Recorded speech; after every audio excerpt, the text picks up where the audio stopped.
this one, and Hyper is there. Na'Vi just need a couple more seconds. And it's done! We have a new Pro League champion. It's Na'Vi!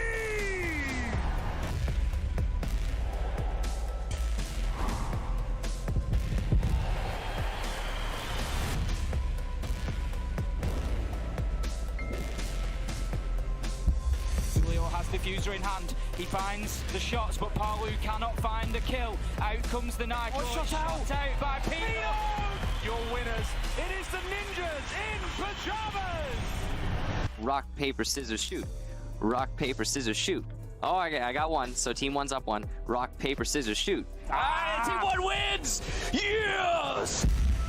5 seconds left, but it's been surrendered. And do you believe in Madness, Michael? Team 1 does, and they win the Mexico Major. It's time for our grand final. Faze have everything in their power, and that's the diffuser. Years and years of hard work pay off. Faze Clan are your champions.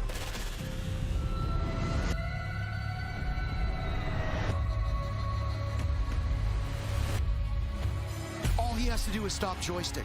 2 seconds left. There's multiple people looking, but always has the insurance policy. Empire have come so close before, but they've fallen short, and they'll do so again. TSM are your 6th Invitational 2022 World Champs.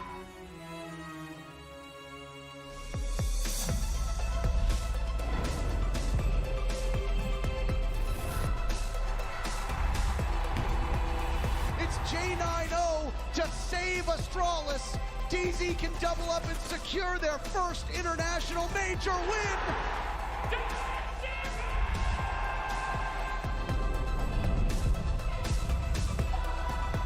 Yesterday they took the crown from LA. Today they take their kingdom from Lockout. Rogue EU winners at the Berlin Major. 3 versus 4. Oh my BDS, they are your major champions.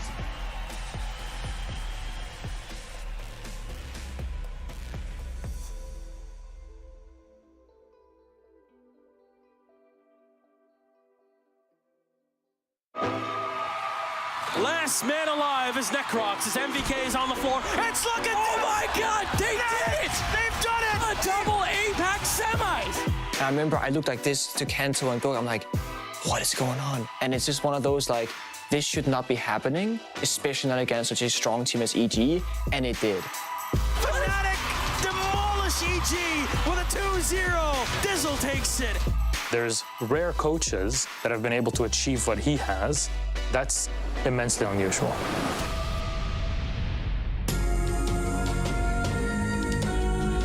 It is Evil Geniuses against Fnatic, a match that any esport would want to have. Yeah, two big organizations with a ton of history in esports behind them, but one has a bit of a Himalayan mountain, a Herculean task ahead of them. The night before we were supposed to fly out to Brazil, I get a bit of a stomachache. I try and, take pain medication or something. Nothing works. They run a couple tests on me, and I finally get the news that I have appendicitis and I need to get surgery right away. He was not able to fly to Rio de Janeiro for the Pro League Finals at the time. This is your in-game leader. It's your captain. It's a big, big problem. The unofficial ruling was to be that we could find a substitute as long as they weren't contracted to an organization and hadn't competed in any of the Pro League circuits around the globe. Yeah, basically we had to make the call, and it's like, look, there's nobody else. I guess I'm just going to have to play. Normally when a coach has to become a player, we're always thinking that's going to go terribly wrong. And to make things worse, Dizzle came from Xbox or console, so he didn't play with mouse and keyboard before. It is interesting, though, when you have the coach playing, because he's potentially coaching in real time, especially as they've lost their IGL. It had been almost 2 years since I played competitively, but that having been said, I generally always had a competitive spirit and I have nerves of steel. And Dizzle will glitch it! Fnatic to take the 3rd round! Dizzle, in that event, was called This God from that moment on. Round 4 for Fnatic, and APAC 2 rounds away! I knew he was a good player on Xbox, but I knew he knew how to play the game. I just didn't know if he was mechanically up there, and obviously he was apparently. We knew, like, if we're going to win, it has to be on Oregon. And the call came out and just said, guys, we need to get out there, need to give them pressure. Like, just don't let them get comfortable, don't let them execute. I'll never forget Aces bringing FO12 Ella and jumping out the window on Oregon from Armory, and then, you know, getting 3 kills and finishing up the game practically for his team. Last man alive is Necrox. It's looking, oh my God, they did it! They've done it! They've done it! Fnatic demolish EG with a 2-0. Look at that, they can't believe it. We can't believe it. The crowd can't believe it. And they just got destroyed by APAC. It definitely sucked not being there, but I just thought it was great that the guys won without me and they won with Diz. I just couldn't believe it. Like, the crowd went up, and I'm just sort of sitting there going, like, is this real? And then to have, like, all the thousands and thousands of Brazilian fans, like, chanting and stuff. We've never had so much support before. It was absolutely incredible.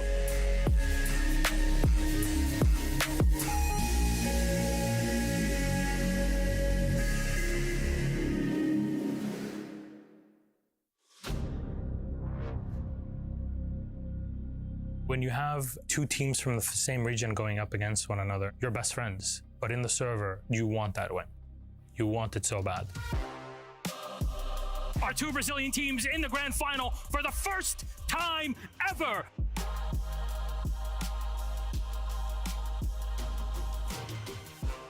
Ninjas and Pajamas! Some tournaments you have a better feeling about winning, and that one, it was ours. Our second Brazilian team, Team Liquid! NIP was very well prepared. They were like top 1 team in Brazil. It goes to Brazil no matter who wins it, but for NIP, it means a lot. We lost to SSG a year before, and then we knew, like, in our hearts that this invitation we need to win, you know. It was a very difficult time for us as a team. It was pretty hard, like, especially because of what happened to me at the moment. Like, I lost my dad during the competition. In that final, I think Liquid kind of won people's hearts because of the tragedy that had happened, but because they had also played incredibly well throughout the tournament and through the grand final. They gave us an incredibly entertaining game. Psycho goes big with 4 kills to push them over the line on Cafe, and that is going to be NIP 2-0 on maps. There you go, the kill comes in. He knew exactly where the man was coming from, and that's going to be Team Liquid taking our second map of Chalet. Palu, 1 second left to go. Diffuser goes down in the absolute nick of time, but Moringa, he gets a huge kill, Des! He gets a huge kill! We're going all the way to 5. We're going to find out who really is the best in Brazil. Palu cannot find the kill. Out comes the Nitro. Shot out by Pino. That is the round in 2020. Brazilian hearts were broken, but like a phoenix, NIP rise from the ashes to claim the hammer at the 6th Invitational 2021. It was one of the best days of my life. I think we can compare that as a Brazilian team winning the World Football Cup.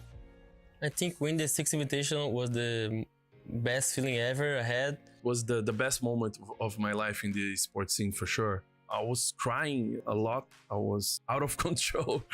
We were very sad to lose, but we understood the limits of the team at the time, and we were very proud. But also, it was very nice to see another Brazilian get a title. After that SI, like, I think it was a motivated thing to grow as a region and make it through a lot of other tournaments.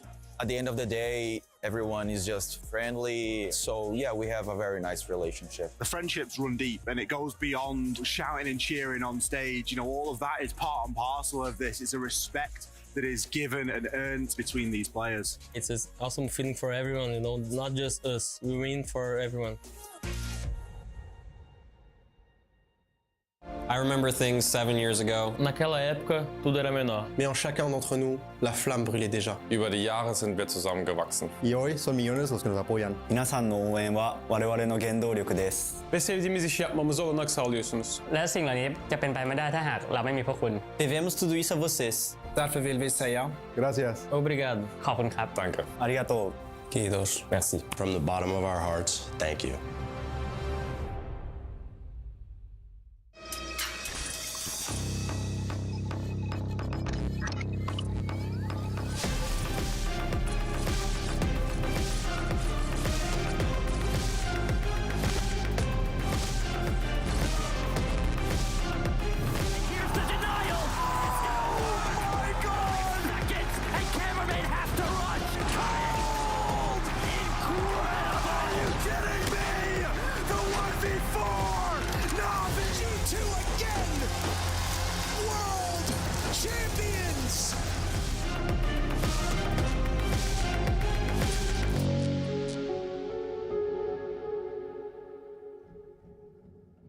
What is up, everybody, and welcome to the Blast R6 Major. This is phase number 2, baby. I know I'm a brand new face round here, so for those of you that don't know me, my name is Jasmine, and I'm so incredibly excited to be joined alongside none other than Fresh and Anne. Fresh, I'll start with you first. How's it going, homie? Oh, it's been so good. I've been sat at home, I've been watching phase 1, and I've been waiting to get out here to Copenhagen. We're finally here. We've got all the big teams coming in right now into phase 2. So excited.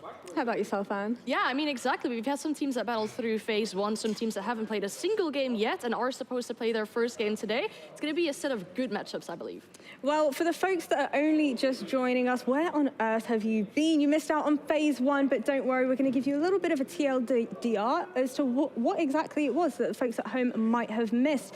Well, our phase 1 started off with 16 teams across 9 regions, spread across 4 groups. Now, the top 2 teams from each group will have progressed through to phase 2. So, Fresh, I'm going to kick things over with you. Talk to me about this Group A that we had. So, MENA, in their first ever international event in the official R6 circuit, went and won the group. Falcons with an amazing job playing with a substitute. M&M, probably the hot favourites for the group. Unfortunately, we're a little bit poor, but they did manage to pull themselves through and get through to phase 2. That's all that counts. And then moving on into our Group B as well, and what can you tell me about these fabulous teams? Well, I mean, if you look at the top bracket of that group, 6 Karma was so close to potentially grabbing that top spot in the group. Yeah. They then dropped down to the lower bracket and eventually lost their game to NIP, making it so that Space Station came out as the victorious winners of this group, and NIP came through too. And our Group C, Fresh, I know you're excited to dive into this one. Oh yeah, absolutely. When we get onto the Group C, what we're going to see is that Snoiqs, they had a pretty easy run of it. They went and beat La Vega and then Reven. And then the Latin American / European hybrid roster of Reven, they upset absolutely everybody. They dropped down, they beat Reven. It came down to match point, but they got there, they got through, and they just keep rolling. And last but not least, we have our Group D as well. And so let's dive into this one. Give me some fun facts. I mean, there was a very strong opponent in Group D, and I'm not surprised to see that very strong opponent leading the group being W7M, taking down Team Bliss and Wolves in the process. Wolves, however, managed to came back. They had that game against DarkZero in the finals, and they actually qualified for stage 2 too. And now, as I did mention, phase 1 had 16 teams across 9 regions. As we head into our phase 2, however, out of those 9 regions, only 5 of them managed to survive, which is a little bit of a shock for a lot of these regions, but do not fear, because 2 of the regions that didn't survive through from phase 1 still have representatives in phase 2 in the form of Dplus and Scarz from the Korean and Japan closed leagues as well. Now, this might be a little bit of a surprise to the folks at home. I know it looks like a confusing bracket. Don't worry, we're going to take you through it. This is our 16-team Swiss bracket. You basically play teams with the exact same result as yourselves, which means basically you're playing on people relatively on the same level as yourselves. Now, win 3 of your games and you manage to go through. Lose 3 of those games, though, and you are out.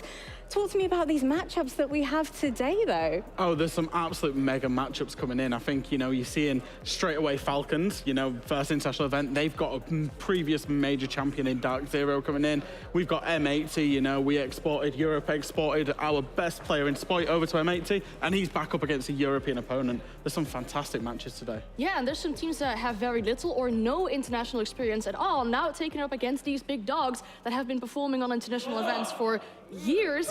It'll be some good matchups. Now, how about when it comes to our schedule for today? We're going to be kicking things off with Scarz. Talk to me about your thoughts with Scarz. Yeah, so I mean, Scarz, obviously, you know, we said that Japan and Korea, unfortunately, their teams exited through phase 1. We've got Scarz that are coming back in to re-represent Japan. And I think for Scarz particularly, they've been on this hot streak of winning through Japan. You know, they started all the way down in the Japan Open before, you know, RJL was a thing and before Japan again became its own region during the APAC North times. They win international events in terms of, you know, Asia Pacific international events. And whilst people aren't going to write Scarz off, the only way they've known since the inception of this roster is up. They just keep going up. Yeah, exactly. They won that tournament with all these APAC teams where they were able to beat them all. They made their last change in June 2022, so they've been together for a little while as well. Despite they don't have that much international experience, they will need some time. It's good for them to get this experience on this level as well.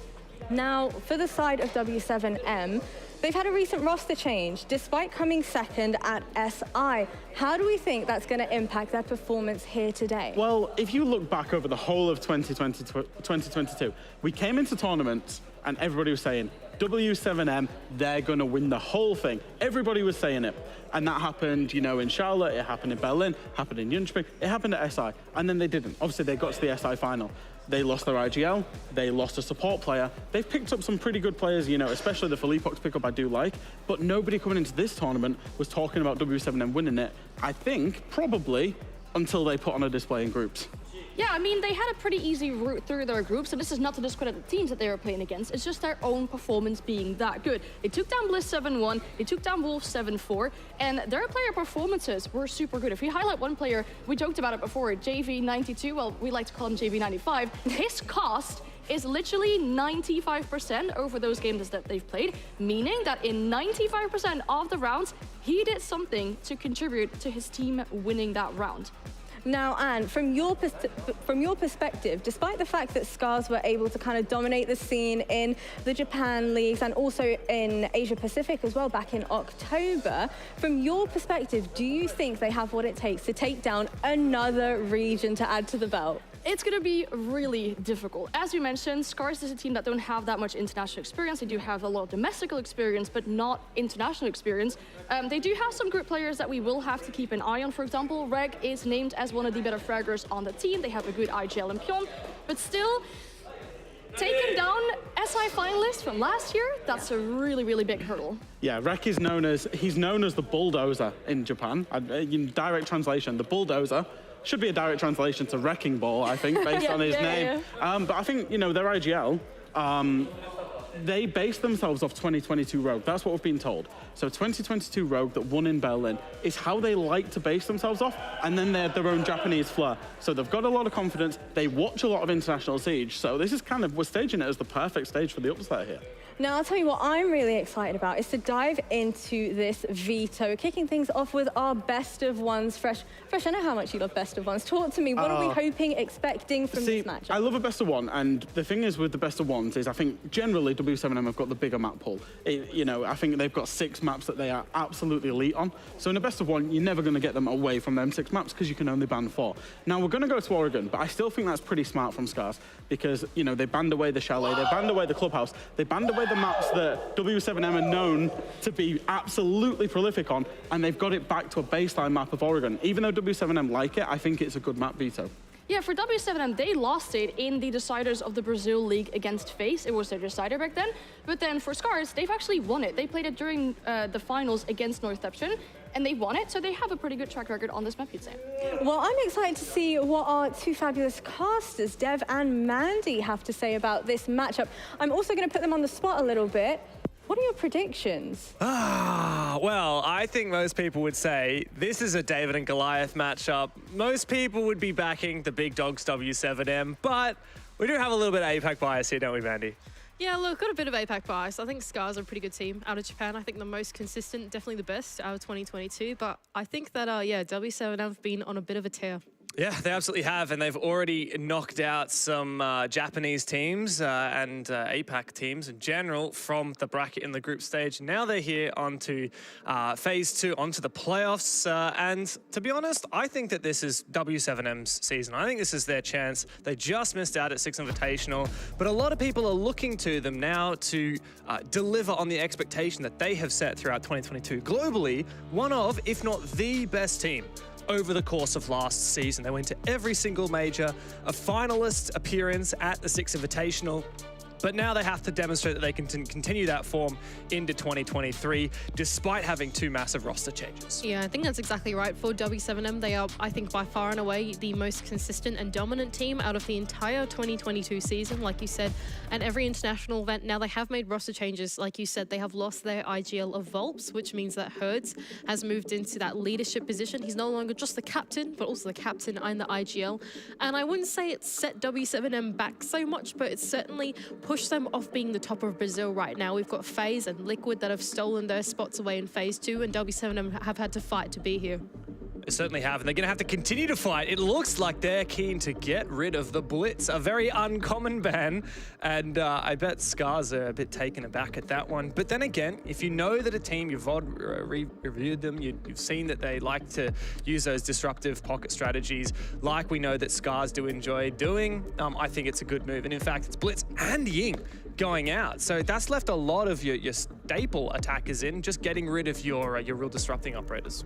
Yeah, I think it's exactly right. It has left in a lot of your other attacking tools though, right? All the hard breaches left in, your Mavericks, your Thatchers, and whatever it might be. So I think that for the attack, they will have the tools that they need to at least work and cut down the map. It's going to be the execute that I think is drawn back a little bit with these two bans that have come out. Well, at least in terms of the execute, you're not going to be going up against an Azami. That Azami is super great at creating these power positions on the site.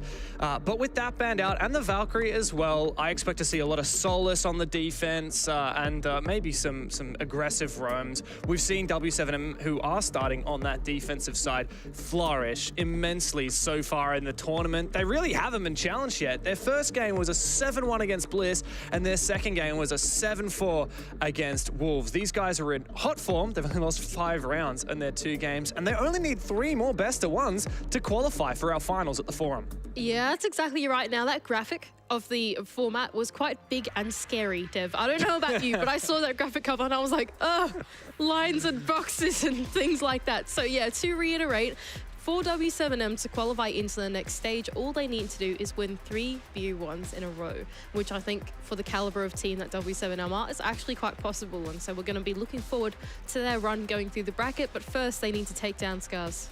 Yeah, let's talk about Scarz for a minute. These guys are making their major debut, and as Fresh and Anne and Jasmine on the desk were saying, this team has really made a name for themselves last year. While it might be unfamiliar to those who don't watch the Japan League, Scarz are 4 times champions inside of Japan. They also won an APAC level tournament. They were champions there as well. And now they're making their major debut, and there's a lot of expectation on this team. What's more, they are now the last hope for Japan and one of the last hope for any team from the Asia Pacific region. And so I think a lot of people are looking up to Scarz to have a breakaway performance, but against W7M, it's a very tall order. Yeah, I think the thing for Scarz is that for you guys at home that probably don't watch nearly as much Japan League as we do, we have to cover it week to week. Scarz are, in my opinion, quite unlike a lot of the Japanese teams. When you think of Japanese teams, you think of Varel, you think of CAG, if you're international at home. All these teams that kind of have this really unpredictable, fast, cheesy play style, I think is the right way to put it. But I think out of all the Japanese teams, Scarz are by far the most controlled in terms of play style, in terms of structure. I think that this is one of the Japanese teams that they know what to do and they do the right things, but they also know how to change the tempo and make it quick as well. Yeah. Also, what's funny about this is, it's Scarz international debut. They've never played a Brazilian team before, but likewise, bit of a fun fact, W7 has actually never played a Japanese team before. Oh, really? Yeah. Oh, of course, because they didn't have any Japanese teams in their bracket. Yep, yeah, and they never have in any tournament so far. So that's kind of cool. I think it's an interesting clash of regions. 2 teams that have never played teams from each other's regions, in official at least. Now, I have heard word on the street, Scarz have had some really good scrims. Now, of course, a scrim is a scrim, but I've heard other teams at this tournament whisper about, wow, we played Scarz in scrims and they were really good. And I think especially after what happened in the play-ins, a lot of people are not expecting, just to be blunt, a lot of people aren't expecting much out of Dplus or Scarz. They're carrying the weight of Japan and Korea, having all of their teams eliminated in the play-ins, and now they carry the weight of all of those regions, including, people from Southeast Asia, from South Asia, and from Oceania that still have a kind of camaraderie with these other Asia Pacific regions. There's a lot riding on the shoulders of Scarz here. There's absolutely no doubt about it. As we finally get into the game. Yay! Video game on our screens. That's exciting. We have basement defense, though, less exciting. We've brought along Mira. Now, basement is one of the more defender-sided bomb sites of, I would say, the entire competitive pool across all 9 maps that are currently available. So we are expecting W7M to look pretty comfortable here as they set up what is a pretty conservative anchor-centric setup. It doesn't look like they're going for too much of an extension on the roam. Just starting out early, hunting down drones, but for the most part, it's centered there in the late game. If you look at this operator lineup on the defense, I wouldn't be surprised if you thought we traveled back in time 2 or 3 years. I mean, this is such a classic anchor setup. There's no Solace, there's no aggressive roam, at least not from what I can see so far, but there is a hell of a lot of utility in the late round. So Scarz are going to have to be really efficient in this early round so they have enough time to problem solve the setup that W7M have on site. Yeah, so there's a player early here in the T1 that's Nade, just trying to hunt down drones coming inside of this big tower position. Pyeon looking for the first point of entry here as the rest of his team have shaped up around the top floor. Seems like they are going to dedicate themselves to this top-down clear, utilizing the vertical, making sure that W7M players can't come back up through the basement floor and locking them down on the bomb site. Now, if you're new to watching Scarz, enjoy all of these names. Really, we enjoy them so much.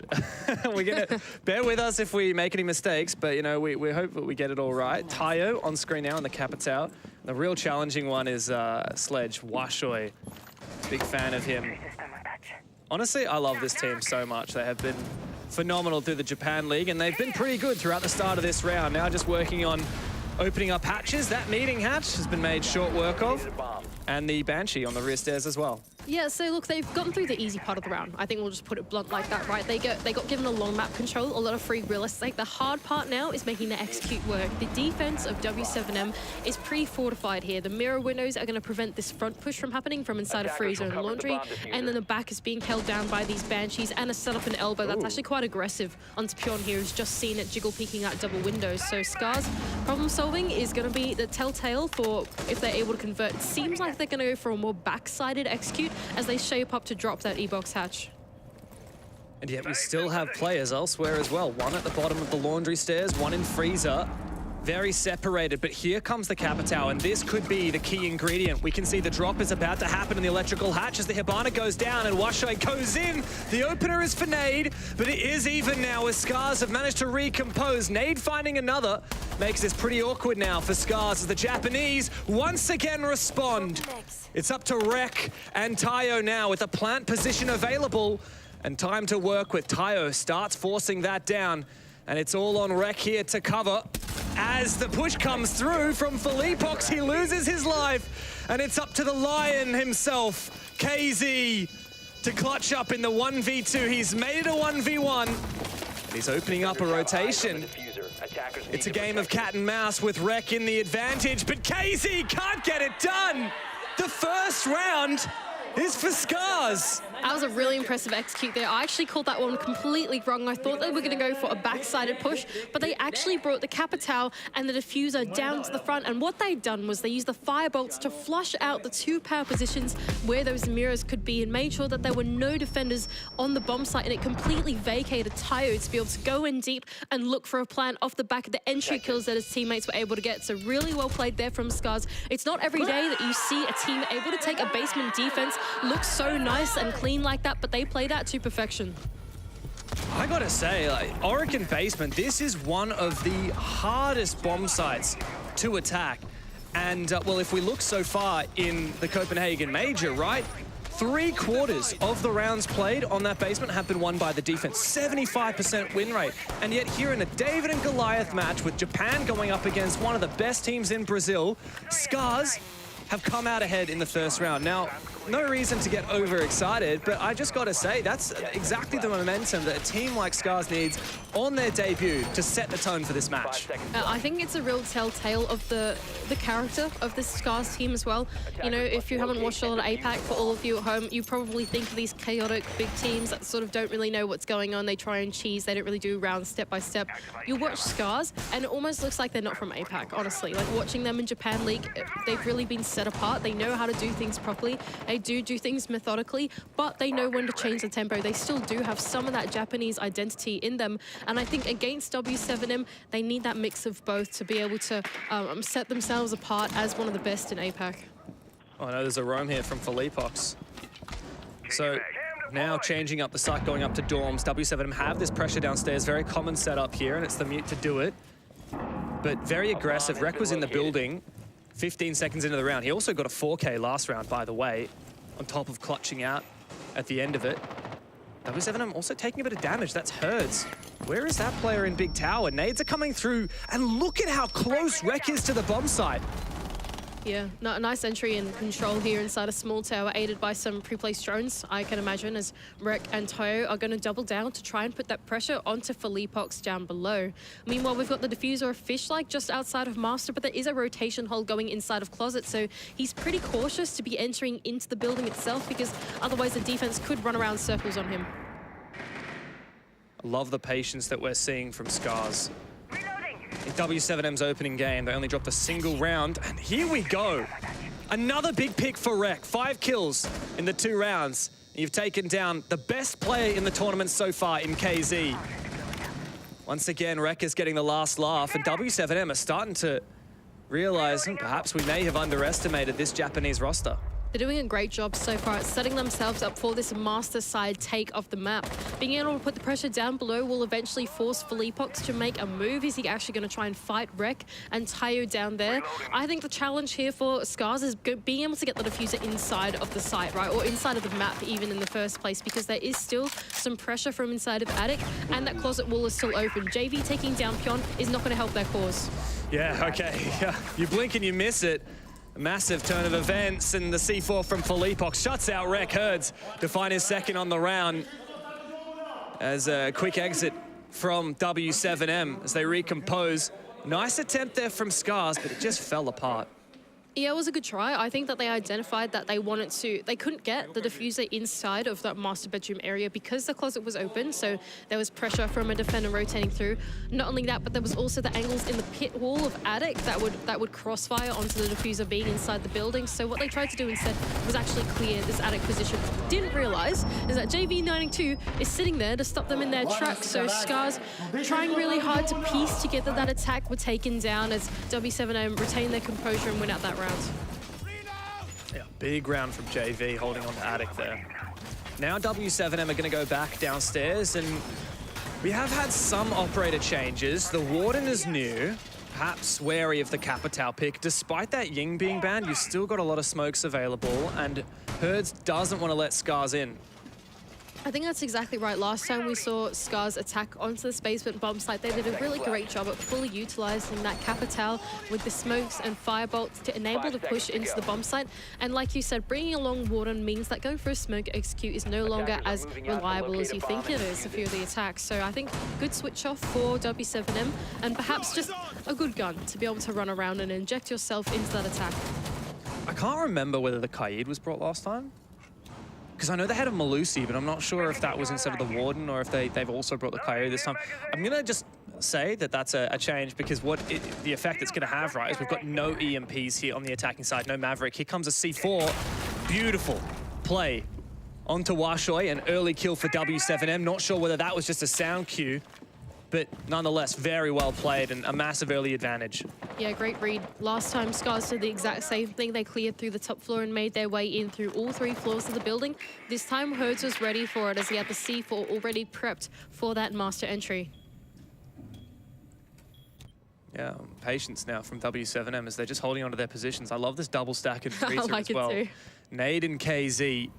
If a player from Scarz decides to get nice and aggressive early in the round, you can see how active, despite this being a very passive defense, W7M is still prepared for a bit of a rush, for an early aggression. Yeah, that's exactly right. Anyone that comes down the freezer stairs is about to see the up-down funky town. Someone high, someone low as they round the corner and could be taken out very swiftly with Nade's shotgun. Meanwhile, Tayo, he is shaping up once again for this front-sided attack, but it's actually Fish-like who's got the diffuser in his hand, so it could be a change pace. Scarz, they don't take things too hastily. They like to drone at the bomb site and make sure that they inform their late game. Did I just see a trick from the Kaid? I'm not sure. It's quite small on the corner of your screen, that little picture-in-picture. And yeah, I've got confirmation from our observers. The Kaid actually managed to juggle some of the X-Kairos on that freezer hatch, and now Fish-like is going to finish opening it. But the time has ticked away quite significantly. And what's more, thanks to that early pick from W7M, for Scarz, attacking the basement with the man disadvantage, it's not an enviable position at all.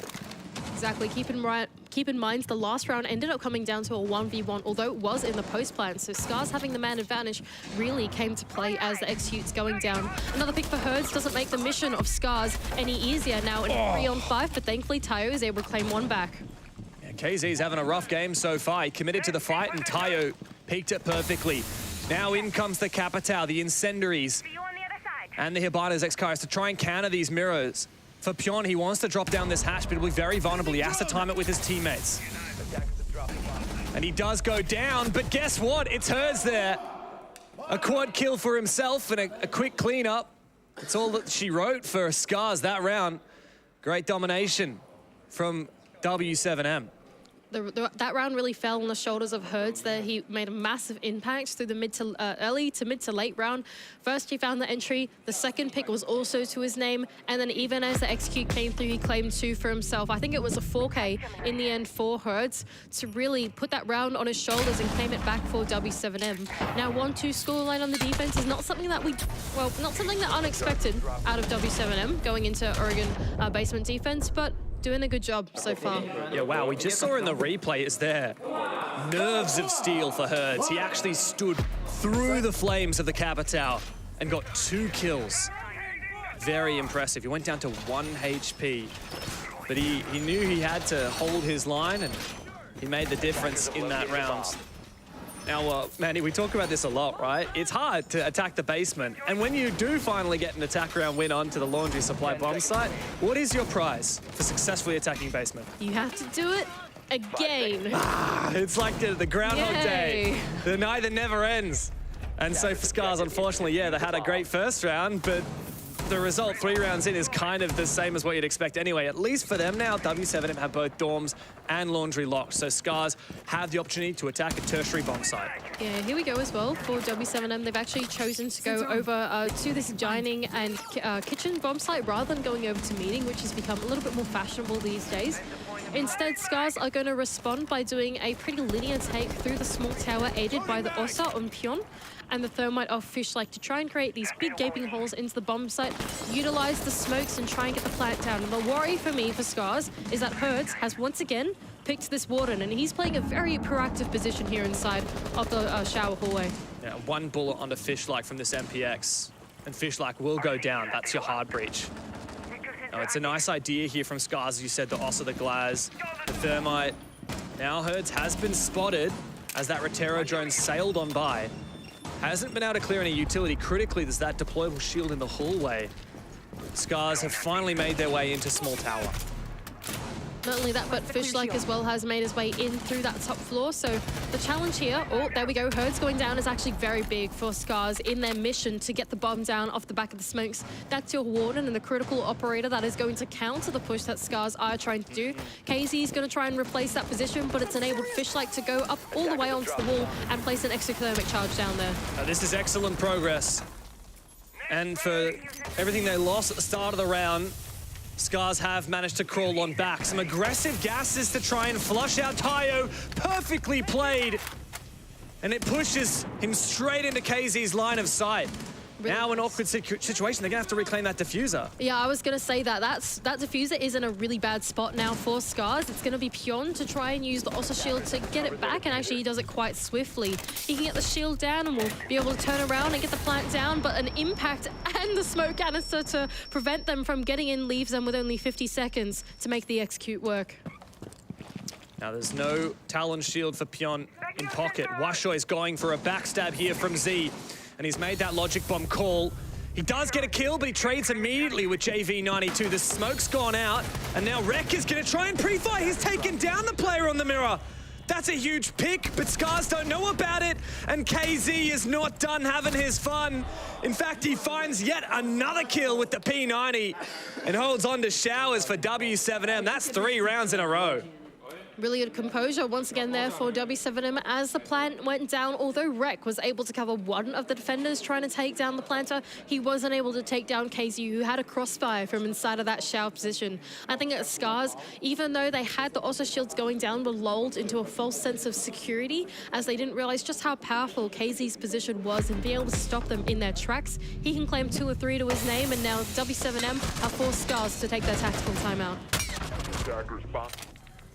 Credit to W7M, they're playing phenomenally right now. I honestly think Scarz are playing great, but W7M just have so many tricks up their sleeve, even little things like the way they threw those smokes to try and trap Tayo, force him to move, and then KZ peeked and made sure to secure that kill. The fact that they always had, impacts ready for the Osa shields, they always had a plan whatever it was that Scarz were going to bring.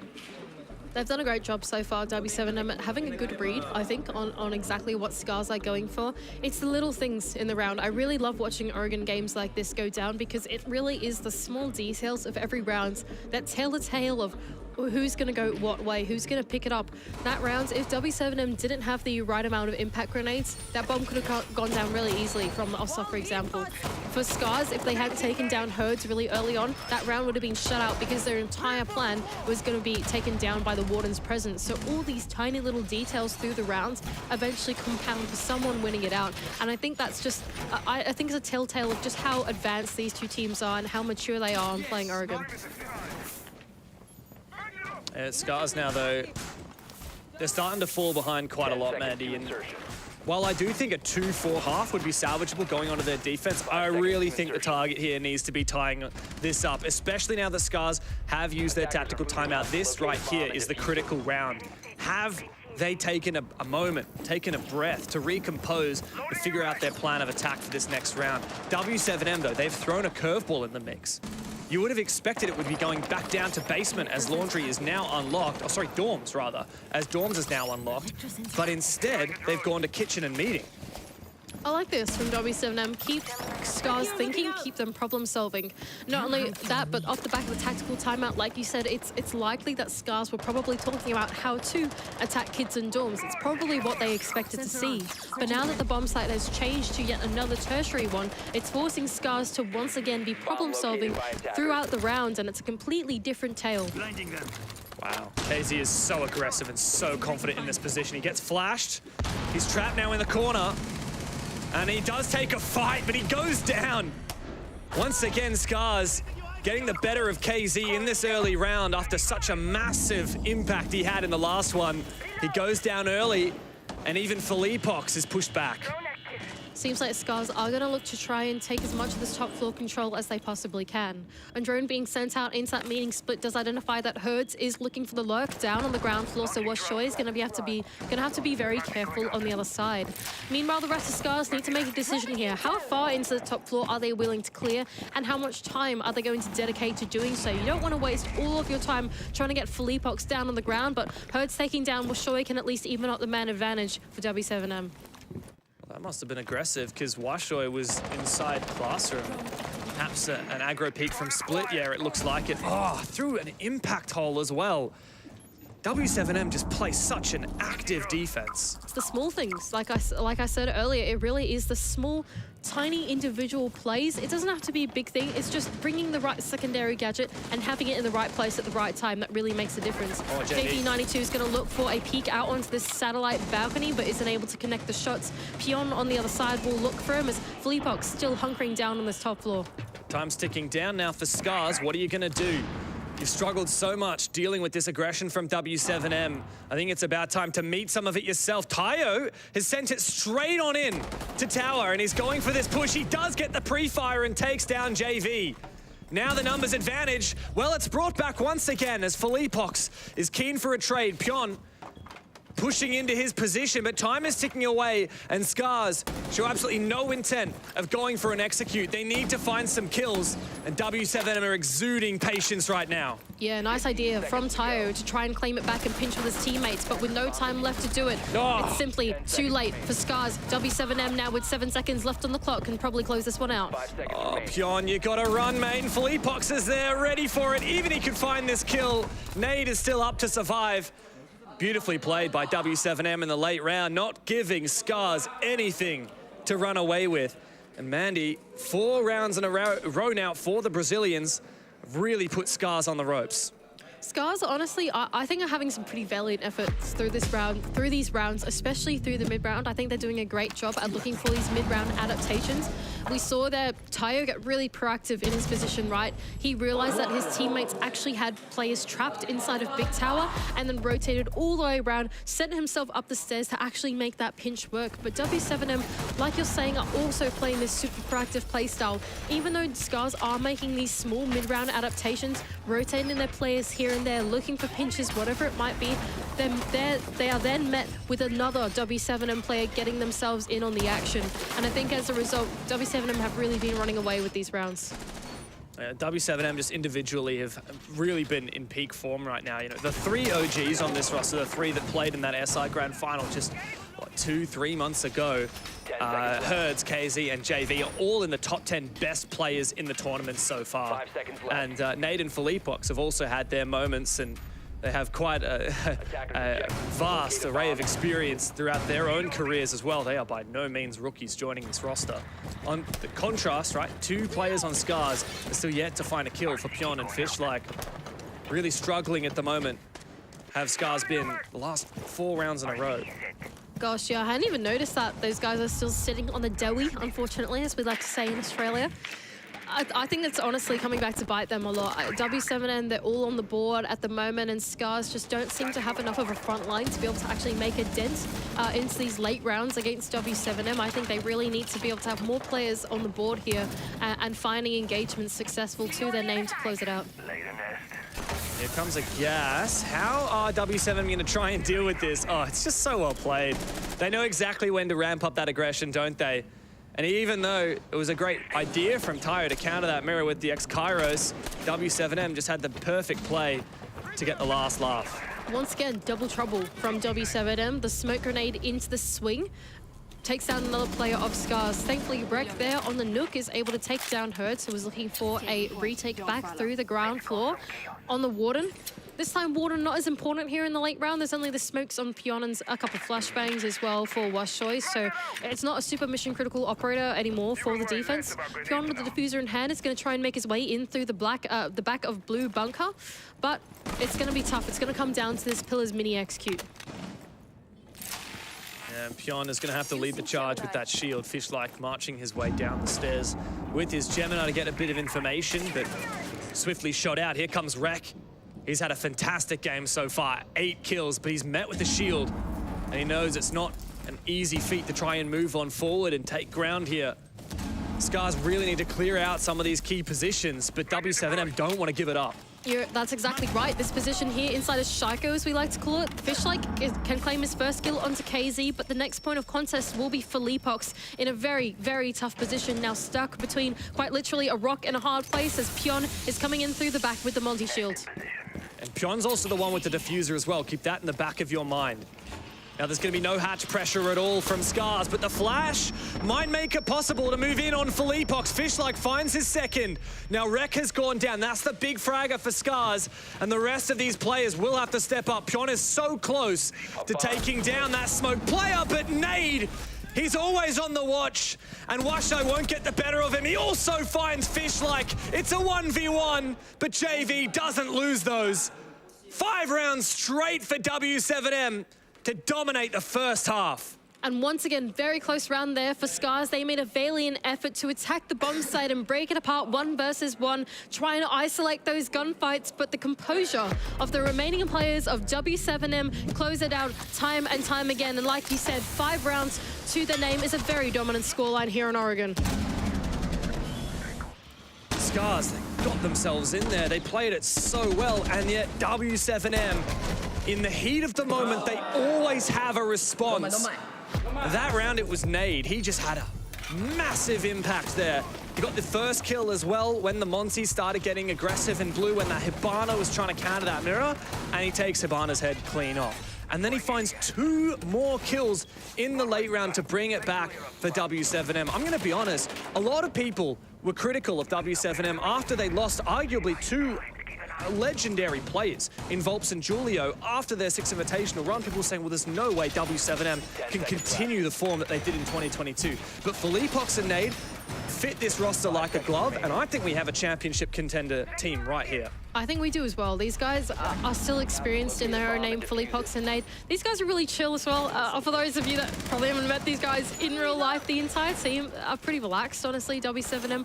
I think that although they lost Julio, the main thing for W7M was they claimed the wisdom that they needed out of having him in the roster for a temporary time being, right? Julio was the person that was there to teach them the mindset, the skill set, and what it means to be at an international event and keep themselves composed. Fishlike, though, claiming the first onto JV 92s does spell a good name for Scarz as they start out on their defense. Of course, it is the basement. We are anticipating them to do quite well here as Rek looks for an aggressive retake onto the small tower position, but taken down by KZ. Scarz have actually been really good at the opening engagements in this game. They've been winning them more than W7M have, but as you can see, winning the opening kill doesn't always mean the round, as we've seen 2 from W7M since then. And look at the confidence from KZ. He really doesn't care. He just marches on down the stairs, sets up his own flank drone, and he's so close to just looking for another opportunity to make a play on the bomb site. Yeah, W7M so far doing a great job at setting themselves up here on the ground floor, although there is a player on the roam for Scarz. What that also does mean is that there's only 2 on the bomb side, so if W7M want to make a hit, it's the time to do it now, and it's forcing Fishlight to go for a retake. There he is on the bottom of the laundry stairs, can collect 1, but there's still 3 more to go. A bit of damage going out onto Hertz, but the kill not collected as he can round the corner once again and take him down for another round for W7M. Match point. Match point. These guys started with a rough round. Scarz got the better of him on the very first attack, and now KZ has really led this team. I mean, I can't even say KZ. It's every one of these guys have had a massive round. A huge 1 or 2 from KZ, huge 1 from Herds. Nade just 2 rounds ago. I mean, this roster is just star-studded, doesn't even begin to paint the picture. Nice spawn peek there from Fishlight, but I mean, perfect read in response from W7M, cutting off those players on the bomb site. And then as soon as Scarz felt like they needed to make a play, KZ was there waiting to receive them. 5 match points ahead of W7M. They are continuing their domination here in the playoffs. So tough here for Scarz to keep into it. Last time we saw these guys in the player cams, they actually didn't look too dejected. You could hear in the comms, Pion going, don't mind, you know, go next, go next. And I think for Scarz, look, this is such a tough first matchup to be in against grand finalists W7M. Honestly, if you're Scarz, like, yes, it's always tough to be beaten down this hard, but you don't want to give yourselves too much, right? You don't want to be too harsh on yourselves. There's still so many games left to go here in the bracket, and they're still going to try and stick themselves into it. They are in their defending half. If there's any time for them to try and make a comeback, it's right here and it's right now. Yeah, I mean, there's no second chances in this game. Now, of course, with this Swiss system that we have for our playoffs, Scarz will have 2 more lives left, 2 chances to keep themselves in the tournament. But you lose 3 games and you are out. You win 3 games and you're through to the finals at the Forum. W7M will be eyeing off that major trophy. They might have been in an SI final, but they still do not have an international championship to their name, as they once again show some mean eyes on this attack.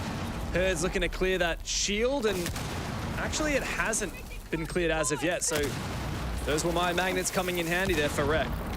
Not only that, but the trick onto the wall as well. That means that Nade will have to use his second exothermic charge to try and take it down, but Tayo still has an impact in his pocket, so Nade knows he's got to be really cautious when he goes for this push. You can hear it ring out in the background now, but it doesn't seem like Tayo has been able... Actually, it does seem like Tayo has been able to trick the second one too, so I think that means that the wall is staying closed for Scarz. JV did find a kill downstairs onto the Mozzie, and he spots out the second player. How does KZ find 2 on the side? Finds 3! It's all up to Pion. The 1v5 to trickle down to a 1v3, but the task is surely insurmountable. Herds claims the victory for W7M in a dominant 7-1 over the debutantes of Scarz. And they will continue their playoffs run here. We'll break it down after this quick break.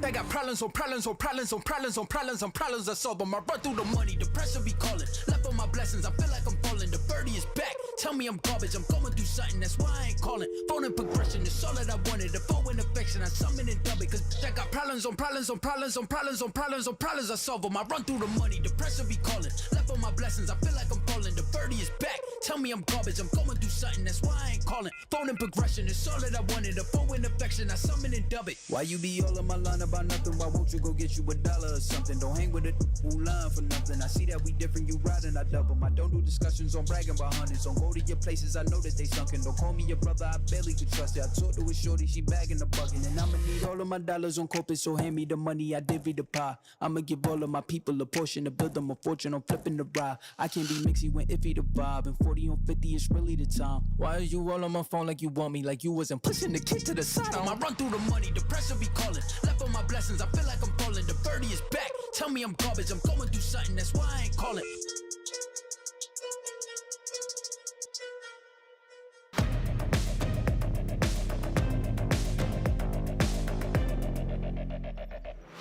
Well, what a game that was. I am joined by none other than Felipox. Firstly, how's it going? Oh, it's been perfect here. Yeah, been enjoying yourself? Yeah, a lot. How about that game that you just played then? How did you find it? Was it expected for you to perform that well?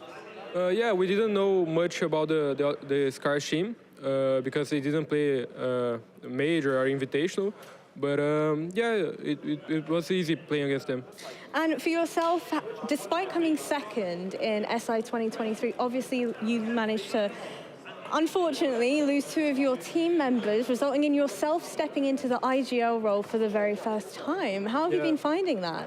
Yeah, it's the first time that I do the IGL role, so it's been not that easy. I'm still adjusting myself to it, but with my teammates and Igor, the coach, it's been a nice thing. Yeah. Are there any sort of specific difficulties that you face being the IGL now? Like I said in the last interview, I think the balance between my individual performance and the IGL, I think that's the main thing that I have to work out. And how about having won plenty of events over in Brazil? Unfortunately, it seems like international events aren't necessarily your forte. Why do you think that might be? I really don't know. I really don't know how to answer that question. But I think invitation in Brazil is going to be pretty good, yeah. Yeah? And how about when it comes to playing against other aggressive teams? Do you think that might have something to do with it? Do you feel like that's where you really show your strong suit or your weaknesses, playing against aggressive teams? Yeah, we like a lot playing against aggressive teams. But yeah, playing against safe teams like them, like they play today, like pretty slow, it's pretty easy too. Okay, and how about what's next for you guys now, moving on forward? What does preparations look like, practice schedules and things like that? Now we are probably going to scrim today, for maths probably, and wait for the next game tomorrow, who our opponent is going to be. Yeah. Is there any opponent that you really want to face? No, anyone. Anyone and everyone, you ready to take them on? All right. Champion has to defeat everyone, right? Amazing ethos, as it were. So thank you so much for joining me, and best of luck moving forward. Thank you. Well, folks, it's been a little bit of an exciting affair so far. It's been a little bit hectic for a bunch of these teams as well, but Phase 2 is not over yet. We still have plenty of games still to go. And you know what? We've got Snoiqs coming on. Oh, I'm joined once again by my fabulous analyst. Firstly, what did you make of that game, watching it? It was, I think it was what everybody expected, right? Everybody expected that you've got teams at 2 different levels there in terms of the competition. We had big hopes in the David and Goliath kind of set up for the big upset. Unfortunately, it wasn't to be. W7M are just too prolific a team. How about yourself, Anne? Yeah, and just as a team in total, but also there are solo players. There were moments where they had massive step-ups. In round 3, Hurst was able to pick up a few kills, standing in fire, literally. He was the end-to-death round after. Then Casey, a huge round 4, where he also held on to Showers. Very big impact, but also was entry death after. So good performances on the side of W7M, but even if that one player does not step up, there's a whole team around them to support them in towards the victory. I think the problem is, like, when you're going up against W7M, there isn't an obvious way to beat them because their strategy is good. They've got the best gunners, some of the best gunners out of Brazil. Their map pool is massive. What are you supposed to do as a team in terms of beating them, especially when you're a team like Scarz, who have such limited international experience? That will have been a huge learning curve for them, and I'm sure that they will go away and learn from it. Now, taking a look at these highlights as well, from the side of W7M, obviously yourself, Fresh, you mentioned it was a little bit of an expected result, but from the side of Scarz, was there anything that really stood out to you? Did they surprise you? Obviously taking that first round in itself. Yeah, I think the first round, they showed a little bit of what we were teeing them up for. When we said that they're like 2022 Rogue, where it was very 3-2-1 and they executed and they went and they got that round. And that was great, but unfortunately, you know, Philippe Ox alluded to it there, they were slow, they were quite readable, they were fairly default, which is not necessarily something that we tend to see from a team from Japan or Asia Pacific in general either. So there's a few things for them to work on, especially if they are going to go to quite a default map in Oregon. Yeah, the opening rounds, or the opening parts of the rounds, weren't all too bad. From Scarz, they had the opening picks in quite a few of the rounds, but then towards that later part, it seemed like they struggled with the roam clear on the side of W7M. They struggled with those late round plays where it sort of felt panicky, and that allowed those W7M players to step up. Well, now as we head on over into our next game, before we dive too deeply into it, we've got Dplus versus Snoiqs coming on up. How are we feeling about that very briefly, very generally? We're quite excited, aren't we? We think it's a big grudge match that's going to be coming in. Yeah. There's a few chips on a few shoulders that need sorting out. I'm going to quiz you on that a little bit. I'm going to put you on the spot. Well, folks, do not go anywhere because we will be right back after this break. We're going to dive into Snoiqs versus Dplus.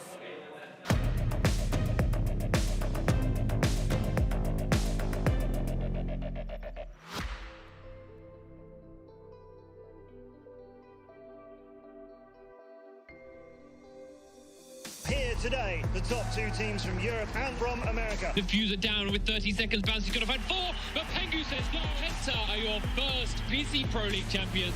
Damien alone, and he drops down to Tigumar, your world champion. Penta's going to have time to get the diffuser down, and we are going to see Penta win this all. They're the world champions right now for Season 1. He's going to be spotted. Can he get the kill on Chestic? He grabs the Deagle kill! It's now Fabian, it's all up to him. And a 1-on-2, Julian away. Can he get it? Fabian's gonna dip around the grid, he won't get it. Julio gets the frag. Black Dragons go to the grand final. Eds versus Black Dragon. Bootsy adds to Wag. You call them Eds, we call them champions. Eds takes year 2, season 3.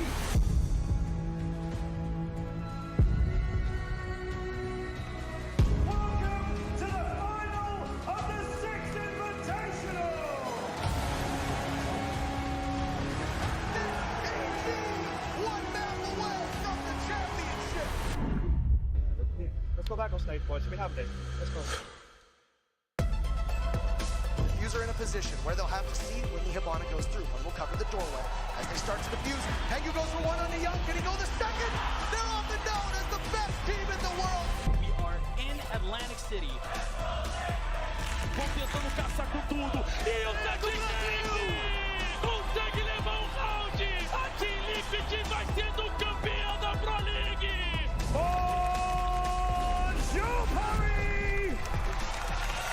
Close to getting the victory, and he goes down. G2 will take the win.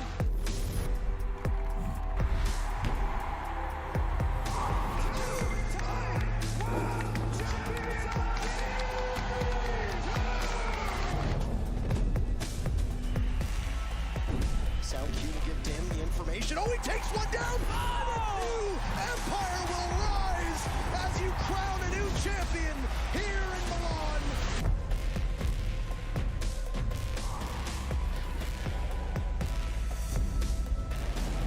Two kills, 3 for Shepard, and the Empire strikes back. 2v3, Kedru finds one, and Hyper is there. Na'Vi just need a couple more seconds. And it's done! We have a new Pro League champion. It's Na'Vi!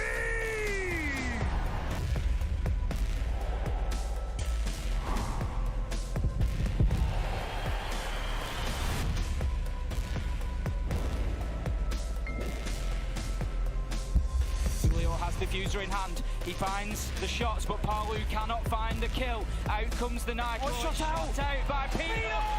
Your winners, it is the Ninjas in pajamas. Rock, paper, scissors, shoot. Rock, paper, scissors, shoot.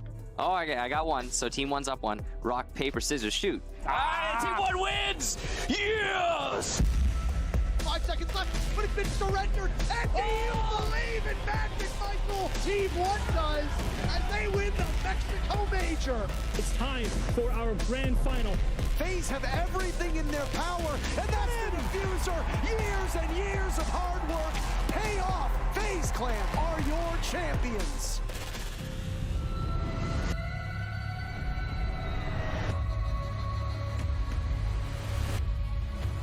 All he has to do is stop joystick. 2 seconds left. There's multiple people looking, but always has the insurance policy. Empire have come so close before, but they've fallen short and they'll do so again. TSM are your 6th Invitational 2022 World Champs.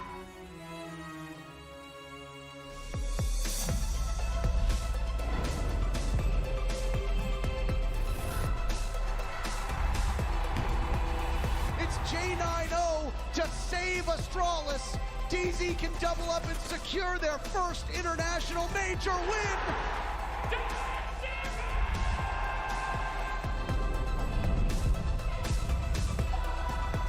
Yesterday they took the crown from LA. Today they take their kingdom from London. Rogue EU winners at the Berlin Major. 3 versus 4.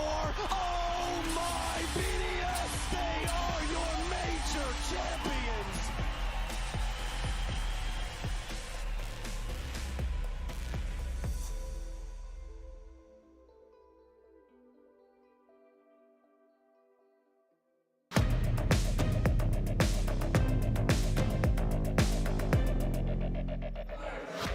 Welcome back once again, everybody, to the Blast R6 Major. What a very first game we had to kick things off at the start of the day. But coming on up, we have Dplus versus Snoiqs. Now, I know yourself in particular, Anne, you're looking forward to talking a little bit of history between these two teams. Oh, there is for sure history between these two teams. They played against each other in a bit of different iterations of the roster during SI 2022. And now I believe most Dplus fans will remember this moment, and I'm sorry that I have to break it to you, but there was a clutch from a player named Kenzen on bank, where Dplus were about to take it to overtime, a 1v4. He did a super good clutch to win that round and win that map in the favor of Snoiqs. And now Dplus are a pretty emotional team. They took that really hard to themselves, and it actually stuck to them for a little while after that SI as well. So I do believe that Dplus players have a little bit of grudge for this match coming up. That moment is kind of widely recognized across the community as the moment where Dplus, because at that point, they were fighting international force for APAC. They were fighting international force for Korea. They were the team that everyone was like behind. And at that point, I think everybody thought that's when they started to drop off, because they dropped off hard after that. We didn't really see them at many international events. We didn't really see any relative success from them after that. So, you know, for them, I think this is going to be a big match against the Snoiqs, saying, hey, we need our revenge here. Yeah. Now, on the topic of Snoiqs, I want to quiz you a little bit further on that, Fresh. Obviously, Snoiqs coming through from the NALCQ. They took a player from G2 in hopes that it would make them better. Has it done what they had hoped? I think it started to. They started out very promising in Tide of 6 Invitational. We saw them in groups. They looked really good. I actually would say that, in my opinion, Snoiqs are probably in the same era that G2 were in, kind of 9 months ago, where they've got this team where you've got probably 4 players in it that at one point in their career was a star player on a previous roster. And what they need to do is they need to align their ideologies, and they will become an Unreal roster. Until that point, we're going to see them trialing different systems. We're going to see them trialing different roles, all sorts of different things, knocking their heads against the wall until it works. Yeah, and a bit on Citizen for stats as well. He has a bit of a low cost in comparison to his teammates, so about how much he does in winning towards those rounds. He has 60%, and the rest of his team has a minimum of 75%. But if you look at the rest of that lineup, it's also understandable. There are quite a few star players, indeed, as you mentioned, on the roster, and they have a super strong front line. And when it comes to their map pool, are there any kind of weaknesses on the Snoiqs front at all? No, I genuinely wouldn't say any. I think they get very strong map bans, as we've seen the map bans come up on screen there. They've got a solid backroom staff in terms of their analytics. They're absolutely all over this. I think you've seen that with their bans is generally what Snoiqs have tried to achieve with their bans in this pick and ban phase is to get rid of their low preference maps, but also get rid of Dplus's high preference map in the same phase and leave Dplus a preference to choose from that doesn't really suit Dplus. Yeah. Yeah, I'm not surprised, for example, to see Cafe and Villa being banned out by the Snoiqs. Those more low preference or at least performing map for them. We end up on Oregon as our best of one map, which I think is a pretty good best of one. We just saw it in the previous match up to. For Snoiqs, they didn't play at this tournament, and for Dplus, historically speaking, they actually have a pretty good attack and win rate on this map, which might seem a bit odd considering this map leans somewhat more towards defense quite a few times. I think with the way Dplus were banning as well, the way Snoiqs banned around them, their only other options instead of Oregon was like Chalet or Club, which Snoiqs are even better than the map. So Dplus have had to take a really low preference map here just to try and get Snoiqs on a, on a map that, as I said, it's kind of very similar to the previous game where it's a best of one map, it's very formulated. You know kind of what's going to happen most of the time, and I think that that's probably the best bet for Dplus. Well, now, considering the fact that Snoiqs have that rep of playing kind of well against those international teams, I think it's only a matter of time to find out whether or not they'll be able to do it once again. And I know we have our casters eagerly ready and waiting. Yeah. That's us. Yes. I don't know if you heard any of the noise coming through, but we were... We were singing. What were you singing? I had some fun right before. It's more of a tune. A hum. A jaunty tune, yeah. To get us excited. Oh, thank you. I think I know. You think you know? Okay, well, we're going to go do some karaoke of our own, so I'm going to let you guys take it from here. Thank you so much. Thank you. And welcome to our wonderful desk. Joining us, the three of them, bright up and early for what is going to be some exceptional Siege. Oh, look, exceptional Siege is about to happen. Oh, actually, the keyboard. You just turned the laptop on. I turned on the laptop. There we go. But yes, we're going to go for a very, very fun matchup to come through. It's going to be the Snoiqs who, of course, came in through LCQs, through their own region, then basically didn't really have too much trouble getting through their games, getting through to Phase 2, up against Dplus now, who really haven't played yet. So they're coming in like cold in this entire tournament here. Yeah, it's the weird thing about Dplus, obviously. The Korean region, we've lost the two other teams. We've lost a lot of the sort of teams from around those regions to different league. And now we've just had another Japanese team take a loss. There's a huge amount of pressure here for not just their region, but an entire ecosystem's worth of Siege. And okay, how Dplus got here was pretty much unbeaten. Only one unexpected best of one loss. And otherwise, I don't even think they dropped a single map throughout the runnings. They have lost in other external tournaments. Yeah. They lost to La Vega in the Gamers Without Borders qualifiers. But is that because they've been focused on this? Now is the time to, I guess, prove it. It's always that big question we have, right? Like, what is the focus going to be more on the major? Especially since there's only two now, Emmy. It's even more important getting a good result here to set yourselves up for a potential SI run at the end of the competitive year. So majors have become so much more important now, and you're only two best of ones and a best of three away from potentially being eliminated very quickly here. So they need to come out flying. Hibana, Tokabi, Valkyrie, Oregon, similar, Azami. It's all the same stuff that we've been seeing over the past few days. Obviously, it's the first game that Dplus are playing. Now that we get the introduction of all of these Phase 2 teams, we sort of go back to day one of Phase 1, where we had the same maps quite a lot. Obviously, this is the second Oregon of the day, and I'm pretty confident in saying it's not going to be the last Oregon of the day. Are you willing to take that? I'm willing. I'm willing. To put it on your name, you're swearing on it. It's not going to be the last. I'm willing to have that stress and that pressure. And if anything, it's funnier for me because I know obviously the analysts have to just keep doing the same maps. We're going to see Oregon. We're probably going to see two clubhouses today as well, just with the habit of how things go in best of ones. What about 4 clubhouses for Oregon? 4 Oregons, 4 clubhouses? Wouldn't surprise me.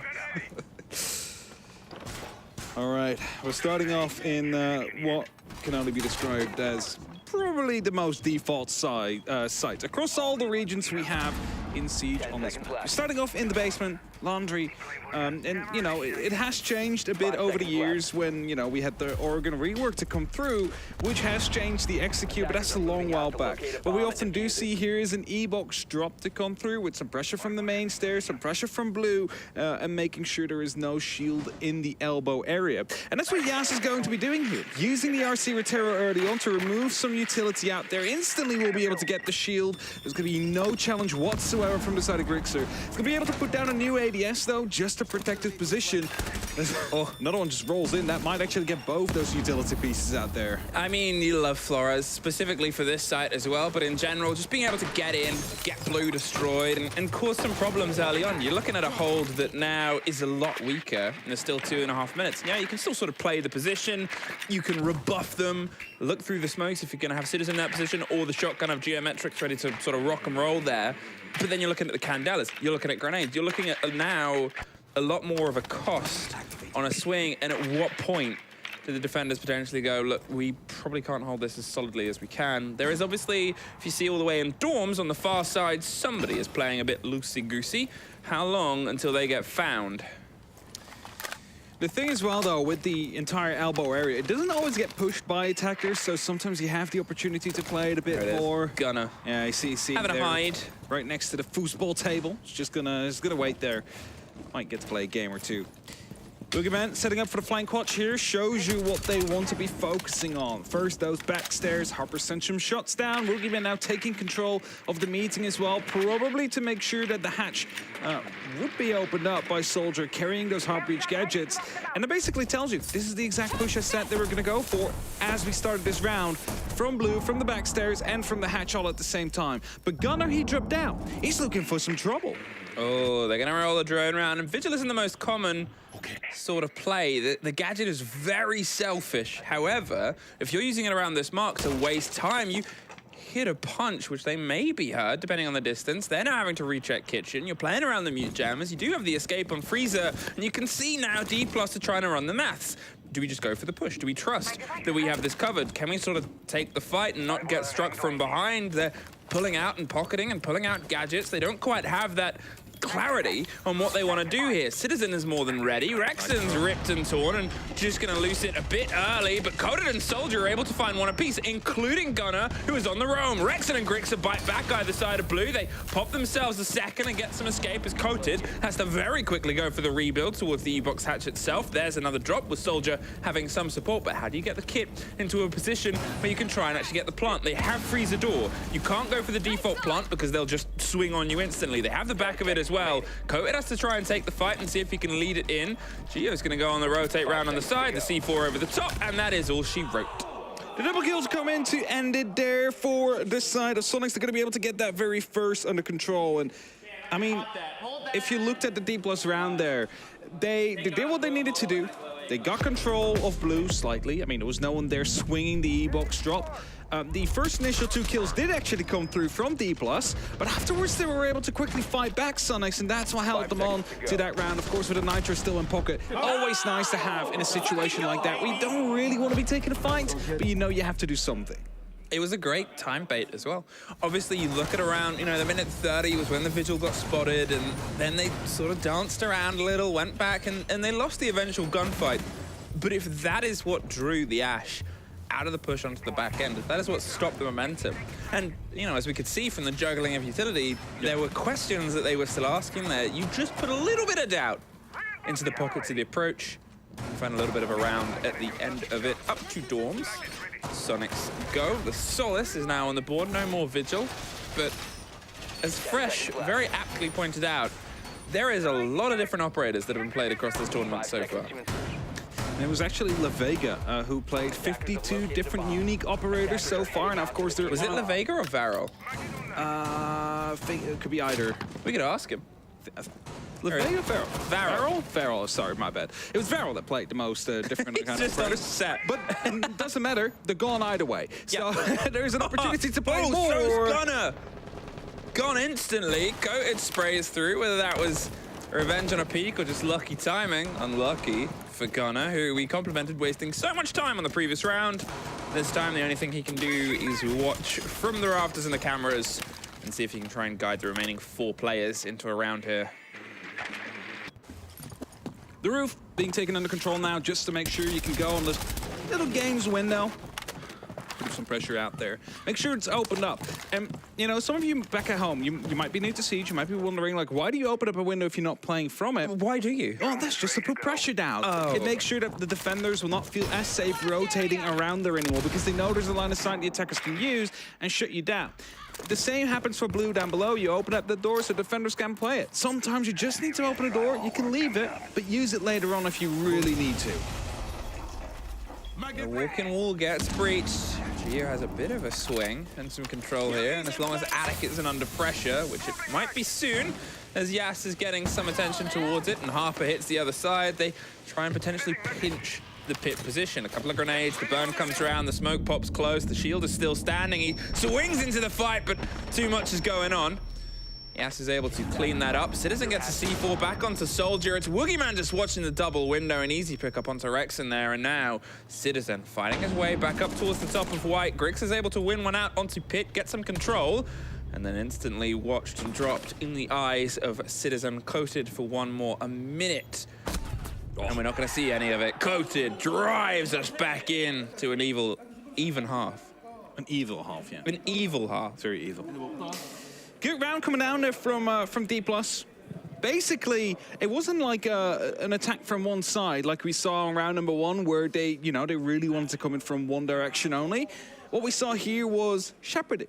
Opening up multiple different angles, opening up multiple different places, putting up the pressure as well to force the Snoiqs players out of their comfort positions right into the lines of sight of anybody watching those flanks, or rather rotate around on that side. And, you know, they punished them well for it. They took all the gunfights, they won all the gunfights, and now they found themselves on 1-1. So a very good round from Dplus Kia there. So Snoiqs, obviously there is technically a bit of history between these two orgs, but it's org spawn and rosters. There was 3 of the same players on Dplus Kia and 2 of the same players on Snoiqs when these two teams met at SO 2022. But what we can try and get is that famous secondary intel of how does Snoiqs do against teams from the region. Well, the last time they were actually in a best of 1 at a scenario like this was in Berlin versus Sandbox, where they lost, I believe, both games against Sandbox Gaming. Yeah, and the major before that actually won both best of ones against them. So, like, I think for Snoiqs to have down overall a 4v2 on maps versus Korea. And for Dplus against NA is 6 on 8. So they've lost 8 maps and have won 6 against North America. So that would tell you that Snoiqs is still slightly favored to be going into this one. I mean, the social polls, as I was looking at it earlier, were also slightly favored. A little bit. Just a little bit favored towards Snoiqs. So, you know, Dplus is definitely going to be the underdog for this entire game here. But if they play like they played that last round, I have a lot of faith in the fact that they might actually make this a very close game, if not even win it. It's one of those things to sort of say, okay, this is kind of obvious. It's a Phase 2 team, but it's one of the most impressive rounds I think I've been able to cast of a team from that region, from APAC throughout this tournament so far, or the generic at large, Korea more specifically. So you want to see that fight, you want to see that return, because at this point, as I said at the start of this, Dplus have watched a lot of teams lose, including La Vega versus Snoiqs a few games ago. This being a chance to try and bring back some of that energy. Rexen forced out of his position here onto Pit by the first grenade. Citizen is watching to see if Coated drifts a little bit too wide, but you know, when you're looking at this site and the control, you can try and force this vertical, but you don't need all of it. You do just need that attic section. Yeah, that's it. You need to have attic under control. Preferably, you'd like to have someone down below as well to make sure there's no one just creeping up like they suddenly do. With the shutdowns there, Woogieman will find a kill just in time, just to make sure, you know, that he can still use that talent shield later on to get that plant on the board. I mean, it was a risk, but I'm not sure how informed it was. You can see Grix is watching from one perspective, but there was at least 2 other Dplus players there ready to swing onto that. They had the pings, and it feels like a gamble that, you know, is it really worth running the numbers? You're playing the Legion, you're playing an ability that can get a little bit stronger, especially if they're trying to tuck the plant here at this point, and you might theoretically have the hatch open to lob those from underneath. Citizen is going to see if he can try and take the fight, being droned ahead, and an easy pick up there against Yas, but with 40 seconds and Coach is getting control of Attic itself, they're going to see if they can try and get the execute. Like such an unnecessary gunfight to take out there on the kitchen, right? Like he didn't really need to go there. But as the plant's going down out, I wonder is there any piece of utility they can toss at you? There's only a C4 in the hands of Rexen, which doesn't actually get tossed in. There is going to be the plant successful. 40 seconds, a retake is now on for the side of the Snoiqs. One of the first plants of the day, and how do you break your way through? The C4 just prepped. Woogieman does go down. Not sure if it was because of the full explosion, but Soldier and Harper get the rest cleaned up. Just down to Rexen. Cannot find the swing. Dplus, they pull themselves ahead here. 2 rounds so far, and honestly, it feels like they're just getting warmed up.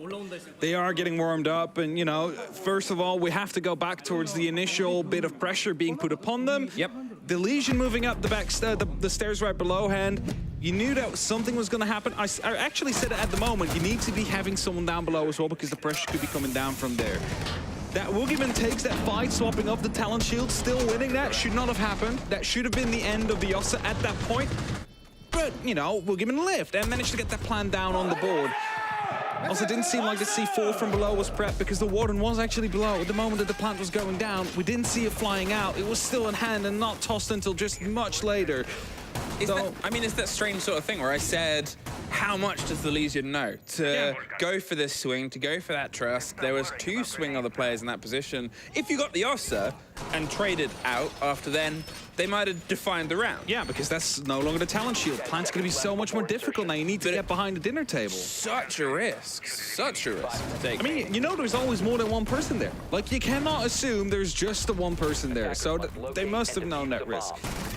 The one thing from Dplus I think they could have done better, but of course they don't know their strategy. I felt it was kind of unnecessary to take the fight in the kid's bedroom. Like, they didn't really need to go there. Maybe someone below would have been safer in that matter. Either way, they won the round, so there's not much that we need to discuss after that. Maybe in a future round. But we're back in the basement here. We're back in Laundry, and very quick controls being exerted here from the side of Dplus Kia. They're already starting to drone down the staircases. I believe there's also no roamers they need to worry about, and that means there's just plenty of time to make sure they can set themselves up as they want to, and maybe formulate a bit of a better push compared to round 1. Started off well, but quickly fell apart right after.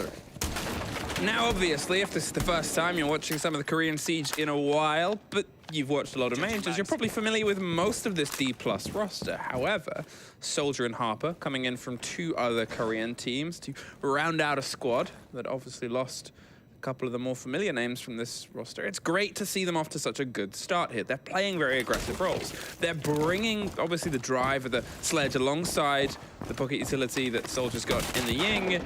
However, they were always kind of sharp players that were a bit underutilized in their previous rosters.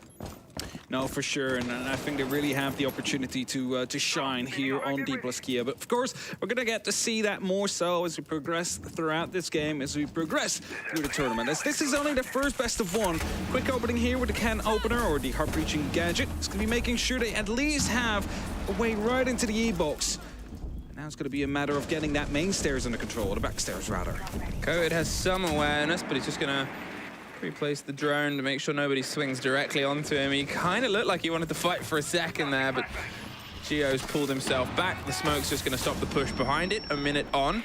They might just be burning utility. They've got the ping on the claw there, tucked on the outside. It could go for a risky swing from the stairs, but there's still so much danger around. The very aggressive positioning up on the side of blue, the sort of propositioning of I'm here for the fight as soon as the fight happens, buys as much life for the player inside the position there on the other swing. Shaiko in that corner, obviously played by Gio currently, is able to stay standing because of how aggressive they were on the door. The grenades get used, Rexen gets 1 and 2, backed off the box, and again, it's all to keep this player alive in this position. Gio is causing so many problems, and the network around them have kept him alive and kept everybody else dead. Woogieman, all that's left after the failed execute and collapse onto the position. 20 seconds. I would be surprised. I mean, we saw them struggle in the last round, but they actually managed to get those first entry kills on the board. It's now going to be a flawless round for Snoiqs. And, you know, that's something they need after how the last 2 rounds went, because Dplus really had their number in those last 2 rounds. Them being able to strike back with a flawless now might give them the extra bit of confidence they need to make sure they find a victory on the top 4 as well. And as we then start looking at exactly how it went wrong, well, they weren't quite able to deal with Rexen, they weren't quite able to deal with Shaiko, and with the elbow. Those three key positions are, of course, those first positions you're going to have to go after if you want to find success in that basement. But none fell, and that just makes it really difficult as an attacking team to get that plan down. 2 apiece, but Snoiqs have only been able to make that happen on one side. Will they be able to get the stretch here? See if there's somewhere else they can kind of put the feet down. Here, obviously, there was an early loss. A loss 20 seconds into the game. The Solace gone, and either way, you're always hurting, regardless of whether it's an anchor player or somebody that intends to be on the farthest reaches of Narnia possible. Getting caught by a spray through a soft, assuming that's what happened, it doesn't put you in a good mood. No. That would be something that, I mean, you're in such an important game. That happens to you, like, come on, like, is this really how I die on I would put that in the bad column. Yes, that's not in the good column. No. It's in the bad column. If we have to divide them by the 2, yes. So, last time, that's how it started off, but afterwards we saw a really good Dplus that was attacking from multiple angles, forcing people out of their comfort positions, right into the crosshairs of Coda, for example, who was watching through the big window. So if that is something they do again, then they might be able to find that same success. Just try and dislocate these players, try and force them into a different spot, and catch them if they do so. Yes, couldn't quite get the full drone in, so he just goes, frees his drone. Allow them to get a better idea of the hold here onto Trophy. Now, they got the walk-in breach pretty cleanly before, but doesn't seem like Snoiqs are too intent on stopping it directly. They have doubled up on the Trophy wall this time. They're not playing with the swing because they realized just how much pressure was coming towards Pit and onto Geo before. Make them have to work for it. Don't give them the chance with the Zephyr stun. And here, as they go for the plant, where they go for the impact underneath, the second Kaid Claw has been locked and thrown. The third is in hand. It goes down instantly, but they've pulled off the exothermic. Now they've placed the exothermic, but they've pulled it back off once again. There goes the impact. There goes the EMP. The Claw will be a bit too late, and they get the wall and the kill. It felt a little bit long, but they got there in the end, and you can't fault them for it. It felt like a bit of a waste, considering they had to use 3 EMPs. Maybe it was just to wait for the player to get into position on the window. Maybe that's why. That makes sense. I mean, if we go back towards the second round, it was about shepherding them out of control. Opening up a wall is really forcing them out of a way where they were playing, and they find an entry on the back of it, so well done. But Citizen is finding himself down below. Coded is watching it with a drone, has just spotted him out now, though, so that game has been read. He's not going to be able to just swoop in and get those C4s where they need to be to stop that plan from happening without Dplus being aware of it. So it's effectively a 3-on-5 on the site now. Yes, aggressively holding the rotate back from Pit. The smoke could try and cover his own movement, but as the pressure starts to slowly surround these players, it's still up to Dplus to put that pressure down into actuality. They slip their way into Trophy. They're concerned about the hole over the top in case a C4 flies through. The grenade. Oh no, yes! Destroys Soldier, stops the plant. Woogieman and Rexen find one apiece, a 3 versus 3. As suddenly, they had everything perfect for an execute, and Yas is now going to do all the work. They hop in and get it, and leaves just Citizen. Gets one from the side of Trophy, gives the game in his position, but 20 seconds is much more tenable than what it was before. One more for Citizen, and now it's only Yas to reclaim the round that he potentially cost with a little bit of accidental grenade throw. The C4 goes to the wrong place. He now knows where the plant is, but there's not a proper clean rotate there, so he's holding and hoping that somebody goes for the swing onto him. 40 seconds. A lot more time than you think it is until you find yourself around 20 seconds. Yas has an idea. They've seen each other, but Citizen, and you can see it on his player cam, and I'm sure you'll hear it around the halls. They pull themselves ahead. I don't know how that grenade bounced back, but it's so unfortunate, and not being able to move out in time there. That's a big cost, because otherwise that plant would have probably gone down a lot earlier. They didn't have to just all rush in to try and recover the round for what it was.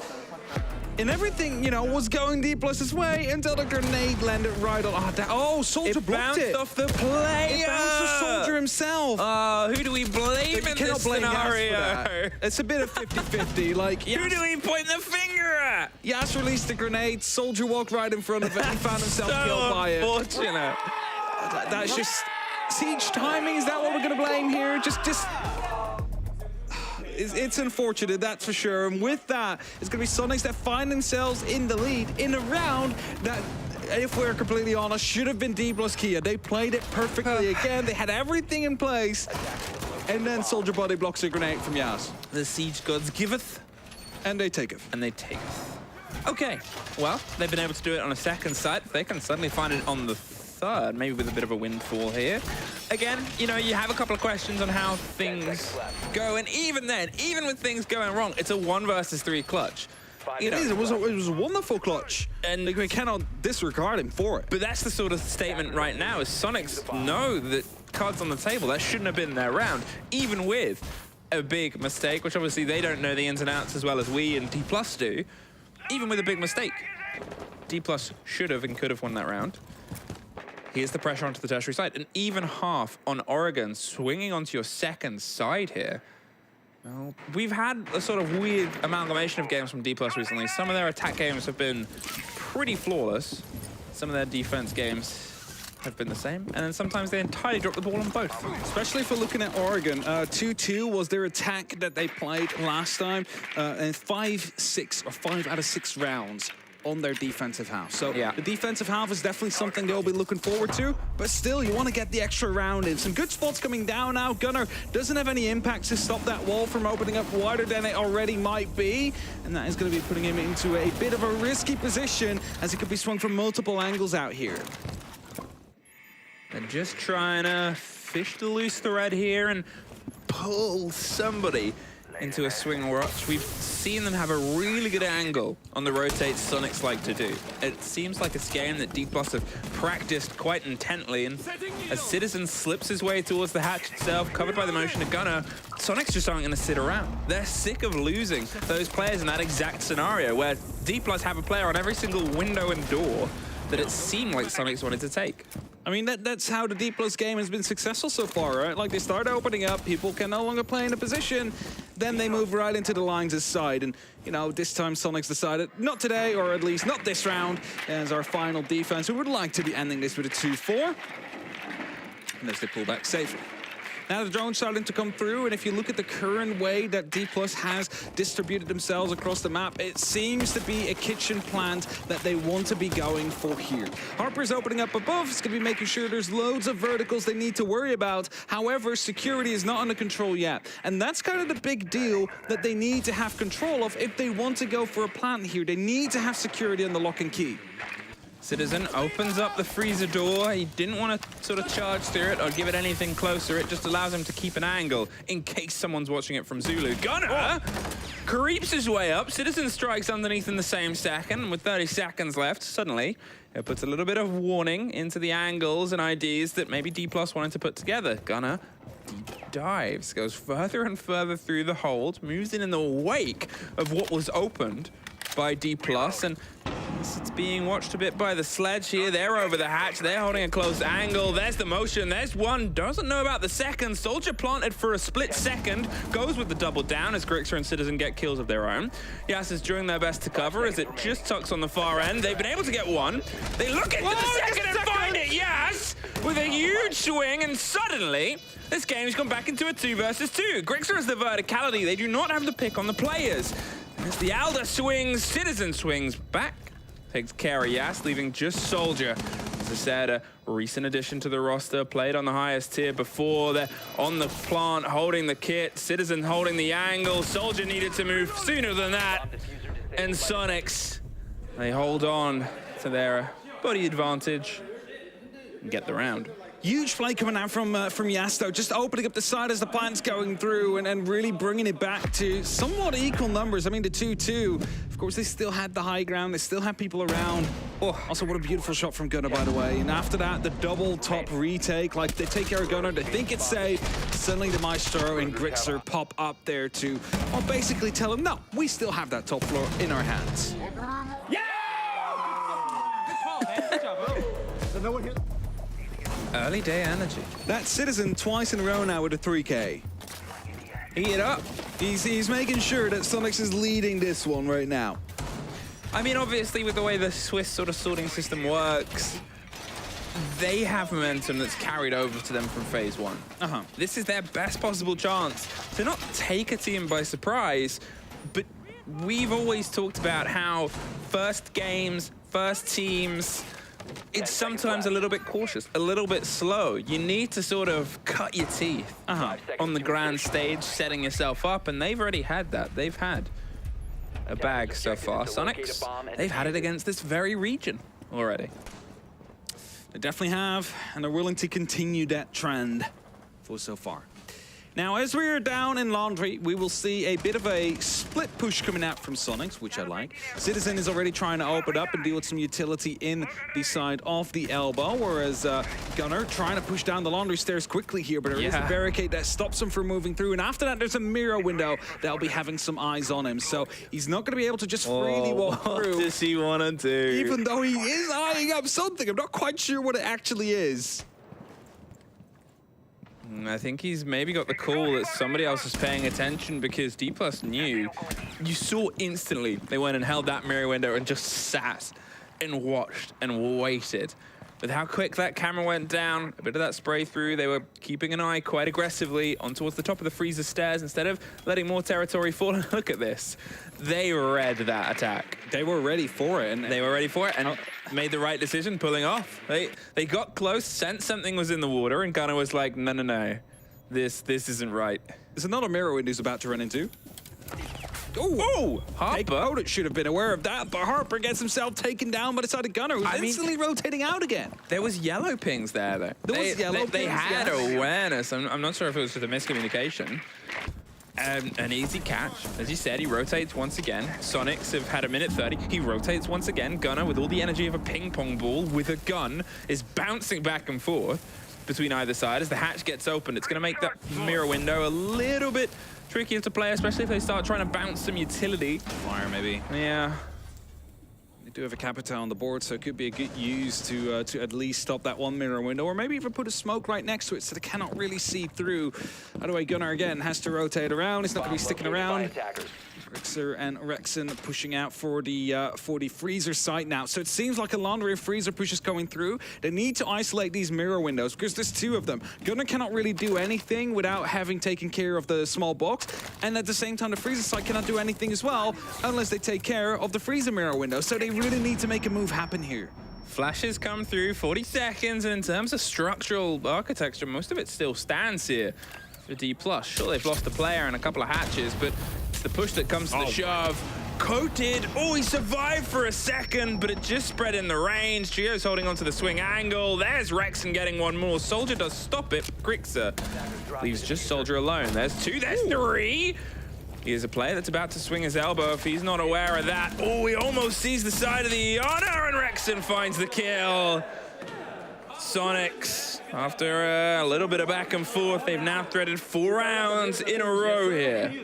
Very good round there from Snoiqs. They realized, okay, there's a mirror window watching Laundry, there's a mirror window watching Freezer. So we needed to find a way to deal with it. Hey, we have a Capitao, why don't we just put the player on fire that's right behind it?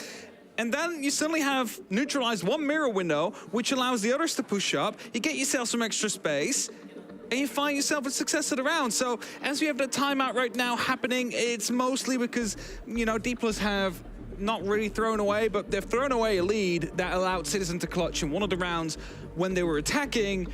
Right now, they basically got punished for playing a bit too passive, you can almost say, behind those mirror windows, relying a bit too much on the mirror windows rather than trying to take the fight to Snoiqs. I mean, there's no two ways about it. This game should, scoreline-wise, be be closer, yes. The fact that those go away from you, it eats away at you more than anything. It feels like there's a couple of mistakes now coming through from the side of Dplus that they weren't quite making at the very beginning of this game. You know, miscomms and miscalls can be the difference between life and death. But from the side of Snoiqs, that was very clean, very succinct. Whether they win or lose their gunfights, they seem to have a good idea of what each other is doing and what each other knows, most importantly. And that is, in that situation especially, the difference maker. I mean, it's often what you hear in a lot of like professional comms is everybody's telling you where they are and what they're doing. It's the most important thing. Like, hey, I'm right here, I'm dealing with this right now, cannot help you. Or, hey, I'm not doing anything, I'm coming over to deal with this issue. I have a grenade we can use. communication is always key in a game like Siege, especially because it has so many layers, so many floors, so many pieces of utility that all have their unique counters, which is what makes this game so awesome. But all these players at the same time, especially those calling shots, they need to have like massive brains to be able to just think of all this on the fly within like a second or two. Oh, you know, like the picture-in-picture that we get in the top corner, yeah, especially when it reveals utility that goes off. Imagine if you're solo queuing and you have that camera. That's the best thing. That picture-in-picture, it's like, here's the hard breach that's gone. It changes the game information. Yeah. Changes the game, just on little things like that. And as you said, the body that was lost on Freezer there from Dplus, it's just a matter of the ping was there, but they weren't listening, they miscommunicated. It cost them the first death. Now, drones entering the building. Just gathering some small information here, like, hey, bot buyer, all right, is there anything else that I would maybe want to use my grenade for to push up later? Doesn't seem to be the case as of yet. Because Snoiqs right now, I mean, they only need 2 more rounds and they will find themselves at the next part at the 1-0 side of the Swiss bracket. For those of you that don't know, you only play someone with the same record as you in Swiss. So they will be playing other winners if they win this. Gunnar right now has the opportunity to get a free kill. We'll find it as well. Soldier falls prey to basically the same game that Dplus was playing themselves. Just backed in to that engagement. Wasn't even really forced by anything. Citizen's in the site with a double. The Nook straight up the stairs.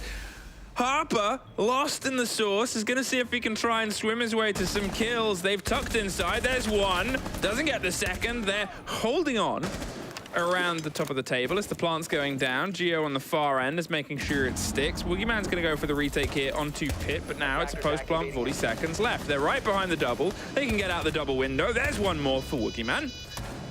But with Harper fighting his way close towards the site, Woogieman gets Geo. Grixer does stop Woogieman. A 2 versus 1, and they're on either side of this wall. The first is on Trophy Door, a 1 versus 1, and Citizen has been in this position for a long time. Does Harper know? I do not think he does. He got in, got a double, hid, and just got another triple. I mean, this is kind of what we always expected from Citizen, right? He's like a lurker. Like, that's the best thing he does. He just sits there, he baits the rest of his team, and he cleans it up in the air. That's just what he does. I don't know if you can call someone inside a site on the default plant spot. He was lurking on the side. He was waiting for the perfect moment to strike there. Yeah, he's lurking. But no, I mean, this might not be the perfect example, but if you look at the 2 previous 3Ks he has, he just lurks around on the map, comes back at the perfect timing. And that's how he is utilized best. That's something when he was in G2, he fell more into the entry fragger role, which is, I mean, he's great at it. He's a great fragger. We cannot say anything against that. But when he gets the freedom to just basically play wherever he wants on the map and just strikes at his right timing, he's so much more deadly. He's 12-on-3 right now. It's not that Dplus have been entirely pushed away, regardless of the fact we're currently sitting 6-2. You know, I guess it's the slightly better system here of you're coming in towards this tournament quite late on, there's less teams here, and now you have the Swiss system to try and get you a couple of games. But it's just frustrating, and the longer it goes on, the more frustrating it can sort of be. We have a blitz in the hands of Gunnar. Yep. Yeah, obviously you're looking at what else is there. There's nothing else that sort of signifies go, go, go, guns blazing instantly. Well, it might be to deal with mirror windows, right? Yes, a multi would work against it as well, but basically the panic that comes in from a blitz chasing someone down is so much more effective in some of these areas. And I mean, they have 4 rounds right now to try and lock this out, so there's absolutely no pressure on Snoiqs in this round. And so you see Gunnar instantly descending the staircase, taking out the camera, making sure there's no information, then he just hops back off, goes to a different area, and you know, he might just come back in like 10-20 seconds and just rush down the hallway. Who needs the drone when you can just have Gunnar face check everything? I mean, that's what the shield is for, right? Like, he could just face check. Yeah, but he did it as Ash the last time they were down here before. He just kept on. I mean, that's just someone who feels very comfortable, he feels comfortable in his role, even though maybe his current KD doesn't really reflect it. But if one of your team's gone 12-3, I think it's okay to have that energy there. Still weighing up. And remember how it happened last time here, was the push itself, 30 seconds left, roughly. They took the drop onto Freeze onto Laundry at the same time, took the fights into the mirror windows, and won most of them out. They're going for another prod here.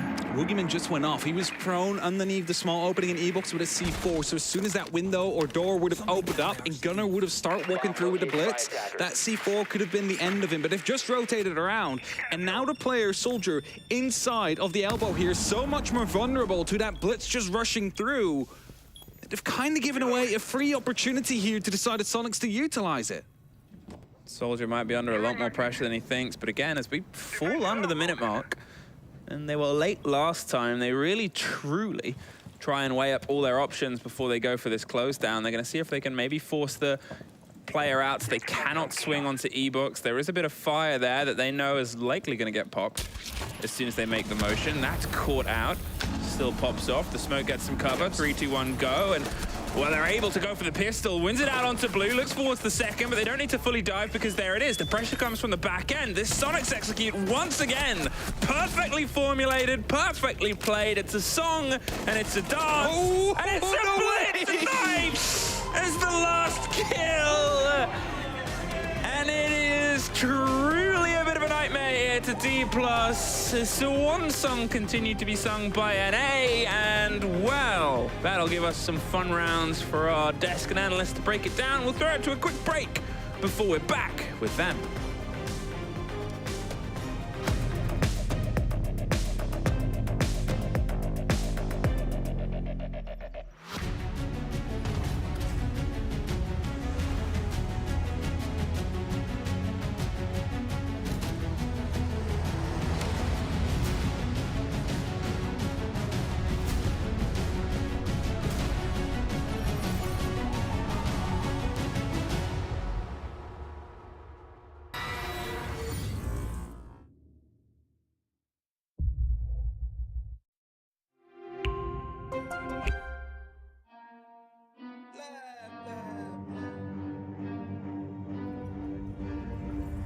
I got problems on problems on problems on problems on problems on problems I solve them. I run through the money, the pressure be calling. Left on my blessings, I feel like I'm falling. The birdie is back, tell me I'm garbage. I'm going through something, that's why I ain't calling. Phone and progression is all that I wanted. The phone and affection, I summon and dub it. Cause I got problems on problems on problems on problems on problems on problems I solve them. I run through the money, the pressure be calling. Left on my blessings, I feel like I'm falling. The birdie is back, tell me I'm garbage. I'm going through something, that's why I ain't calling. Phone and progression is all that I wanted. The phone and affection, I summon and dub it. Why you be all on my line about nothing? Why won't you go get you $1 or something? Don't hang with it who line for nothing. I see that we different, you riding, I double. I don't do discussions on bragging about hundreds. Don't go to your places, I know that they sunken. Don't call me your brother, I barely can trust it. I talked to a shorty, she bagging the bucket. And I'ma need all of my dollars on corporate, so hand me the money, I divvy the pie. I'ma give all of my people a portion to build them a fortune. I'm flipping the ride. I can't be mixy when iffy the vibe. And 40 on 50 is really the time. Why are you all on my phone like you want me? Like you wasn't pushing the kid to the side. I run through the money, the pressure be calling. Left on my blessings, I feel like I'm falling. The birdie is back,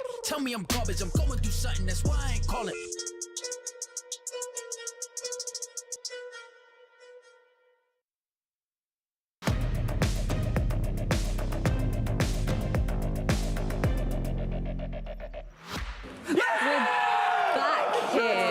The Blast R6 Major Copenhagen, and I am joined by yourself, Gunnar. As you can see, celebrations were in full force for yourself and for your team. So I got to ask you, first and foremost, we spoke about it a little bit before the broadcast started. That was a little bit of a closer affair than maybe anticipated. What went wrong? I mean, I wouldn't say a lot went wrong. It was more so like, I was definitely getting caught off guard on like the early picks at the beginning of the game. And once we just slowed it down, we sat in our corners until, you know, they executed. They couldn't really do much. But yeah, I wouldn't really say we were caught off guard most of the time. It's just those first two attacks they got on us they were just good attacks. So as of about 2 weeks ago, you guys recently changed up your playstyle, opted for a more passive, a little bit more slow-paced playstyle. Do you think that might be why they were playing so hesitant against you guys? I'm not sure. I think they have a pretty newish roster too.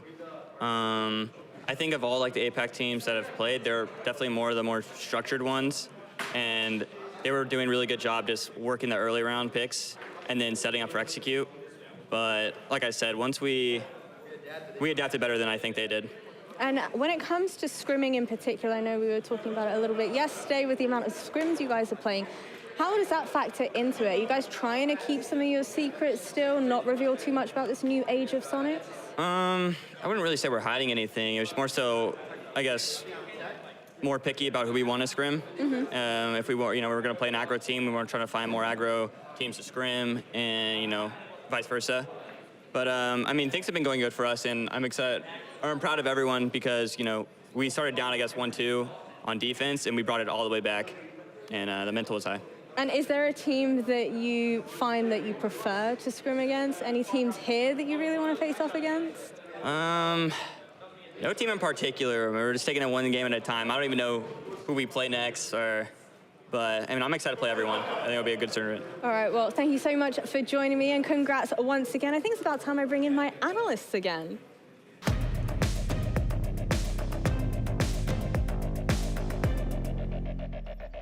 Just like that, kind of like magic. I've waved a magic wand, and you're back again. Fresh, what did you make of that game?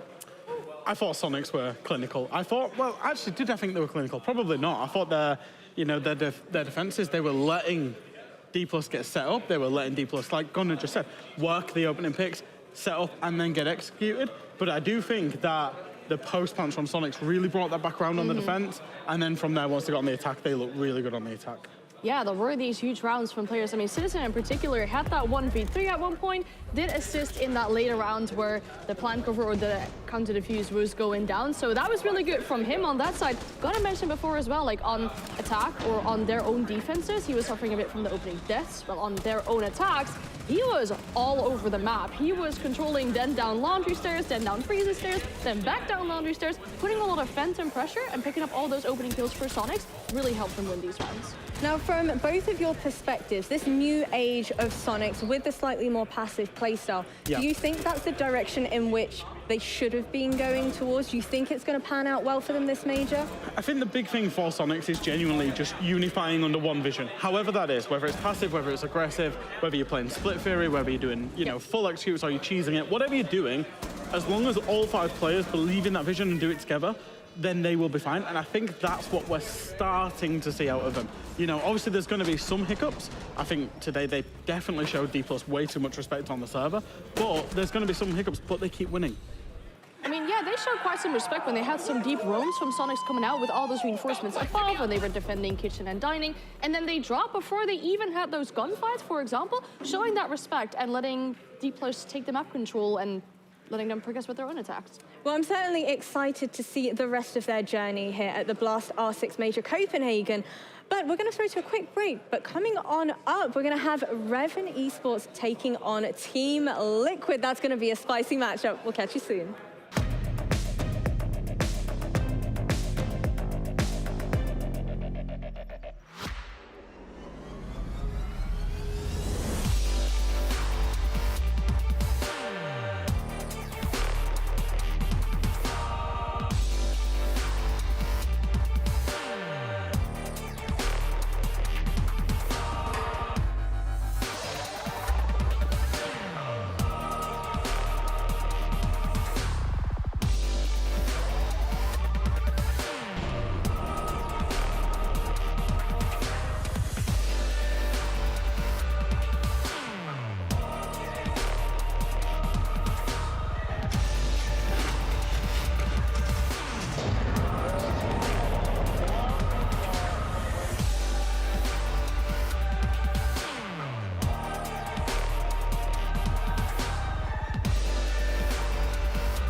When you have two teams from the same region going up against one another, you're best friends. But in the server, you want that win. You want it so bad. Our two Brazilian teams in the grand final for the first time ever.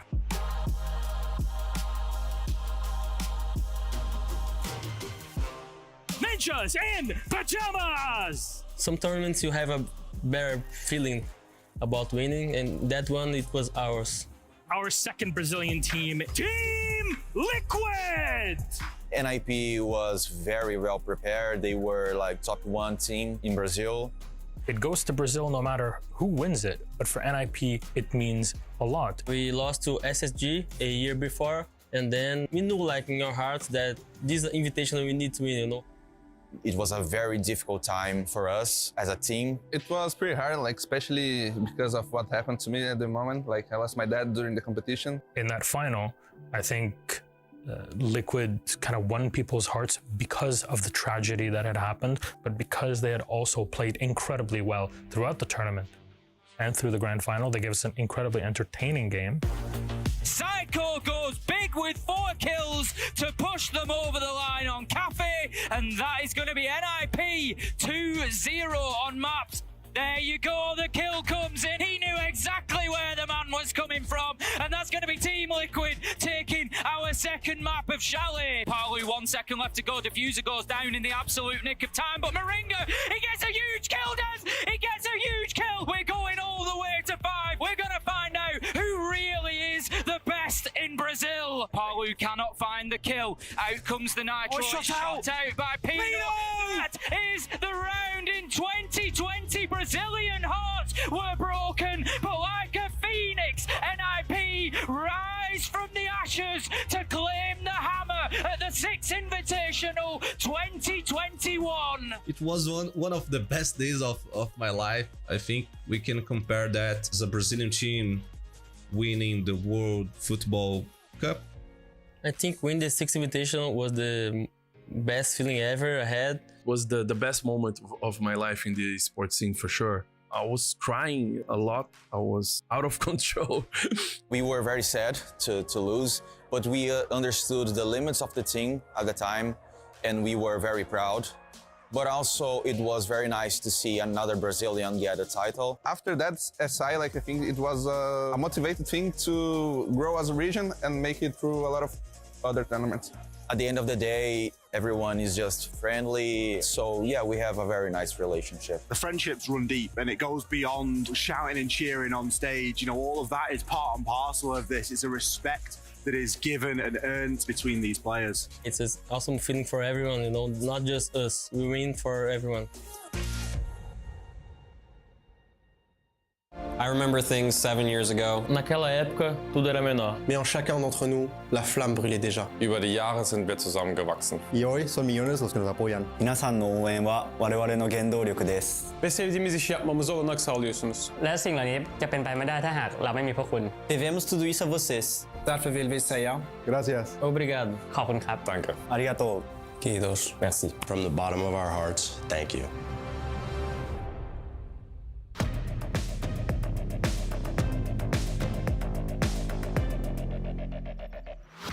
Well, coming on up in just a few minutes, we have Reven Esports from the LATAM LCQ taking on the big dogs in the form of Team Liquid. Now, talk to me a little bit more about the side of Reven, a team of slightly inexperienced players, with the exception of Joe. How do we think this aggressive Joe is going to factor into this? Yeah, I think, well, he is the main character for one. We'll do a lot of talking about Joe, but I think, you know, Reven, obviously, European team from the Latin American region representing, you know, Mexico and Latin America. They've done very well. Oh, there's a mic coming in. Hello. Can you hear me now? Oh, you look fabulous holding the... Fabulous. I think, you know, you've got a Latin American team coming in out of Reven, but it's full of European teams that have, European players that have got very little experience relatively at this level, other than Joe. He played on Navi all the way back in 2020. This is Phase 1 for them, was like the big scene, and now going through to Phase 2, I think they're just riding the wave and they'll just keep going. Yeah, exactly. For some players, it's going to be a bit more of getting that LAN experience in and getting the experience against these big dogs, indeed, as you mentioned, them being Liquid, for example. And it's funny because we talked about to one of the players yesterday, or one of the players from a different team, saying, well, how do you prep against a team like Reven? If they're so aggressive, what do you do?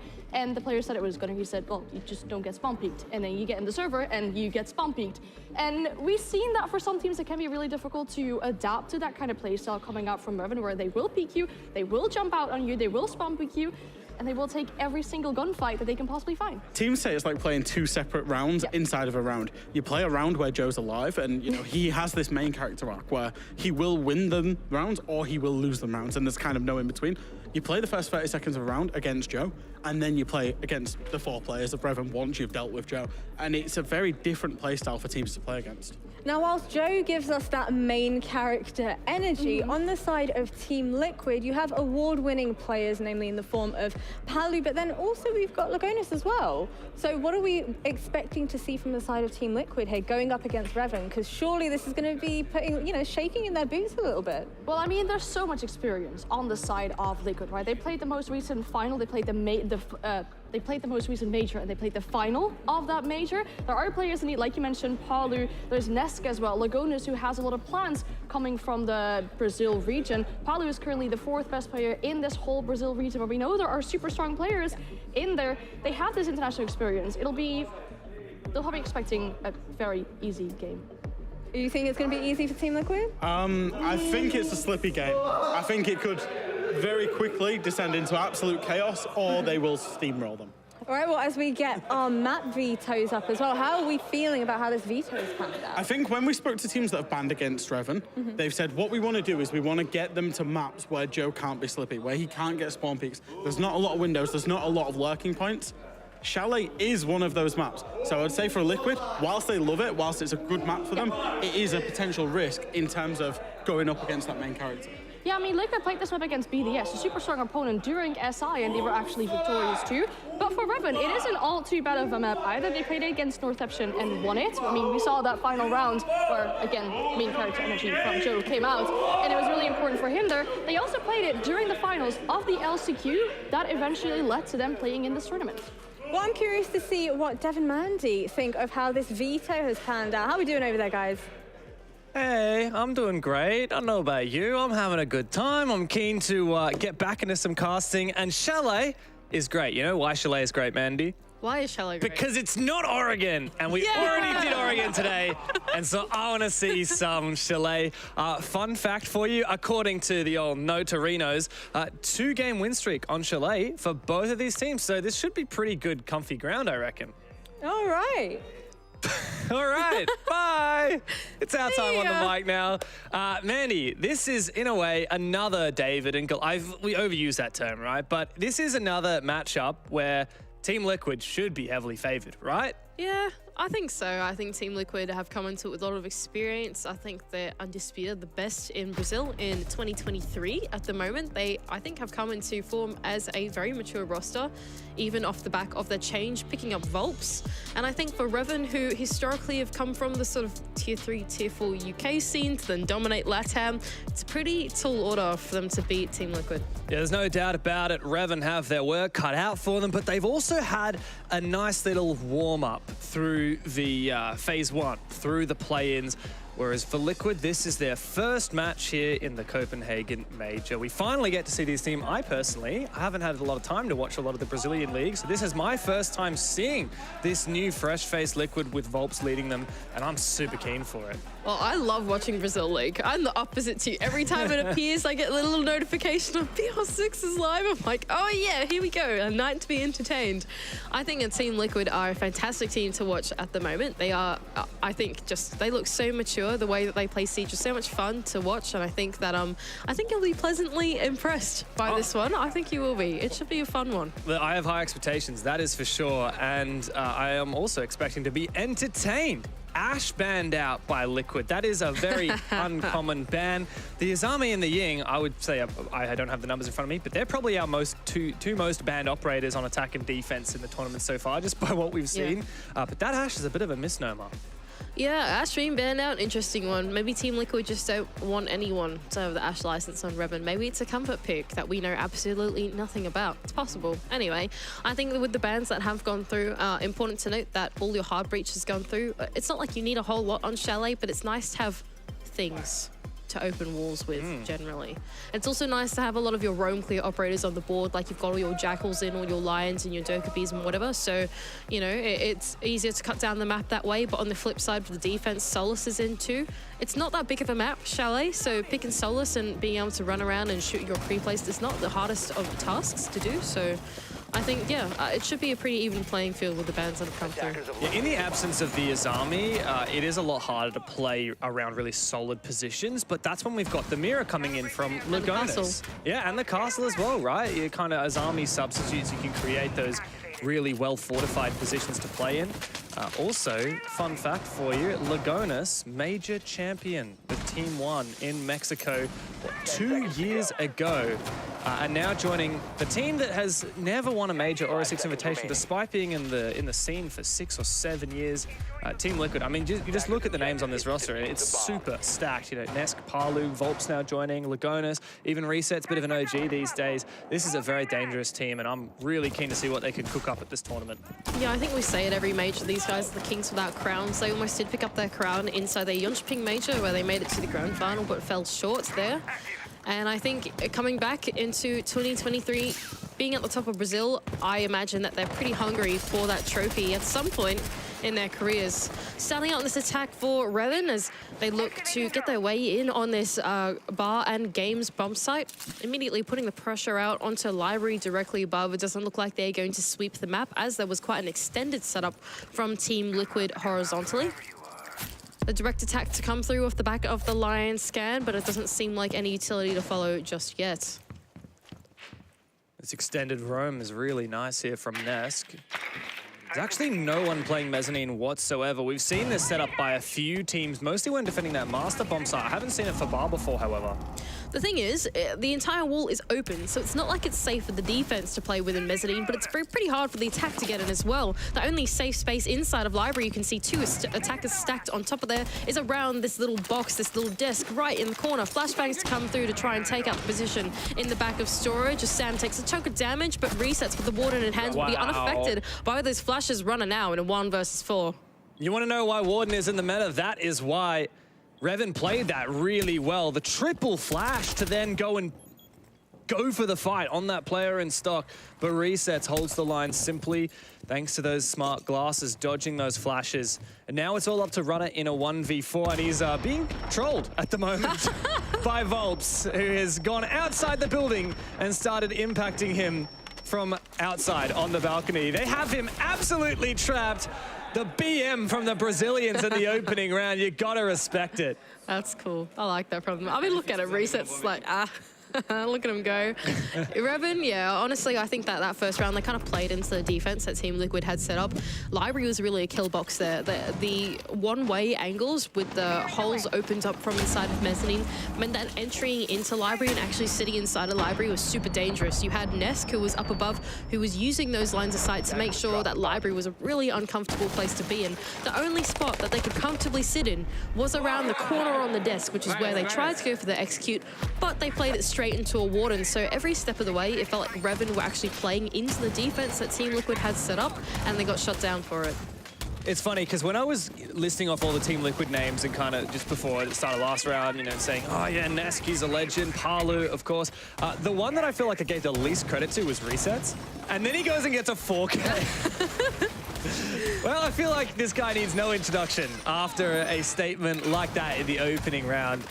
Yeah, great start here from Liquid. Exactly what they want, especially as defense on Chalet can be a bit troublesome sometimes, especially when you don't have that as army available. Liquid showing no signs of slowing down whatsoever.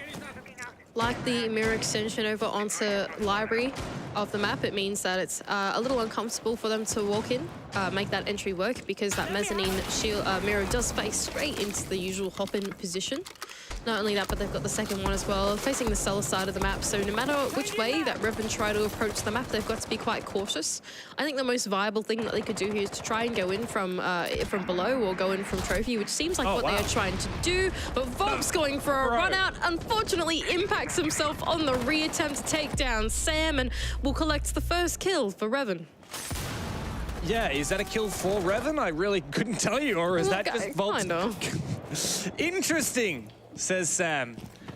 This has turned out to be a spicy game so far. The Zofia is still yet to be picked up as we see Wrath rotate over to try and support him, but worried about a re-aggression here from Liquid. Sam is now back on his feet, and Liquid are definitely in the deficit now. Lagonis is such low HP, and Joe's got some good info.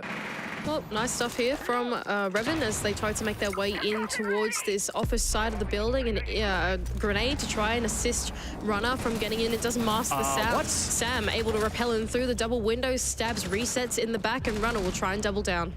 It's an aggressive push now. Runner is inside. The suppressor somewhat covers his position, but he's taking a lot of damage.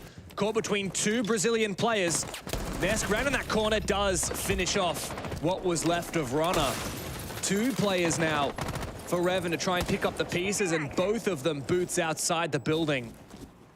Really strange round so far. Seems like Reven just tried to get an in onto the site and into the building, and each time that they were there, they were met by a Team Liquid player ready to refrag one of their teammates. Draw's gonna try and hop in through bathroom, but Nesk is there, waiting, arms open, and leaving Wrath in a 1-on-3 seems pretty nigh impossible, as Nesk can use the mirror to his advantage and take him down coming up the cellar stairs. I'm pretty sure that was a 4K from Nesk. So Resets kicked it off in the first round, and Nesk continued the momentum in the second. Look, I don't mind it. That looks so happy. I wish I could understand Portuguese, especially. I have no doubt. Here we go. This is what we were waiting for. Bam! Sit down, Volps, man. What's that about? Is that the advanced strategy that he brought over from a World Championship finalist team? Listen, maybe it's like, because you're on land build, right? Maybe your impacts impact faster. You know what I'm saying? He's used to the ping. He's used to it taking that extra, 20 MS to throw the impact. There you go. I gotta say, it occurs to me, right? Like, Team Liquid are a championship finalist team back in 2021 when NIP won the Six Invitational. These guys were the bridesmaids, and you said again they were in Jönköping.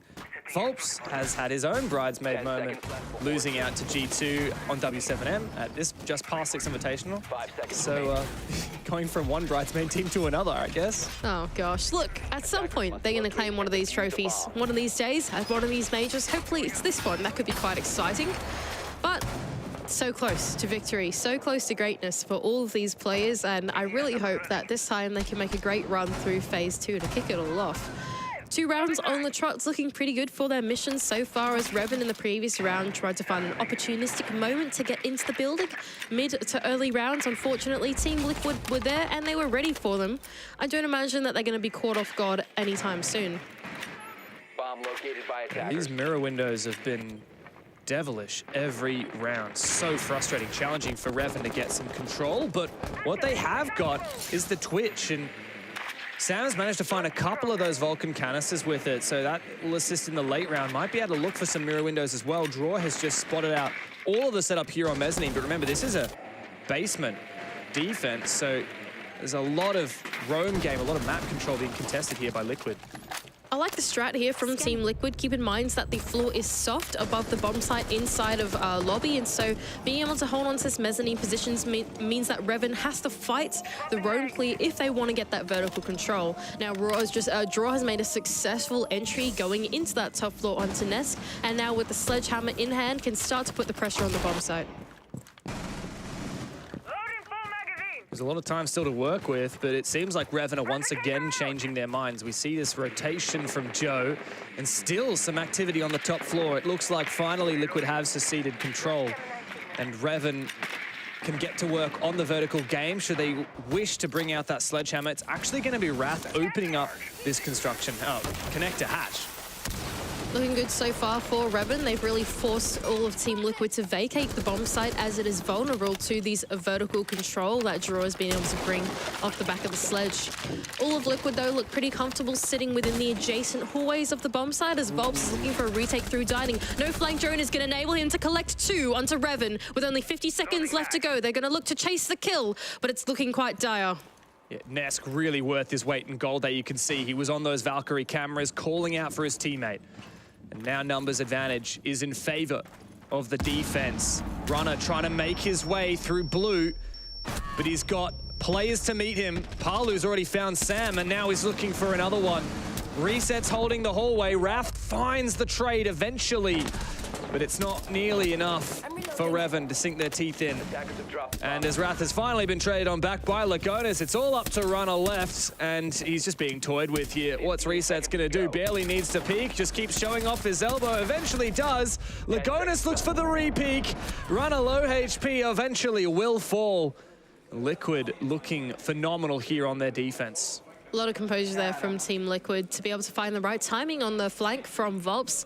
Off the back of, like you said, the Valkyrie cameras to aid that push to come through, really forced Reven to try and pick up the pieces through the mid-rounds. Unfortunately, they weren't able to do so with the man disadvantage going into the execute. The trades did not work out in their favor, and Liquid for 3 in a row are forcing Reven to take their tactical timeout. It's about time that Reven clean up their acts. Even little things here like that Valkyrie camera enabled the flank from Volps. You said it, no flank drones. Even if Reven were not able to hunt down all those Valkyrie cameras, I believe I saw an IQ picked that round. If not that round, then one of the previous for sure. I know Joe's been running it quite a bit. Really, there are very few excuses for Reven not to be at least watching flank drones, and if not, actually clearing those Valkyrie cameras. Feels like a pretty amateur mistake to make from the side of us, of course, but I think keep in mind that for Reven, when you have like 5 on the board like that, there are so many people alive, you don't always have someone watching drones. So if you're Nesk and you're dead, what are you doing? You're watching your cameras. Yeah. So it can be a pretty easy mistake to make if you're the attackers and you've got all the map control of the world, at least it feels like you do. So yeah, just a small amateur mistake for Reven, unfortunately does cost them that round.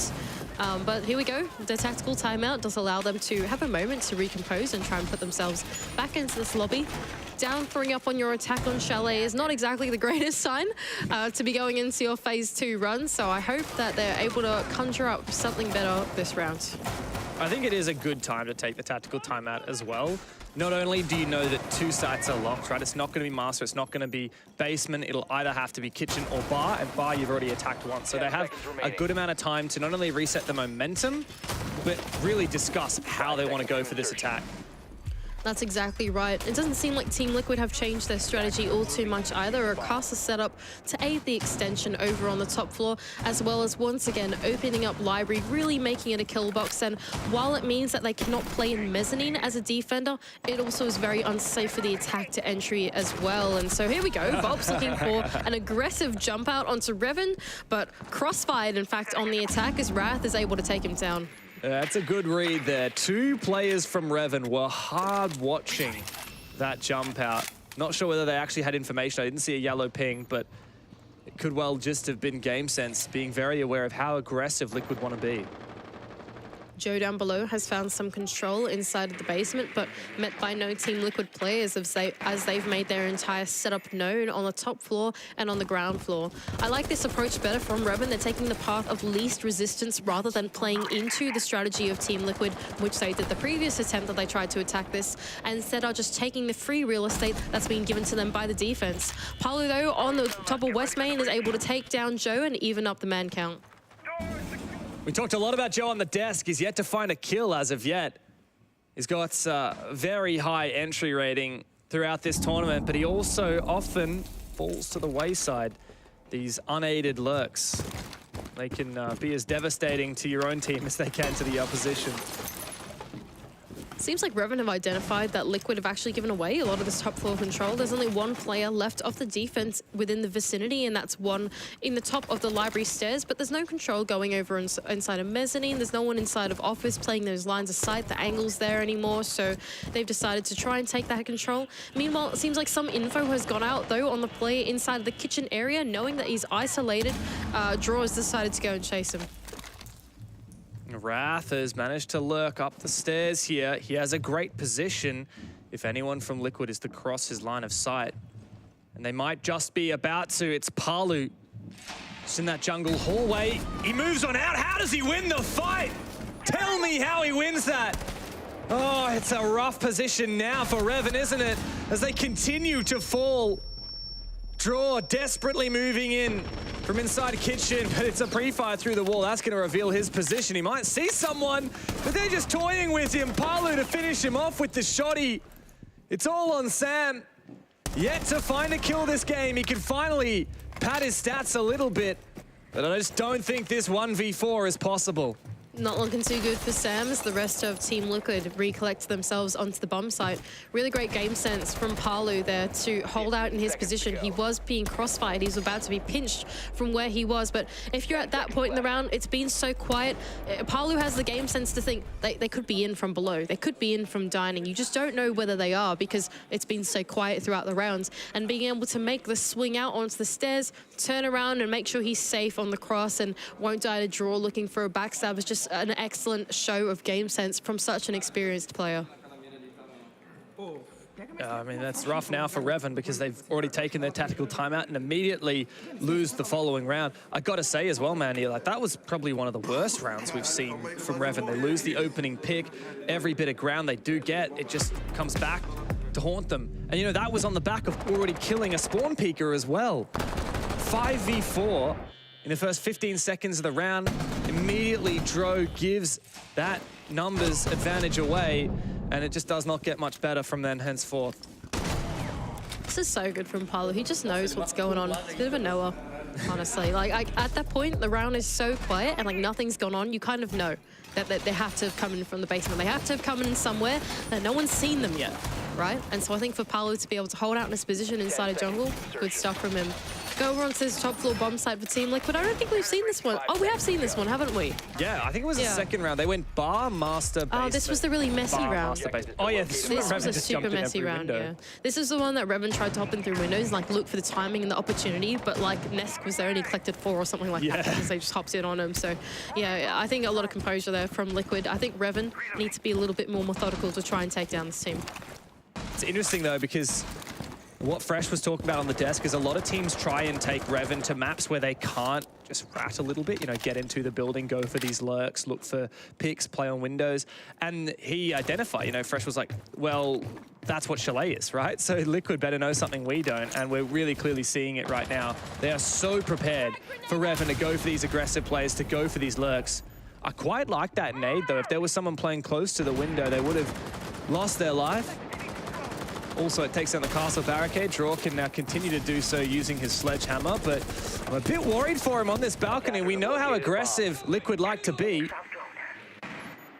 I think Lagonis is stuck in the bathtub now. I believe there is a player outside of that bathroom window, and Lagonis is thinking, well, this is it. This is where I live now. Yeah. Here we go, Wrath as well, with the diffuser in hand, is going to take it over to the solar side of the map to see what he can find. He doesn't want to give away his life and stick his head in that window just yet. I think that Reven are playing a much more cautious game this time, which I like. I think that they're giving a lot more respect to Liquid and how aware they are of what Reven is trying to do and cheese their way into the building. So good stuff as they collect themselves over on the solar side of the map and make their way in through Trophy.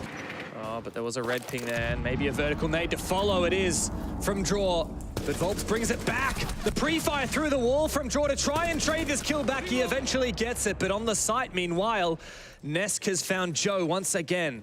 Struggling is the star player from Reven to find anything in the server, 0-5. And of course, Palu is there once again for another kill. Just 2 left for Reven. It's been a devastating half thus far, and it's not going to get much better, is it? Wrath goes down, Draw looking to pad some stats. He finds the first and the second. The ace was on the cards, but Liquid just were not going to let it happen. Sigh of relief not to lose that 3 versus 1. But really, if anything, it's just calamity for Reven. They're down 5-0. Yeah, Paolo's just been having a bit of a tear of a game, hasn't he? Even towards the mid to late round there, covering one of his teammates and collecting the final kill as well, really solidified the round there for Team Liquid. Reven just, it doesn't seem like anything that they do is putting even a dent into the Team Liquid defense. They try and play quick, it gets shut down. They try and play slow and linear, that gets shut down too. It just doesn't seem like any of Reven's attempts are of any avail against Team Liquid. They just seem so ready for whatever attack they have on the cards. How do you play against a team that is so confident that even in a 3v1, they're still peeking you? Yeah. I mean, if Liquid had lost that round, I think this would be a very different story. The door was left open for draw then. But Liquid, even in that 1v1, still spraying through the smoke and having the confidence. I think it was Palu on the Frost there at the end, right? Like, he's not going to back away. He's not going to be like, oh, crap, you know, it's now a 1v1. I have to play this cautious. No, he's like, oh, yeah, it sounds like he's about there. I'm just going to pre-fire through the smoke. You know, you miss every shot you don't take, I guess. And Liquid have been taking a lot of shots this game. Palu has been a bit immortal this game, you know? Like, even in that previous round, they sort of had him in a crossfire that was pretty good, all things considered. And this one as well, Palu is just, he's just taking gunfights. Like, there's an attacker on a window, and Palu, like, sticks his head in the window and takes him down. It's just like, I don't know, man. These guys just on another level of confidence at the moment. 5 up, fair enough. Attack onto, is it the basement that the bomb site is? Again, you wouldn't be able to tell if there's so many players upstairs. You wouldn't believe it with the mirror setup that they've got going on the top floor and a player hard holding the corner of library, but it is in fact the basement bomb site. Volps trying to prevent the attackers from getting inside of Bar and Games. Once again, Liquid, the philosophy here is that they don't want to give the attackers lobby control, because as soon as you give them lobby control, they vertical control as well, and they have to vacate the bomb site. So holding on to this is a good idea for the defense. A bomb has been located. Yeah, I love this. An easy rotation back to site from stock as well. Easy to get from library as well. You just drop down that hatch into gaming, and then it's not a far jog to get back to site. You don't have to go down the blue stairs. You don't have to rotate all the way through fireplace. Great setup here from Liquid. Reven, they've tried a couple of things. They're just looking for a push. They're going for a side push, I guess. But Resets has put somewhat of a stop to that. Poor Joe once again. But Sam is in sight, he's found a kill, and finally it's game on for Reven. He's trapped between a rock and a hard place though, as 2 Reven players are in the meat grinder. The crossfire is too difficult, but that plan might be able to go down here. The onus is on Liquid to retake, and they've been doing a stellar job of it so far. Draw once again in a clutch position, but he can't muster a damn thing. Reven once again sort of trying to cut corners here on the defense of Liquid and find a weakness and exploit it to the best of their ability, but it doesn't seem like there is a single bit of weakness that they can exploit in the defense of Team Liquid, because every single approach that Reven have taken has been met by a very capable player on the other side. Even in that retake, I think that, yeah, Liquid were able to make full use of the vertical control that they had to come back down the set of stairs that they needed to, even look down hatches or whatever it is. It just felt like that retake was so coordinated and enabled because Reven hadn't taken any of the adjacent rooms to the bomb site. I appreciate the interest in going for a rush from Reven, but you're going up against such an experienced team, they're not going to fall for that. Liquid know how to recompose. Now, we got 2 players in con, that's fine. We can just cut them off as they try and rotate out. Oh, we have to retake, they're planning, that's fine. Let's recompose, let's push together. Liquid are absolutely stellar right now. 6-0, 6 match points ahead of them. And I'm going to be honest, Mandy, like, none of these rounds have been close. Yeah, there was that one that was a 1v1, but really that was a 3v1 that Liquid kind of fed the last player. None of these rounds have looked like Reven's going to win it. No, I completely agree with you. I'm profoundly unimpressed so far. Look, like, you can take that playstyle and try and farm LATAM League with it, sure. You come to Phase 2 of a major, you can't do that. You're playing against Team Liquid. These guys are grand finalists of a major. Absolutely not. Not a chance in the world. Gonna go down to the basement bomb site is Reven for their first choice of the defense, as Lagonis is gonna put some quick pressure onto the bomb site and get that wall open nice and early. Well, if a tactical timeout wasn't enough to flip the momentum and give Reven something to work with, then perhaps switching onto their defense could be. But defense of Chalet is not as easy as many would believe. Paolo at the front of West Main has almost been met in an early engagement, but Runner decides to fall off from that one. Reven not doing anything too extensive here, just a few plays out on the ground floor, but with some nice fallout routes. A draw is going to be able to make his way safely down the west main stairs, or is going to be able to recollect himself with his teammates for the floor he wants to go for, but it seems like an early entry is on the cards for Team Liquid as they made their way in through the breach. 3-on-3s, the trades have come through, and, well, man advantage even. Okay, well, Liquid have decided to meet Reven's playstyle with an equally messy attack. It's 1-for-1 once again. 2v2 now. Reven try and hold on to the bare strings remaining of this match. But as that logic bomb detonates, it rings on out, reveals their positions, and Volps is going hunting.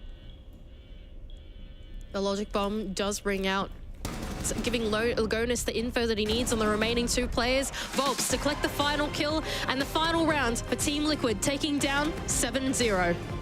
Does not get much more breezy than that from the top dogs of Brazil. Liquid run over Reven, the most dominant match we have seen thus far. We'll break it down after this quick break.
Was a little bit of a dominant performance from yourself and your team.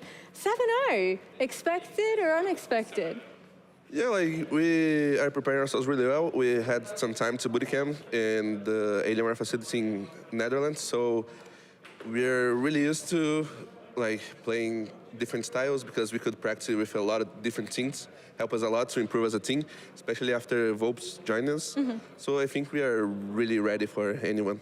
Now, on the topic of Volps, obviously he joined over in March. So what has he really been able to bring to the team as a whole? He sure brings like a lot of aggression. He sometimes can...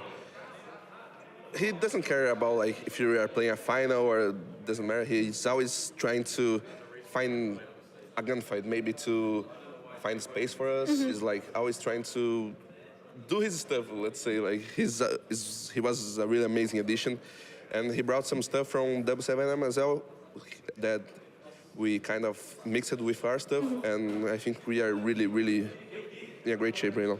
Now, what did the scouting out process for Volps joining the team kind of look like? Did you guys get much of a say in which player it was that you wanted? I didn't understand. So did you guys get to decide that you wanted Volps? How did the decision get made? Actually, we weren't expecting to do any changes. Like, we had a really bad like tournament at the 6th Invitational, but how can I say? It was more like a bad, let's say, a bad week. I don't know. Because on the practice and stuff, we were doing really well. And we went to the finals against BDS in the previous major. So we weren't expecting to do any changes, but like, it's Volps and he was free. Like, we couldn't let it pass, you know. So we made him an offer, and he for sure joined us. He said like he wanted a lot to join us, and that was it basically. Now, talking a little bit more about the Reven matchup that we just saw a moment ago, obviously you guys were the favorites to win, but do you still do individual preparation for a team like Reven? Yes, of course. Like everything we study, doesn't matter which one it is. So we didn't have like lots and lots of content, but we sure like studied what we could. We knew that they were a really aggressive team, so we were expecting a lot of stuff. And that was it, basically. Now, what's next for yourself and the team for the rest of your time? What are you hoping to do now as soon as you leave? Yeah, like right now we are going to wait to see who we're facing and prepare ourselves for the next one. All right, awesome. Well, thank you so much for joining me, and congratulations again. Thank you.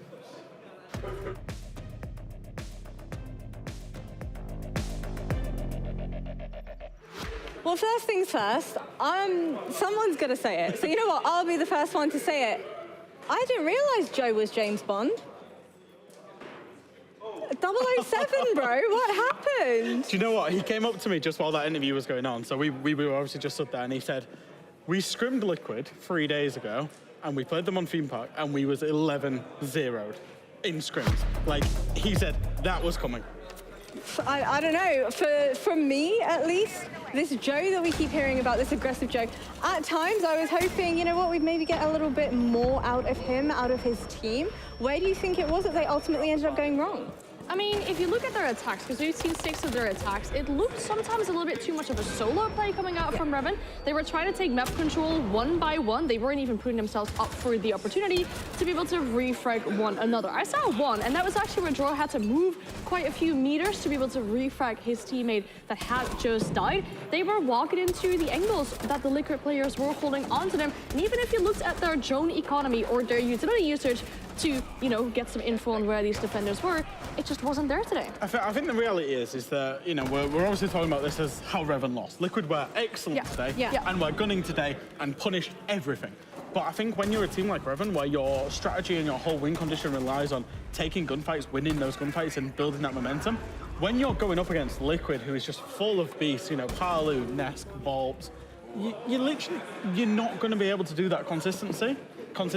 Liquid didn't let them do that consistently, and we saw the very first 7-0 of the tournament. Now, how do you think this is going to impact them moving on forward in the tournament? Do you think Reven are going to take this loss pretty hard, because it is Team Liquid they're faced against? I mean, sometimes you'll have to admit to yourself, okay, today we played a better opponent. They already said, like, this was to be expected, that we were going to face a loss today. Well, this much maybe not as expected, but, you know, you can regain themselves, you can regain yourself from that, and I think a good team sets themselves apart for when they are able to regain themselves and, you know, stand back stronger for the next match.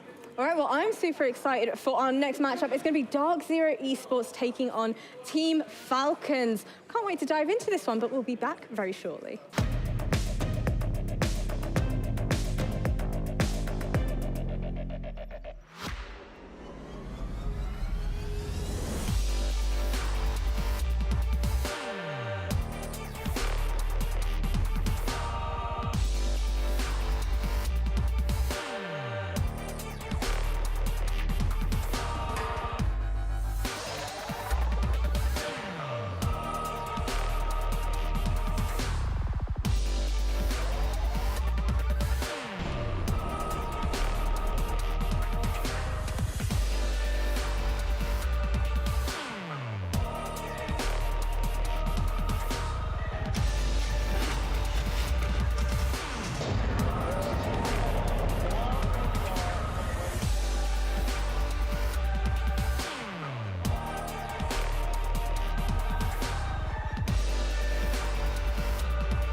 When you have two teams from the same region going up against one another, you're best friends. But in the server, you want that win.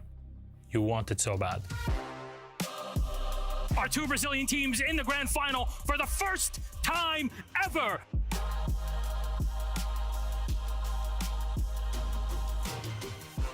Ninjas and Pajamas! Some tournaments you have a better feeling about winning, and that one, it was ours. Our second Brazilian team, Team Liquid! NIP was very well prepared. They were like top 1 team in Brazil. It goes to Brazil no matter who wins it, but for NIP, it means a lot. We lost to SSG a year before, and then we knew like in our hearts that this invitation we need to win, you know. It was a very difficult time for us as a team. It was pretty hard, like especially because of what happened to me at the moment. Like I lost my dad during the competition. In that final, I think Liquid kind of won people's hearts because of the tragedy that had happened, but because they had also played incredibly well throughout the tournament and through the grand final. They gave us an incredibly entertaining game. Psycho goes big with 4 kills to push them over the line on Cafe, and that is going to be NIP 2-0 on maps. There you go, the kill comes in. He knew exactly where the man was coming from, and that's going to be Team Liquid taking our second map of Chalet. Palu, 1 second left to go. Diffuser goes down in the absolute nick of time, but Moringa, he gets a huge kill, does! He gets a huge kill! We're going all the way to 5. We're going to find out who really is the best in Brazil. Palu cannot find the kill. Out comes the Nitro. Shot out by Pino. That is the round in 2020. Brazilian hearts were broken, but like a phoenix, NIP rise from the ashes to claim the hammer at the 6th Invitational 2021. It was one of the best days of my life. I think we can compare that as a Brazilian team winning the World Football Cup. I think winning the 6th Invitational was the best feeling ever I had. Was the best moment of my life in the sports scene for sure. I was crying a lot. I was out of control. We were very sad to lose, but we understood the limits of the team at the time, and we were very proud. But also, it was very nice to see another Brazilian get a title. After that SI, like I think it was a motivated thing to grow as a region and make it through a lot of other tournaments. At the end of the day, everyone is just friendly. So yeah, we have a very nice relationship. The friendships run deep, and it goes beyond shouting and cheering on stage. You know, all of that is part and parcel of this. It's a respect that is given and earned between these players. It's an awesome feeling for everyone, you know, not just us. We win for everyone.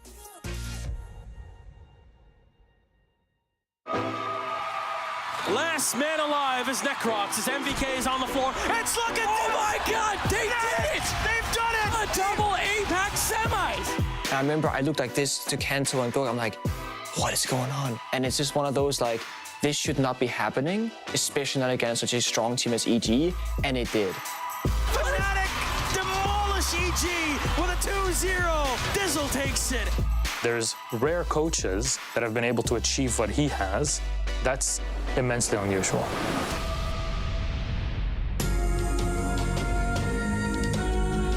It is Evil Geniuses against Fnatic, a match that any esport would want to have. Yeah, 2 big organizations with a ton of history in esports behind them, but one has a bit of a Himalayan mountain, a Herculean task ahead of them. The night before we were supposed to fly out to Brazil, I get a bit of a stomachache. I try and, take pain medication or something. Nothing works. They run a couple tests on me, and I finally get the news that I have appendicitis and I need to get surgery right away. He was not able to fly to Rio de Janeiro for the Pro League Finals at the time. This is your in-game leader. It's your captain. It's a big, big problem.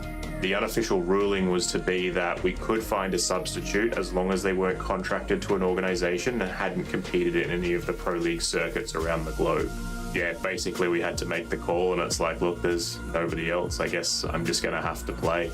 Normally when a coach has to become a player, we're always thinking that's going to go terribly wrong. And to make things worse, Dizzle came from Xbox or console, so he didn't play with mouse and keyboard before.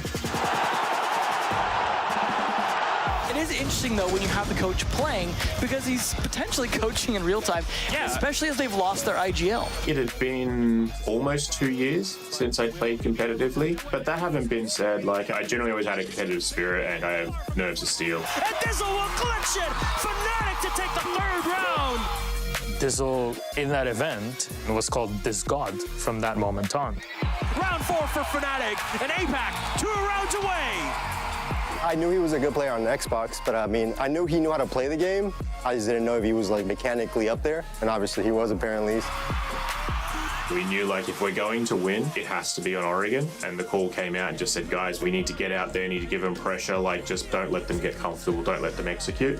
I'll never forget Aces bringing FO12 Ella and jumping out the window on Oregon from Armory, and then, you know, getting 3 kills and finishing up the game practically for his team. Last man alive is Necrox. It's looking, oh my God, they did it! They've done it! They've done it! Fnatic demolish EG with a 2-0. Look at that, they can't believe it. We can't believe it. The crowd can't believe it. And they just got destroyed by APAC. It definitely sucked not being there, but I just thought it was great that the guys won without me and they won with Diz. I just couldn't believe it. Like, the crowd went up, and I'm just sort of sitting there going, like, is this real? And then to have like all the thousands and thousands of Brazilian fans like chanting and stuff. We've never had so much support before. It was absolutely incredible.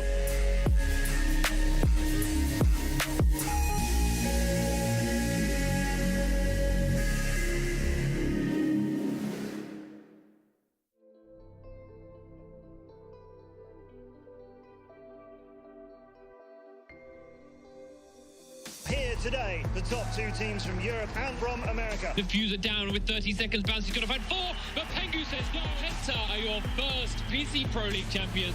Damien alone, and he drops down. Continuum are your world champions. Penta's going to have time to get the diffuser down, and we are going to see Penta win this all. They're the world champions right now for Season 1. He's going to be spotted. Can he get the kill on Chesnick? He grabs the Deagle kill!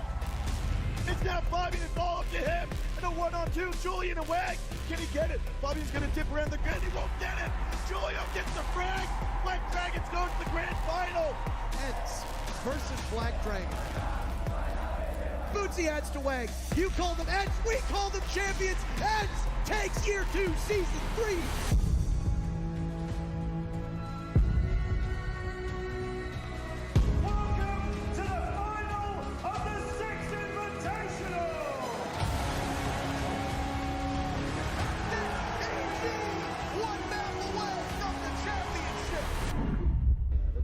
Let's go back on stage, boys. We have this. Let's go. Diffuser in a position where they'll have to see when the Hibana goes through. One will cover the doorway. As they start to defuse, Pengu goes for 1 on the Young. Can he go the second? They're often known as the best team in the world. We are in Atlantic City. Tentando caçar com tudo. E o consegue levar um round. A Team Liquid vai sendo campeã da Pro League.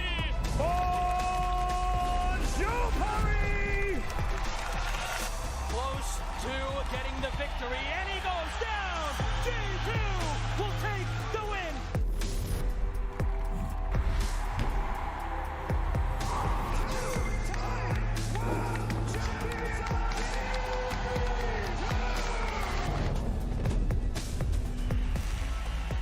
Sound cue to give Dan the information. Oh, he takes one down. Oh, Empire will rise as you crown a new champion here in Milan.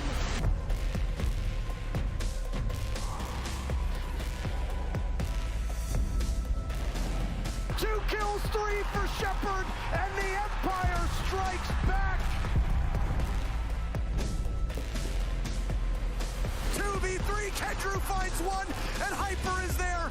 Na'Vi just need a couple more seconds. And it's done! We have a new Pro League champion. It's Na'Vi!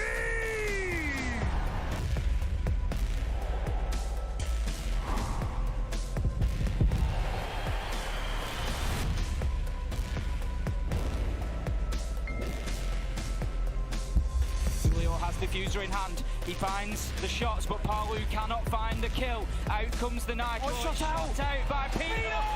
Your winners, it is the Ninjas in pajamas! Rock, paper, scissors, shoot.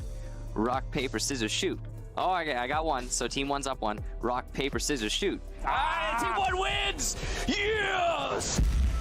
5 seconds left, but it's been surrendered. And do you believe in magic, Michael? Team one does, and they win the Mexico Major. It's time for our grand final. Faze have everything in their power, and that's the diffuser. Years and years of hard work pay off. Faze Clan are your champions.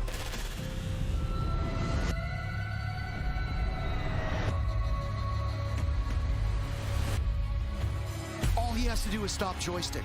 2 seconds left. There's multiple people looking, but always has the insurance policy. Empire have come so close before, but they've fallen short, and they'll do so again. TSM are your 6th Invitational 2022 World Champs.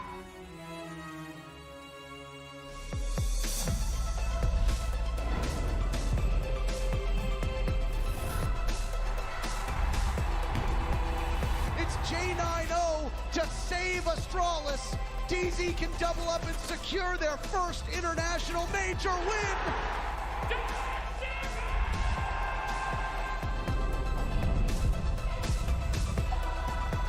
Yesterday they took the crown from LA. Today they take their kingdom from London.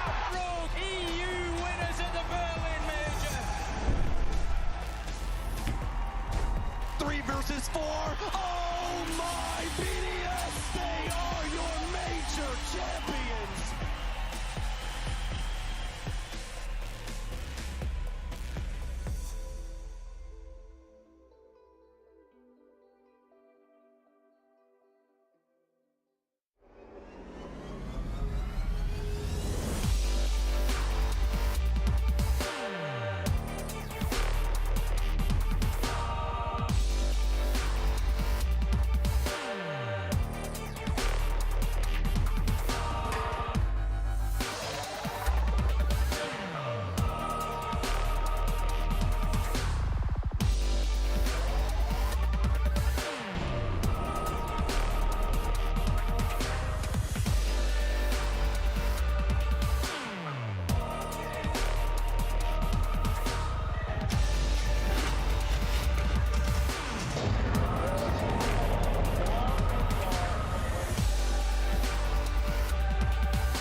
When you have two teams from the same region going up against one another, you're best friends. But in the server, you want that win.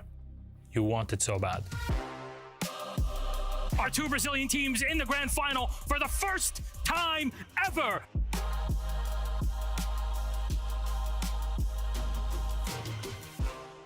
ninjas in pajamas. Some tournaments you have a better feeling about winning, and that one, it was ours.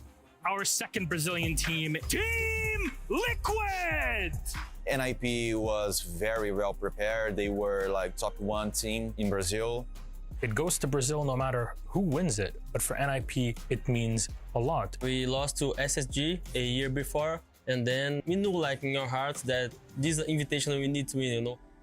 It was a very difficult time for us as a team. It was pretty hard, like especially because of what happened to me at the moment. Like I lost my dad during the competition. In that final, I think Liquid kind of won people's hearts because of the tragedy that had happened, but because they had also played incredibly well throughout the tournament and through the grand final. They gave us an incredibly entertaining game.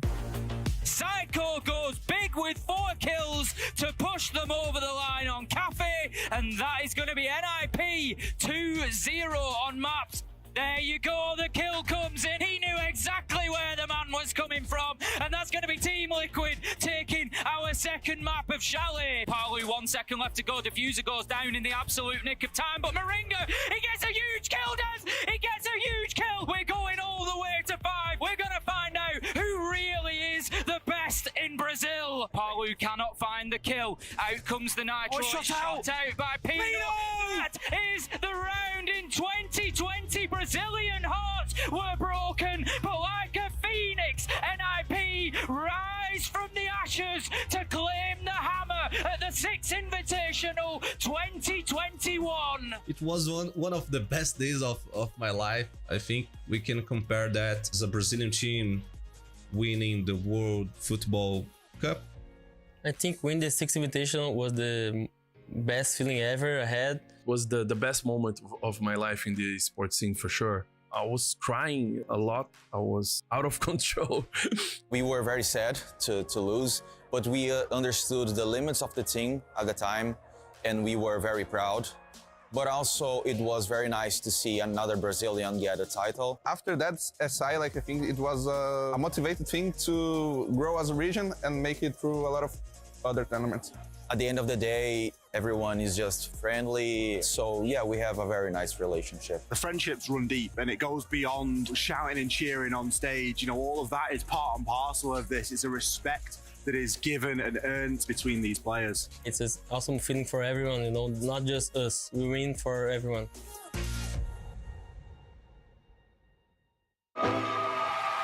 Last man alive is Necrox. His MVK is on the floor. It's looking. Oh my God! They did it! They've done it! A double APAC semis. I remember I looked like this to Kanto and Dork. I'm like, what is going on? And it's just one of those like, this should not be happening, especially not against such a strong team as EG, and it did. Fnatic demolish EG with a 2-0. Dizzle takes it. There's rare coaches that have been able to achieve what he has. That's immensely unusual.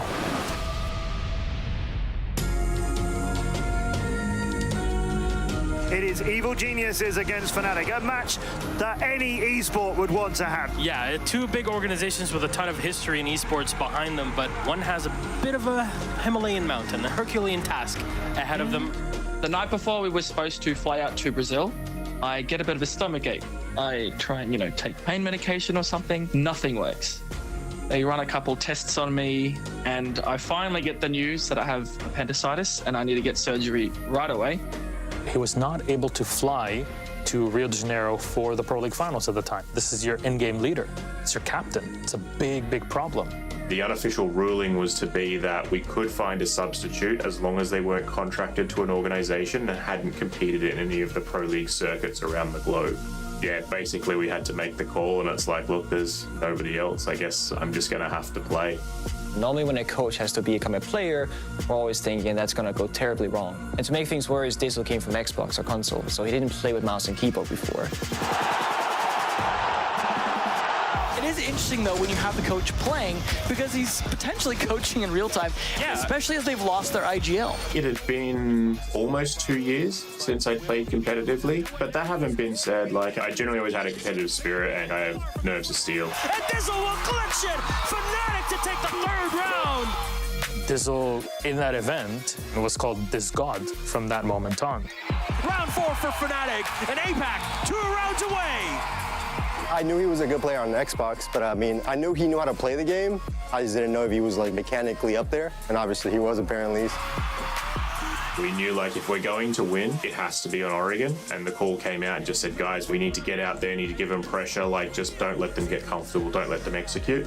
I'll never forget Faces bringing FO12 Ella and jumping out the window on Oregon from Armory. And then, you know, getting 3 kills and finishing up the game practically for his team. Last man alive is Necrox. It's looking, oh my God, they did it! They've done it! They've done it! Fnatic demolish EG with a 2-0. Look at that, they can't believe it. We can't believe it. The crowd can't believe it. And they just got destroyed by APAC. It definitely sucked not being there, but I just thought it was great that the guys won without me and they won with Diz. I just couldn't believe it. Like, the crowd went up, and I'm just sort of sitting there going, like, is this real? And then to have like all the thousands and thousands of Brazilian fans like chanting and stuff. We've never had so much support before. It was absolutely incredible.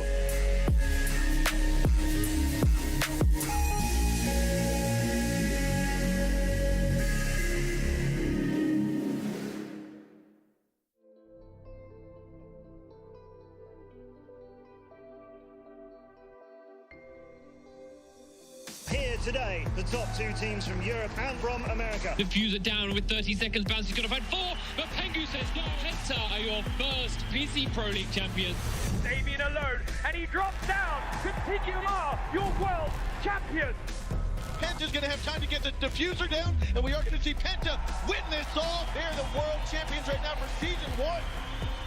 He's going to be spotted. Can he get the kill on Chesnick? He grabs the Deagle kill.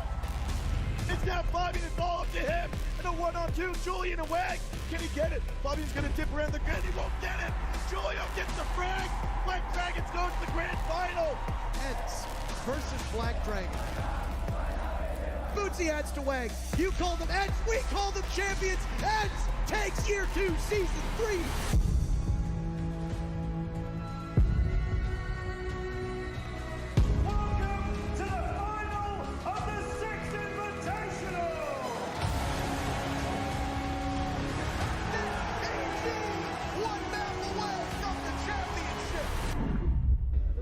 Let's go back on stage, boys. We have this. Let's go. User in a position where they'll have to see when the Hibana goes through. One will cover the doorway as they start to defuse. Pengu goes for 1 on the Young. Can he go the second? They're often known as the best team in the world. We are in Atlantic City. Tentando caçar com tudo. E o consegue levar um round. A Team Liquid vai sendo campeã da Pro League.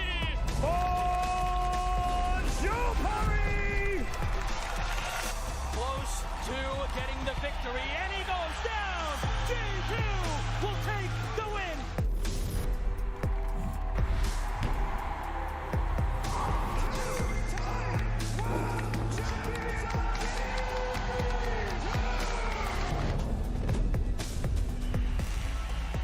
Sound cue to give Dim the information. Oh, he takes one down. Oh! Empire will rise as you crown a new champion here in Milan.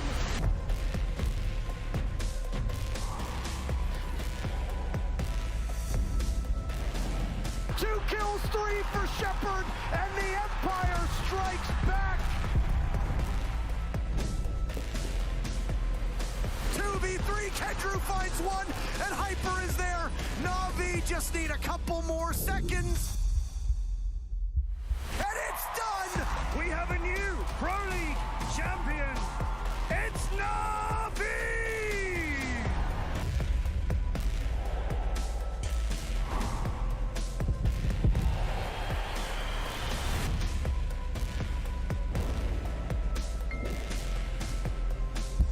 Julio has diffuser in hand. He finds the shots, but Palu cannot find the kill. Out comes the knife. Shot out by Pino. Your winners. It is the Ninjas in pajamas.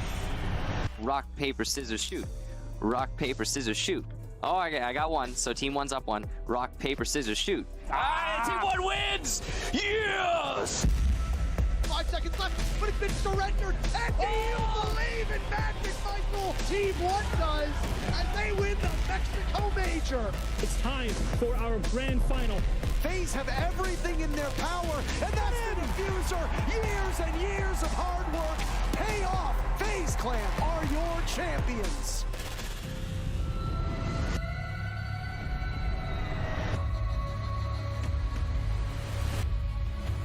All he has to do is stop joystick. 2 seconds left. There's multiple people looking, but always has the insurance policy. Empire have come so close before, but they've fallen short, and they'll do so again. TSM are your 6th Invitational 2022 World Champs.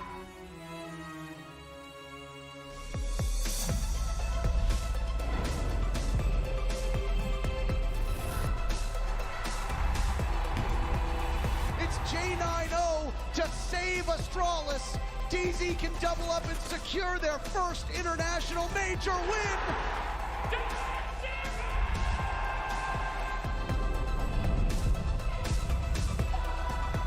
Yesterday they took the crown from LA. Today they take their kingdom from Lucknow. Rogue EU winners of the Berlin Major. 3 versus 4. Oh my BDS, they are your major champions.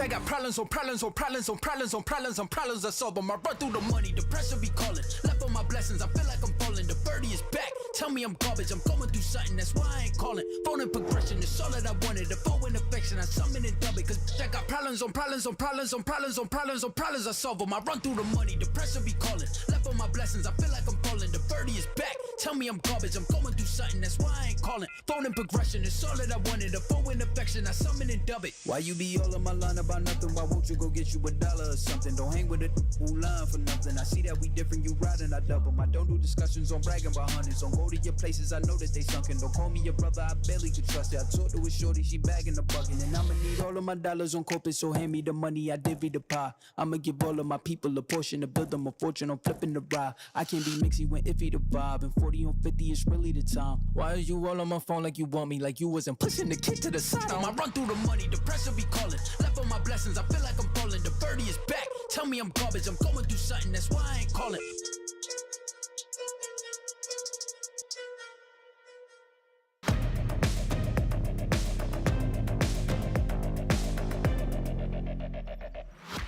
We are back once again, baby. It is time for us to dive on into our DarkZero Esports taking on Team Falcons.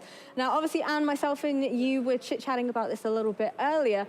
DarkZero have got quite the firepower backing them. They've got 3 prior major winners. They've also got a world champion in the form of Cadian, and now the addition of Achieved as well. Whole lot of firepower backing them all the way. Do you think that Team Falcons are gonna be able to pull something out of the bag and combat this? I mean, against a team like DarkZero with so much experience and indeed, as you mentioned, so much firepower, it might be a little bit difficult for them, as we do see the players coming up on the screen right now.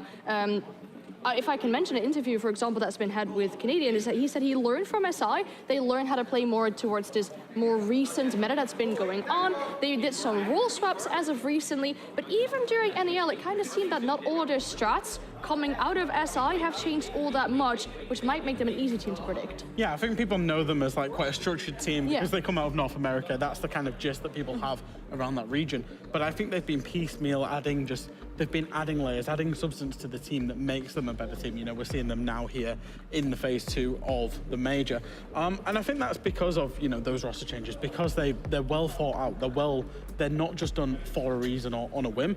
They will stick with it unless they feel like they need to make a change. And when they do make a change, it adds more to the team. Now, as I did mention, they made the addition of Achieved most recently, but prior to that, also Gavini as well. Now, these 2 individual players, what do you think they could have contributed to this team to elevate the kind of current playstyle they have. I think especially the Gavini edition, like he brought an element of hunger to the team. He brought that element of wanting to win. You always want that element of kind of youth, I guess, coming into the roster and wanting to win. And then I think Achieve kind of brought the opposite. He brought that experience. Achieve is a Six Invitational winner, but he's also one that will put his ego aside to do the work for the team as well. Now, obviously for the side of Team Falcons, this is the first time that MENA region is being officially introduced within the circuit. For themselves, though, they don't necessarily have the most amount of international LAN experience, as it were. They did, however, manage to come second in the Gamers 8 tournament. Yep. Do you think that's enough experience for them to go up against a team like DarkZero? I think they've been battling challenges ever since they got here. You know, the fact that they're even playing without their IGL, you know, they're having a player step up in Valentino to do the IGLing. They're playing with a substitute player. They've not got the experience, but they keep overcoming it, and they're doing it with style. They keep winning. They looked very good because they keep it basic. They've got basic siege, and it's all about just keeping the team together, playing off one another, and keeping it really basic to win the rounds. They've been doing that. Yeah, exactly, and especially like playing off of each other. And what I've seen from last week from them as well is that they like to play aggressive, they like to play in your face, they won't give you any space on the map. We saw this on Border for quite a few times. They will contest every single bit of map control that they can. They will refrag each other in those good positions. And for that, to do that when you're not even playing with your full lineup, that's impressive. I think also it's no easy feat. Coming into this as a temporary substitute IGL is a little bit unheard of, but taking a look at the map veto, how do we think this new IGL is going to fare up? Yeah, so obviously we're going to go to Theme Park, which is quite an IGL. I would say it's a map where you've got to think a lot. You've got to do a full clear of the map.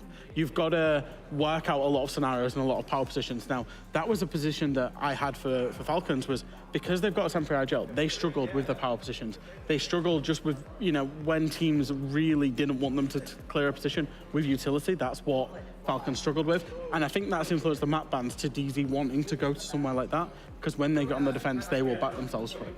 Yeah, and if you have Theme Park, you have, for example, the break winners that you can easily get a play in by yourself. You can jump in those, you can get that map control by yourself. And if DarkZero play in these pyro positions as well, and they can expect these players from Falcons coming in aggressive, coming in your face, that could be very good for DarkZero.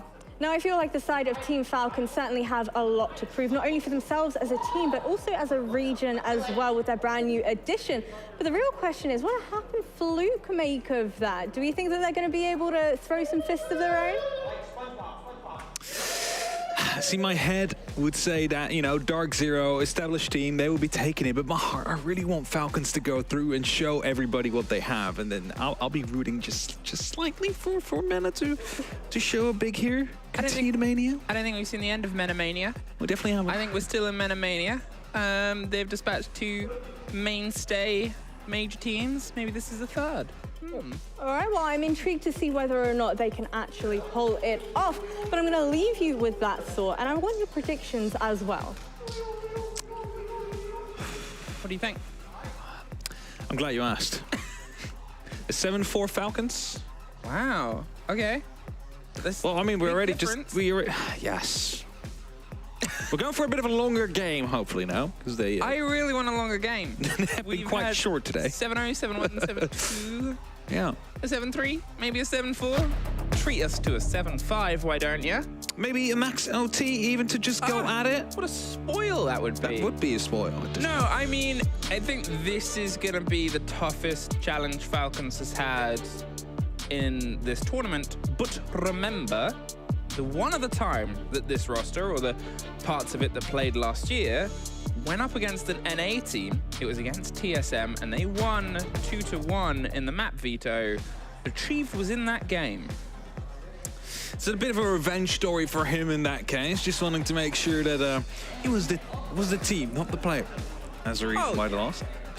The bans are coming through first, and as we mentioned, Theme Park, of course, is a bit more of a thinking map, as Fresh put it. You need to be making the right calls at the right time, work together a little bit more than you might have to on other maps where you could be reliable on your individual gun skills. So this is where we get to see what Falcons are made of here as they go up against DarkZero. Again, an established team in the side of Rainbow Six Siege. I mean, you take your biggest brains and you take them to Theme Park.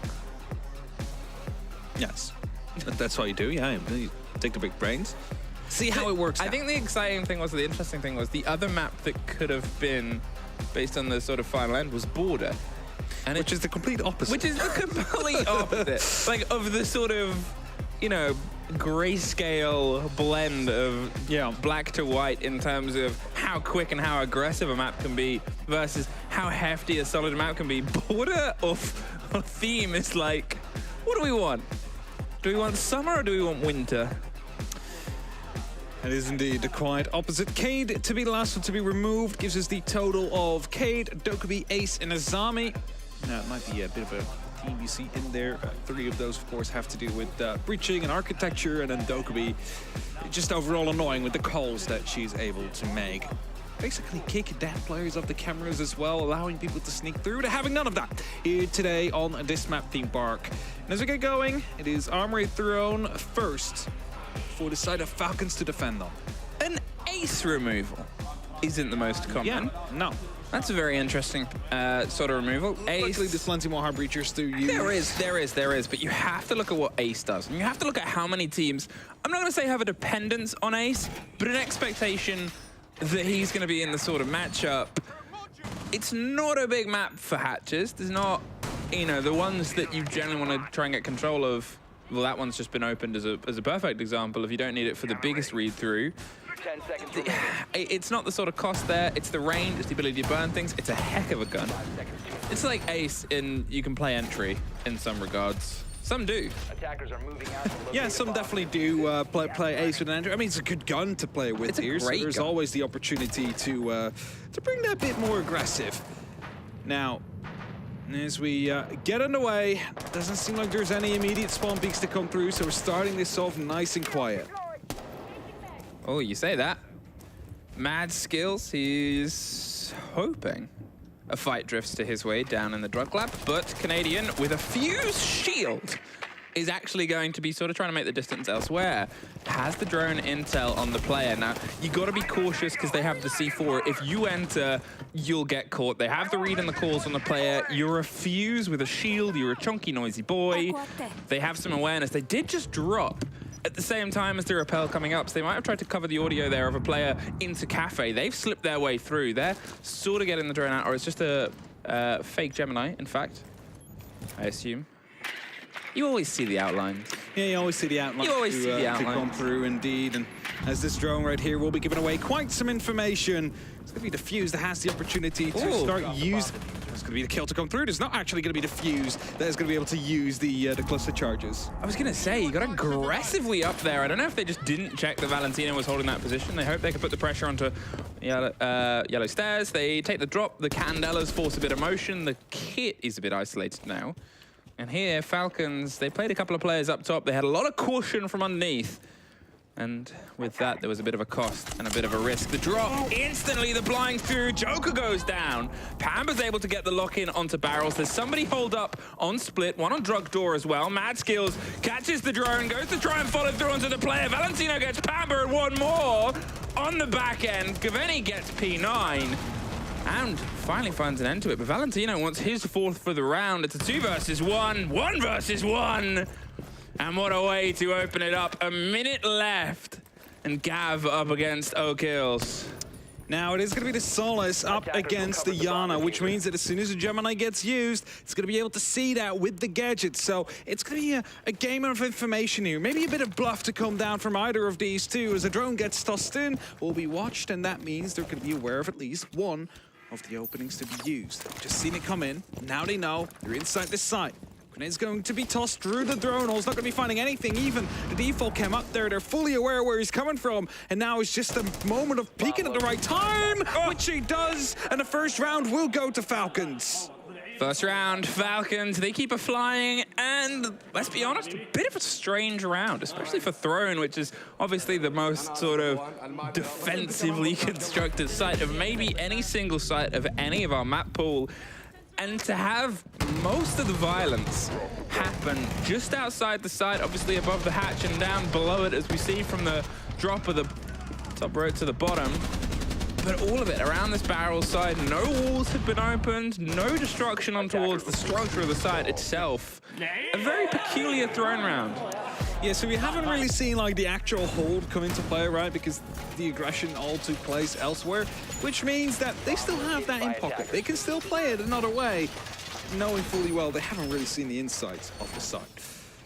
We're headed up to the top. We're not going to go to the other bottom floor one direct lap. We're going to go towards the bunker daycare. And with that, we will have the extension as per usual towards initiation, towards the office as well. You see rotations being made, a shield set up in the vault. Just all there to stop any push to come in from the east, which it often does if this is the side. The other option they could go for in the attack, repelling a break, taking Cafe, see how far he can come from there on. DarkZero, false start. They've moved off the fuse with the shield. They've opted for a very aggressive but potentially malleable lineup here. You've got the IQ as the lead through. Can counterplay, obviously, against the Valk and the Pocket of Mad skills that was present previously round. You've also obviously got the reverse play against the Solace, but it's rare to have them with the direct show here. Instantly giving a good demonstration as we, you know, I know that Pengu had some words about IQ in a previous map. He's a good player of it. Yeah, IQ, of course, always gives you so much information, especially with a Solace on the board. It's a good counter against it. I'll sure get more view out of that one later on. Our Ceratoras are starting to come through just to find some pieces of utility, and NGR are starting to drive up. There's not that much time left, so we'll go for the Prisma instead. Just shooting it through at the last very second. The Clutch drone in the meantime as well is going to be getting some of these cameras. Clutch will live, and that camera has been hacked. There it is, and we swap from Cam to Cam as this one is driving towards the shield, blowing it up and getting a little bit more damage. They're keeping themselves long range. Remember how Canadian died quite early on, took a deep dive in the previous round. This time, they're not giving themselves that option. Another theft of a camera here across it, and it looks like they have the entire swing of intel there. They had the default cam out there as well, so they basically have everything on that side of the map under control. And that way, you don't have to put actually someone on flank watch, just someone to watch the cams as soon as you die, and you can respond accordingly if it does happen later on. So, Hamazu now trying to make some ground, is trying to force himself forward to dislocate one of these players. Gets caught up though by the Solace. Solace showing what that P90 can do at the close range. Great reaction there from O'Kills. They're able to swing round and remove Pamba, remove the IQ and that extra bit of pressure here, but with a minute left, can they try and at least force a fight here? With the diffuser, with the kit in hand, they don't want to get themselves entirely caught off. Achieved does get a bit of revenge. But time is ever ticking. Almost a freebie. They're stuck in a corner. They need some support, and it's coming from underneath. The C4 does not get them. Gav has to pull back. Elise buys you a second to try and fall back as well on the side of Falcons as Joker finds a kill, instantly picked up by the Claymore. Afterwards, Gavani now pushes in as well, finds himself a kill as we're in a 2-on-2 situation with 20 seconds left on the clock. They're trying to just find a single piece, a single way they can double up. P9's facing one way and Valentino's trying to offer support on the other. It's 2-1 versus 1s in a very tight space here. Valentino, he doesn't want to get caught out. He's offering some support. They've traded which side they're watching. The pressure comes through onto P9. And now as Valentino tries to bite and fight his way towards the cover, Canadian has the instant response. One apiece. Good stuff from DarkZero coming through there. Nice combination actually from Bravo and the IQ. IQ spawning out where all the cams were earlier on. The Bravo driving in with the drone to find them.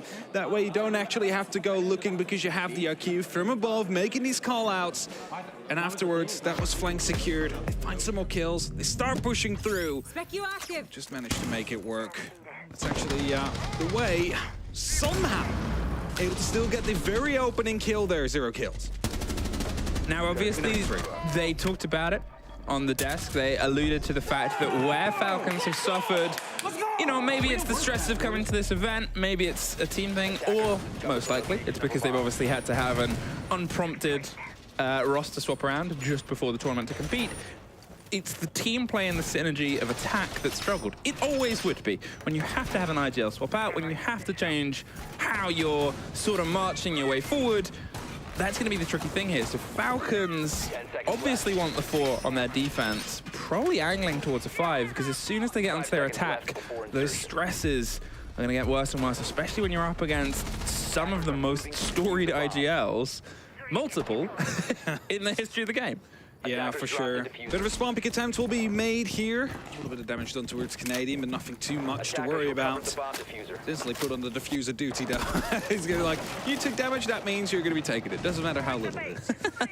By the way, Matt Skills actually just heard the jump in there. Pambazoo, is he fully aware of it? Matt Skills somehow doesn't see him in time. Pamba will be able to find a kill and instantly gets himself outside of the building again, I believe. Oh, Pamba, that was a little bit of luck that guided your shoulder around there onto the swing. Mad Skills was reacting perfectly to the intel that they had, but maybe expected them to be a couple of places where they obviously weren't.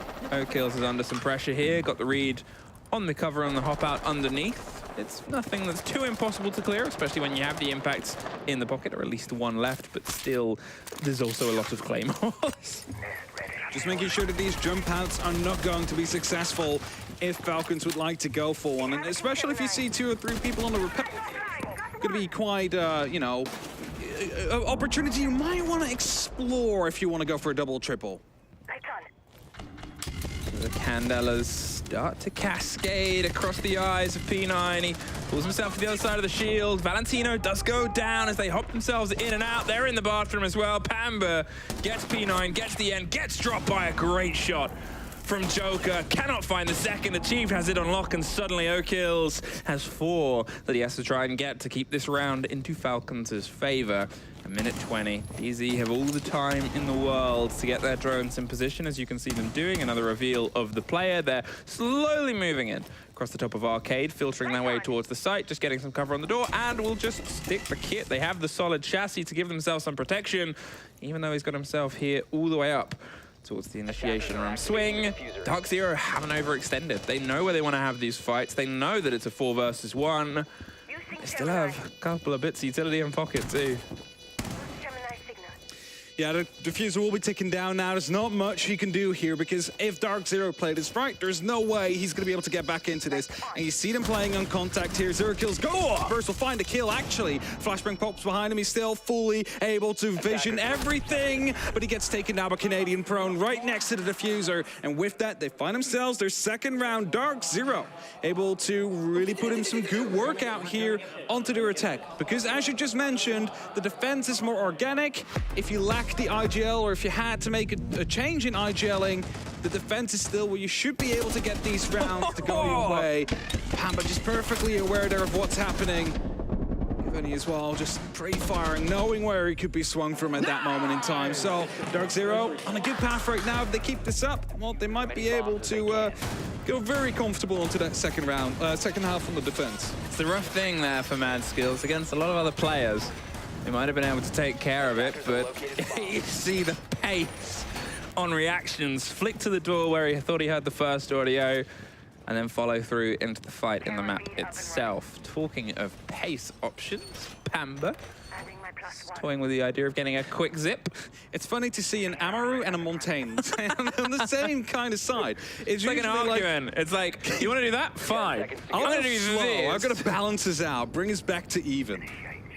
But well, as we are headed back towards the armory, was Falcons able to get the clutch out last time? They were in a comfortable lead and started throwing away some 1v1s, not really playing on contact with each other and allowing the opportunity to get back into it for DarkZero. They want to make sure that doesn't happen this time around, but on the same time you have DarkZero, instead of using a fuse, using a Montaigne. A little bit more covered, you would say. A little bit more. I'm curious if they try and hit some of the actual site itself. Obviously, as I said, it was a curious round last time because pretty much all of it happened as a violent gunfight around barrels, around Arcade, without there being any pressure on the site. And, you know, Falcons obviously lent into those engagements. DarkZero obviously decided that was the engagements they wanted to take. Will it be a little bit more of a... Okay, let's maybe focus on Dragon. Let's draw some of the Falcons players over here and then do this. It seems like they want to get some of that idea done first. That's it. You want to make sure that you shepherd them out properly. Don't give them the opportunity to play freely around the map, because that's one they will come and get you. 0 kills. Waiting around near the top of Dragon, spots out the Montaigne there. Actually, almost had an opportunity to go for some shots in the side, but Canadian dodges it all without taking a single point of damage. Now the E1D and the shield again to spot him out. There is someone on the back of it. You are going to be picked up, and NGR goes to one, but couldn't find a second. Oh, I mean, they were entirely surrounded. Valentino getting one out the side. P9's trying to offer some support, but Valentino at this point in his life, it's so danger. P9 tries to get cover. It's Joker on the far side that actually does some of the damage, and Amonte is surrounded. Joker finds Achieved, and Valentino survives. Gav's able to get one and then two on the back of it, but you have to give it there to Joker. Absolutely saved the life of a teammate who could not have been in more danger. They just were completely aggro there. They lost the very first kill, and they were like, okay, let's send everybody up to the top floor to make sure we deal with this problem as it stands right now. And now still 2 players up on the top floor. The first grenade comes through, but will not explode. Matt Skills takes him down and brings us to 2-2. Falcons, they equalize the scoreline, but now they need to do this on different sides. Now they need to make sure that they are going to be able to get that 4, as you mentioned, on their defense, because otherwise we might see them struggle on that second half. That's it. I mean, regardless of how strange a round Throne seems to be playing itself out, it is still the only round that they've been able to take so far on their defense. You look at the previous 2 sort of swings and takes, and obviously the last one we saw in the 4 versus 1 post plant. Just before then, it was still sort of kind of swayed towards DarkZero. There's a lot that Falcons aren't quite getting the connection on here in terms of the hold on, and as I said, Joker, you hear so much about him. You see all the posts. Then he saves your life. Just saves your life there. Heroics coming through. 2-2. At least we are being in a bit of a back and forth right now. It's not something we have seen yet today. So let's see if it can continue. Bring us all the way to 50. Now, I want to see this game go on. And it wasn't like the last round was very strategical to some extent, because, you know, they wanted to take over the top floor, and then Falcons was like, we'll happily take that fight with you. We'll all move over there as well. So again, we didn't really see any breaches come down onto the armory itself. No. Why bring a heart breacher even? It really has been 2, I'm going to call it 2 attacks. Yeah, at each other. Maybe Border was the right choice. Maybe. Maybe they think they're playing Border. Okay, we've had a couple of loose players that haven't quite had the biggest impact when they're holding on to the other side. You do have one down at the bottom of Arcade. They've opened up some of those windows to apply some pressure to make them have to second guess. And, you know, you can see the Valk and the Alibi are more than happy to say, okay, well, we'll pay attention to this, we'll swing that. They're not cautious, they're not scared. And most importantly, what you expect for a lot of defenders is when those windows open, the players will fall back. That's what Falcons are not doing. They're kind of setting themselves up, and we've seen it work well for them before. I mean, it's what I said during the last game we cast it, right? Like, you open up these windows, put up pressure to make sure that rotations are not as viable anymore. But if a defender basically doesn't care about that, just waiting for the right timing now. So it's gonna be a 3-2-1 execute kind of deal. The blinds roll through. NJR is able to get some attention as Pamba gets the zip straight onto the window. Canadian is gonna roll another bit of pressure. No one has come from it. And look at Pamba. He's inside the site. He's trying to find a fight, and nobody is giving it to him. NJR's getting the drone out the round. There, he finally finds it. P9. Swung and got the aggression. Gav goes down in the meantime. Joker's going to go for the quick rotate. No kills is holding on with the Malusi of Valentino, getting some swing extra, but without any support onto that player. Well, there's the pickup. Valentino's down. It's a bit of a trade out, and they finally find the other down player, a 3 versus 3. There's a bit of a surprise there, suddenly having the Ying in there, but in the meantime, the plan's going down. Achieve trying to make sure it's 45 seconds, counting down in favor of the attackers, and will successfully do so as well. Now it's just the post plan. Unfortunately, there's no outside angles they can watch here, so they need to be digging themselves in deep in the vault, in the office, and inside the cache. But as Matt Skills basically gives away his position, they should be able to take him down first. I mean, they hope they would get a lucky spray through it to hop, so it's dangerous. Talking of, there it is. Achieved gets knocked out of the park by O'Kills. Pamba holds on, but he's only got a small amount of health, and those SMGs on the close swing are going to do some damage unless he does it first. Pop through the soft, 14 seconds, 2 players to find, and they're making everything blind inside. He's pretty much out of time, and by the end of this full white's gone, he is. However, he might be able to get another kill for his trouble. Ooh, is, but DarkZero had done enough at that point Now you start to worry a little bit for Falcons, considering they just lost the opportunity of locking this off with a 4-2 split. The best they can do now is find a 3-3, but they need to find an extra defense here on Bunk. Now, that wasn't successful the last time around. Did get up to some quite close trading like we've seen in most of these rounds. Like, it's never been like close to a flawless. But the plant went down, they weren't able to stop that from happening. Like, they found a kill, but after that Canadian prone on the ground next to the diffuser, able to just shut them down. So I think task is here for the side of Falcons, stop them from getting into site that quickly. You just saw last round as well, they're in the site. There's no one there to stop them, no one there to say hello to them as they enter your house. They live here? There's no one home. I guess we can just put the diffuser on the ground. I mean, that's it. It's that sort of semblance of they find a way in, and they've done those quick plays most of the rounds, especially on the second story. Look at how DarkZero formulates the first play. Even the first death on the round before was caused by Falcons not expecting a player of DarkZero to have dropped at the top of yellow and then swung around to get them on the pinch on the back. They're trying to get there as quickly as possible. And No Kills is going to see if he can P90 them to stop. They're going to be aware of him now, I think. Canadian, yeah, he's gone. Paying some attention to that window, but also knowing he wasn't really that vulnerable for it, so there's no point shooting with the Para. Back at them. Very calm start. Kills will spot out that Claymore though, so knows someone is out there on that window. Second one to be placed. He's not real worried. There's nothing they can really do about him. This is what I meant last round when they were using Bravo IQ. You can use IQ to ping out these gadgets. Bravo will then enter with that drone and try and get the hacks to come through, which for the Allegiance. Not sure if their kills just impacted themselves to maybe get a rotate there and get their way out, but they're now suffering. Yeah, open the Claymore. Got themselves the chance at the run out that they can take later on. I talked about that being an option and some viability for later on, but it's always a big risk and a big reward. It's a huge flat face. You could catch 2 or 3 people on those rappels, and think of how we've seen DarkZero approach this, where they had 2 or 3 people on the rappels on the back end that were sort of waiting for the pressure to come from the other side. One Falcons jump out could entirely derail the DarkZero execute. Oh, just caught the cam, but you assume it'll very quickly get shot out there. At the same time, though, they should be aware of the fact that the Claymores just have been removed. Well, Matt Skills is definitely eyeing up. There it goes. He's going to get taken down, though. Deals a little bit of damage to achieved, but the entry kill's going to be there for DarkZeros. They read Falcons like a book there. They knew they removed those Claymores. No one followed up on it instantly, so you just wait for them to go for that jump out. It's been tough here for all the gun skill of Falcons and how great they've been at swinging into those engagements.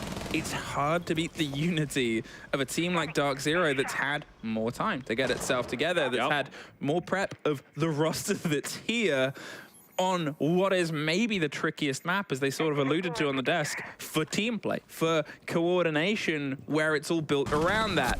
Oh! That's unlucky timing to unscope there for Canadian. Finds himself taken out right as the Candela start to pop, and that means that DarkZero need to make something happen now. A grenade to be tossed in, but not in the right corner. There is someone waiting for you. Valentina pops up, doesn't quite see him on the first attempt, but will still get that kill. Great swing there around, and Joker's gonna see if he can find his own on the backside of initiation. Does some of the damage towards the pillar, is achieved, stuck, holding out, and suddenly those Falcon guns I talked about being excellent are popping off entirely. They're pushing themselves back in. The aggressive positioning on the top of the yellow stairs, behind the bench, inside Cafe.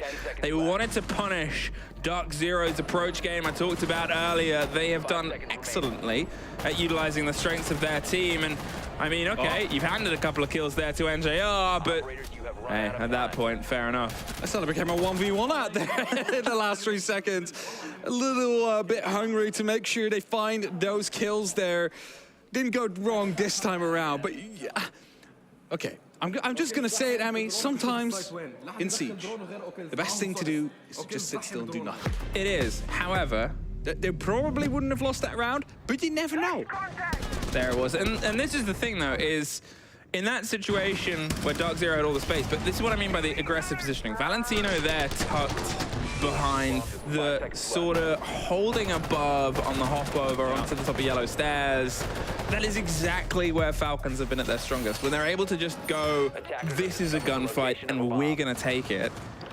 moving away from the idea of the, no, I'm not going to say slow and steady team play, but DarkZero's 3-2-1 coordination, putting them out of rhythm is fantastic. But as we said at the very start of this is the test, this half now for Falcons. Yeah, because, I mean, again, a change in IGL, and with that, you know, the attacks are often a little bit more difficult because there's just more moving parts to the attack. Your defense, you set it beforehand, you have a well-thought-out plan, everybody knows what to do, everybody knows when to fall back, but on the attack, you need to adapt to whatever you are seeing, to whatever you're countering, and that requires a little bit more of that, you know, preparedness to come through from your IGL experience as well. So this is the true test. This is where they need to show up if they want to be winning this map. The approach of the Ossa, I'm not going to say standard, but it's seen quite a lot, especially out here on the cash balcony. You get yourself a bit of width and wiggle room, but P9 doesn't need it. Pamba taken care of quite early on, and that's a big boon here. Canadian seeing if he can try and move his way into a position to offer a bit of response, but as I said, the Ossa setting up out there isn't going to be the craziest thing. The Iana finds a repel fight. They still have a lot of support, and they have a lot of time, and that's what Canadian's trying to waste here. Oh. Just as Canadian walks by, he's holding the angle now, so if you start to swing back in, but look at that. He's so aware of the fact he's being fully droned by the side of Falcons here, and as the drone spots him, he's going to take that out.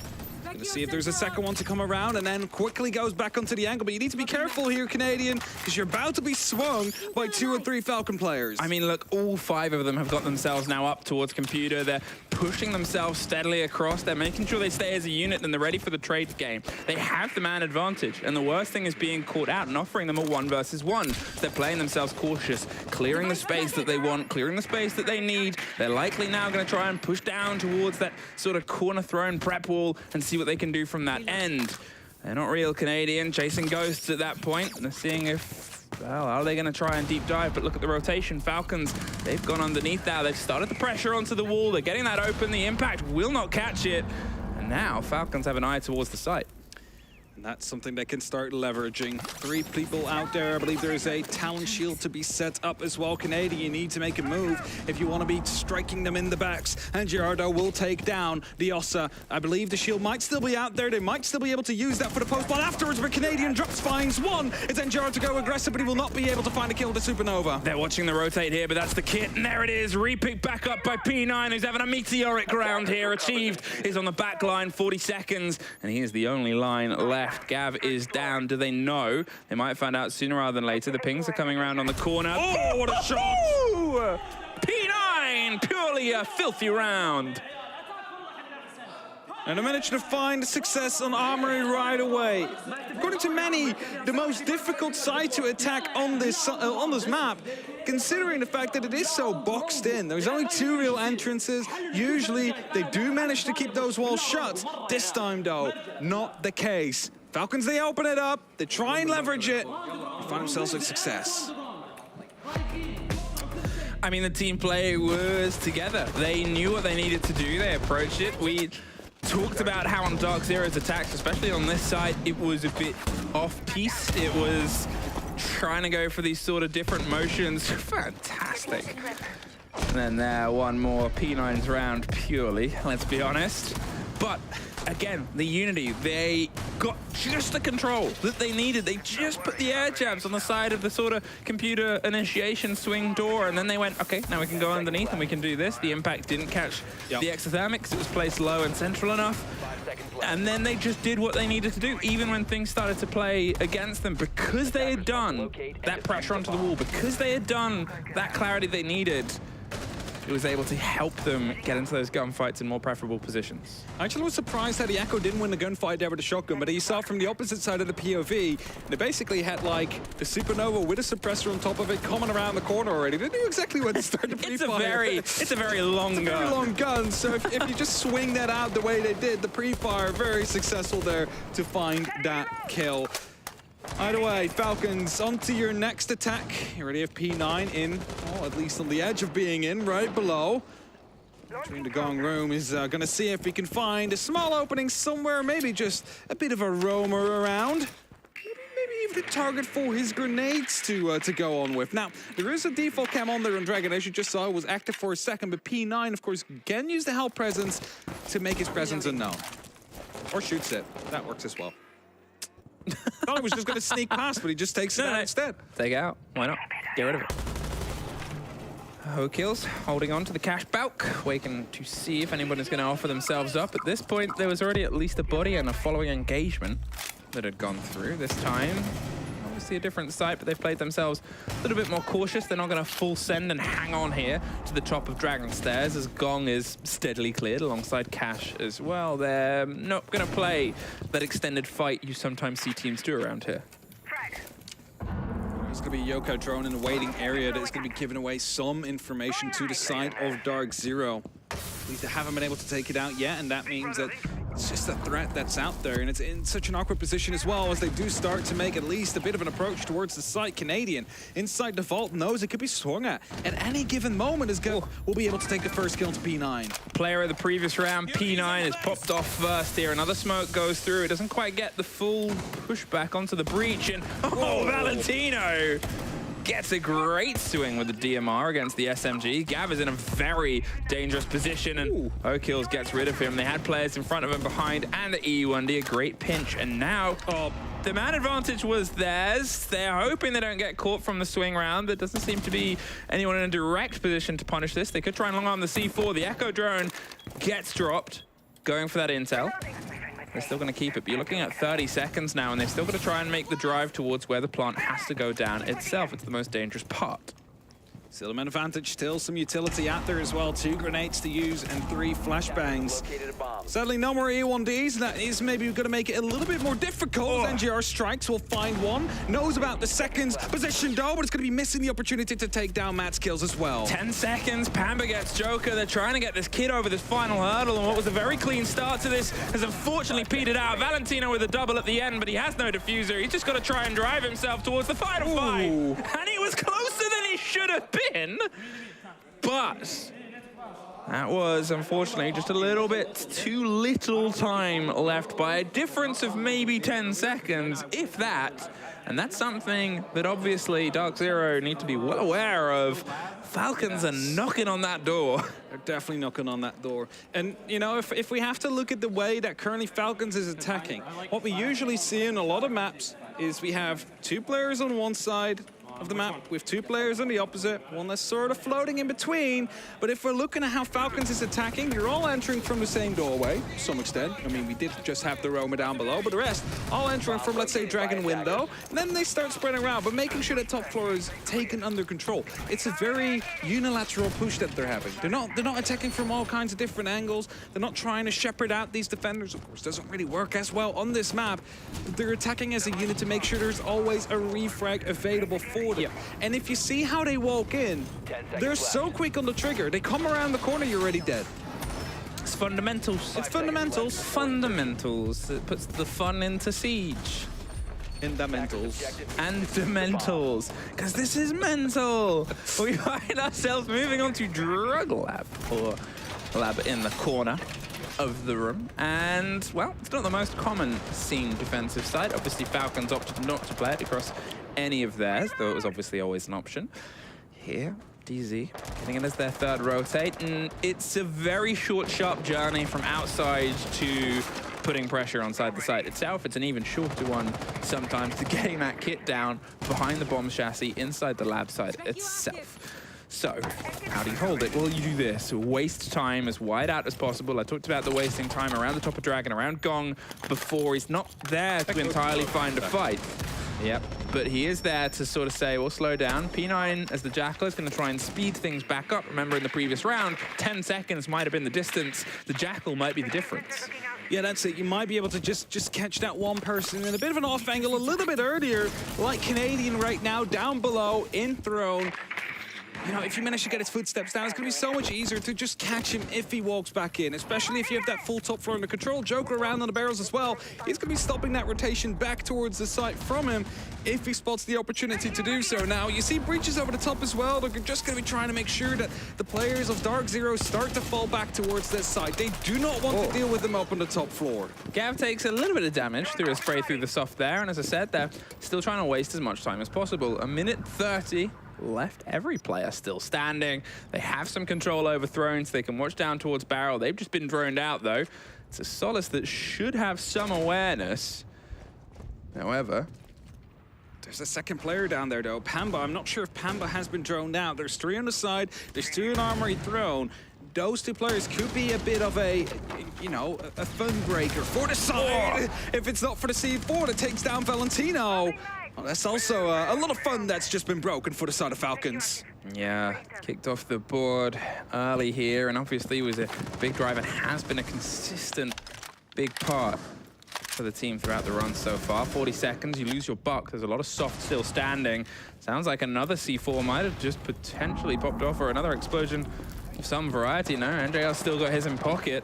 Something did a lot of damage to Joker. Cab can. Oh, talking of. There he is on the window, dicing with death. P9 almost caught up a pill there. They've got the watch on the opposite side. They're having to rotate round. 20 seconds. They're just going to have to 3, 2, 1, go. The first go is there. Smokes round onto the back. You can see the diffuser is around the side of the bathroom. They want to try and get it closer and closer. The fire. Pamba somehow gets one more. Cavani gets the back of P9. The kit is recollected and instantly drops back down. Again, with Pamba having a keen watch. Joker is all that's left. Didn't see the Solace. Oh, disaster. Oh, now he sees them. But at this point, he is already out of there. DarkZero pull themselves ahead once again. People at home might be wondering, why didn't he see him? You're not watching, like, at that point. You're watching your crosshair, he's watching Split, he's watching the drug lab. He probably thought that barrels was already clear, and then, you know, your peripherals not really being processed as well. So you can't really blame him for that. I mean, the round was basically already over before we got to that point. Good stuff from DarkZero. Now, they were up on the top floor, start receiving pressure. So what do? You go back down. Go back down. But you don't put everybody in the site. You put some in Armory and Throne as well. It's going to be, oh, that could have been a double kill if it was tossed like half a second earlier out there.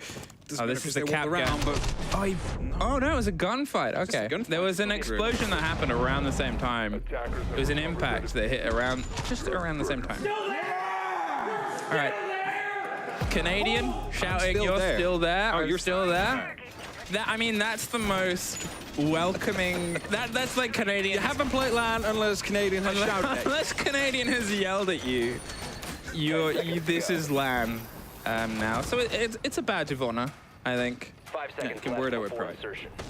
Canadian only yells at opponents who deserve it. Yeah, very true. Okay. Back to Armory Throne we go. We just saw a little bit of play out there, some drones to give away information. Now, I was saying about it, like, NGR somehow lost the fight the last time around, but then I realized, oh, it's a giant supernova with a suppressor on top. He's playing the exact same thing again. Hey. So I'm hoping that he's maybe able to tuck it in a little bit more if he wants to go for a quick swing onto the breach again, if that's even what Falcons want to go for here. There's definitely a little pressure instantly towards the top floor to making sure that Cash and Dragon is going to be under their own control, let's say within a minute or so they can start putting up that vertical pressure. And what Falcons did here really, really well before was those fundamentals. Take what they need and then get the round on the back of it here. And it's down to DarkZero, if anything, to have a better reaction. The first is pull Panda back. They're not playing them as aggressively. They lost the body quite early on. Not even sure what that explosion was showing us. Not quite sure if picture's gone crazy. Yokai has been taken out as well. NGR has lost one. There's only one left, I believe, somewhere on the board they can use to either deny a plant or to give some information out to the roamers, because there is 2 players playing up at the top. It's going to be actually 3 players playing up at the top. At least it's going to be Gap. At least it's going to be Pamba. I'm not quite sure who the third one is, but they're going to be the first points of pressure. It's a Sauce. So Canadian out there as well. 4 players upstairs. There's only 1 on the side. All right. Very aggressive over the top here. I mean, at what point do Falcons get an idea of just how much pressure's there and how much there isn't there? P9 He's got himself tucked closer. He's just going to open the swing there so they can feel a little bit safer. Valentino, he finds a fight. Oh, Canadian and Pamba get one apiece there. Joker does get one on the back before Pamba gets a bit of revenge. P9 is trying to fight his way through on the site itself. Goes for a close swing right inside the door. And there's the Supernova getting a pop before it's locked and thrown out of the round by Achieved. At the end of it, that is, I think, the first time DZ have been able to get themselves a little bit of buffer. It is 3 rounds in a row, the first time either team has got those, and Falcons take a timeout. Because they also realize... I prefer to just listen to the players in the timeouts. Sometimes we can't.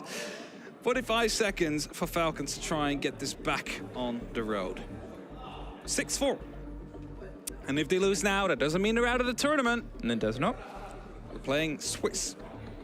I mean, that means if you have 3 losses, you're out. So this is only the first, if they would. And let's be honest here, to be a team having your first showing on the sort of international major circuit as they are right now, to be entirely fresh rosters that have brilliantly waved the flag for the MENA region, a region that we have not been able to have represented on the Tier 1 scene until now, they were always going to come up against tougher and tougher and tougher opponents.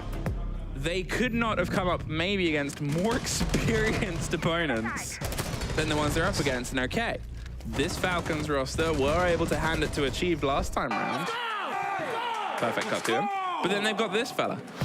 This shouty Canadian, who is also called Canadian. He's actually upset I used an American flag for their team. He's like, where's my flag? I'm sorry. Your Canadian flag. But at the same time, we call Intero an American as well. So. Yeah, but that's just to irritate. We don't like Intero. We like Troy.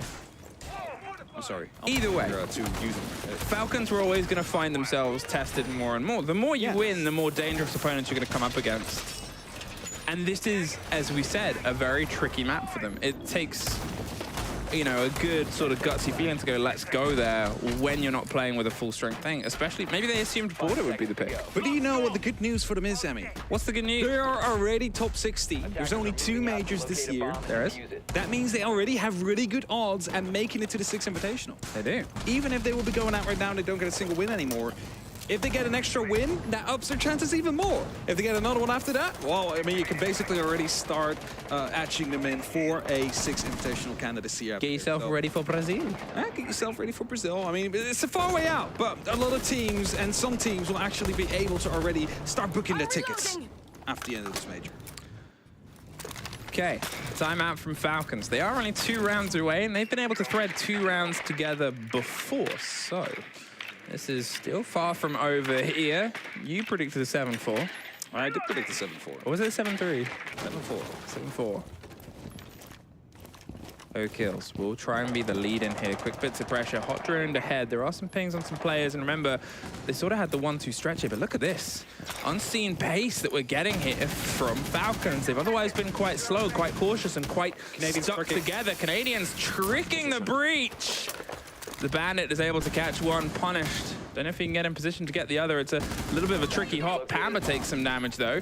They're trying to get some stretch and some extension here. Falcons have got a lot of ground very quickly, but they need to try and make use of it. Otherwise, they'll just turn into sitting ducks. They kind of just got stuck out there on that wall because Canadians out there now. He has the opportunity to trick it. And if you look at the right-hand side of the screen, there's nothing to stop that from happening. Grenades are being tossed in, will not actually land where they need to land. The second attempt will come through. Also, not landing right where it needs to. Exothermic goes off. Actually made a breach happen now, so there is going to be an opening they can work with here, Falcons, but they need to be aware of DarkZero still being around initiation as well. Talking of, they've got the swing onto the top of yellow stairs. They're going to see if they can try and come up the bottom of it at the same time with P9 and maybe pinch out Canadian in that power position. There it is, the 2-story swing right onto Canadian. P9's all the way around, pre-fires. Should get the kill. Partially blinded. Oh. No, NJR saves the life of Canadian. Mad Skills and O-Kills get one apiece of their own. They do take the territory with 1 player on the back end here. They have the man advantage. They have 40 seconds. This next kill could be the one that defines the whole round.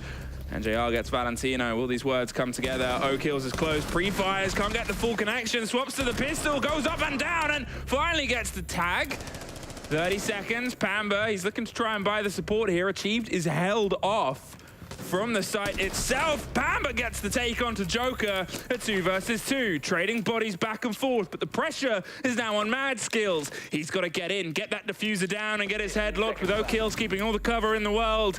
Can they try and find this final connection? 10 seconds now. Achieved bit his way back into the site, but the mirror window's working against him. Mad Skills with the freebie swings round. They're in a 1 versus 1, just has to wait for the plant. Falcons just can't do it, and DZ finally stop the unbeaten run of the Manamania here in Copenhagen. Doesn't mean it's the end of Falcons though, as this is only the first of Swiss. But before that, we're gonna head to a quick break so our analysts can break this one down further.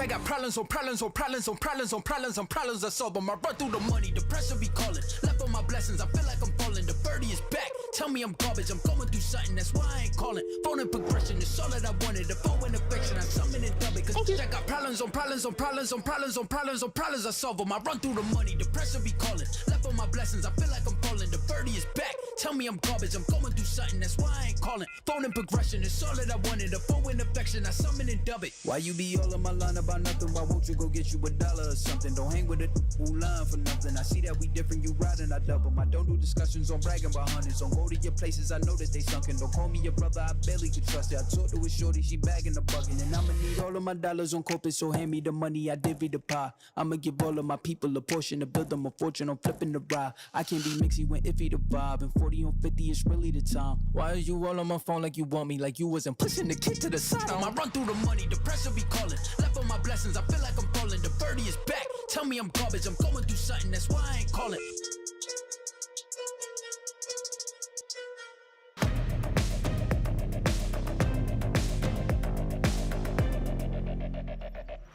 So it'll be like Welcome back, everyone. I'm at the Telestraton station because I'd like to show you a round that was played very well by DarkZero. And we need to understand a few things before this round commences. We'll see at the roof, we'll see Canadian, and he's sitting there for a very specific reason. We can play the clip because once we see what is happening, we'll see that the players downstairs, they're setting up towards these power positions, they're setting up towards the site. I believe that this has to be the prep phase though, so we'll have to skip forward to the round a little bit further. I would like to see whenever Canadian set on the roof, we can skip through forward faster until we see Canadian on the roof.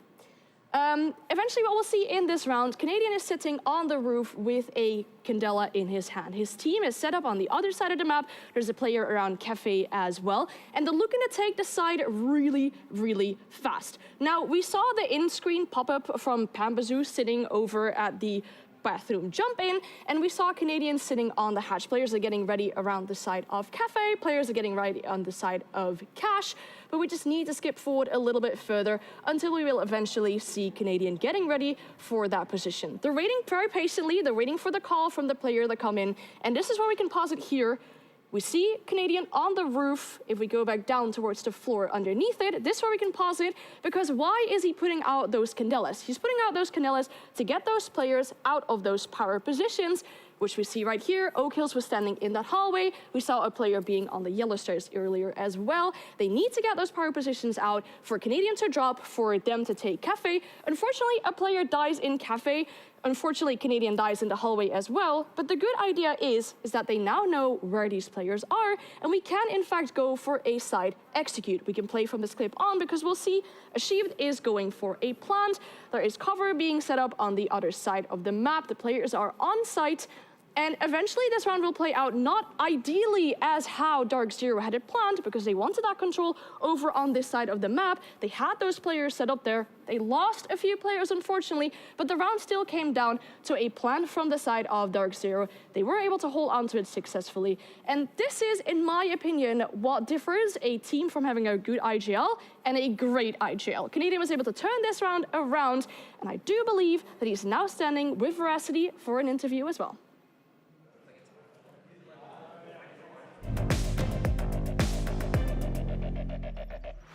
Well, thank you very much for that wonderful illustration there, Anne. As you did mention, I am joined here by Canadian, so I'm going to dive straight on into it. For yourself, the preparations you would have done prior to this event to face off versus Falcons has essentially been nullified now. So were you a little bit thrown off by the display of performance, the play style, and everything that you saw coming out from them?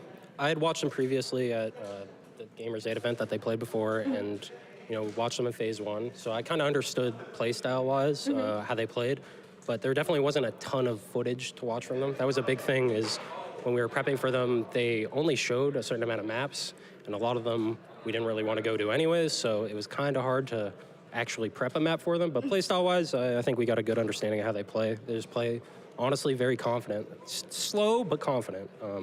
Yeah. So do you think even though their IGL is the one that has essentially been subbed out because of the issues that's going on, did you feel like there was any sort of change from what you were expecting of them? That's hard to say. I think probably them being slower might be because they lost their IGL. I think, if someone's filling in for an IGL, it's easy to kind of play very default slow siege, so that could be it. Although I've also seen filling IGLs call very fast, rushy stuff, so it could be either way. But I definitely saw some faster paced stuff in their matches in the MENA games, so it definitely could have been an effect.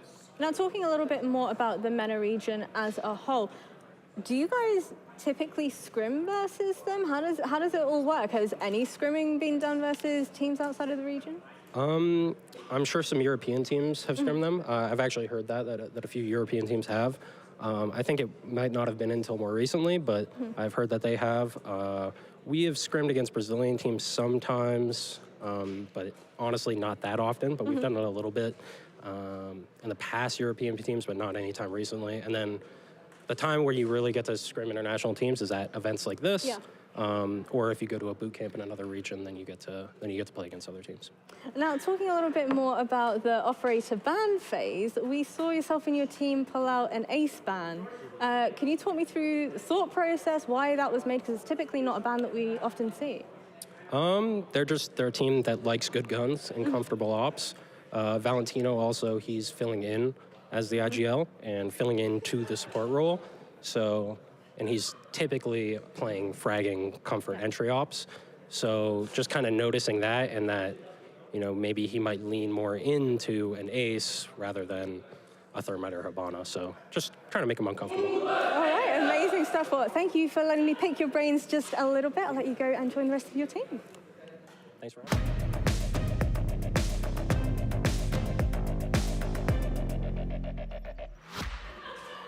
Well, what do we make of that, ladies and gents? How do we feel that one panned out? I thought it was kind of expected when we saw it in the ban phase, right? We saw that DarkZero had gone to Theme Park. We saw that they had a very clear intention in mind. They hadn't ever seen Falcons on Theme Park because nobody else had, but they backed that their style and that their bans would be good enough to frustrate the hell out of Falcons. And I think once it did, on the attack, it certainly did that. Yeah, I mean, on the attack first, you could see that it was them struggling a little bit with the Solus, but it was not surprising that the Solus did eventually come through, because we know how much Canadian likes to play Solus on their own defenses too. Throughout these rounds, we saw some really creative and good ideas from DarkZero. I mean, I just highlighted one on this illustration, but there was another one where they had the Monty going full force in to push those players back, and to then have that player that they're pushing out also be swung from another side. There is literally nothing you can do on the side of Falcons for that moment. And And when these things seem to happen, it was like Falcons could come back from that mid-round misery almost. But then when you're playing with a step in IGL to then finish out that round and still pull it towards your favor, that seemed like it was impossible for them today. Now, I love what Canadian said in particular, in the sense that, you know, we don't necessarily have the most amount of scrimming time versus these teams playing from the MENA region. However, teams talk. They talk amongst themselves. And he did mention the fact that he's heard from a lot of European teams as well. To what extent, Fresh, does this kind of influence the decisions you're making? If you yourself don't have that first-hand experience playing against them, are you solely basing it on the information from other teams? Yeah, I think obviously they will have watched the group games. That's the first thing they will have done when they found out they were playing against them. Went and watched the Falcons group games. I think achieved last year at Gamers 8 when he was with TSM. Did lose against the Falcons. So there's a tiny bit of first-hand experience, but I think once they understand how they play, they can liken it, like you say, to a Brazilian team or to a hyper-aggressive EU team, and then work from there. That's the platform, and they worked from there. And like I say, I think, you know, shout out to their support staff as well, you know, for making those decisions around the maps, around the operator bans, like they said, to try and make Valentino feel uncomfortable.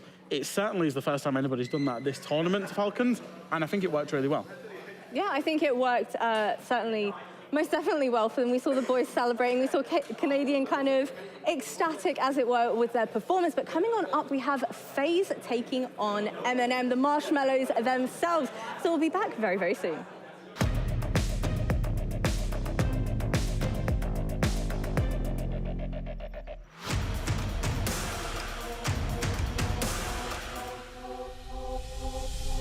Welcome to Hit for Six. Today, we have Wolves Esports versus the Snoiqs.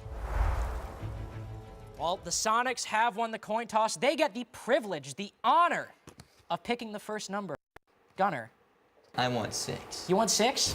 Number 6. How many times has Sweden hosted a major in Rainbow Six? Just a major? Majors. Majors. Just a major. All right, you guys have an answer? I think it might be 2. I'm thinking 2. That is the correct answer. So we'll reveal number 2. It's only in the corner. What is that? I don't know what that is. Go with your gut. Go with your gut. I have no clue. Trust your instincts, Gunnar. Believe in the heart of the cards. I'm gonna count down. 5, Sean. 4, 3, 2, 1. Sunrise. Answer. Coastline. It's not sunrise on coastline. However, we can go to Wolves for an attempt there. Which number do you want to pick? 5. Number 5. How many stim pistol shots does Doc have? 3. Easy question. See, he knew immediately. That's a well-seasoned Doc player right there. Let's reveal the image.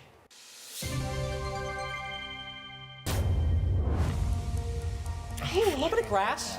Little block. Okay. Garden coastline. Yeah, it's the square in the middle. Oh! Incorrect, Bibu. It's not called that. We call it garden in French. Easy. Give me number 1. Next question. Wolves have unfortunately not correct. Could not make the cut. Gunnar. Citizen. No. Which number? Number 1. Number 1. We'll see if they're number 1 after this question. What is Zero's real name, boys? Sam Fisher. Sam Fisher. I'd like to guess what it's at. What is the number? Give us courtyard. Is it courtyard? Yeah! That's a steal. You know, that's the only way they won something. It's okay. In my heart, we won. Well, and you know what? As long as we're still in positive spirits, that's what matters. But thank you for watching Hit for Six. Tune in for more action between all of our teams at the Copenhagen Major.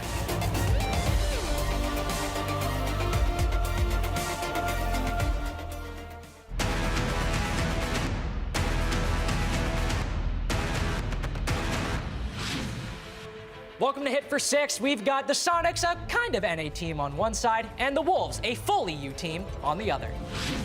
Representing the Wolves, we've got Bibu and Mowgli. You guys speak for yourselves. Yeah, every major since 1 year, so yeah. We are good at games, and we'll prove it today. How many times have Wolves beaten me? Little humble brag right there. Not so humble brag, actually. Now, I know the Snoiqs, last time you played the Wolves, you came out ahead in a best-of-3, but let's see if you can take them down in a reaction challenge today. And in this game, one of these teams will be the fastest. You guys have 30 seconds, but at 15, you gotta swap out. And Bibu, you'll have to finish the remaining time on the clock. You two ready? Ready. Okay, all right. 3, 2, 1, he's prepped. go! There we go. All right. So he's not deploying the strategy. C'est trop dur, ça, Scar. Oh. He's so slow, bro. All right. 3, 2, 1, swap. Oh! A little bit of a messy transition, but they worked it out. I like the pose. Yeah, he's entered crab position. 5, 4, 3, 2, 1. Mais t'es trop proche. Time out. 35. A little bit of trouble there towards the end. Little shaky. But let's see if they can beat 35. Snoiqs now please take their place at the board. 3, 2, 1, go. All right, he's got his pose. We're on our way. Go, Ghana. Go, top right. Top left. Bottom right. It's okay. 3, 2, 1, swap. Oh, he's moving. He's grooving. Bit of an off stance. Oh, getting close. Almost there. 35 to score to beat. He's got to find it. Boom, he's made it. It's a victory lap at that point. 39 by 4. Well, with a beautiful score of 39, Snoiqs, you have taken the victory, but that's it for Hit for 6. Thank you for watching, and make sure to tune in for more.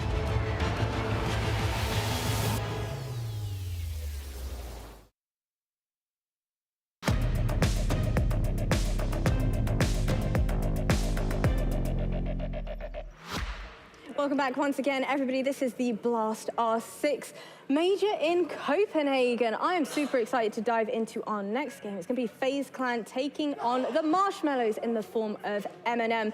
How are we feeling about how this one is going to go? Because obviously, Faze Clan, they've got 3 of their prior major victories under some of their players' belts. I mean, we've had some matchups today that went a little faster. We've just had a closer matchup, but for this one, I believe it's a pretty difficult one to predict. If we look at M&M's history, they seem to win against teams that they shouldn't be winning from, and then they make it really difficult for themselves against teams that they should be winning from quite easy. So literally, anything can happen. Yeah, I think this is the closest matchup of the day so far.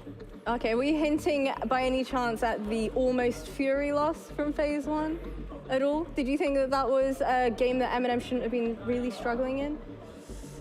I mean, they make it really hard for themselves, or they made it really hard for themselves in that first phase by losing to Falcons, which was maybe a little bit unexpected. Yeah. And then to have to come back, that was, you know, you go through that lower bracket, you have these very high pressure games, but, well, they eventually made it, and they showed that they're worth of playing in stage 2. Okay, and how about this Faze Clan recently making roster changes? Some people would argue it's not necessarily the best of ideas. What do you think? I think when you look at Faze over a long-term view and you look at a Faze that have been in major finals, they were in Berlin major final, which was, you know, less than a year ago. So you're talking about a team that is competing for majors less than a year ago. You know, it was only, what, 18 months ago they won a major, right? So the expectations of this team, of this roster, of this organization, is that they need to be at the top. So when they're not, they've got to make these changes. Now, do I think some of the changes that they've made, you know, in terms of pound for pound, can they shoot as hard? It's still to be seen with some of the players, but what I will say is they brought in KDS, they brought in Handy, they've brought in a good set of players that if you're looking from a long-term point of view, it's potentially the start of the next phase of Faze, if you want to call it like that. And I think that they potentially, you know, they achieved very big things in Brazil that people didn't maybe necessarily expect them to achieve, so we'll have to see where they get to. Yeah, I mean, if they started second in their group, but then eventually took down Liquid in the final, that is maybe something that, as you mentioned, that people weren't expecting that much. But that seems that when you have those new players, you need that little bit of time to gel as a team, and then great things will come eventually. Now, on the side of M&M, I know you had mentioned, and the sort of inconsistent performance that we've been seeing coming out from them, going up against a Faze Clan now, what do you think they're going to look to do? So I think M&M in groups, relatively, I think, you know, even they're going to say it, they have not performed anywhere near what we expect them to, what they expect them to. And I think the one thing for M&M is we know they can beat basically every team on this planet. So they've been putting out 2 out of 10 performances. So for them, it's just about raising that level throughout the tournament. And that, you know, the book stops with today. It starts, you know, today in terms of raising that performance, because we know they've got it in them. They've got the right team complexion to do it. Now, of course, we are playing in the Swiss stage, and that does mean the best of ones are still going on. So talk to me about this map, Vito. Do we think there's a world in which it favors M&M at all? could very well be. I mean, if we're looking at the maps that are coming out today, I'm not really surprised to see a Faze ban Villa out there. It's a map that M&M do like to play. We have a bank ban coming out from M&M, which is also one of the better maps for Faze. But as we talked about a little bit, it feels like teams are really respecting each other in this map ban phase. We end up on a map like Border, which Faze were going to play against Liquid in that grand final of the deciders, but it actually didn't come out because they 2-0'd them. But for M&M, there isn't that much recent data on how they play Border. One of my things that I like to do with maps is I like to preference them 1 to 9 for teams. What's your first preference map? What's your least preference map? And I think for both of these teams, I think it was the 6th, Border is the 6th or 7th preference map. So when Anne says that they've been respectful, both teams got rid of their permaban and then got rid of their opponent's best maps to a point that both teams were happy to go to a map they'd rather not go to against the other because they were so respectful of how good their opponent was on the maps they've banned out. So I think, you know, we don't have a lot of history on either team on this map. But I think that's the big point, is the teams have respected each other that much to go to it. Now, is there a team in this matchup that you're feeling a little bit more confident in their capabilities? I'm putting you guys on the spot now. I find it so difficult. I wouldn't be surprised if this is going to be our first overtime of the day. Maybe we're jinxing it here, maybe we're not, but... 7-0 incoming.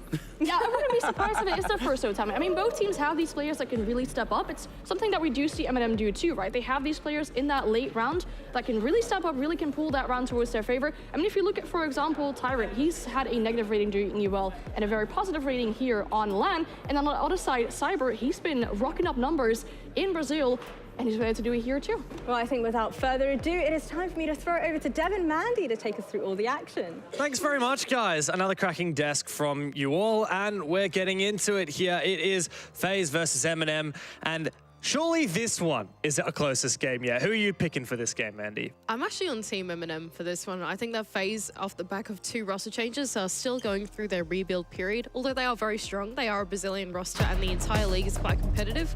I think that M&M, in their current form and how much they've improved across the last few months, will be able to take them down. Well, Mandy, we have been charming the Brazilians all day long. Our first match that we casted was W7M, and they took a handy victory. Then we saw Team Liquid, which was even more dominant. Now our third Brazilian team that we see here in the server for us today are going up against M&M, a team with a lot of promise, but had a little bit more of a turbulent pathway through the play-ins than I think a lot of people had expected.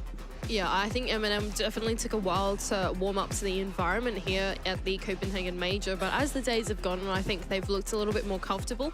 And I think against Faze Clan, they should, I think, show a pretty close match, to be honest. Faze, yes, they're a very good roster, and I'm expecting big things out of them as well.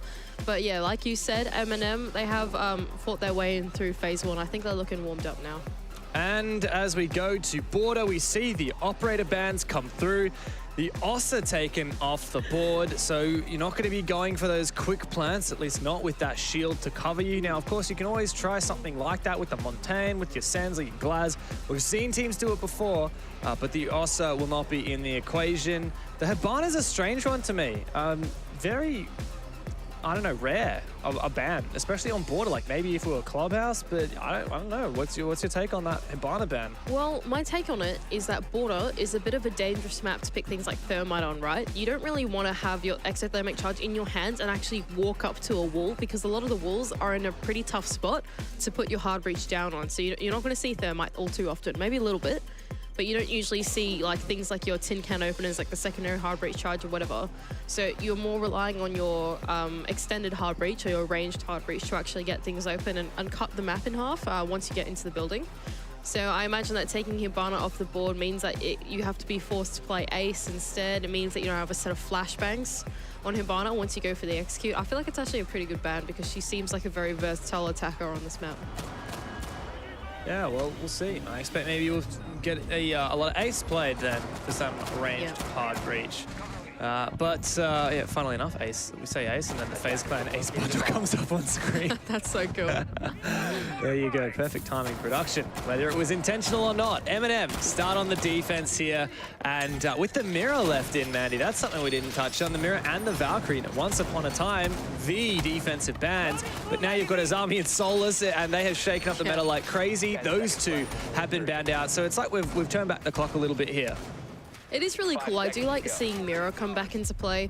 I really like the architecture kind of operators. I think they really change up the map, and having Mirror in should be an exciting one to watch here for M&M as they look for their extension over in towards this break room. They're really making here the hallway and inside of office a power position for these guys to be in. It's going to really make it hard for Faze Clan to make their way in from those east stairs position or even try and claim CCTV control. M&M banned out the Montaigne. Sorry, the Osa. I got a bit ahead of myself there. And we see the Montaigne pick. So not one shield, but the other does appear. It's Handy who's brought it. Cyber has taken control of these stairs. Now, there is a gaping hole in that triple wall, but a Mirror facing it. So very difficult for Faze Clan can continue marching forward. It looks like they might try and nade him off from the roof, however. Cyber's done a great job at not exposing himself to the weaknesses of the attack here and keeping himself in areas that are blind spots to the line of sight of the defense. He's just got this little square meter of area that he's safe in from that line of sight on the triple wall, but Solotov can take him down with this with the dock. 1.5x in hand is pretty lethal. And you cursed him, Mandy. I definitely did. Well, here we see some ranged hard breach come into effect. KDS using that ace. He's opened up a nice big line of sight. Now Nello is trapped in that corner as well. Now, the Croatian player may be able to find some good timing here. He's just biding his time. Nice long angle for Souls. Good job being extra cautious of that C4. Nello's managed to cross, but the nade takes him low. He really is caught in a bit of a pinch right now. But he's going to be able to find a kill off the back of it nonetheless. Now retaking the office position behind that mirror window. M&M are looking very comfy. They're playing a great attrition game here of the zoning that they can claim on this map. Souls is able to trade one back onto users, keeping the man advantage in M&M, however, as it is a 4-on-3. Solto holding down this long line of sight as Handy gets the drop shot onto Nello in the second from Vidaking. Suddenly, things swinging in the way of Faze Clan with now a 2-on-2. And that Monty is one of the only two attackers left. We've seen, though, Handy unafraid to drop the shield. As you said, go for that drop shot. Very powerful. Now a heal up from Solotov as the Turk looks to hold this long line of sight. What's Handy going to be able to do? Vaulting in through. This is going to be a nice and safe plant here. There is a C4 now in hand for Tyron. Sailing on over. It gets the down that they needed. But are Faze aware of where these last two players are for M&M, as Vidaking must take matters into his own hands, and he certainly cannot get it done. What a great opening round to fight back for M&M. I really admire the tenacity of Nello to be able to play in the position that he was in. He was stuck in a really tough spot, almost cut off there from the breach charge that did go down on the wall, but immediately off the back of getting the kill, he reclaims the spot that was previously held by one of his deceased teammates, and as a result, it just keeps Faze at bay for that little bit longer and pushes them to make that mid-round even more scrappy. And on Border, when you want to look for those executes and you need the numbers advantage to go in for the gunfights that you need, it can be really tough, and so I really admire what Nello was able to do there through the mid-round. Great work from M&M, because that at the start looked like it was going to be a Faze lead. They had those really great picks in the mid-round.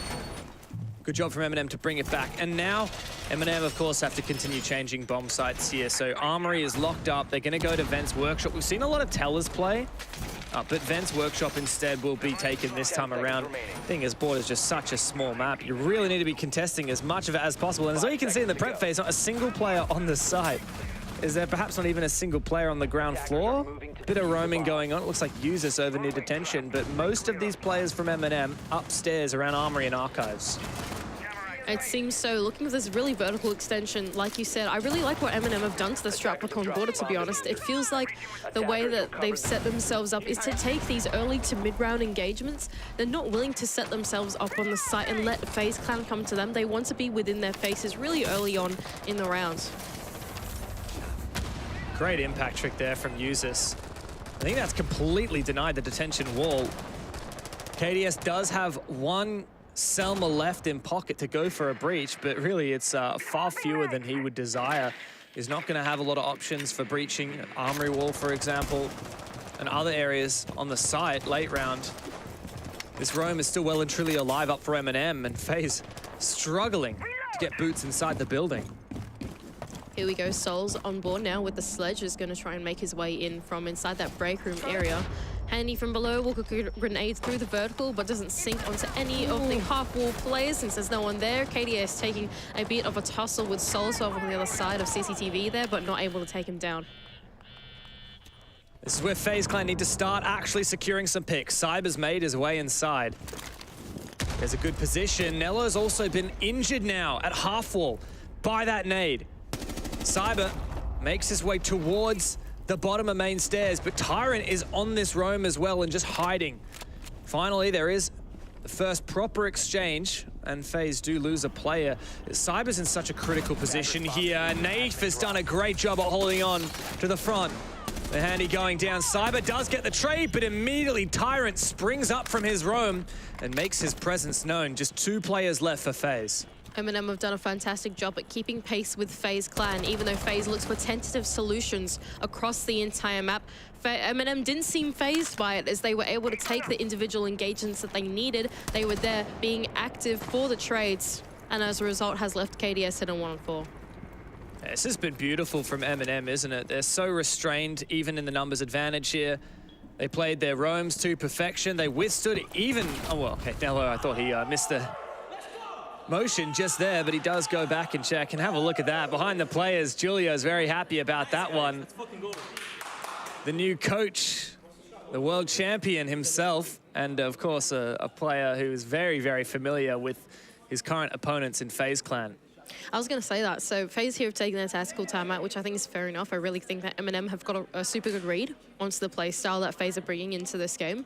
I think that having Julio on the roster of M&M has been really advantageous to their strat book. I was talking to Eden a little bit earlier to see what he thought about onboarding Julio and how much they've changed off the back of him. And as a result, they've really introduced a lot of ideas off the back of Brazil and the way that they play. By having him in the roster, Eden said they didn't really change much team dynamic-wise. Nello's still leading it. They still have the same 5 roster. They want to keep things consistent, but they've put a massive upgrade to the strat book. And now that they're going up against another Brazilian team, I really feel like they're starting to find the upper hand here by having such a good read into their playstyle because they're now trying to learn it themselves. I'm super curious to see what it's going to be like when Julio's taken those tactical timeouts as well, if needed. At the moment, M&M are looking pretty comfy as Nello has a look at the strat book. I love that. That's awesome. The A4 printouts. But it's FaZe who have just taken their tactical timeout, and 2 rounds down on their attack. They need to get back into it, and realistically, they need to do it right now. If they let this slide to a further lead and they don't have a tactical timeout left in the bank, I'd be very concerned. I would be as well. Soltov is on a bit of a tear. I've just noticed, having a look at the scoreline so far. 2 rounds in and 4 kills to his name. Hasn't died yet so far, Immortal. He's looking pretty comfortable, and so the rest of M&M. It doesn't really feel like FaZe Clan, although they have looked for this sort of pro play style through the map, trying to take what real estate they can. They never seem to be given anything from the defense of M&M. Location of a bomb. 5 seconds to go. Well, FaZe Clan, how are you going to get back into it? Is it going to be a change of playstyle? Is this going to be a spawn peek from users? This is very cheeky. That is just exuding confidence from M&M. Now, there is no player spawning on that side of the map ready to meet him. Vidiking's actually quite aware, or at least cautious. He's not in a vulnerable position while droning. Users is still waiting here. He's so patient. Is he going to get the timing here? Vidiking, oh, very safe just for now. Now he is breached. The run out does happen. And so FaZe will be aware of that position, but users should be able to get back safely inside. Interesting. I like this from FaZe. So I think they've just used the Rotero drone thanks observers to actually create a rotation going into the bomb site from the bottom of east stairs there. So if they want to put some pressure down, they can try and sneak their way in. Cyber, though, has been able to find the first pick of the rounds for FaZe Clan, taking down Solotov, but he's met by the mirror window of Tyrant on the other side. And here it is. That rotation hole from the Flores has enabled the rest of FaZe Clan to drop down to this ground floor and try and hit the bomb site directly. Yeah, I like that.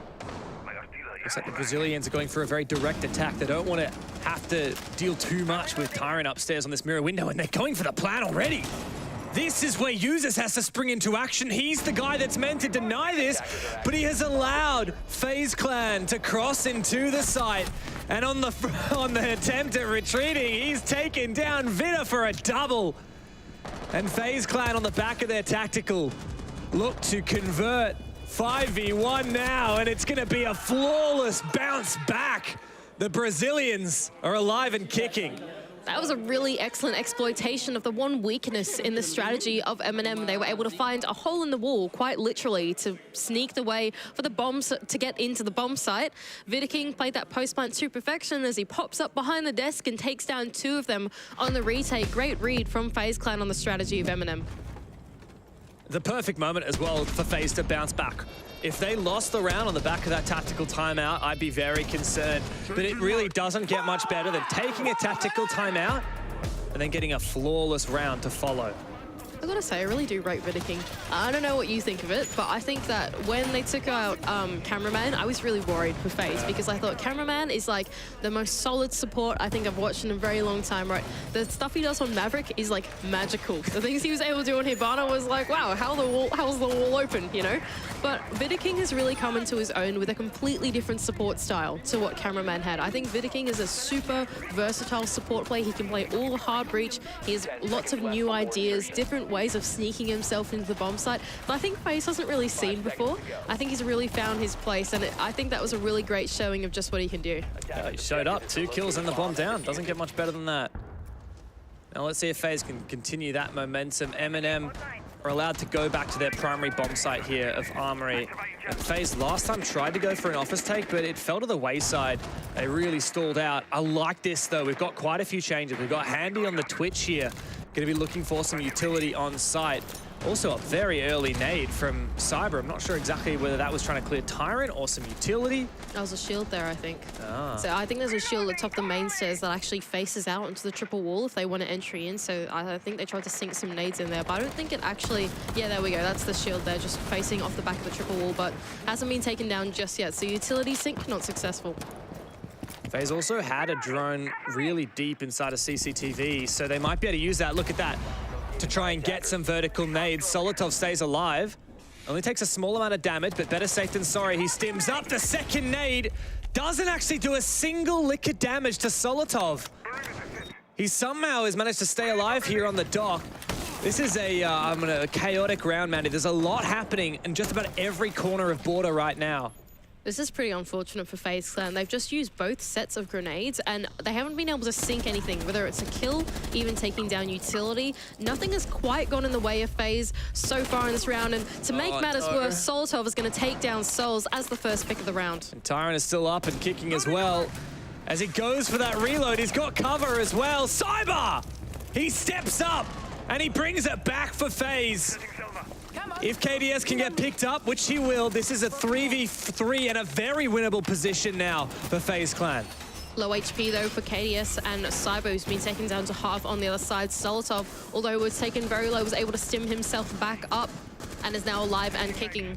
Solotov, the man himself, as we say his name, takes down KDS from that long line of sight as Cyber rounds the corners, at least able to get one back onto a completely unknowing Nello. Solotov once again, the 3rd time that we've said his name in this round, and for the 4th, is able to take down the final kill and another round for MNM. Someone tell me, what are they feeding this guy? It always seems to be for MNM, the Turk, Solotov stepping up, a 4K on the round. I mean, the player that I was most scared of if I was going up against FaZe, it's Cyber. He had a huge round there, and he was almost competing with Solotov for the most kills. And then Solotov just straight up wall bangs him. Yeah, I mean, here we see the shot, in fact. Oh no, this is the previous kill. He also gets a wall bang right here. Bang. Nasty, yucky. I can't believe he's able to land stuff like that. You know what? If there's any player that you want to give the dock license to, yeah, fair enough, honestly. Stim yourself up, survive the grenades. That was such an unfortunate round there for FaZe Clan to the early round, though, to reiterate. It just didn't feel like anything went their way. They couldn't quite get in onto the building. Even the first pick didn't go their way. So I think M&M have done a great job of just being cautious and holding their ground and not dying. Sometimes the name of the game in Siege isn't always pressing the attack and getting yourselves into the gunfights. It's just survival. And sometimes if you can evade a danger like that, it can win you rounds. Attackers are heading out to defuse a bomb. Absolutely, and Border in particular as well. As one of the smaller maps in the pool, we often say this is an attacker-sided map, and the stats in EUL back that up. But despite that fact, M&M have been stellar here on their defense. 3 rounds so far. If anything, they've met and exceeded the par in just the first 4 rounds. Anything they can get from here is just a bonus. FaZe Clan absolutely have the responsibility to bring it back now. Interesting defense as well for M&M, though. They have decided to bring along the double intel combination of Valkyrie and Pulse.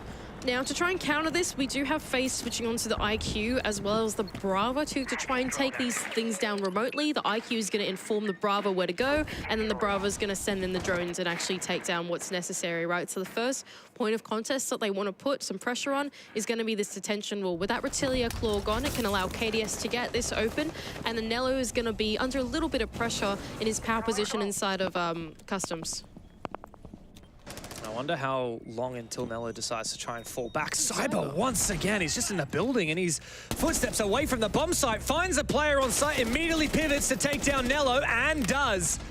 Massive impact once again for the star player of FaZe Clan. He might be a veteran, but he hasn't lost an ounce of his sharpness.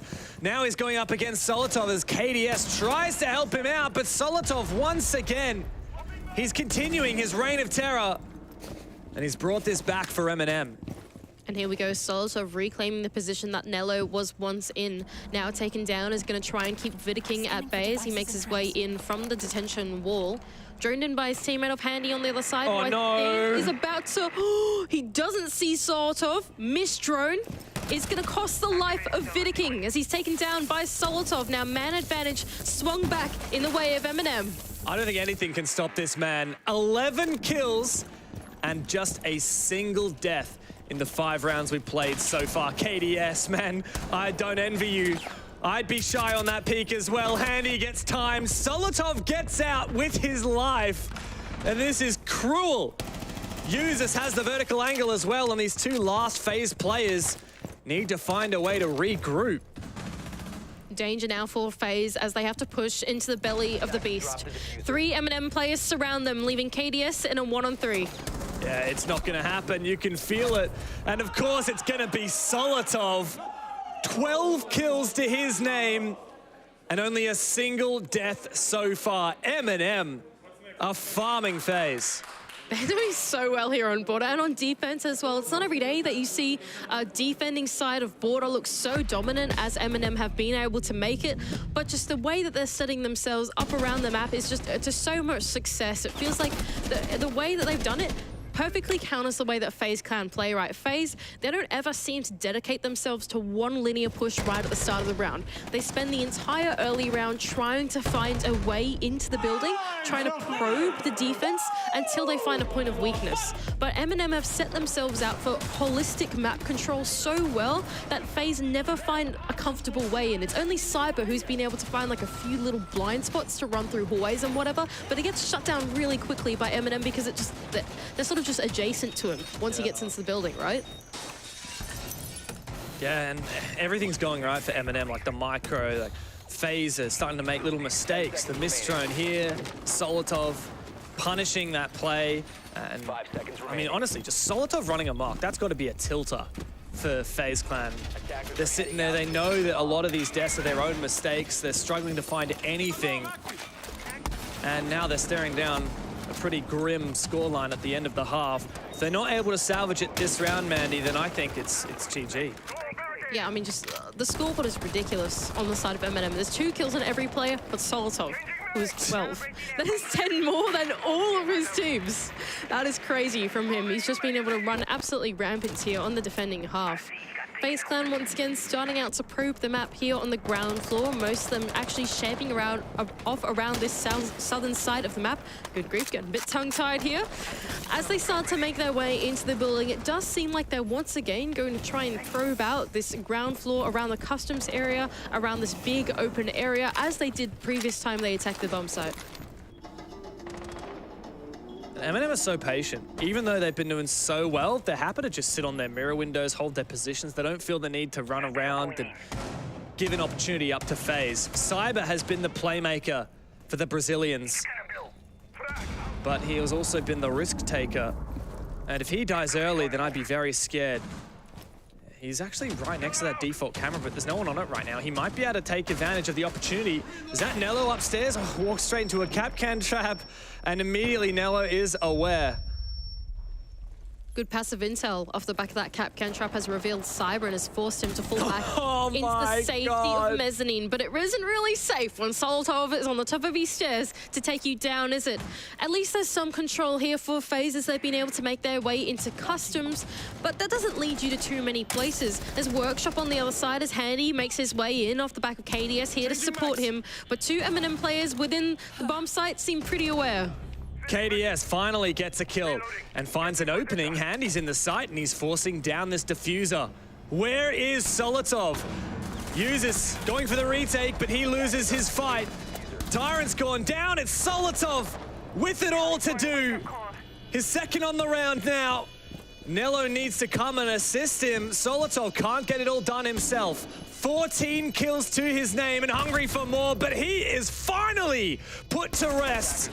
Nello desperately looking for a duel in the 1v3, but Vidaking puts him in the dirt and Faze redeem themselves on the half. Yeah, and the second time that they were able to claim an attack onto the bathroom and Teller's bomb site in a pretty similar fashion as well. Just put the control on the ground floor and then sneak your way on into the bomb site. M&M, although it seems like they were a little bit aware of what was going on, they had players there to fight them laterally inside of Workshop. The gunfights didn't quite go their way. KDS was able to get a backstab, and then off the back of that, users couldn't do too much there either. So Faze Clan doing a really great job to isolate the gunfights that were mission critical to the push that they wanted to go for, and then get that diffuser down and win the round. Yeah, it was a bit concerning when Faze, after their tactical timeout, of course, they did win the immediate round, but then they lost 2 in a row. I'm just glad for Faze's sake that they managed to finally get something to finish off the half. Now, they're fighting from behind here on their defense, but it's not all over yet. I think that this could end up being a defensive border. I'm not optimistic. I still think that M&M have just had such a phenomenal first half. But with that mirror in, with that Valkyrie in, you know, even in the absence of things like the Solus and the Azami, I want to give Faze some credit here. Actually, the mirror and the Hibana ban is an interaction that we haven't really addressed yet. That'll be so because Hibana is gone, mirror is like way more viable now as well, right? Yes, you have Ace, but you have a very limited amount of Selma charges because you need to use most of them on walls anyway. So I think that having mirror in is actually quite powerful, and perhaps a bit more powerful than we had initially anticipated it to be. It might be the reason why the attack is struggling. I don't know. I feel like Solotov just had a really crazy half. He just played lights out, and I think, you know, we'll see how Faze do on the defense, but it's a theory. Well, I will say, after Solotov got the opening kill last round, he had as many kills as the entire of Faze Clan combined. Yeah. He's having a good one. He's having the game of his life at the moment. Sol's though seeming pretty aware that the player is just outside of that AC position as Tyrant has found his way in down below. 2 grenades in his pocket will enable him to play the vertical game as some red pings do go out onto the players left on the bomb site. It's about informing Tyrant to actually try and sink one of those grenades onto the anchors left on the bomb site. There we go, yellow ping perfectly placed on the defender just above him around that horseshoe desk, grenade being cooked and perfectly sunk onto Cyber. Yeah, but there is a response here. The C4 from Souls lands on Nave. Now here comes Tyrant with a second nade. This one's surely gonna land. Doesn't quite finish off the kill, but it does get a lot of damage there onto Handy. Yeah, a Naif there, a little ill-advised, tried to use the Candelas to get into the bomb site, but not realizing that it was a Warden on the other side, has left Eminem now in the man disadvantage. Tyrant's got one more nade from below that he seems to look to be using, but Nello, with 2 SAM cams left in his pocket, is taking some time to inform him. Users down below is going to try and double down with Tyrant to make his way up the main stairs. The grenade doesn't sink, but Vidiking is there to meet them on the other side. And here's another nade. Oh, it's just shy of the mark, that one. Very unfortunate there. Almost landed on Vidiking. Would have been quite devastating. No nades left now for Eminem. And I think Faze might be able to finally string 2 rounds in a row. It seems so, as now Eminem have got to convert their push from the ground floor to the floor back up again, and really don't have the safest way of doing so. Users has decided to go external of the building instead, realizing that the stairs are very well cut off. Meanwhile, the rest of his teammates trying to probe around this AC and sandwich side of the map. But I think it's going to be pretty tough for Eminem to actually make their way in. KDS now taking the duel with Users on the other side is a pretty scary engagement. Yeah, Usus has also found one onto Handy. Now there's full info here for KDS on the back of that bulletproof camera. Unfortunately, he composes enough to find the kill. That said, Nello's made his way all the way into Armory. He's caught out. They know where he is, and Souls lands the shots needed. FaZe Clan. That's the defense start that we were looking for. Maybe our theory is right.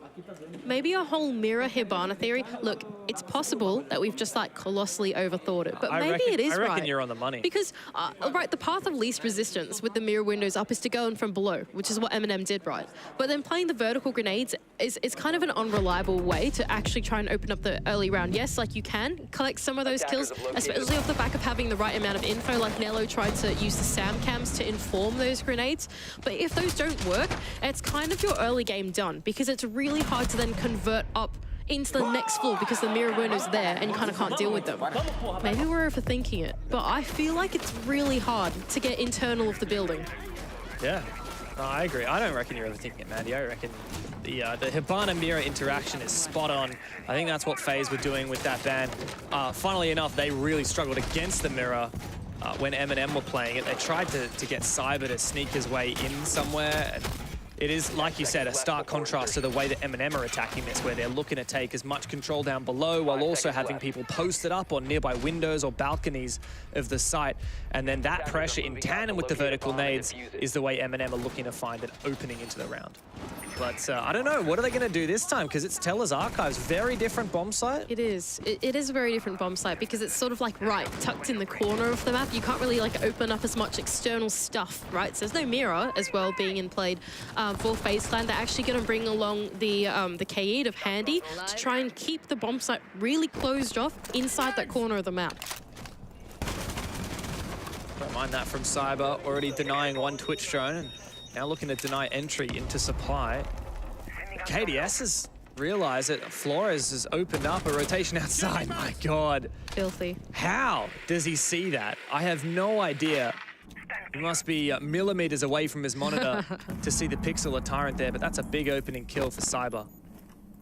Oh, good info as well for the defense. Valkyrie cameras are informing the push of Eminem. Solotov, his presence is completely made aware to the defense, and I don't think he's got any idea that they know exactly where he is. Vidiking is going to try and help out his roamers, jumping on those Valkyrie cameras for them and telling them exactly what is going on. Well, that Dockerbid call did force him off the cameras for a brief moment, but he hung it up. And now he's checking once again for his teammates. Looking to get info, but he hasn't seen much as of yet. I think FaZe are struggling to get a read on what Eminem are doing so far. So I think Eminem have decided to try and dedicate themselves to this top floor clear. Users, although they did know that he was sweeping through the top floor, does still win out that gunfight with a bit of HP, and Nello can win his as well. It's forcing FaZe Clan to fall their way back onto the bomb site as Vidiking, the lone man there, needs his teammates to help him out as Eminem try and convert the push. Yeah, thing is here, now that FaZe have 2 people dead, they're going to be on those cameras at all times, but also will Eminem be? The Dockerbid hack, that's beautiful from Users. Now, I do remember that Vidiking put his C4 in a pre-placed position already, and it might be possible for a call to come out from one of those teammates so that he can get a kill. It's far too premature. And FaZe are under the pump now. Yeah, so off the back of that Dokkaebi hack, Eminem realized where the remaining Valkyrie cameras were and started to take them down. Nave now getting control of the top floor and down the east stairs is able to claim the life of KDS, leaving Vidiking and Handy in a 2-on-4. Solotov has not found a kill this half, and he hasn't needed to either, because the rest of his team has stepped up massively. Now Eminem look to isolate these final two defenders. Once again, the drone comes out. Vidiking, though, he might have something. He's taken down Nello, and this push from Eminem has got to come now. The breach onto site thanks to the ace, but that diffuser in Naif's pocket has to get on the ground now. Handy and Vidiking both have beautiful lines of sight, and Vidiking, oh, he's trying to find the angle. He's gonna deny it. Faze are on it for a trek. That's 3 rounds in a row. And who better to do it but Vidiking himself, right? If he's the one planting in that spot for Faze, he's the one that knows how to deny it. He knows for sure, yep, that desk is wall bangable because that is where I plant and I know that is how I'm going to die. So for Vidiking there, it was awesome. Honestly, from the start to the end of the round, I didn't get a chance to say it, but it was also him that does the reinforcement onto the wall there as well, the little single walls. Yeah, he knows what's going on. This is my spot. I plant here and I also deny plant here. This is my spot. He knows exactly how to play that really well, and I think, yeah, it's great composure from the remaining 2 players of FaZe Clan. Even though they were down in the man advantage, they knew what the win condition was for the rounds, and they knew that Eminem didn't have the time to go in deep and collect the kills. They knew that Eminem wanted to go for the plant, so they stayed composed and just denied it. Composure will be required now from Eminem. Julio crouching down and giving a bit of a pep talk. He knows exactly what the team needs to hear. He has been in this position so many times before, but not as many standing behind the players as being one of them himself. I wonder what choice words did he give to Eminem? What do they need to hear right now? I don't know, honestly. I feel like this is a really hard game to problem solve. It feels like the adversities that are happening in this game are really hard to pick apart. I think even for us on the caster desk at the moment, I don't really have an explanation for why the defense is coming up top. I think our mirror theory kind of gets proven wrong a little bit off the back of that bomb site, right? Because it didn't get picked anyway. True. I'm not really sure what's making the defense so strong here, to be honest. Both these teams are playing really well on the defense. I will say, man, this has just been a great high-quality game of Siege from both teams. It has been.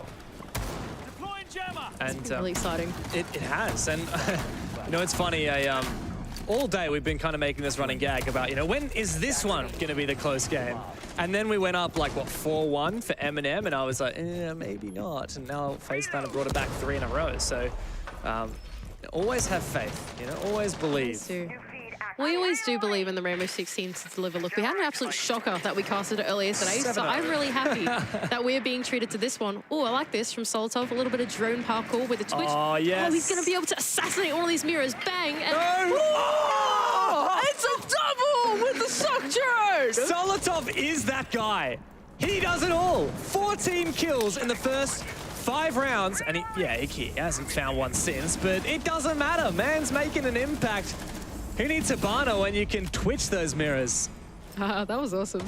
That was good fun to watch. The drone parkour down into both mirrors going away means that Fountain is no longer as safe as FaZe Clan think it is.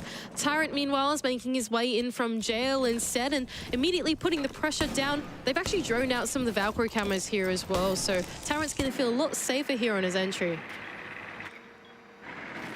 There's information aplenty now for Eminem, as the drones have gone in. Nello's looking for something with the Brava. Not only just great information gathering, but also could potentially hack something. Hasn't found anything to do so as of yet. Not a lot to hack except for those Valkyrie cameras. And Cyber's done a good job at denying that information.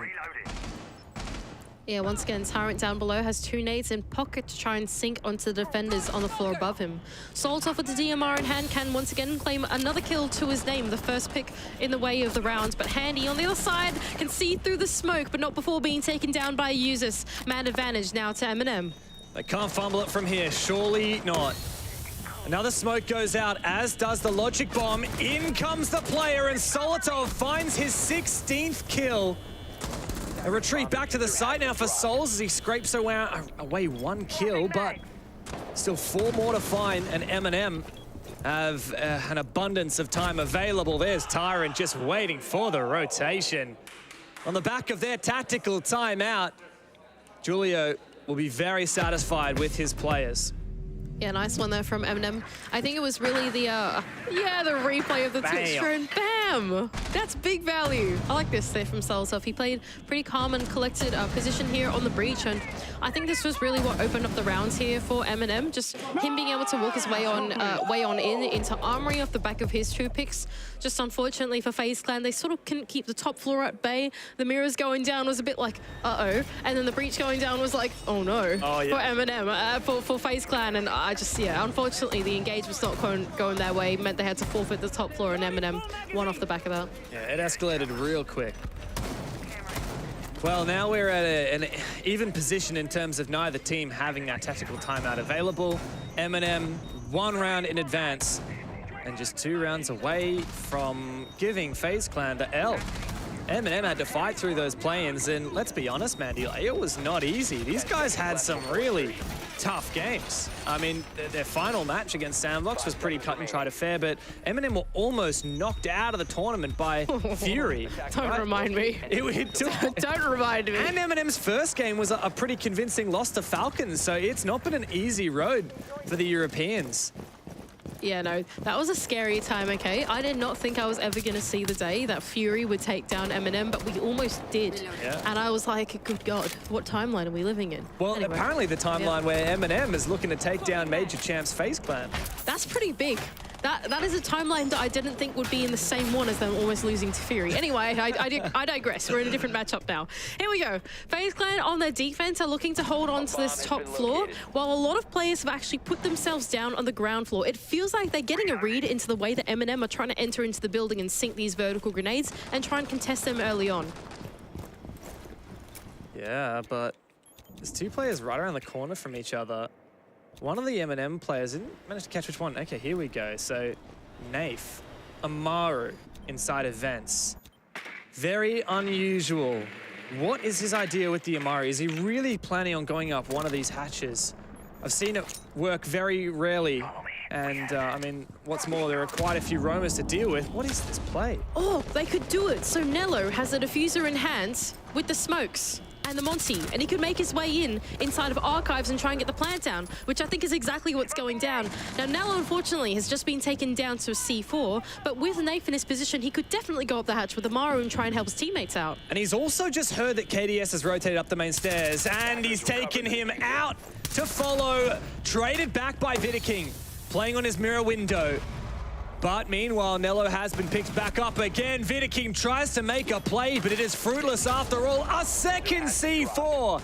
Nello cannot catch a break, but it's all up to Handy now. 3 players still up, and his teammate, unfortunately, in an irretrievable position. What is the Warden going to be able to do? His cross is not covered, and he's going to be able to get Souls back up on his feet. The moment that you said it was irretrievable, I was like, yup, he's in a 1-on-3. But that wall being reinforced off allowed Handy to sprint past nice and speedy to try and revive his teammate. An attempt at the plant, not successful, but Souls and Handy can double down to reclaim the round for FaZe. Stolen away from Eminem.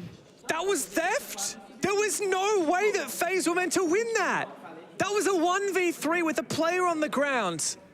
And not only is he able to go and retrieve the mute, injured, but then they come and shut out Eminem? How on earth did that happen?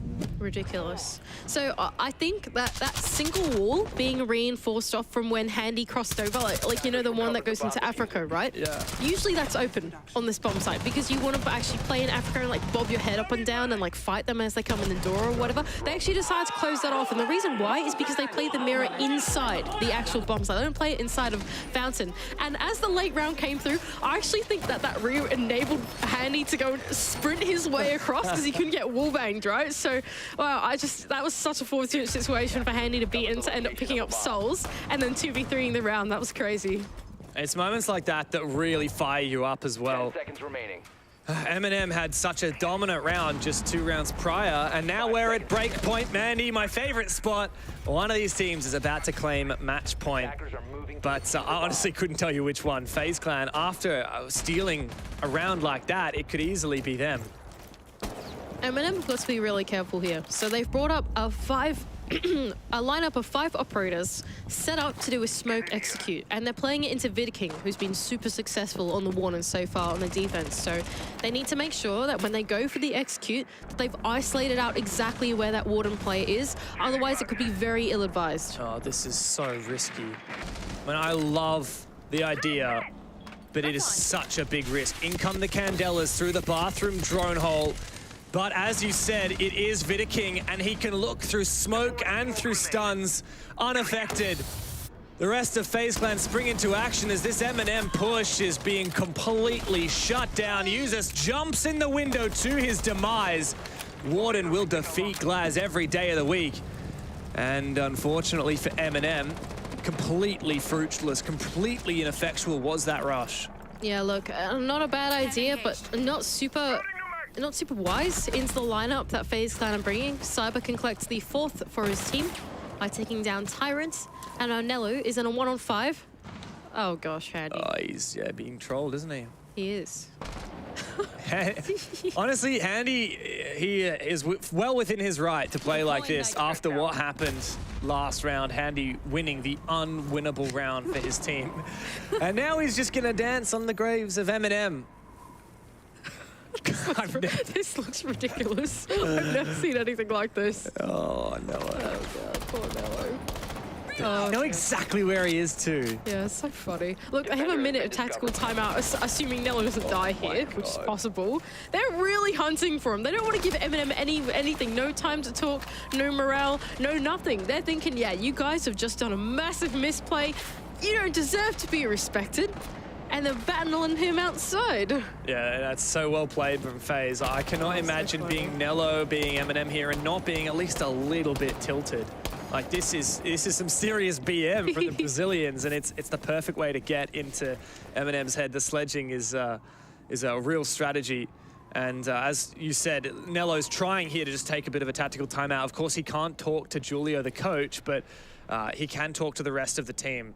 Yeah, now keep in mind as well, Nello is that leadership figure of the team. He's the IGL and the captain. So for Nello to be alive, still remain calm, we can actually see in his player cam at the moment, he's completely AFK, hands off the keyboard, talk to your team. Yeah, literally, both hands off the keyboard, wipe him with a towel. Why not, you know, get comfortable because the next round is where it's at. Yeah, that's right. Eminem are going to have to fight to push overtime here. Cyber. Go, Cyber, go! Continuing the BM with the smiley face in the chat and hearing that Deagle ring on out. Eminem refused to give FaZe the satisfaction of the final kill, but they look very much satisfied regardless. Fair enough. They're looking good. That was a good defense from FaZe. Just remain calm. Realize you have the upper hand in the macro strategy really early on. Watch Eminem do a bit of the sillies and take him down for it. It's true. And like you said, VidKing, it was him once again. We see him on screen now. What a round from him, and what a game. He's got to be my MVP so far. I mean, obviously, Solotov's gone bananas. Cyber's had some amazing rounds, but VidKing has been the rock for FaZe. And it's about like the impact plays, right? Oh, yeah. Massively impactful. And what's more, now, if there's anything to cling on to for you Eminem fans out there, right? FaZe have just won 2 defenses in a row. What does that mean? Well, the 2 bomb sites that they've chosen are locked. So Armory Archives, Teller's Bathroom, both off the cards, and they're going to have to go to Vents Workshop instead. This is the bomb site, the only bomb site, in fact, that Eminem have successfully attacked so far. This is a lot of rounds in a row for FaZe. I haven't been keeping track. I think you have, right? But like 5 of the last 6. Yeah, that's impressive. This has been a crazy comeback so far for FaZe. I think it was 4-2 was the half in the end. And so, yeah, on the defense as well, pretty unorthodox. I still don't have a reason, Dev, to be honest. I still don't have a reason. Even after watching whatever it is, 11 of these rounds go down. I cannot pinpoint why, but it's been an exciting match for us to watch. Yeah, it really has. Defender's Paradise, and I think this has got to be the closest game we've seen so far, Mandy. I don't think we've had any 12-round matches yet, let alone overtimes. And I do feel like we have an overtime cooking here for Eminem. Tyrant on the IQ, I quite like that pick, especially in tandem with the Dockerby, you know? We've got a lot of ability to hunt for those cameras, to hack those cameras if desired. If anything is in shortage here for Eminem, I think it's nades. We've just got the one set, and it's on Solotov here, who's not looking to use him. He's looking to make a play. He might have it here. He's inching around the corner from Souls and VidKing. But guess who's there, ready and waiting? It's always Vidiking. Yep, he's gone from one MPX to the other MPX and is still just as dominant with it, being able to take down Solotov, who was on an absolute kill streak, but not anymore. Shut down. Hasn't collected too many on this half of the game. No, he's been much more disjointed on attack. Really struggled to get into the game. At least for Tyrant, though, on the IQ, he can start taking out some of these Valkyrie cameras. We already saw how much info Vidiking's getting from them. We're seeing it again now from the defaults as well. There was one in CCTV that got a hell of a lot of info. I'm not sure if Tyrant's taken down that one yet. At least now some lateral control for Eminem, but they're fighting with their top fragger dead. Yeah, and the danger as well was the Nook was actually the one to try and evade those Valkyrie cameras, right? But no, hang on a moment. Cyber's just rounding the corner of Tyrant, but Tyrant does the 180 on him to take him down instead. Sit down, mate. Handy, though, he's not having it. Nafe is getting desperate and pushing for another kill. He finds one. Now all 3 players left for Faze will have to put in their A game. Handy, low HP, trapped at half wall. They know. They surely know where he is. He's already found a kill. Is he gonna be shut out? I don't think they're checking the corner. Oh no, they don't know. You've gotta check your corners, Tyrant! Don't let him do this! Nello can make it a 1v1, but can he make it overtime for Eminem? Off the back of the Candela, he does drop into the bomb site, but he's getting pinged by the Prisma. And Souls has the patience, Nello, to start forcing down that plan, and Impact takes him down so low, but it doesn't matter! Souls to close the game. FaZe Clan, by the skin of their teeth, it is a victory with no overtime needed. 7-5 over Eminem. And we'll break it down after this break.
Hands down, the best game that we have watched so far at the Major. And for Eminem, what a gut-wrenching loss. For Solotov to go 16 plus kills and to lose, and in what a fashion as well. I think it was 6 of the last 7 rounds were won by FaZe Clan. Yeah, look, it wasn't pretty towards the end there, was it? Eminem looked so dominant on their defense. They looked like they had such a good read of what FaZe Clan were doing. But the moment that the side swap came around, defender side of border. Yeah, and what a game for Vidiking as well. Yeah, how about massive. Can you imagine being Vidiking in that last round, right? You're Valkyrie, you're staring at your cams, and then you see the little Nook speckles coming around the corner of Officer, and you go, oh no, I am about to die. Yeah, I can't believe that FaZe managed to make that work, and what a clutch to end it as well. But we've got an interview, so Veracity, please take it away. I'm joined here by Nello. Now, Nello, commiserations. Of course, the game didn't necessarily go in way of yourselves and the side of M&M, but I need to ask you, you're the very first non-Brazilian team to face off versus this new iteration of Faze Clan. Have you got any words of warning for any of the other teams that are going to be facing them later down the line? No, not really. I think this game was mostly on us. We just didn't play that good, and that's why we lost. Now, I think it's not necessarily Solotov's performance was absolutely incredible. I want to know how much of that came down to his individual performance versus direction from yourself as the IGL. No, we had a game plan. It was working. Solotov is insane. He's just nuts. But yeah, we couldn't close some rounds. It is what it is. Well, yourself and your team have certainly given us a good performance. That game was kind of close to the wire, as it were. But continuing on throughout the rest of the tournament now, what does preparations look like for yourselves? What's the next steps? We just move on game by game. We lost this one. We have at least 2 more chances, so we just need to take it game by game and just focus on the next one. Well, best of luck to yourself and your team, and thank you for joining me. Thank you very much.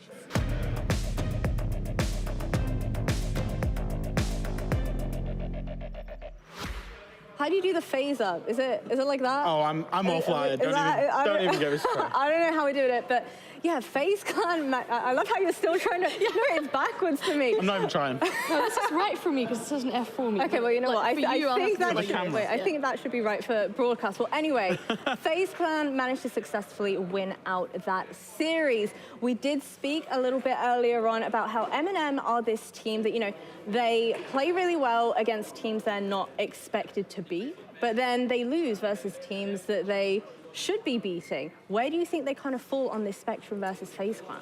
I think this was a really difficult matchup to predict in regards of who should come out victorious out of this matchup. And I think as soon as the match progressed, it became very clear that M&M had a very good shot of winning that game. They looked very strong. It was the Marshmallows and Solotov show, which he really set up for today. And unfortunately, I believe it came down later on their own attacks where they had so much information for them. I saw a round where they played Dokkaebi and Twitch and Brava just to get information for themselves. They had these huge moments of where they zapped both mirror windows. They got the cameras, they got that information, but then somehow in the end of the round, they were unable to play it out. And I do believe, especially that 10th round, where Faze was able to 1v3, that must have hurt the mental. Sport and esport, but sport in general, is such a cruel thing. And it's beautiful, where a team can strategically win.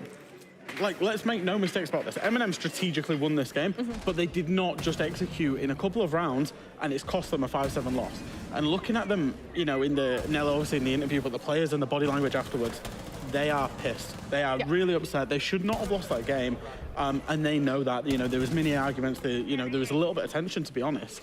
And, you know, I feel it. It's a loss that should never have come from M&M's point of view.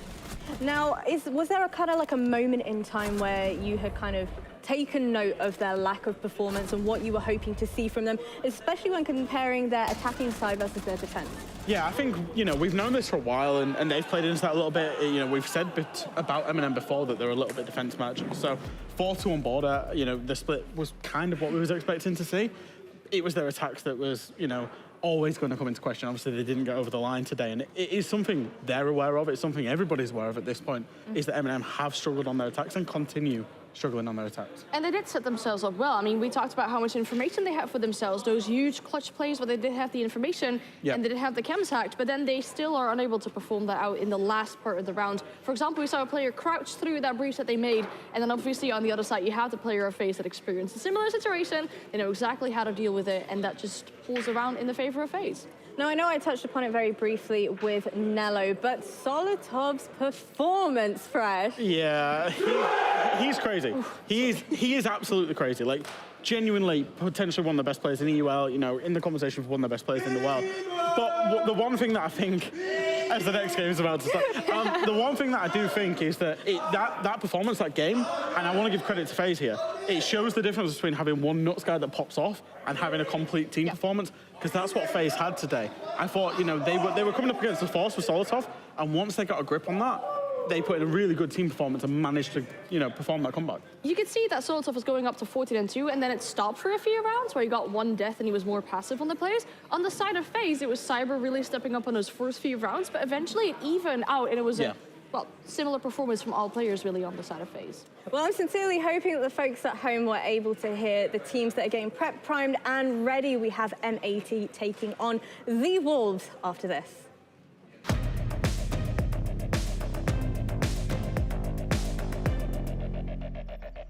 What?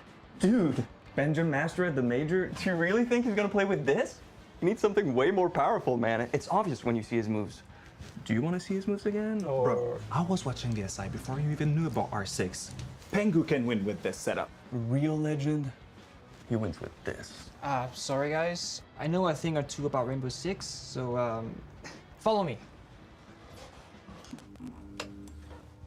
Now this is the best gaming setup. It's the HDR 400 monitor, the XB 25.3 QGP 24.5 inches. EO Finals 2020. I'm doing a triple kill. The monitor had to be top-notch to keep up with my moves.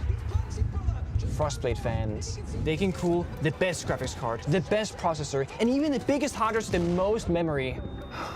They keep things cool and calm like my head was at SI 2018 to win the championship. Pengu goes for one on the young. Can he go the second?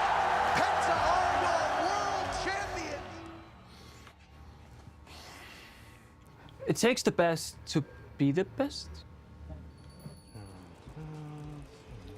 Are they gone? Yep. But with 2 Orion towers fully upgraded and 2 screens. Good job, man. Thank you. Takes the best to be the best.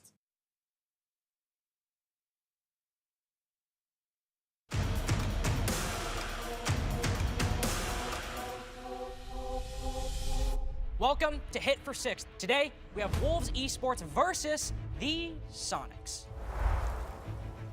Well, the Snoiqs have won the coin toss. They get the privilege, the honor of picking the first number. Gunnar. I want 6. You want 6?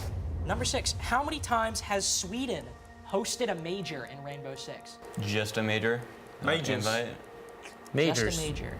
All right, you guys have an answer? I think it might be 2. I'm thinking 2. That is the correct answer. So we'll reveal number 2. It's only in the corner. What is that? I don't know what that is. Go with your gut. Go with your gut. I have no clue. Trust your instincts, Gunnar. Believe in the heart of the cards. I'm gonna count down. 5, Sean. 4, 3, 2, 1. Sunrise. Answer. Coastline. It's not Sunrise on coastlines. However, we can go to Wolves for an attempt there. Which number do you want to pick? 5. Number 5. How many stim pistol shots does Doc have? 3. Easy question. See, he knew immediately. That's a well-seasoned Doc player right there. Let's reveal the image.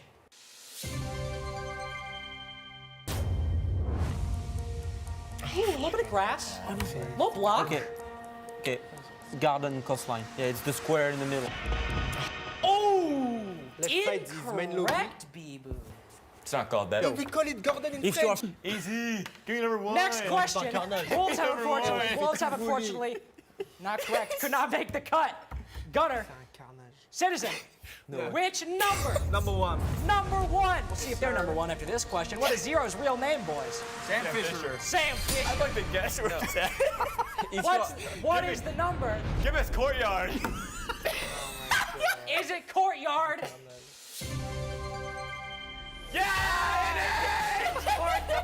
That's a steal. You know, that's the only way they won something. It's okay. In my heart, we won. Well, and you know what?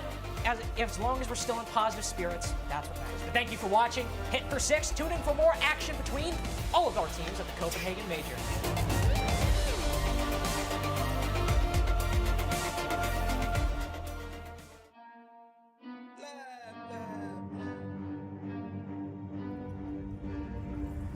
I got problems on problems on problems on problems on problems on problems I solve them. I run through the money, the pressure be calling. Left on my blessings, I feel like I'm falling. The birdie is back. Tell me I'm garbage, I'm going through something, that's why I ain't calling. Phone in progression, it's all that I wanted. The phone in affection, I summon and dub it. Cause I got problems on problems on problems on problems on problems on problems I solve them. I run through the money, the pressure be calling. Left on my blessings, I feel like I'm falling. The birdie is back. Tell me I'm garbage, I'm going through something, that's why I ain't calling. Phone in progression, it's all that I wanted. The phone in affection, I summon and dub it. Why you be all on my line about nothing? Why won't you go get you $1 or something? Don't hang with it who line for nothing. I see that we different, you riding, I double. I don't do discussions on bragging about hundreds. Don't go to your places, I know that they sunken. Don't call me your brother, I barely could trust it. I talked to a shorty, she bagging the bucket. And I'ma need all of my dollars on corporate, so hand me the money, I divvy the pie. I'ma give all of my people a portion to build them a fortune. I'm flipping the ride. I can't be mixy when iffy the vibe. And 40 on 50 is really the time. Why are you all on my phone like you want me? Like you wasn't pushing the kid to the side. I run through the money, the pressure be calling. Left on my blessings, I feel like I'm falling. The birdie is back.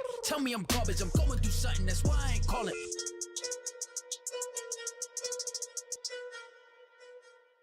I remember things 7 years ago. Naquela época, tudo era menor. Mais en chacun d'entre nous, la flamme brûlait déjà. Über die Jahre sind wir zusammengewachsen. Y hoy son millones los que nos apoyan. 皆さんの応援は我々の原動力です Ve sevdiğimiz işi yapmamıza olanak sağlıyorsunuz.และสิ่งเหล่านี้จะเป็นไปไม่ได้ถ้าหากเราไม่มีพวกคุณ Devemos tudo isso a vocês. Därför vill vi säga Gracias. Obrigado. ขอบคุณครับ Danke. ありがとう Kiitos. Merci. From the bottom of our hearts, thank you.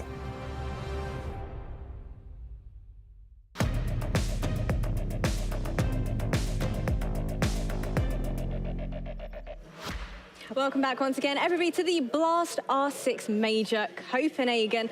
My name is Jasmine, and as always, I'm joined by my fabulous analysts, who I have thoroughly enjoyed quizzing throughout the day so far. 8 best of ones is a lot of games to get through. But for you folks at home, if you also want to quiz my fabulous analysts and step into my shoes for a minute or two, at the very end of the broadcast, we'll be entering sub-only chat mode, which means I'm opening up the floor to the folks at home. So if you have questions of your own, you'll be able to throw them in way of my fabulous analysts. But coming on up, we have M80 taking on Wolves. And during the break, we heard shouts from that direction and that direction. What are we expecting to see from this match? I think we're going to expect Bibu and Iconic to be shouting at each other non-stop. I don't know. I didn't know they were the best of friends, but apparently they are. Well, they were constantly shouting, Bibu, we're coming for you. That episode, I wasn't aware of this type of grudge, but I guess we're up for something. All right, so both of these teams on their respective roster fronts have had recent changes. Yeah. Talk to me about that. Yeah, so, I mean, if we talk about M80, obviously, you know, they had this kind of Brazilian core that came into NAL. And then in the most recent Rostermania, they picked up Iconic, who was one of the best players from the Astralis, you know, that kind of scattered everywhere over NAL in the end after disbanding. And then they paid the big money to bring Snoiqs over from Europe to create this North American super team. Now, I know for M80 purposes, they kind of butted heads because there was 3 different styles all wanting to have their say. And they kept butting heads, NAL performances at the start weren't the best, but then something clicked and they just started clicking heads in the server and it was going very well for them. Yeah, I mean, you mentioned that the NAL performance wasn't the best to begin with. They seem to usually win their first game of the day, then lose the second game of the day, which eventually put them as the 6th of their group in total. It got better during the Deciders though, which makes sense. If you have a new team, you need that little bit of time with your new players to get all the faces in the right direction, and well, that did happen for M80. Now, focusing a little bit more on Snoiqs as an individual player, this young NA talent playing in a new region as a whole is no easy feat. What do you think he contributes to the team, though? This kid is he's just full of confidence. You know, obviously, we know him personally as well. You know, we've spoken to him a lot of times. He has so much confidence in himself and he just loves life. He's the most kind of humble kid. He's gone over, he just wants to experience NAL. He wants to get that experience and just bring the value, because we know he can gun as well. So he just brings European influence to that roster and, you know, wants to help elevate them. I mean, Europe has been doing pretty good at the past few events, as we can say so. And he's also doing pretty good on the entries. I think that's a very strong suit for him too. He's currently on the 3rd of all NAL players in regards of entry stats, so yeah, he's definitely bringing that into M80. Well, we do have our map vetoes ready and waiting, so talk me through this one. Which one of you wants to take this? I mean, if we look at the map, we're ending up on Villa. This was a map that indeed M80 played during NAL. They won it from Snoiqs. There's not that much recent information on Wolves for Villa if you talk about this tournament so far. But if you talk about their player change, and something that we do see happening for Wolves as well, they had a player drop out after SI. They replaced Rise. They replaced him by Deadshot. And to me, it felt like in EUL, they lost a little bit of direction, they lost a bit of lead. Yeah. But if you're attacking Villa, where you usually have those split takes, you will really need that lead. You need the opportunity seeking. We've seen it a little bit more from Wolves during stage 1 or phase 1, and I want to see it more from them today on this map as well. I think when you've got two teams where two of their favorite maps are Chalet and Villa, I'm not surprised that we get all the way down to the veto and it's Chalet or Villa. Yep. And I think Wolves have shown tremendous respect to how much M80 love Chalet to go to Villa, but you know, Wolves, they're no fools at Villa themselves. It was a favorite map of theirs for a very long time as well. So I'm expecting a very good game for the two high quality teams on a map that they both absolutely love. Well, I'm intrigued to see which of these roster changes will come out on top. And I think it's time to introduce some brand new faces on the caster desk. Hello, hello. It's good to be here, and it's a pleasure to be jumping into this game once again, ladies and gentlemen. Lynx is here, the host of the new hit game show, right? It's sweeping the nation currently. Mass reviews, I believe 6 billion people watched it at its premiere during the break. 6 billion, that's crazy. I have to get NASA to... I thought there was only 5 million people in the world. I've got to get NASA to double check the numbers on that one, but I think it's tentative, but I believe it's accurate. All right, we're going to be getting ready to jump into this matchup, ladies and gentlemen, which is bound to be a good one as well. M80 going up against the Wolves. And as you can see here, heading on to Villa for our matchup. These are two lights-out teams. I'm sure it's going to be a lights-out matchup. So let's get ourselves into it and see who tops it out. Another best of one to decide who gets a good start here to our round-robin group stage. Let's find out as we go live with the bands in just a moment here. Well, as Fresh and Ann both said, this is, alongside Chalet, one of M80 and Wolves' most preferred maps. And I think the fact that we got this map between these two teams is especially exciting because their play styles align so well to this. This is a map where fraggers will shine. Mowgli on Wolves and say even Spoit or Iconic on Villa. We're gonna see a lot of lurking, a lot of aggressive plays in the attack and the defense, and the bans should hopefully reflect that. M80 starting out, they'll ban the Dokkaebi, but I wanna see the response from Wolves because M80 are one of the most proficient Ying teams in North America and potentially the world, and leaving that up, even though M80 are starting on the defense could be problematic, they'll take out the Nook. Maybe not as big of a ban as the Ying could be, that'll still target players like Iconic, who would certainly love to roam around the basement or lurk upstairs as that Nook. Both of these bans are going to allow for roam presence to continue to cause problems, but now that we move over to the defender bans, we'll start to mitigate that a little bit, most notably with Solus getting knocked out first. She's one of our trifecta that's been banned out quite often here due to the freedom that those three operators have to play into that roam game, and the second ban for the defense is going to align with that as well. Valkyrie becomes the final ban here, and with those out of the way, we'll go live with the first round. I like these bans between both of them, but the Ying being on the board, this should make it even more exciting a game than it already seemed to be in theory. M80 and Wolves will have the option available to them, but often we'll see teams sometimes hold off on picking that Ying until the later round of their attack or the late game period. It's round 12 and they need to get a quick round on the board.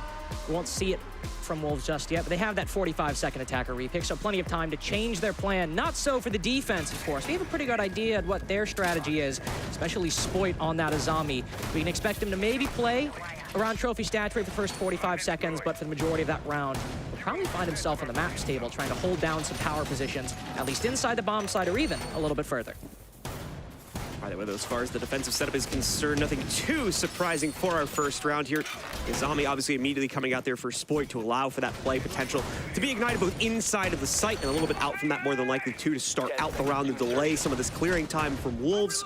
Away from that, we have our usual assortment of delay utility on top of the utility mitigation itself, and even Iconic, of course, bringing the Mozzie, and we've been seeing him played more and more this event here, just to try and deny that drone intel a little bit more, probably to boost the capability of this roam game a tad as well. So for M80, time to see what exactly they can do in that delay department here, and if that aggressive playstyle is going to shine immediately from round one, or if they'll back up a little bit here, give the Wolves their initial respect so they can analyze their playstyle and then get a bit more aggressive later on.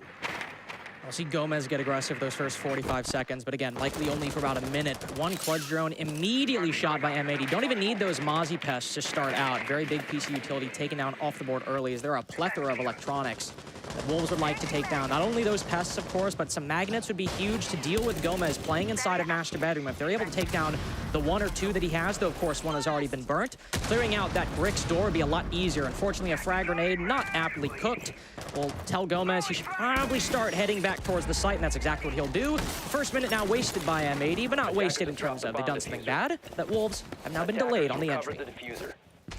Wolves eventually getting that access to Master, and they're immediately carving through it as Deadshot takes initial control of Statuary. Should be able to move through Trophy and the connectors leaning up the Death's Door side. From that, you can see Spoit now falling back. He'll set himself up on the site with those Kiba barricades immediately, giving himself a great kill box to play out against the Statue push. Just have to be careful, of course, of Study being taken away by the Wolves if they decide to go for pressure there. Spoit, however, will lose quite a bit of that setup on top of his own HP, but he gets immediate revenge with a wild peek out into Study. Tries to make it 2, but Deadshot responds, and now the take begins. They waste no time moving in for site control. Diaz will respond in terms of kills, but he's currently trying to fight for Gunvault, and that's the problem. Deadshot has clean pathing to move himself over into Bar. Immediately takes that, downs out another player as well. Kino tries to duck and cover. Obviously not going to work. Iconic gets revenge from below to finally eliminate Deadshot, and with that we'll go down to a 2v2. Shinka had the confidence to go for a plant, but he since canceled it, as M80 is quickly closing the gap on these players. Over, it's an overconfident retake. P4 is primed. They're ready to shut down not just one, but both of the remaining members of the defense here to give the opening round over to the Wolves. A peak round between both teams. Wolves not wasting any time upon taking down Spoit to take that bit of control, move into maps, but not necessarily go for a plant. Instead, to clean out the site. They made the smart read. Don't go for the plant just yet. Diaz Lucas is still alive, and not only is he holding a good position in Vault, you never want to try to go for an execute with Diaz Lucas still lurking by. But M80 still had some very solid moments, especially Iconic rotating down below for that C4. But I think you really need to give credit to Wolves that round. If Spoit had survived on that maps table, especially after taking on Mowgli on Study, that power position likely would have lasted for a very long part of the round, and Wolves would have been stopped at the entrance. By taking him down, they knew they had their opportunity, and sure was a bit of a gamble, but one that paid off. It was a very aggressive and booming start, and an interesting site choice comes in from M80 to respond to that one. Not one that we tended to see get played all that much inside of the regional matchups for either them or really most of the teams in North America. They go down to the living room site for round 2 here, which is going to mean that we'll still have some play going on inside of Aviator Games, most notably around the gun vault area. You can see Kino doing all the shotgun work right now to open up the very important top-down angles. That's the primary point of holding on to this room, to hopefully delay the take from Wolves, forcing a clearance of this hold inside of gun vault. Or otherwise, leave Wolves in a very perilous situation, trying to push the actual site without having cleared this out. Gomez was able to survive on this part of the map for a decent length of time, just by himself with some Wamai utility. This time, he's not the Wamai, he's the Mozzie, so with those pests, could delay some intel, but he's got Iconic on the pulse, at least initially, over on this part of the map to feed him intel or just give him an extra gun. The UMP with 1.5 in the right hands can still be a merchant of death. But right now, instead it's Spoit taking down Bibu early on. A set of nades gone and 2 opening kills for Spoit. He's made his presence known for M80 so far on this map on Villa, even with only 1 round on the board and it not being M80's. Eliminates the sledge, so will hurt things a little bit for Wolves, but they were going to be trying to set up for nade angles or anything down below. Overall, though, keep in mind, of course, M80 has done a lot of the important top-down work already to lead into the site, so this shouldn't be an end-of-the-world situation to lose the sledge utility this early on. They have other ways to make up for it as well, especially with Ashtil being in play for Deadshot right now. Speaking of which, he's made his entry in through Master once again, and is quickly taking that control of the trophy side of the map here, moving through with a few other teammates to begin to carve their way forward, but there's quite that active defense that's still been set up by M80 over here in the hallways. But good drone placement is going to allow for an aggressive peek to come out from Mowgli. The shots, unfortunately, not landing in the way they need to, and it's 2 for 2 for Iconic. With regards to the Nitro cells as well, he strikes true. More kills are beginning to flow in, but they're all in the favor of M80, save for 1 from P4. He unfortunately will not be able to sustain. Goes down to Iconic. It's another very quick round. This time, though, it's in the favor of M80. M80 just proving why this roster is so dangerous. The amount of talent in every single one of these players is almost unparalleled in the world at the moment, because Wolves were holding a lot of important angles and clearing out a lot of important positions. You see Mowgli holding the study balcony, trying to contend with the Legion inside of Aviator. You also have Deadshot trying to clear out from the trophy statuary position, and even someone on 90 to cut off the rotate in between those 2 positions. And what happens? M80 quite simply just kill all of them with utility in the case of Iconic, C4, or Spoit, with those 2 kills that he got in the round. in all the positions that Wolves tried to clear, M80 fought back very quickly, and perhaps you could say they were spread a little thin. They did basically try to clear out the entire map from north to south side at the same time. But M80 showed you gotta make sure you're not just taking a one-on-one with them, because there's a good chance they're gonna win it. Try to do it pretty dang quickly as well. All the play pretty much coming down to the wire there with the first minute and a half of play. Some very quick rounds being shown by both M80 and Wolves. Curious to see, once again, if that will get peeled back at all for round number 3 here as we go to the kitchen now for M80's third defense. Wolves maybe biting off a little bit more than they can chew with their aggression, but they want to try and double down on things one final time after it's gone awry. And it'll still end up working out for them as it did back in round number 1. Bravo's still staying in play now for Deadshot as the Ash gets removed from the attacking lineup. They're not going to need that direct soft breach potential here. He's taking out the utility interior to the site will be more important, especially once again with the Mozzie drones ending up in play, or the Mozzie pests, excuse me, in play. It'll be nice to get rid of those. Aside from that, though, actually won't be a whole lot, unfortunately, for this Bravo drone to try and potentially target as it gets into the site. Default cams one could obviously be stolen away too, but there we go. The first one dead, and it's not going to take anything, unfortunately. Probably the most useful thing to find would be one of those goo mines, especially if Wolves want to do a replay around number 1, just move in super quick once they get an opening. Then taking down a goo mine in your way will probably end up getting you the round if round 1 was indicative of anything. But of course, getting to that point, they'll have to move through these roamers from M80. Iconic knows that they're pushing Study Door. They might have spotted him, but it's very unclear at the moment whether or not they know that he's there, or at least they're just being weary of it. No, Deadshot walks in, lets a couple shots loose, but Iconics, they strike true. And M80 get an advantage now, 3 rounds in a row. Trio start for M80 when it comes to the entry game. Mowgli going for a chuck nade up on top, hoping for a response somewhere in the bookcase upstairs, but no one from M80 positioned anywhere near there. As we can see, Iconic would have been the closest player, but pretty detached from where the nade was ultimately thrown, so not going to be able to find the impact at this early phase of the round. Continue to back away from that, though, and play into his position over here towards AVG. Waste out the time from Wolves, as they still have a bit of an uncertain push to start things out here at the beginning of round 3. Well, they're certainly making impact against the positions from M80, the extended ones, that is. They've just not been able to flush them out as of yet. It's going to cause some real problems if we don't change up that fate very, very soon. P4 with the lurk going over here towards Pantry should be able to take that control uncontested. Moving outside of Pantry is obviously a very different beast, but now with the pinch support coming in from Mudroom's side into Red Hall, things should start to get a little bit more palatable to begin actually pressuring the site. But as you'll see, a few pieces of utility still sit in the way. Mowgli tries to force the issue yet again and is immediately doused by Kino. The upstairs roam, again, has not been dealt with, so Iconic and Gomez strike from those positions yet again. Shinka making his own play here in the meanwhile, just 2 direct entries. Problem is, obviously, he's alone here, and now with a sliver of HP to play off of. 1 wrong step leads to his elimination and a loss of this round, alongside M80 taking control of the lead. We'll see if Iconic can actually capture the counter here, but once again, Shinka holds on. A 3rd kill inside of this 1vx. It would be an outright 1v5 clutch if Shinka can bring it to bear. It's certainly starting to look a little bit more plausible, but the plant still needs to go down onto the ground. Noise is made, an immediate shift in positioning is played out from M80. He spots Iconic sitting behind the reinforcement, but just can't get the shot against him. Trying to spray into it. Smart play to go for the Selma, but then the crouch up top gives the angle over to Spoik to shut down the round and put it in M80's hands anyway. Gotta give credit to Iconic right there. I mean, he took the entire focus, the entire aggro from Wolves in the early round, and eventually, indicated by Bibu's rotation from Study over to the northern part of the map, they needed to give up. They were tunnel visioning on a player who was basically by himself and had only acquired 1 kill, but the damage was done at that point. They just tried to send it on in, but 1, because they hadn't cleared the roamers, entering in the laundry, assuming one of the defenders was watching the hatch, it was an impossibility, an inevitability that the player entering there was going to die. But also, Mowgli giving away his position outside of Brown Stairs, moving in through Kitchen. Not only does he reveal his position with the shots, but he accidentally shoots the alibi clone without destroying it, indicating to all the players, specifically DS Lucas on the site, exactly what Wolves were trying to do. So M80 now with a bit of a lead established for themselves, especially when it comes to the early round, just controlling everything save for round 1 at this point. And that includes the entry game as well. 3-0 as the first 3 rounds have played out. Wolves will see if they can change their fate up. Definitely looking like we're going to play things out more traditionally here when it comes to the attack now. As we're going to see the Montaigne brought in for Bibu, the IQ getting brought up for P4 as well. They want a much more stable analysis on this take before they throw themselves at it. As clearly this aggression is just not working out to the same degree as it was back in round number 1. M80's found the counter to it.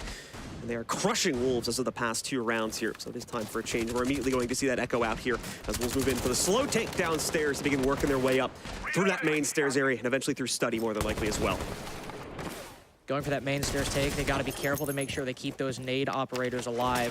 Not only to deal with the player on main stairs itself, but especially anybody playing on long bar who can watch the bottom of main stairs and the walk up. If you're not able to deal with those 2 positions, that can often be the death knell for any kind of take on main stairs.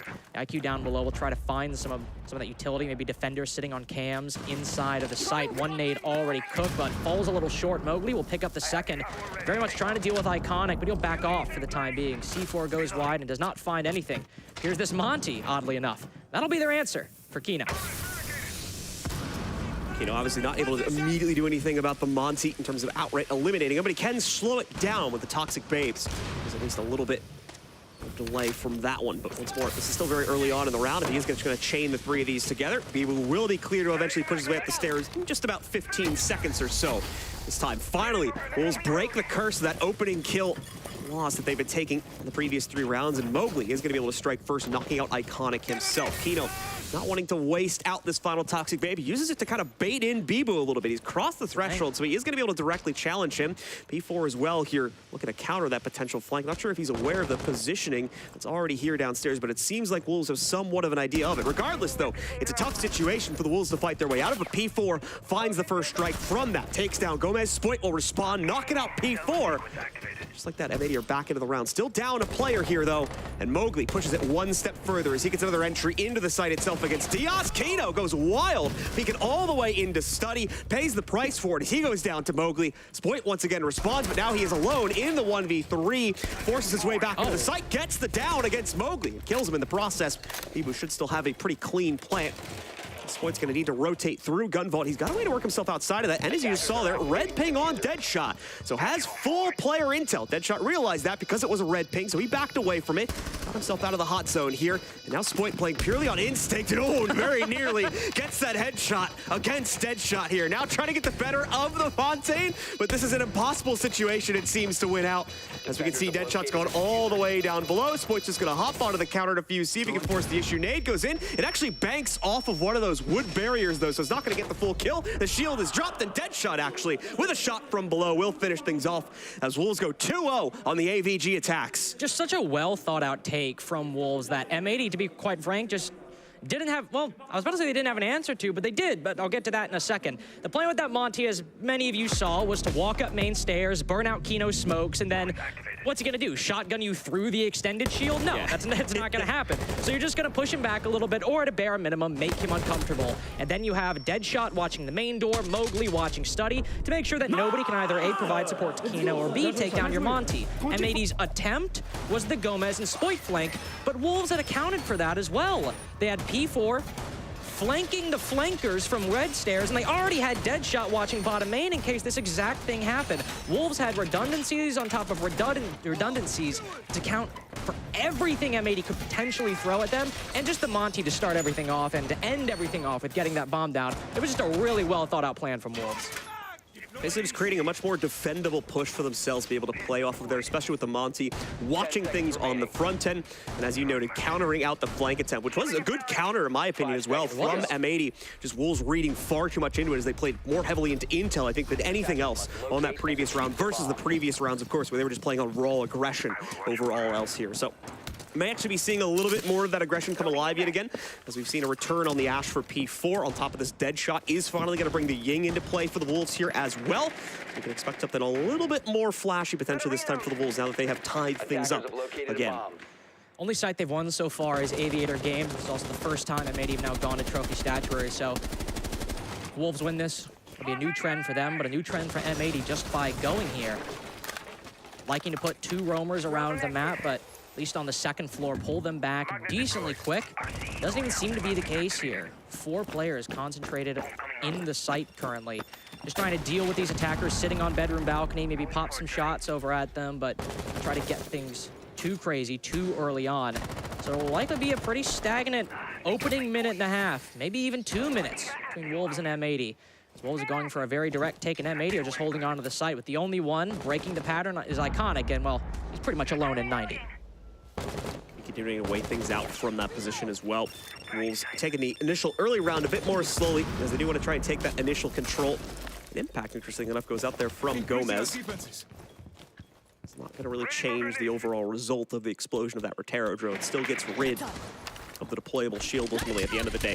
Deadshot quickly chucking in the first Candela and a second one to follow that one up. Thankfully backs away from the angle just in time, but now the kills go off because it's all a distraction for Wolves to really entry in from Master Bedroom. And indeed they'll succeed at least evenly trading things out while getting some map control in the process. But now Spoit, aggressive as he always is, swings right back out to steal that progress away. It's Shinka that's taken on the most recent death from the Wolves here and now put them on the back foot as well. Bibu takes his most recent teammate's death's position.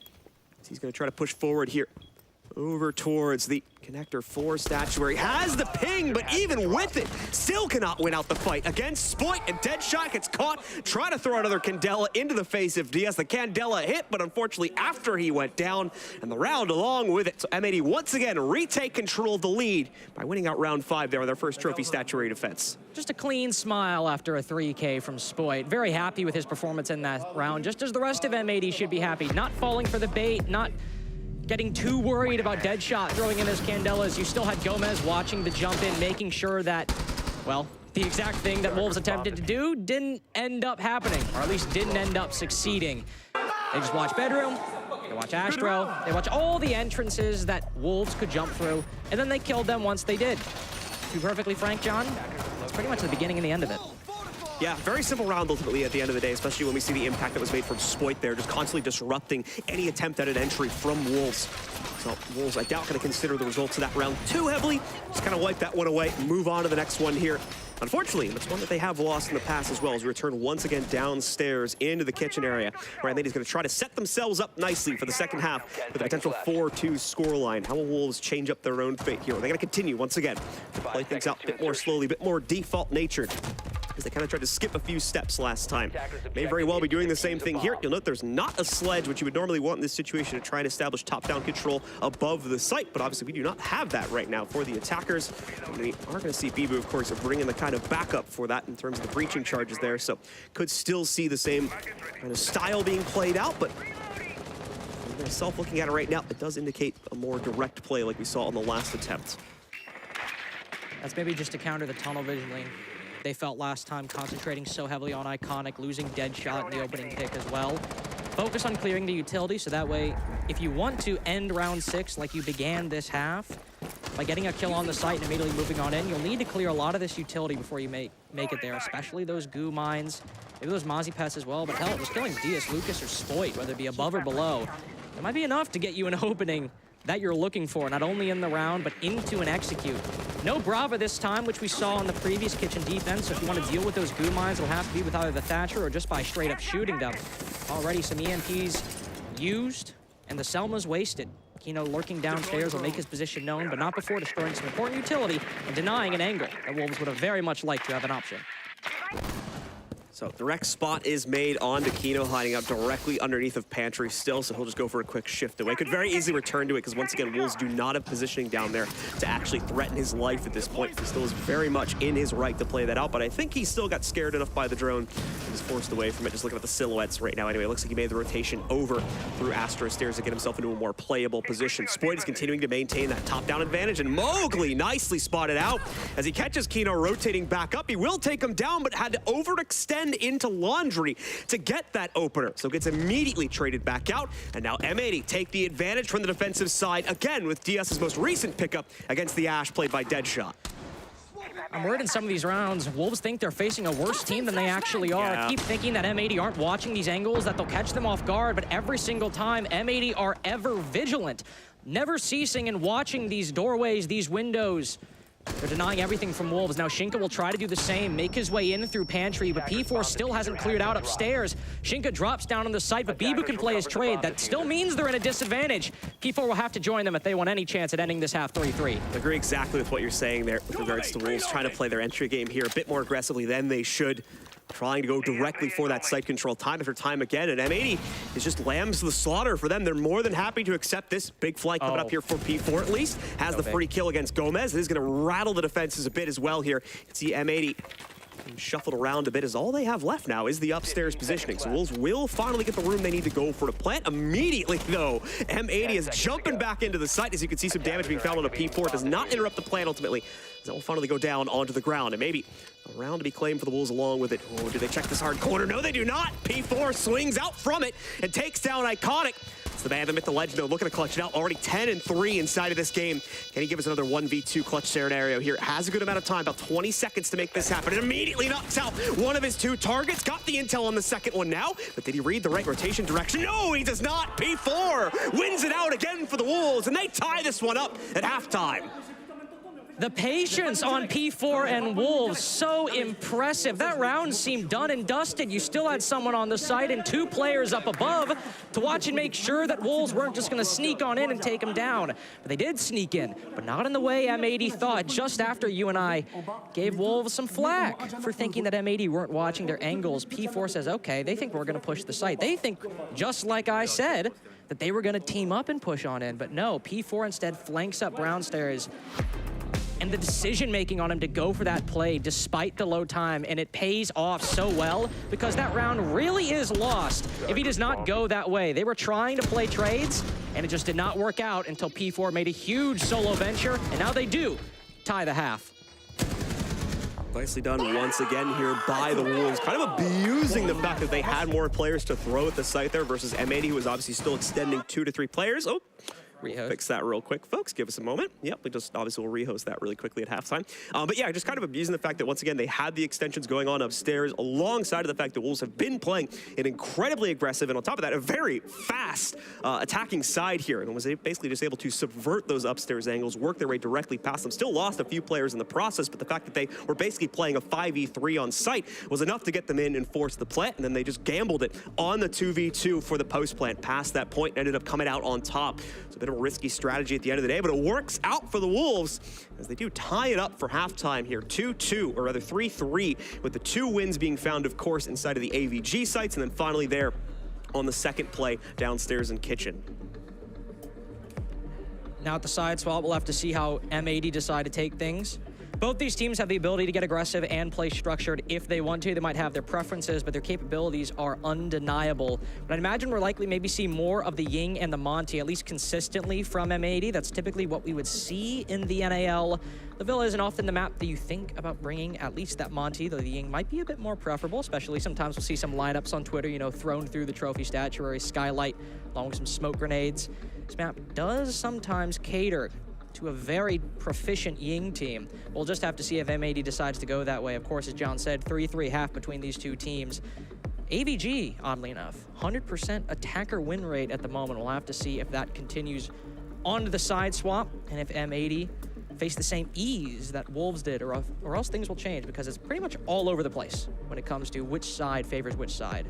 M80 does tend to kind of match the energy of their opponents, I've noticed, so I would personally expect to see the same level of aggressive play we're getting out of the Wolves, but at the same time, over the course of the NAL, M80 showed themselves to play a much more kind of restrained game at times that it was required, playing against more tactical opponents such as DarkZero, and that's obviously a massive growth for M80 given where they were as a team last year. So once again, expanding their own playstyle capabilities leads them into a greater capability to potentially win out this matchup. But we'll have to wait and see what exactly they're going to look to bring to the table to match what was a very aggressive half from the Wolves. Definitely. And I think that's shown, your point about being able to play more restrained when it's needed by how Spoit conducted himself for a lot of those roams, or how Iconic even conducted himself on some of those roams, in that they'd sit on maybe one side of the map for 45 seconds to a minute, and Gomez did this as well to some extent, but then they'd back off, because one of the key points of Wolves, as Fresh will always talk about, is their front three, but specifically Mowgli is always looking for that 1-for-1, always looking for that pick, and sometimes they'll just kind of send him, unleash him on the attack and hope he gets an opening pick. And so how do you deny that? Well, you don't give them the opportunity for that to happen at all. If you're going to go for a roam, try to outflank them, try to hide yourself from some drones. We saw Iconic do that, albeit against Deadshot instead of Mowgli. But Spoit, instead of just roaming around the map, would play a position, but then flank outside of the site if that needed to happen. He didn't start outside of the site. It'd be a position and a decision he actively made in the round to try to deny Wolves an easy opportunity for an entry, which players like Deadshot, but especially Mowgli, would try to find. All right, ladies and gentlemen, looks like we are going live once again. Apologies for that disruption there. I think we just had the server kind of randomly crash on us, so sorry about that. But we are back now. And once again, for those who were not with us, we are coming back right at the start of the second half. 3-3, dead heat. It's pretty much a new game here. First of 4 wins it. But obviously, we won't be switching sides at any point, unless we need to go to OT, obviously. Let's get into it, though, as it is going to be another AVG hold initially. This time, of course, being selected out by the Wolves on defense. As John and I were talking about earlier, the site on this map specifically, and not like on this map in the tournament, but just between M80 and Wolves so far, has 100% attacking win rate. And part of that is just because the attack would, at least in, say, a second attempt from Wolves, sit outside, hold their angles, but make the defense as uncomfortable as possible to try and force rotations or force gunfights from anybody holding main stairs or maps or even just moving inside of the site to get those kills. The other time it was won, it was just by taking out a player inside of maps and quickly filling the space that was just evacuated by the defense. We'll have to see what Wolves do, or what M80 do, excuse me, but based on the operators we've seen, Iconic picking the Jackal and Gomez on the Lion, seems like it's going to be more of a full clear instead of a direct main stairs and study take. They'll try to move from trophy statuary over through the entire map and not leave Wolves much ground to go for a flank. Stubbs gives Wolves a bit more play capability inside of the opening moments of the round, of course, but they want to try and get wild against M80's initial clear attempts. But once M80 take that map control, due to the style they're going for, at least initially what we're seeing anyway, it will be very, very difficult to take that map control back, as they'll play that more kind of box style where they try to support each other's pushes, like we saw out of Wolves back in round number 4, as they were able to finally leverage control of a second round for themselves there on the second Aviation Games attack. Spoit's already made his own impact and is quickly carving through Master Bath, even past that to Astro as well, having gone downstairs here, so just keeping Overwatch for any sort of flanks, and of course being able to move down here, take out the default camp is a nice little bonus too, so we'll have the freedom of movement here later on if he wants to continue to navigate through. First E1D is going to go out for the attackers, just to make sure, once again, they're not able to catch anyone in the middle of that transition from the trophy statuary side heading back to the site itself, which they won't, of course. Wolves playing a pretty standard game between M80 and themselves, I suppose. Getting aggressive for that first minute, just in terms of positioning, but then backing off fairly quick, denying M80 that same opportunity that they sought on their attacking side. Spoit will creep down below 90, but nobody playing there at the moment, or at least nobody close by. Could go for a nade below inside of the site. That's what Wolves need to worry about. If he's able to even find one, maybe on main stairs or inside a bar, M80 could rush up those stairs, but we're getting a bit low on time for that. He's instead just looking to see if there is anybody lurking downstairs, keeping his options open, but it'll likely be a red stairs 90 and further for a vault plan afterwards. They'll move to open up the vault angle. They'll need to deny P4's position, but we're only reaching a minute left. M80 still have a decent bit of time, but they got to start making moves. Not even in terms of executes, but just clearing positions and using utility. As we move below that sub-minute mark, Spoit still got both of his nades, and M80 aren't that close to an execute. Mowgli finally strikes first here, only seeing that initial kill come in at about the 50-second mark, so once again, increasing the difficulty of things even further for M80, and this is even considering the fact that Diaz also got down outside of study. Now, he should be retrievable, especially with 2 players still being downstairs, but oh no, Deadshot notices his teammate want to take advantage upon it, and indeed he does. Gets the down onto Iconic as well, finishing him off, of course, and leaving the options even lower here now for M80 to play this one out. Diaz did get retrieved, though, so at least they've got that for themselves. And now it's a 3v5, 20 seconds left. They're not even really in position necessarily to go for the attack. Look at the silhouettes. You can see 2 players still trying to wreck it a push up through the main stairs, where Bibu is waiting in the wings. Deadshot goes blind for that triple kill shot as well there, and still knocks out Diaz. Second one on top of that, very impressive, of course, but it's Mowgli now to shut things down, and a flawless start to the half for the Wolves as they outright slap members of M80 in the face, trying to take control of AVG. But a reactionary slap. It's not like they reached out to M80. They waited for them to move closer to the site and start making plays, and then Wolves reacted and reacted flawlessly. Specifically that study side of the map, which is often where we sometimes see Aviator Games attacks live or die. You've got to apply pressure on that vault position or that main stairs position. Pretty much no matter which attack you want to do, no matter which side it comes from. Wolves did not falter, and M80 really struggled. You got to also hand it to Deadshot that round. That down on the player forced M80's hand. They decided to go for the res, given how much time was left, and he reacted perfectly, able to take down Iconic, who wanted to go for the revive, and ended up with a too many cooks in the kitchen situation and tried to remedy it by moving up to study, and then reacting knowing that their only real option with 15 seconds left was to move up main stairs. It was a very patient game from the Wolves, and it had its stars mainly being Deadshot. quickly moving through this game once again, as now the Wolves work themselves upstairs in the trophy and statue for the first time in this half. And maybe potentially not expecting that, as we see pretty much a full repick come out from them. Everybody's going to be changing up their operators. Most notably Iconic there, of course, bringing that Gara hook in now to this attacking lineup as well. Sometimes this is just for the G8, and then you have the Gara hook as kind of a backup, but considering the site choice, could see more active play being set up here by the rest of M80. So we'll have to wait and see what exactly his plans are going to be as he spawns out on the other side of the map. So he's got a bit of a run to join up with the rest of his teammates here as they look to take their initial control. P4 as well, going on an extended roam over towards AVG, but probably not going to find much based on at least the initial positions that M80 have spawned into. They're not going to be trying to go too aggressively into this one. Snoiqs, of course, there going on to repel. Same for Diaz and establishing a bit of overwatch to those rotations. Diaz is a very scary player to face in positions like this on attack or defense, but just in a position where he has to sit and hold an angle and be patient and pretty much just not die. That's Diaz's favorite spot to play on either side on any map, and that's what he'll do right now. Make sure that nobody can move up through Boar into 90, and that allows for Iconic's entry into 90 through that window, and for M80 to now take that bit of the map, that southern part of Villa, into their control. Now they'll have to apply the pressure to everybody playing in Trophy Statuary. It'll take a bit. They're going at least for a direct utility clear, supplemented by a full clear by the remainder of the attack. And Wolves are slowly getting boxed in. Some players down below to relieve some pressure. Deadshot on red stairs might just be the guy to stop M80 in their tracks, because we still have over half the round to go. And as these Kibas run down and as M80 gain more and more positions, Wolves are going to run out of room to breathe. Half the round still to play out, though, so M80 not necessarily grasping for time just yet. But as we saw in the last round, it became a real issue for them. They don't want a repeat of that one. Sometimes you can see M80 struggling to adapt inside of these environments, and that may be part of the reason why we saw them struggling in the NA, ultimately placing 6th, despite the fact they ultimately won it later when we switched up to best of 3s for the bracket part of the playoffs. We'll see if that same issue is going to pop up here against the Wolves, but it's Gomez now trying to make the entry mark. Quite a bit of a response for the defensive side, but Iconic suddenly finds one of them as he lurches forward to the inside of the statue connector in order to pick up the first kill of the round against Mowgli. P4, though, finds a response against Gomez. Snoiqs with an angle, but can't land the shot. Bibu steals another member of his team away instead. Kano getting dropped as well. It's 2 very low HP members remaining. P4 had been down, but now on a rotate. Iconic will be lost as well. Snoiqs is all that remains here inside of a 1v3, realistically. Being given nothing from these members of the Wolves as well. He's already pinched off. He was scoped in there, could have very realistically gotten the kills, trying to get the confirmation on the P4s that he doesn't get retrieved, and indeed will complete that task, but time is getting lower and lower here.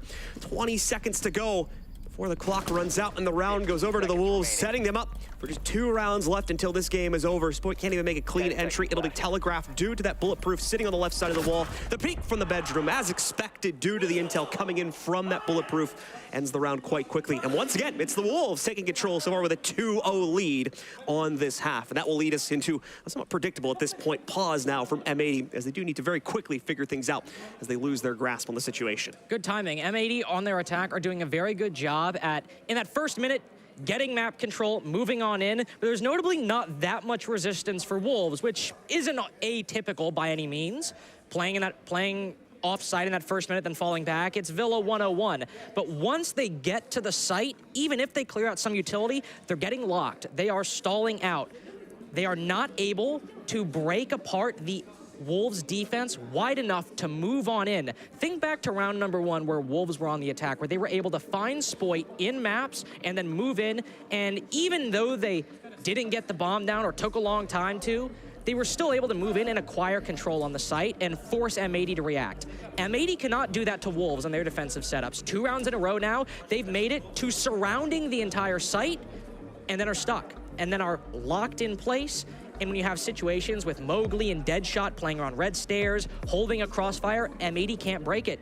Eventually, they just try to send it on in, and everyone from Wolves is waiting. We'll head now into round number 9. Truly, it is somewhat of a do-or-die moment here for M80. 6-3. While it's certainly possible to come back from, is going to be rough, considering the potential outcome of this round and the 2 prior. we don't see a sudden shakeup from M80 given the pause they just brought us. But that's what we're expecting here now, so let's see what exactly they will bring to the table. There's already a few small change-ups to the operator lineup that's been seen. Could be repicked, of course, but Iconic, bringing the Twitch, for example. We're also going to see a return for Snoiqs there onto the Thatcher as well to quickly deal with any of that insight utility that would look to disrupt the kind of quicker carve, if that's going to be the plan here from M80. Wow. I'm surprised at no Ying pick from M80 if you talk about disrupting the players inside of the site. I mean, there's no Jaeger, there's no Wamai. I mean, there is some utility. You've got those EDDs you got to worry about if you're walking in, those Kiva barriers if they block windows or block doorways, but nothing to actually deal with the Candelas beyond somebody in sight simply just shooting them. And then maybe a bit of an oversight from M80 in this do or die moment where winning this round isn't imperative, not just to deny Wolves match point, but also to show that you did learn some lessons from that tactical timeout that you're trying to action upon in the remainder of your attacking rounds. They have some good utility, don't get me wrong. They've got the Twitch drone. They can clear out these Goyos. They can clear out these EDDs. But they don't have many flashes. They only have one set of nades and one set of smokes to deny those angles or take down players without warranting a gunfight. A bit worried that M80, at least in terms of the operators they picked, might be forced to take gunfights like they've had to the previous 2 rounds. A lot of breaching charges and on top of the sledge pick as well makes me want to believe that they really want to try and play top-down control in this one. That will certainly be in play, but Wolves have responded to this one in kind of an interesting way as they have the horizontal hold on top of the usual extension into master bedroom. As you can see Bibu here extending himself out over towards the living room. He has been spotted out by a pre-placed drone from M80 though, so his effectiveness is probably going to be somewhat limited because of that. But as you guys may have noticed by this point, M80 once again is not necessarily having the easiest time getting this full top-down control. They've gotten a few of the key pieces such as bedroom itself, but walk-in, as you're going to notice here, bathroom that is still being actively challenged by Mowgli, and he strikes true yet again. Deadshot also is able to pick one up, and not just one, he gets a second kill. Bibu, despite being pre-droned, also is going to catch Iconic. So another failed attack from M80 leaves Diaz in an impossible situation, and it'll quickly be impossible very fast after he's put into it there. P4 shuts it down, and just like that, only a few minutes into the second half, Wolves are already on map and match point. What a scoreline against what an opponent. I mean, M80, champions of the NAL, and this seemed like, obviously, on paper, the toughest matchup that Wolves were going to go against. A Phase 2 team, best of the NAL, and a team that, to be perfectly frank, just taking gunfights with can sometimes be a bit of a challenge. And they are playing so disciplined in the face of M80, not really moving, not giving up too much control, more than they need to, especially on or around the bomb site. These defensive rounds have just been so well played from Wolves, in that the space they give, M80 take, but the space they contest, it's so difficult for the attack to move on in. And hate to say it, John, I know we're both North American, but I don't see that trend switching up for Wolves in this final round on defense. Yeah, I agree with the sentiment here. There hasn't really been much of a dramatic shakeup from M80's pause that they just went for at the start of round number 9. There's not really anything to suggest round 10 would be any different here. It's going to need to take a massive individual performance out of one of these players, which again, that's another thing. Obviously, we can see purely the second half stats because all those kills, like the kill death ratios you're seeing right now, are just after we had to do the rehost anyway. And it's a pretty far cry from what we had in the first half here. Iconic, literally the only player that's been able to make impact so far. It's donuts aside from that here in the second half of M80. Certainly a rough go at it. Again, no Ying, no Monty. We normally see M80. The Deadshot hasn't even died yet. I just realized that as well. He hasn't 6-0, but we normally see M80 bring out these operators that can maybe brute force attacks or provide some way to break a stalemate, and M80 are just not doing it. They're bringing so much useful utility, but it's not really amounting to kills in the case, as John just mentioned. Only 2 kills for M80 since the rehost across the entire roster, and it's not giving them much control on the site. Finally, we have something. We've got an opening kill for M80, but even this has happened. Iconic got the opening pick on Mowgli in round number 8, and what ended up happening? It was still a victory for the defense, and a victory in the entry, a victory in the opening round is not enough for M80 given this precedent. Mowgli is the somewhat expected player to go down, given the role that he plays of that aggressive swing. Anyway, trying to waste time. If he dies, it's not the end of the world, especially from a utility perspective. Nice sneak here with the Rotero drone. Is it in just behind a normal drone there to be able to blow up the extended shields? That's going to limit some more of the aggressive play from Wolves. Is what M80 need to do, because they're constantly being locked out of the site due to these more aggressively lean setups. Gonna have some issue, of course, accessing the gun vault. Kino tries to catch the Azami on the transition, but his angle is just not perfect for it, unfortunately. Spoit will now move in here. He has a nade prime, so can get rid of that one and open up an actual execute option for his team. Deadshot finally smited as well here, as he'll go down after 6 kills in a row in the second half. So M80 slowing things down, waiting for Wolves to bust out and immediately making impact upon that, as Spoit now picks up a double kill over by 90. It's all into Shinka. Although he said it was an impossible situation for M80 before, now it's an impossible situation for the Wolves, as M80 gives us a very clean round, a flawless one, in fact, to take AVG control. That's what they need. As you mentioned, taking down Mowgli, it's something that you can't always bet on, but if you're probably going to kill someone on Wolves in the first minute of the round, dollars to donuts, it's probably Mowgli. That's probably who you're going to take down first. And so even though M80 have got that, I mean, that's what they got in round 8, now they have something else. They take down the player on maps, and sure, there's a smoke canister in the way. They can immediately move on in. Now they actually have caused a disruption within the site, and then Spoit sitting inside of 90, they're able to destroy that Kiba barrier, and now they have Vault as well. So everything they need to go in for an execute is almost in hand, and then it just helps that Spoit is actually in the server alongside now the rest of his team. Before that round, only Iconic had kills. Now everyone except Iconic got a kill in that round. M80, at the very, very last second, have finally shown up. They've finally shown they can throw Wolves off their game, but they just need to do it 2 more times. Wolves, though, ultimately still have that capability to quickly end things here and now. But M80's got a few more tricks up their sleeve, most notably for both Iconic and Gomez. We've got the double threat flash combo here, as both the Ying and the Blitz are coming into play. Let's see what the plan is going to be now, as they're rushing quickly towards the building. We'll have to wait and see if they're going to, again, try to boom their way in outright with this execute utility that they have. They've tended to play a much slower game versus what we saw from the Wolves in the first half, but could always be surprised. It is M80 after all.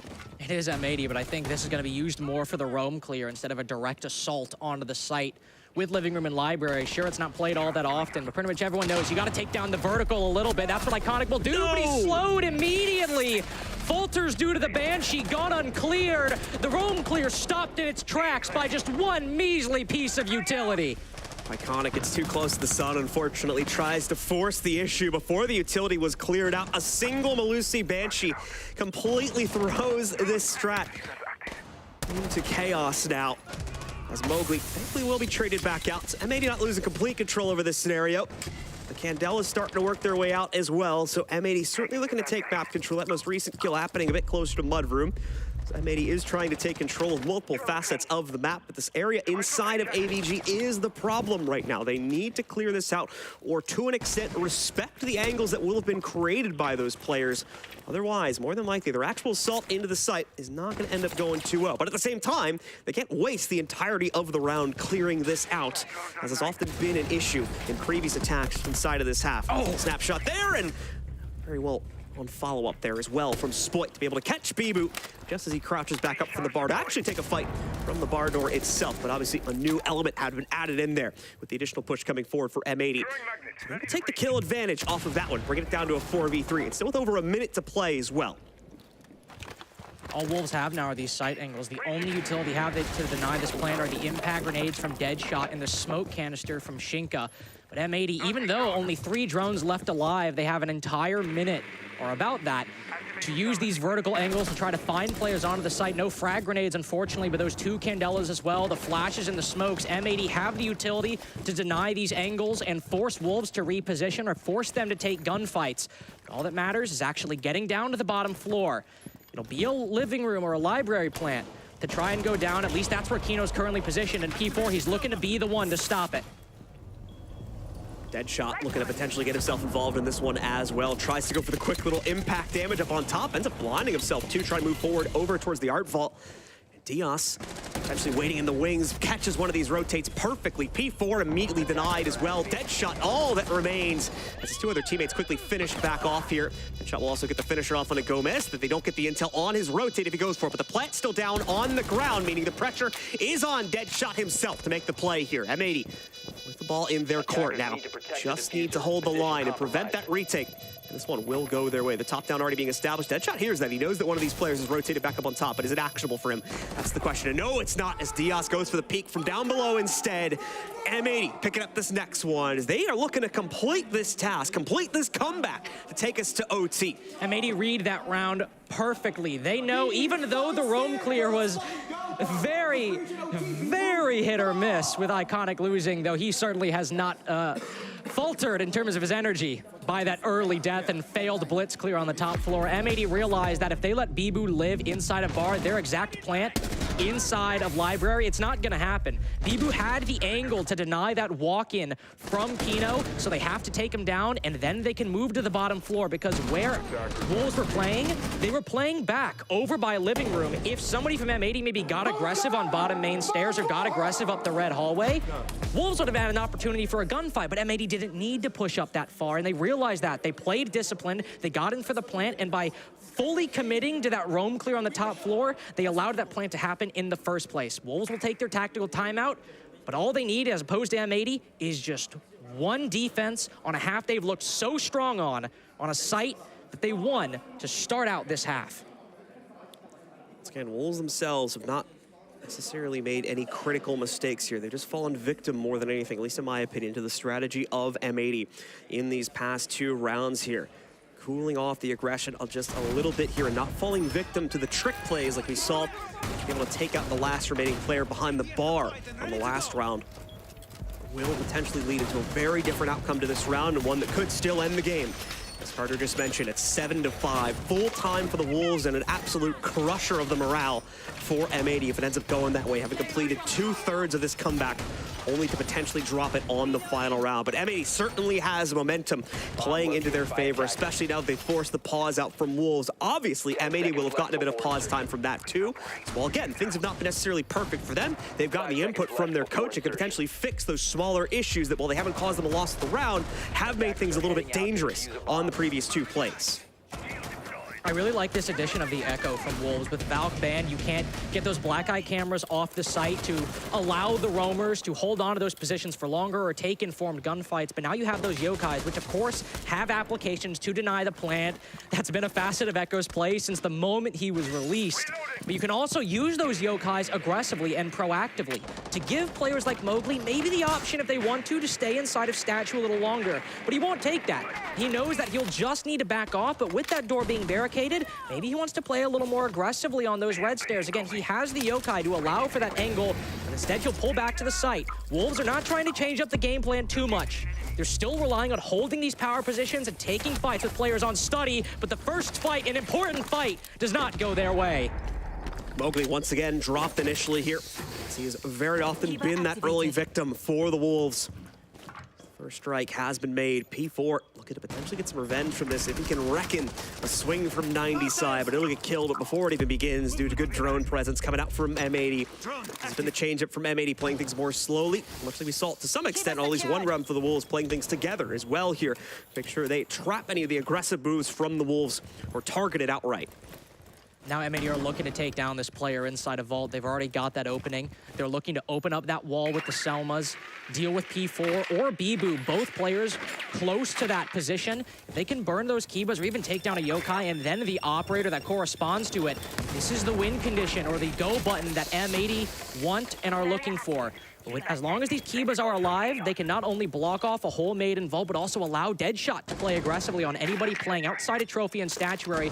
The Flores will go in. It might just destroy that angle. Move closer to a minute. M80 don't have the opening they want just yet. There's still utility being expended by both teams all across the map, all around the site. It's dead heat in round 12.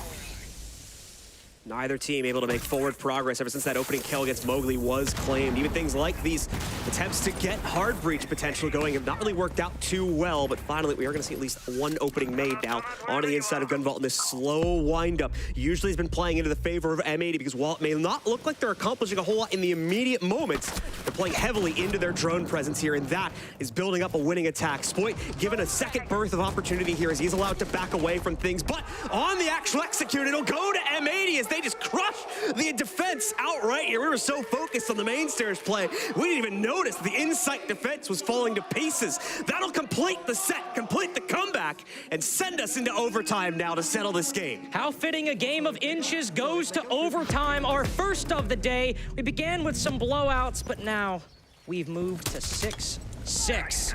M80 have recovered on their attack. They've answered 3 defenses with 3 attacks of their own. And what a beauty it was, those final 2 on Living and AVG. A recovery from an early loss and a clinical game all the way through.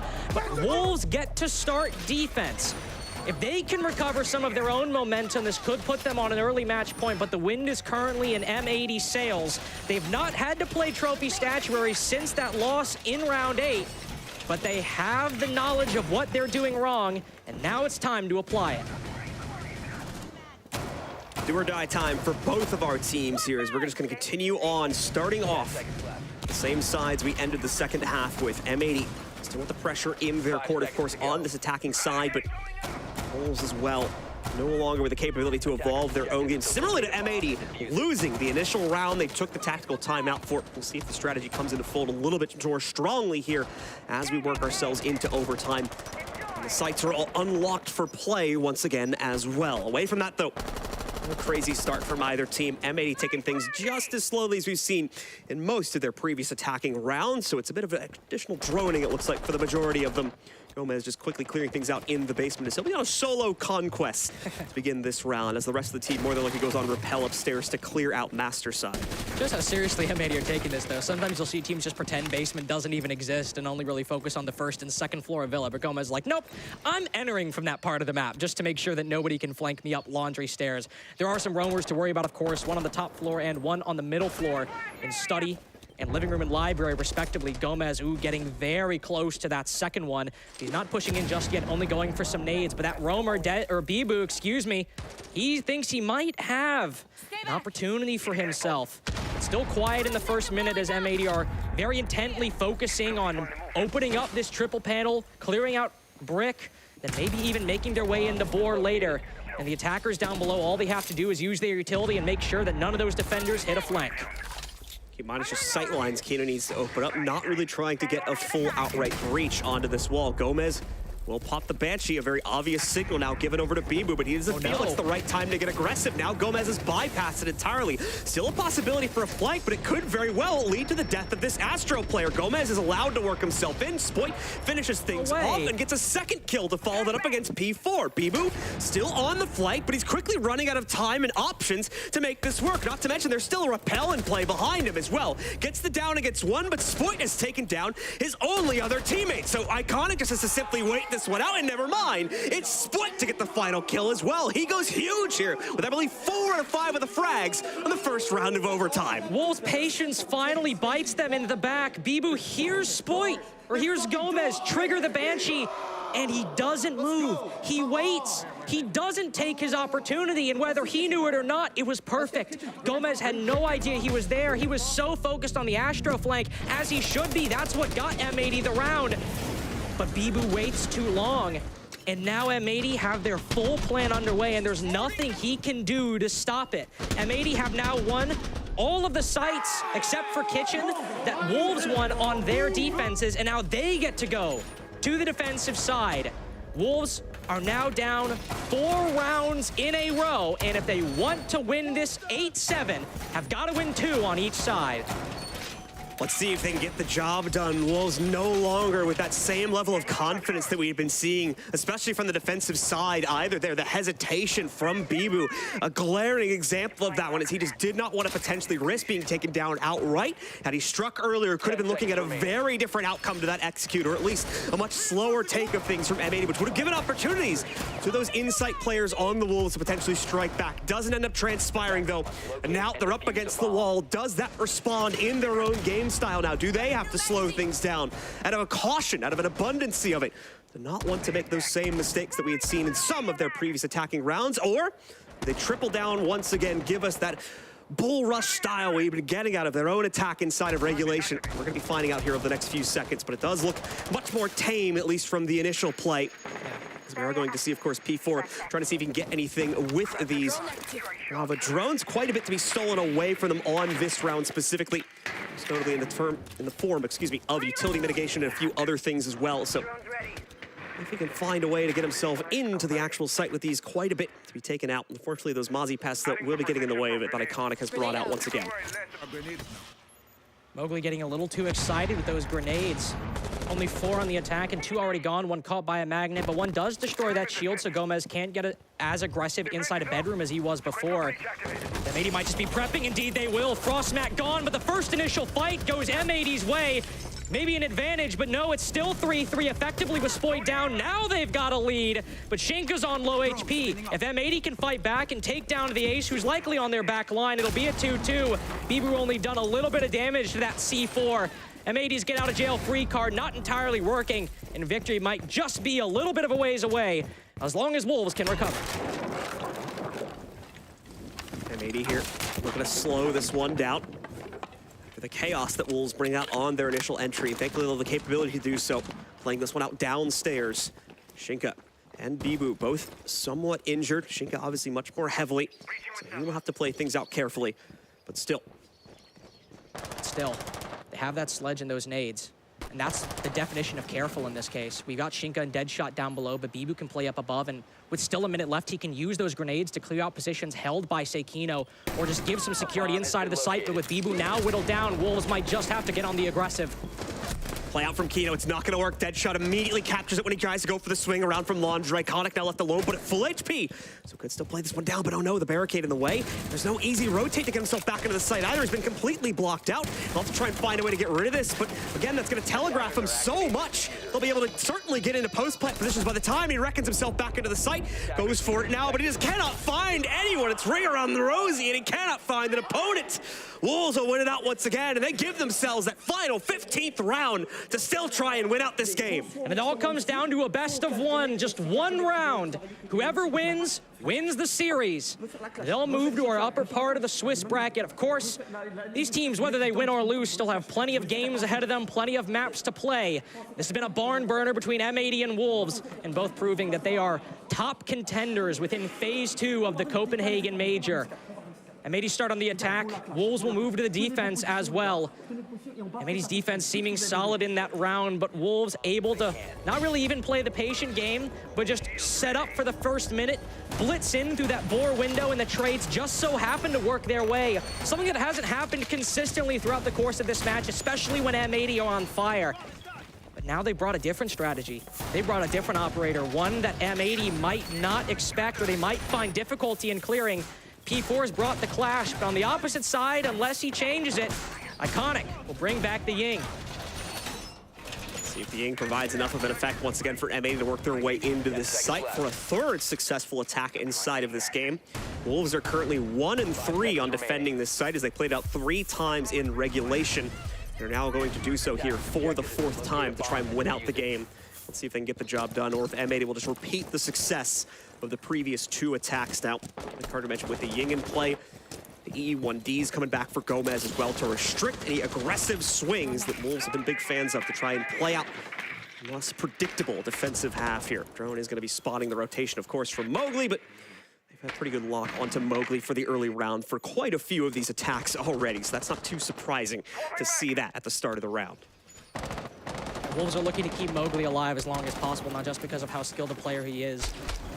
But with, as you mentioned, it just being 50-50, whether he's the opening pick or the opening death, that's going to really hurt you here if he falls onto the opening death side of that equation. M80 still starting with some early study pressure alongside a clear of the northern part of the map, moving in through Trophy and Statuary. This is not going to be new for Wolves, but the clash will be new for M80. How will they reconcile with this? Their plan doesn't need to shift just yet. They can still play things by the book, but once they get to that clash and P4 can move up 90, move up, contest things on maps, or just give M80 a bit of a fright, they'll have to find some way, whether it be the Candelas or the grenades, to deal with it. But beyond that, it's still just the game plan, still the strat book for both these teams. Neither team wanting to make a mistake here, so it's very tame for the opening minute or 2. As you can see, Iconic just setting himself up on the 90 angle. We're going to see the Candela hit him pretty heavily. Toxic Baber, additional damage coming in behind that as well, and it will end up damaging P4 a bit due to the blind that had gone out against him. Direct contention starting to work its way in from the statuary side, most notably from Gomez. They're on the 90 angle itself, and P4 will not really have much of a choice but to fall back and respect that. Mowgli still playing a very active position due to still having this deployable shield by Study, and Death's Door, of course. Quite a few things for M80 to take out, and once again, they are beginning to run low on time to actually rattle off the rest of that checklist. But here we go, at least one more step being accomplished from it as they do take down that deployable shield, so that'll give them some options to execute in for either Study or that Death's Door area. Bibu going for a huge flank up red stairs. He has the angle, he's got 2 kills! Gomez and Kino full. Diaz not long for the world either. Iconic and Spoit make that just the European import in a 1v5 and a clash in his way. Wolves now, it's all a formality. They just need to go through the motions and electrocute Spoit to death. The Wolves take down the NAL champions in a barn burner to open up the Swiss. Ladies and gentlemen, that's going to do it here for our game. We'll be right back to break it down in just a second.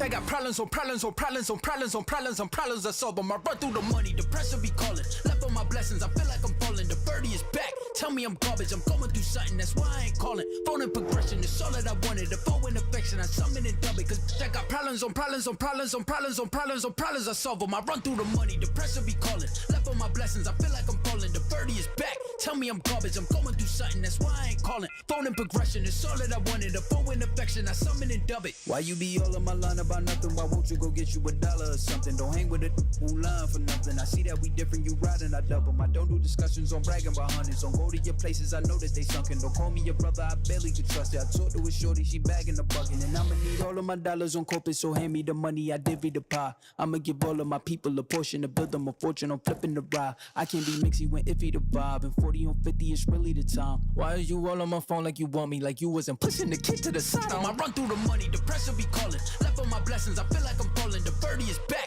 tell me I'm garbage. I'm going through something, that's why I ain't calling.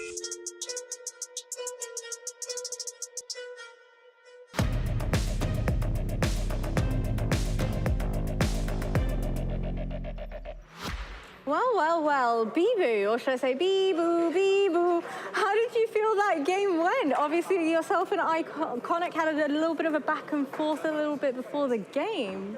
Yeah, I mean, feeling pretty good with the win. Bit scared with their comeback.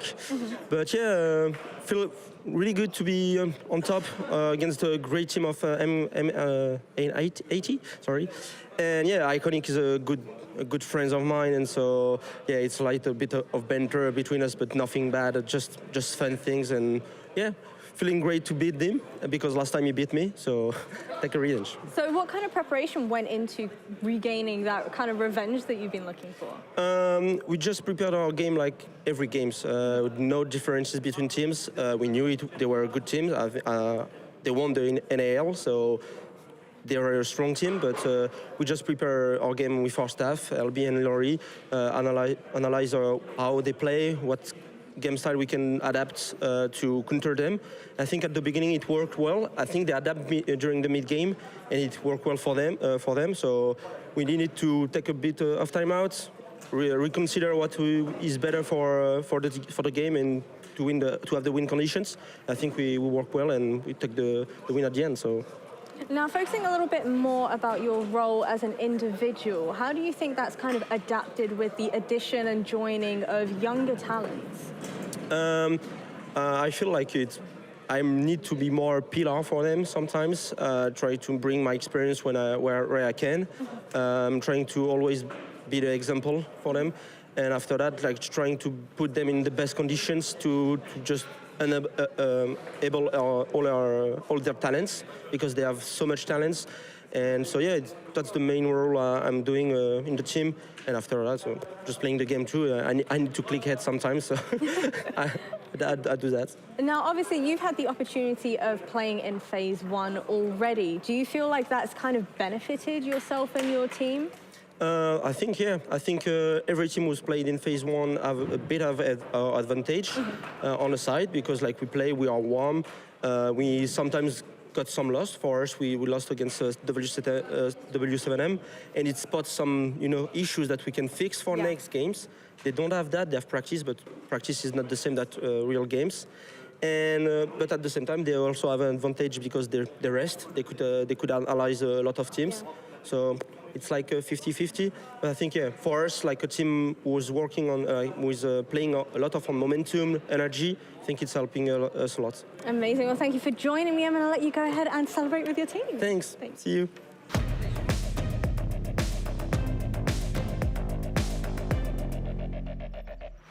Well, Fresh. That had us on the edge of our seats just a little bit, didn't I'm just it? going to say, that was the best game of the day so far, probably the best game of the tournament so far. I think genuinely that game was full of moments. I think that's the best way to describe it. That was two high-quality teams going head-to-head. In reality, both teams probably deserved to win. If this was league play, both teams get something out of it. And it just came down to moments of big kills, big flanks, big plays. Yeah, exactly. It could have gone either way, and that was a shocker. To be fair, it was a very tense round, I will say. It could have gone either way, as I mentioned. Wolves started out great on their own defenses. It seemed like M80 were unable to win a singular round. They eventually came back. For example, a player we can talk about, Uspoit had a great start of the game, then he had a little bit of a calmer moment, and then afterwards he got back up. But unfortunately, it wasn't enough for his team to get the victory out here today. I think there was a big round, particularly from Wolves, where they recovered a disadvantaged situation to get a 2v2 post plant down in that round 6, as you're going to see in the replays here. I think that was the big turning point. Wolves felt comfortable in the game. Obviously, they got the lead, then the nearly comeback happened. Like I say, it was full of big moments, big game day plays, As much as Wolves won, and obviously congratulations to them, they were excellent. So was Iconics, so was Spoit, so was M80 as well. And a player I want to highlight on the side of Wolves is Deadshot, because he's the recent addition to the team. He's been putting up numbers today. Like crazy, he's really putting out that shift for his team. And whilst maybe during EUL there were some shakes, so there was some tension because he's a younger player, he's a bit less experienced than the rest of his roster, he really showed himself today. Now, on the side of M80, they're going to look to revisit the drawing board. What are the discussions that need to be had? I think when they were on the defense, Wolves were executing 3-2-1s. They were letting Wolves get set up and actually execute them. Maybe caught off guard a little bit. They wised up to that, but it was happening way too late. So I think they just need to be a little bit smarter inside of the server earlier on. And like I say, they went up probably against a formidable opponent. Again, like in terms of the opponents they could have gone up against, and they nearly beat them. So it's not much they need to change. Okay. All right. I sensed some frustration when we were watching the game as well, when you were watching M80 play. What was it in particular that frustrated you just a little bit? I mean, it's unfortunate if you lose 3 rounds in a row and you get into that kind of momentum, and then when they do come back and win those rounds in attack to go into overtime, they had that momentum, you could clearly see it, and then from their own defense, indeed, like you mentioned, they let Wolves, for example, set up, they let them kind of take control over the round, and that's where it kind of slipped away from them. Well, coming up very shortly, we have G2, the reigning champs, taking on SSG. I can't wait to dive into this one. So we'll be back soon.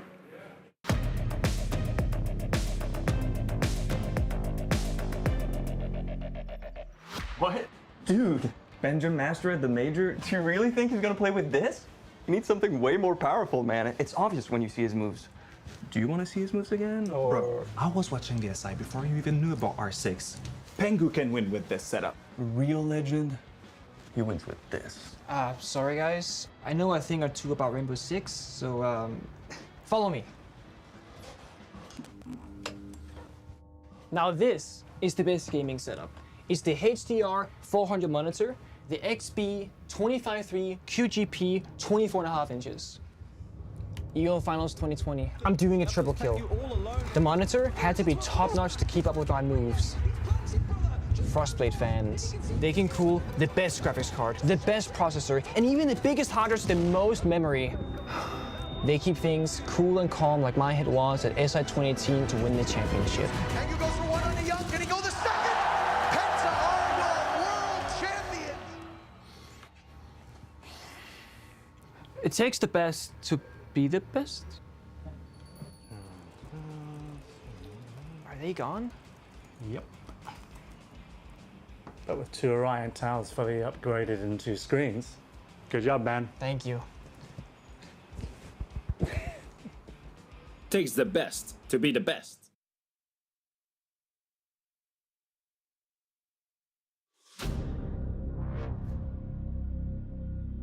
When you have 2 teams from the same region going up against one another, you're best friends. But in the server, you want that win. You want it so bad. Our 2 Brazilian teams in the grand final for the first time ever.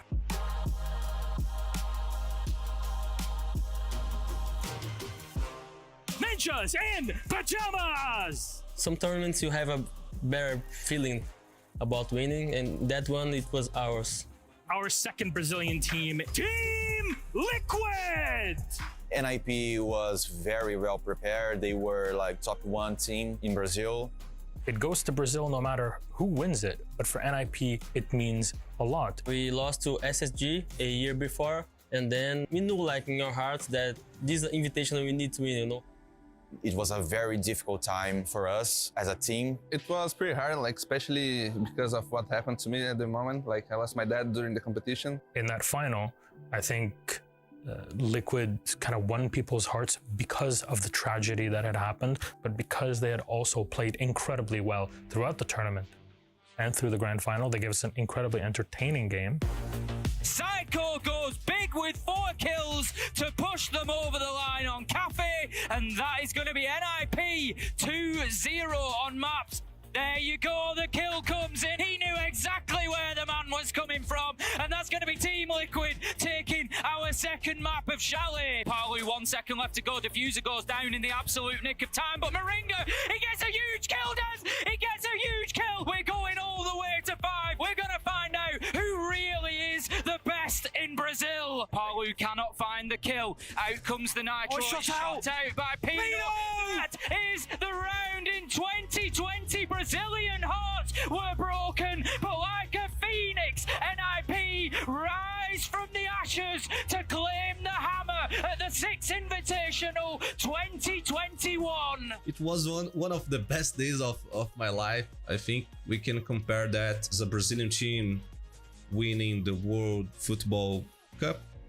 I think winning the 6th Invitational was the best feeling ever I had. Was the best moment of my life in the sports scene for sure. I was crying a lot. I was out of control. We were very sad to lose, but we understood the limits of the team at the time, and we were very proud.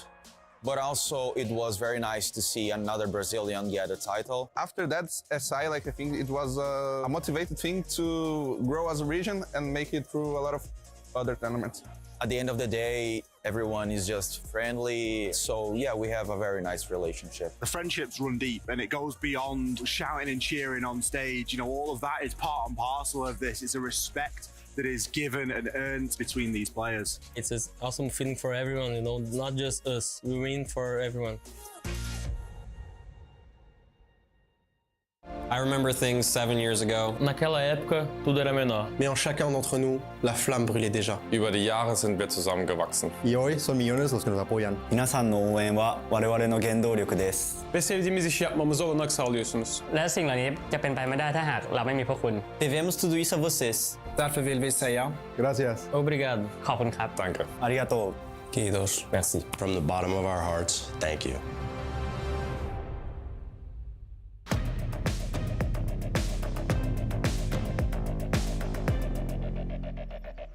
G2 Esports, our reigning SI champions, are about to go head-to-head with Space Station Gaming. Now, and for the side of G2, they certainly have some firepower, namely in the form of Benja Master, as we like to call him, Benja over here. Having joined the team 31 days before SI, they were able to win it out, and in such a dominant fashion as well. Yeah, and I mean, you mentioned Benja. It was the MVP of the entire tournament. He's currently the second best rated player in EUL, but this team is not just Benjen. We like to talk about G2 always getting in these star players and building these star rosters. They now actually have a very well-balanced team with good support staff, and, well, we do have to mention Fabian's track record against NA, as we all know that's a pretty good track record. And they also have this very hard-working mentality. They won SI, and they didn't take a break after. They just kept on grinding and working hard, and hopefully that'll pay off for them today. Now, on the flip side of that, in the camp of Space Station Gaming, the 2020 SI champs, Fresh, what can you tell me about them? Well, I think whenever you win a big championship, it's a blessing and a curse, because you're always chasing that win, right? Once you've tasted that success, you want it every single event. Now, Space Station tried to tweak what their teams were like over the last 2 years to try and get back to that. But then after this SI, they made a drastic change. You know, they changed out Bosco, Rampy, and yes, he brought in Merc, Forrest, J9O, new coaches, new support staff, new ideologies, new everything to try and chase this dream. Now, it's been inconsistent for them. It's been up and it's down. In NAL, for example, they won 7-0 and lost 7-0 in the same game week. So they're really at each end of the spectrum, depending on how they turn up. They're still trying to find that magic formula that they believe they've got with this squad. Now, focusing a little bit more on G2 once again, Alamau, having been bought by G2 from Team 1, a LATAM team in itself, it was one of the very first LATAM to EU moves that we ended up having. What do you feel like he ended up adding to the team as a player? Well, I mean, he's a very flexible player. He can play a lot of different operators, and I feel like he was more on the front line, but took a more passive role now, where he's really helping to coordinate his team. And where the team is well structured and they are very well disciplined, I feel like he's taken a very strong leadership for so far, and it's been working out for them. That's the key thing. I think the noises coming out of G2 is that he grew up as a person from when they bought him, from this like flexible player that was just a great player, to actually being a leadership figure and being an IGL and having the vision of the team. He had to do a lot of growing up himself. He did that, and I think that was a huge reason as to why they actually went on to win Six Invitational. On the flip side of that, on the Space Station Gaming side of things, their core has been together for an exceptionally long amount of time as well. Would you expect by now, having your core players together, you should have been able to achieve that kind of SI level of gameplay? I think they obviously stuck to that previous ideology. You know, we saw at Six Invitational how slow they was. You know, that was only 2-3 months ago. They were slow, they were objective based. They would have planted on defense if they could have, right? That was their whole ideology. And they've taken this drastic approach of, let's get rid of a lot of players, still try and keep our core players, but change it up. You know, they've added essentially what is most of what was left over of the Extrastralis team, right? And I think they're trying to look to reimagine that at some point in time. Whether it's there yet or not is to be seen.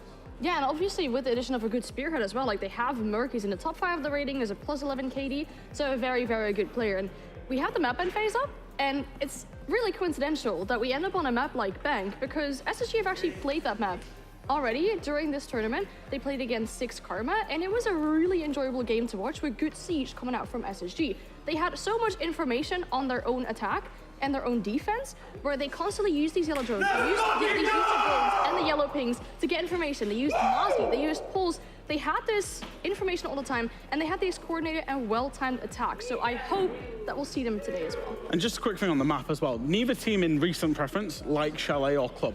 And I think G2 have worked a masterclass with the bans here, because they baited out Chalet and Club that SSG would ban both of them. That meant G2 knew with certainty. They took that risk, but the reward from that is they knew with certainty they would be going to Bank, and they've seen SSG's Bank. So I think if I take who's won the map ban phase, I think probably G2, because SSG might not have been as certain they was going to Bank. Well, I know Dev and Mandy are ready and waiting to dive into the spicy matchup. Take it away. Thank you, guys, and phenomenal desk. Honestly, top tier analysis from that lot. Very good. Always we get the best from those two, don't we? We certainly do. And we also get the best when we've got teams like G2 and Space Station, both organizations that have raised the SI trophy for G2 just 2 months ago. And for SSG, a redemption, a chance at showing us what this brand new roster has got to show. This is such an exciting one. I can't wait to go to Bank. I feel like we haven't seen a whole lot of Bank this entire major. It's one of my favorite maps. I don't know about you, but I love seeing it here on the major stage in Tier 1 Siege. I just can't wait to get right into it. Yeah, I'm with you on that one, Mandy. Bank should be a great battlefield. As the guys already said on the desk, I think it was Anne mentioned the 6 Karma game SSG already played. The game hasn't even started yet. No, Carl, he's unstoppable, this man. Alamau. Energy is something that G2 very rarely lack, and it's mostly due to that hype man. Even chucking the question mark in chat. And SSG are just refusing to engage. They're not even like acknowledging his presence. They're probably like, look at this dude. G2 have been something else with this new roster, right? As Veracity mentioned, Benja, reasonably new pickup just before SI. But this is a real collection of characters. A bit of a collection of egos, but a serious confluence of characters. You've watched a lot of EUL. I know you've been degenning it late nights. Yeah, all right. You don't have to call me out like that. But you would have seen the game where I can't remember, I think they were playing against, was it Heroic or Secret? And they like full AFK'd through the entire prep phase and the start of the action phase. Oh, God. BMing, and they won that game like 7-0, 7-1, something like that. That's G2 in a nutshell. Don't remind me. SSG, though, these guys are cool as a cucumber pre-game starting. They haven't even acknowledged G2 in the old chat. There's no banter. They're not screaming back at them. They're just letting Alamau run to his own devices in the comms. Now we're starting out down in the basement. As the match plays out, SSG starting out on defense. Yeah, a great point that you make about the energy, right? SSG just shutting out G2, shutting out the energy from Alamau, just refusing to engage. I think it's the right move, honestly. Yeah. And this isn't a roster full of rookies, right? Like SSG might be a brand new team with only Hot and Cold and Fultz from the roster that played at 6 Invitational. But you got J90 and Forest, both of whom came from that Astralis roster that almost won a major a year ago. And Merc, who himself was a 6 Invitational champion back last year in 2022 on TSM. So this is a star-studded roster. They know how to keep cool under pressure. There's no doubt on the 5 players of this roster. They're all experienced. They've all been here before. They've all been around the block. They know the ropes, but will they work as a man of 5? Early info here for Falcons is gonna enable Forest to get a spawn peek onto Benjamaster, the first pick of the series, going in the way of SSG. I really like that. Getting on the right front foot for SSG. Great read, and of course, using the roaming yokai drones from Fultz to enable these roamers. It's a strategy we've seen a lot from, honestly, European teams like Koi come to mind. I think they were the ones that really brought it back into the meta with DPEC back around the time of the Berlin Major last year. Have you Smoke go for a nice early roam, get a nice early pick, it's great, but here, talk about early presence. Doki just teasing out the bottom of main stairs with a nade. But good progress here from G2. Hatches nicely open. Yeah, well, honestly, I think this is really quick progress from G2. There's a full 2 minutes left on the clock. All of them are inside the building bar Benja, who's died early. All the hatches are open. 1:40 left. That's plenty of time for them to burn out the remaining utility of SSG. Now, there is quite a lot of it, keep in mind, right? You've got all your go canisters, 3 smoke babes, and 2 C4s to try and deal with if you want to play the objective. It's going to be up to G2 to decide, do they have the time to burn out all of that, or are they going to go for a flood and go deep and look for kills? Yeah, I want to know what Alamau's gotten up to. Here we see his Twitch drone now, and he's already cleared at least one of those Vulcan canisters. How many remain still at large? He's hunting now for the yokai drones, as we spotted one hiding under the desk. And I think Doki intended to go and chuck a nade at it, but I think Alamau might have found it with the Twitch drone beforehand anyway. Now just scouting out for what other information there might be, but the first C4 has been baited. Very nice from G2 so far, making great progress in this late round as the time starts to tick down. With 50 seconds left to go, Forrest can chuck out his final smoke babe, and like you said, 1 C4 burnt, the only one left in the hands of J90. Yeah. We heard an ADS ring on out. What was that catching? Perhaps a stun, perhaps a smoke. No, still 2 smokes in pocket. But Merc, he's found an opportunity now, taken down Virtue. Doki to find one of his own as Blur looks to reattempt that plant, but the cover is perfect. And SSG just overwhelmed the site. Nice attempt there from G2, but it was not to be. Really good work there from SSG. In the end, they realized that they had burnt all of their plant denial utility, and they realized that they had to retake further up towards the bomb site. So as that plant reattempt went down a few times over, all of them re-aggressed over and took the fights onto the hatches, jumped their way in through the rotate, and as the numbers dwindled down for G2, SSG were able to overwhelm the site and make the retake work. Great round there from SSG. It was a bit sketchy once that plant denial utility had been taken out, but yeah, I mean, like you said, they pushed together and they made it work. It's a good start now for the Americans. And while we're talking about where SSG come from, fun fact for you, I told you this before we went live, but SSG are the only team that is all American. All 5 players are American. They don't have any Canadians, no Brazilians, no Swedish players. Not like all these other North American teams that need to import talent. These guys have faith. The American way is the way. Wow, gosh. So you're saying the rest of the region... Look, I was going to make a joke about NA, but to be fair, they've already won 2 games today, Okay, so you really can't have much All right, to go. okay. We're not going to war with an entire region. That is a wise decision. Unfortunately for Doki, being taken down by Forest early isn't the most advised decision for him. Trying to sneak his way in through dirt to get early control of the basement. Unfortunately shut down. Forest now 3 to his name, having a good game so far as the rest of G2 shape to try and take the bottom of square. Yeah, that's a really good start. And 2 rounds in a row that Forest has found the opener. The Monty has been teased out. Its position made aware. And Hot and Cold is just looking to shut it out using this keeper barrier. He's about to lose his main keeper barrier that he was hoping would protect him from that long line of sight. He's really feeling this pressure now, and he might ask his teammates to come and support him. Ooh, a Banshee is actually going to keep Alamau at bay here with the Monty, as it's going to be a little awkward to actually entry the site from here on out. The line of sight, though, does really cut the bomb site straight in half, as an attacker can sit there and hold it down, as their defenders will no longer be able to cross out from the small box. Blur has some info on the player on the top blue. Free fight comes through, but the P10 Ronia Fox is too good. Headshot to the face takes him down. Alamau now in a duel with Hot and Cold on the other side near the bomb site, can at least trade one back. Desperate. Is G2, they desperately needed that pick. At least they did find it. And now Benja's made some decent progress. He's gridlocked up the flank, and he's regrouping now with Alamau on the Montaigne, taking down that Malusi's Banshee as well. 2 players in the site now, as Virtue begins to drone them on up, giving that information now to Alamau, but Faltz is here. He's teasing out this roam. He's now smoked off, but he could peek it. It'd be a risk, but he could go for it. Hang on a second. Ben just got the read on Forest, and that's a big pick. J90, though, has taken down the Montaigne, so this push is once again stunted for G2. Benja and Virtue need to go big. They need to find something a bit special, as the Dane makes his entry onto the site, holding down right click, can't find any shots to land. It's all up to the Aussie now. And Virtue is in an unenviable position. Feed holes expose his position. He's got across to get that diffuser, but even a couple of nice shots aren't likely to make this one work.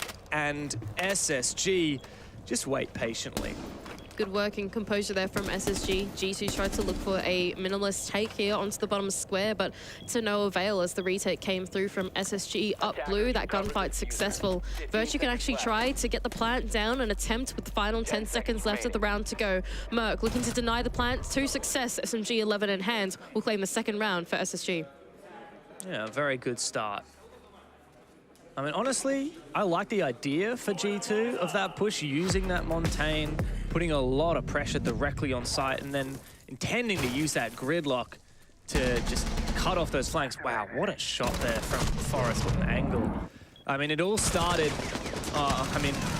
started fairly poorly for G2, really. Not only did they lose that opening pick with the very cheeky angle there from Forest, but following that as well, the angle that Faltz managed to get, the kill Faltz managed to get on blue stairs. I mean, he really should not have got that. It was full information for Blur. He went for the pre-fire, and yet sometimes it's just a case of Roni diff.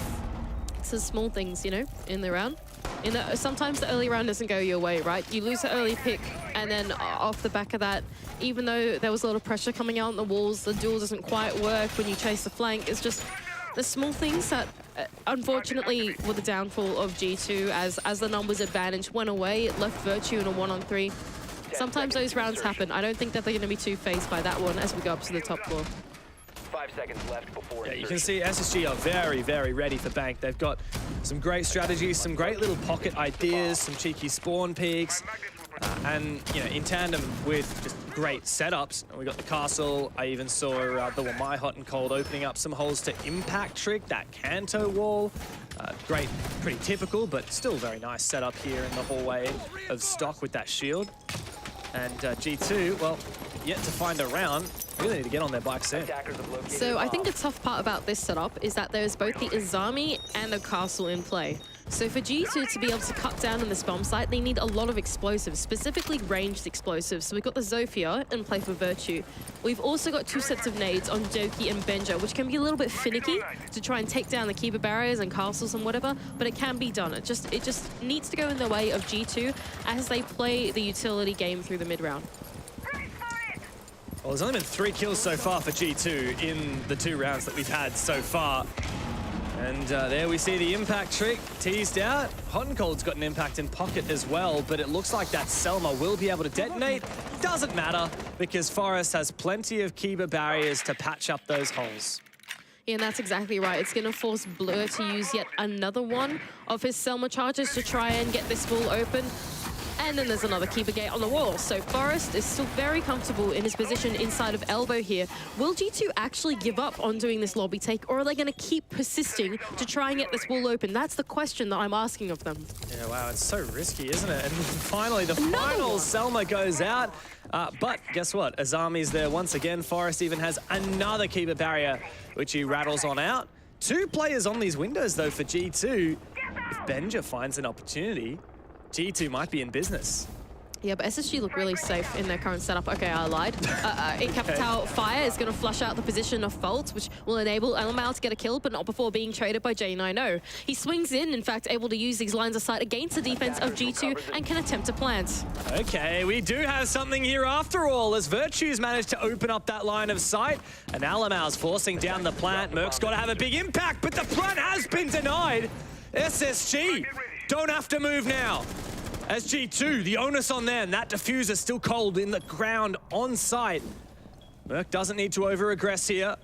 While there is a man advantage for G2, they need to regroup, they need to reposition. Virtue's made his way back towards the site now, and he can regroup with his team. But he and Benja together will have to take Janitor Closet as Merc is holding on. He's pulling back, but Virtue is about to make an entry. Hot and shuts him down. Looks for another one. Bit of damage. No kill yet. There it is. And the last player is on the rappel. Doki in the 1v2. Absolutely fruitless. A massive round from Hot and Cold. SSG are laughing right now. Really great composure there from Hot and Cold to regress onto the positions inside of the bomb site. Realizing that the bomb was going down, he had to take necessary engagements onto the players on the rappel. Whoever had entered in through the bomb site, he needed to be there and inject himself into the late round that was happening for G2. And as a result, claims, I think it was 3 or 4 kills to his name in that attempt, supported by Merc, who was able to get his way back into Janitor as well. Just such great composure, knowing the win condition of the round from the remaining players of SSG closed it out. Yeah, I gotta say, there are quite a few twists and turns that round. I really thought at this point here, when Alamal finds the opening pick, when it's followed on for that nade from Doki, I thought that that round was over. G2 had it on lock, and as you said, Hot and Cold sprints through the site, denies the plant. There was one man that won that round for SSG, and it was Hot and Cold.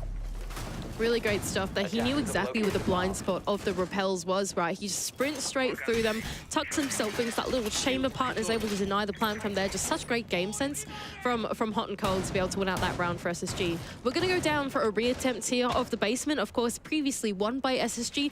Pretty similar fashion as well. They gave the bomb site to G2, allowed them to attempt the objective, but SSG were there for the immediate retake as the execute was going through it. We've seen that almost nearly 3 rounds in a row as well, as G2 keep trying to hit the bomb site but are unsuccessful.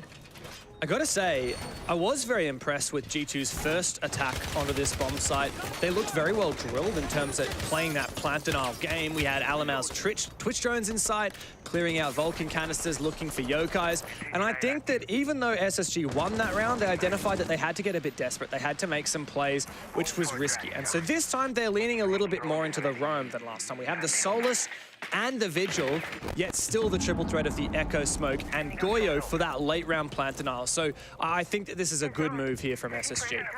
Oh, but fast sector time set by Doki as you repel straight into CEO, rounding the corner now of Kanto. You might be able to collect the player on main stairs. Someone tucked away, prone on the stairwell. Whoever that might be is about to have bad times headed his way. Oh.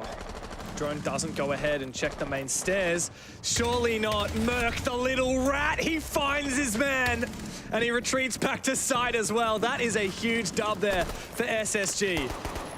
That is such a bit of a cheeky play to make, isn't it? Just be in an off position. It's sometimes not about having the craziest mechanical skill. It's not about going for your jiggle peaks, your Ferrari peaks, or your Red Bull peaks. Maybe we should be calling them that now. Anyway, sorry, I digress. That's a conversation for another day.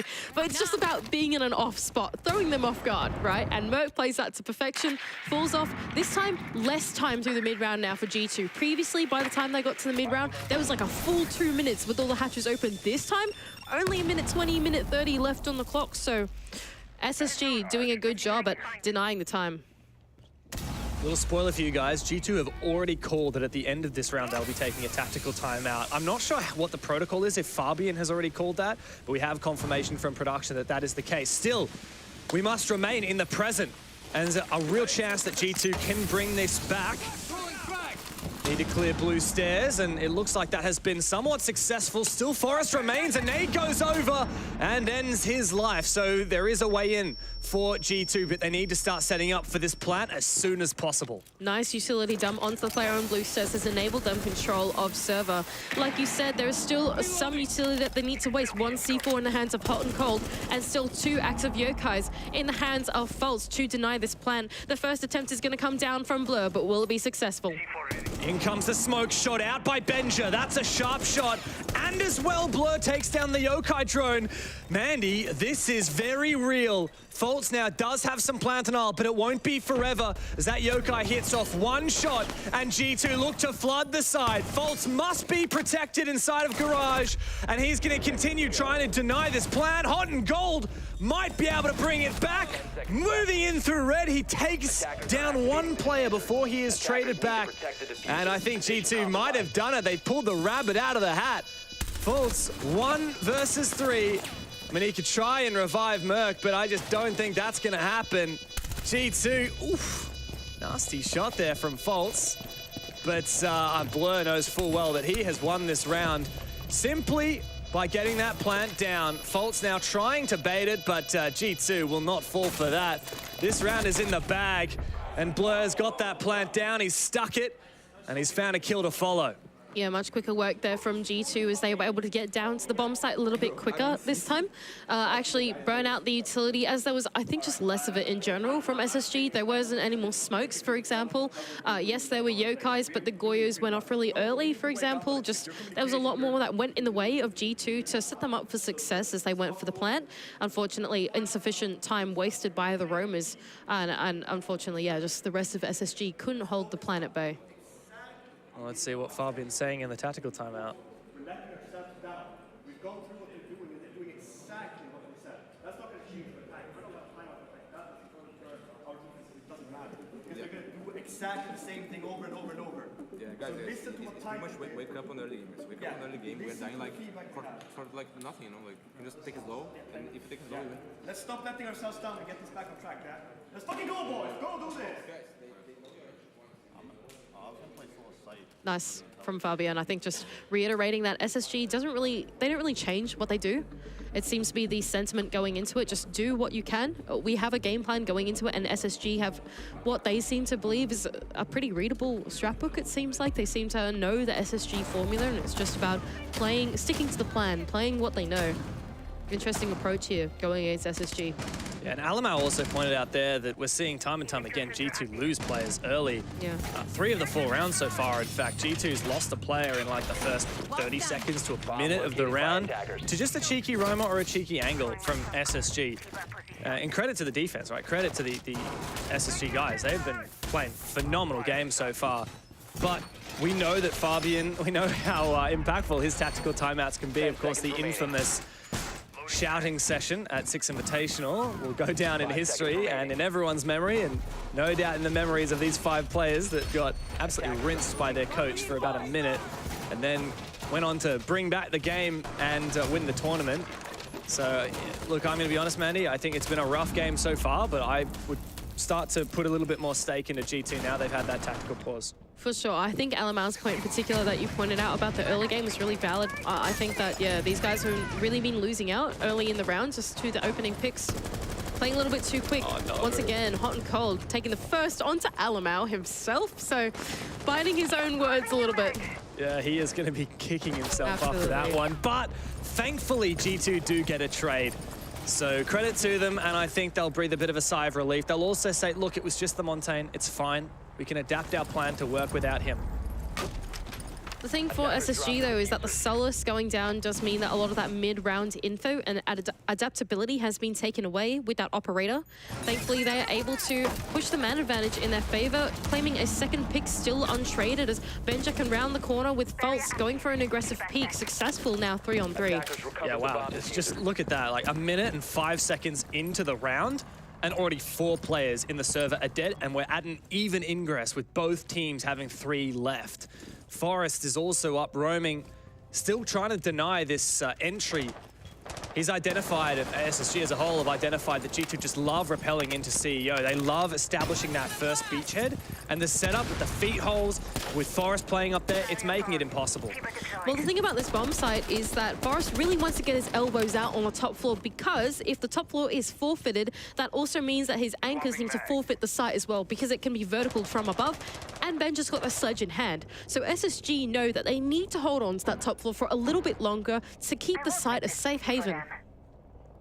Because so few players are left alive in the server, it does open up a window if a G2 player can get inside the site or get somewhere and find an opening, find a kill, then G2 could really flip the switch in this game.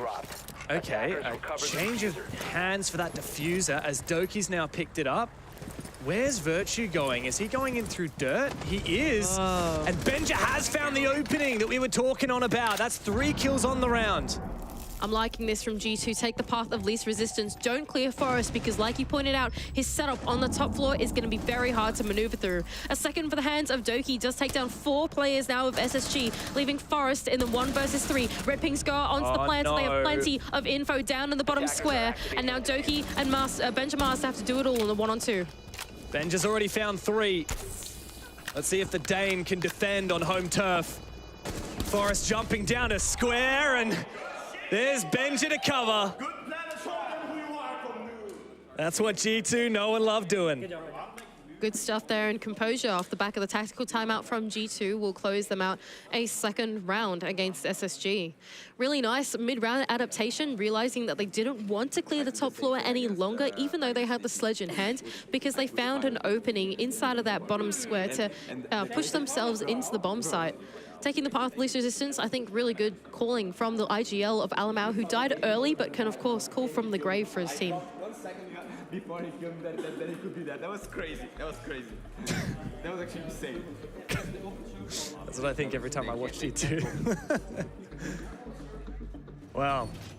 SSG have now lost 2 rounds in a row, and G2 are on track to tie up this half. I think that would be a massive win for them. If SSG get this round and close it with a 4-2, I'd say that's still a great half for SSG. But if G2 make 3 in a row here, they go into the second half with momentum on their side. SSG, I mean, surely will be taking a tactical timeout shortly thereafter, if that happens. But yeah, there's no doubt G2, I think they've mustered a bit of confidence after turning that last round on its head. Yeah, I would absolutely think so. G2 are certainly starting to find their mojo here in this series. For SSG, they are looking to go back to the Spaceman bomb site, to which they found some success in the past, and looking to repeat what they were able to do previously. This time they have once again brought along the Yokais of Fault, but they're going to use it to aid the roam instead. Fault's getting one early inside of lobby is going to enable his teammates of Merc and whoever else is left on that ground floor roam to know exactly where is safe and where they can retake and where they can play and fall off. I like that G2 are changing their strategy as well. Like previously when they attacked this bomb site, they went for that Montaigne. And we haven't seen much from the Monty either time that Alamau has picked it. Changing their strategy quite a bit. Twitch this time looking for some util, not finding very much. Will likely be scouting for yokai drones in the late round. They could be quite difficult to find though. This is a tough one for G2 to pick apart. I'm not sure if they realize just how much info SSG have got on this roam. A gaping hole in the wall of kitchen for Benjamaster as he tries to go for the bait and switch over at the double door, but covered by J90. Trying to use the footsie holes against the defenders is Alamau on the other side, with the DMR in hand to try and take down the roamers in the ground floor, but they still look pretty comfortable in open area. Yeah, SSG have been footsie hole fiends this game so far. I'm trying to think how many kills they found from those angles. And you can see that G2 are really struggling to figure out how to get themselves control of kitchen and open area. Hot and Cold has plenty of his army barriers to play behind. He's starting to feel a little bit of pressure now as G2 are marching on in. There's a player deep inside of kitchen, but J90 is there and ready to cover. Pressure from behind once again, but Merc comes up to support. Virtue finally finds one, but Blur's been down on the ground. It's all up to the Aussie now on Hibana. Against 4 players, a flash goes out, but doesn't have much of an effect. He might be able to go for the res here. I think he feels the need to pressure for the kill first. He's taken down so low. And he still cannot confirm this kill. There it is from Hot and Cold with the deagle. This man certainly is cold. And that's a great half there for SSG. Such a fantastic and innovative Azami hold going down in the ground floor. They're inside of open area, really enabled Hot and Cold to absolutely run circles around G2, really. He was peeking on either side of the Kiba barrier. G2 couldn't quite find their way through the maze that was kitchen as they were surrounded by all the Kiba barriers, thinking, what on earth is going on down here? Someone's re-architected the ground floor, and they couldn't quite make their way through, supported by J90, who was able to wrap around and support his teammate in Hot and Cold. Such a fantastic setup. That was, I think, a little ill-advised for a push by G2. I think they had to take a little bit more time to actually get a better idea of what they were walking themselves into, and SSG play a great defense. Yeah, well, now they're going to have to muster through a couple of attacks here as we switch the halves. Still 4-2 defense. Looks pretty good for SSG, especially considering that G2 have already taken their tactical timeout, while SSG have theirs in the pocket if a comeback starts to creep its way on for G2. One thing that keeps going wrong, though, and Alamau said it in their tactical timeout, these opening picks. 5 of the 6 rounds we've played so far, Mandy, it's been SSG finding the opening, and more often than not, they convert that to a round win. Now they've brought something very different on this attack. Amaru and Blitz. We're surely in for a treat here. That's exactly right. It's also going to be aided by the Dokkaebi, who's going to call and reveal all the positions of the defenders, as it seems like a roam clear will be on the cards for SSG. Forrest is going to hop in through the printer window now to meet a defender on the other side. And immediately, Benja says, hey, there's a Blitz. Hey, never mind. I've taken him down. And Hot and Cold's also lost his life in the sledge. Alamau down but not out as of yet. As SSG try and pick up something. It was such an expensive push, losing 2 players, and all they got was the down. Where do they go from here? Tough one now for SSG. No value out of that early game as Merc has been able to creep his way at least into Elevator for some map control. Still, though, the main point of contest is inside of this open area. I feel like we're seeing a bit of deja vu as the Kibo Gates patch up the angle that J90 has into the roam game. Merc with the shotgun in hand can at least try to put some pressure onto the players around the main stairs, but no one giving away their life. Yeah, Merc is just waiting for it, but G2 seem aware. He's, I don't know, baiting out a sprint, no changing his mind.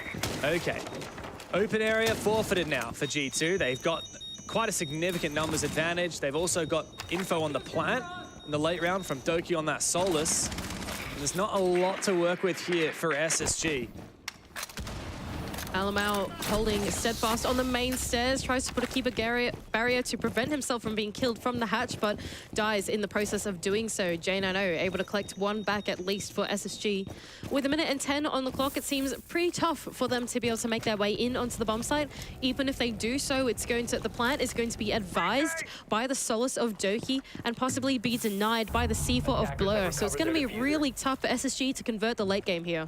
Okay, Benja just wasted his C4, but Virtue still has 3 gas canisters on top of, as you mentioned, Blur's C4. And not to mention, we've got Vulcan canisters, 1 burning away. Each one lasts for 20 seconds. For SSG, I really feel like this round hinges on Merc having a massive moment, dropping down. He's got Supernova and SMG-11. Fultz is forcing this plant down. And Merc drops to his immediate demise, though it took a few more bullets than perhaps Benja wanted. It's not all doom and gloom, though, as SSG have managed to get that plant down. And G2 have to 4 versus 2 retake. It could be late, but this hard breach charge in the pocket for J9O could well save the round for them. Okay, how on earth have they just got the bomb down in the fire and the flames and the smoke? And not only that, J9O will chase the flank of Doki. Now 3-on-2 situation is very winnable for SSG as they've played the objective. But every gunfight here is critical, and Benja must step up for G2. He's been massive so far this game, but he can't land the shots needed. Blur just needs time. All he needs is time, but J9O might have the cover. I can't believe it. How do SSG win that round? How did they thieve that round away from G2? They looked so poised to take it. There was no way, I thought, that that bomb was going down. No way. As the floor was lava in the bomb site, as the smoke canister went off, as Blur had a C4 in his hands, somehow J9O and Fultz get the bomb down? An impossible situation, and they play the post line to perfection. J9O chasing the flanks, knowing that G2 are gonna go for that retake, and actually proactively taking those 1 versus 1s was perfect from SSG to close out the rounds. That was just utterly phenomenally played by SSG. Despite the early picks that G2 managed to get, they bring it back, and we see it right here. 2v4, plant goes down, cover is perfect. J9O had a massive post plan. Yeah, I mean, they're fired up after that one. There's no doubt about it. That is a massive round. That is a huge round for SSG. Honestly, I wouldn't be surprised if from here on out they're just absolutely feeling themselves in the confidence. That is such a great round from J9O in particular to have the game sense to know, okay, because we're down in the numbers advantage, we can't just sit there and hold an angle in the post plant. They need to be proactive in the post plant, and chasing those flanks as they come down is such a great call from him. Now they're going to mount yet another attack onto the basement, it seems like, as G2 wants a repeat, knowing that they just fell to the wayside in the late game. All right, let's see how this drone game goes. I think J9O might have spotted Doki. Yeah, Doki somehow managed to get away with his life. He was going for a very risky, very ratty play, hiding underneath the desk and CEO. He's lucky, honestly, to only lose 50 HP out of that. Merc, though, has made his way all the way into Tellers and Archives, already cutting off this rotation, and has actually made his way straight into the small box office. Wow, this is a really quick time set from Merc. Shotgun in hand, and info on the player behind the cubicle. Oh, he's got this. Oh, he's been spotted, but he finds the kill anyway on a Benja. Alamau is able to find one, and the temptation from Merc to drop the hatch seems insurmountable. Still another player in kitchen, however. It's Alamau caught between 2 players.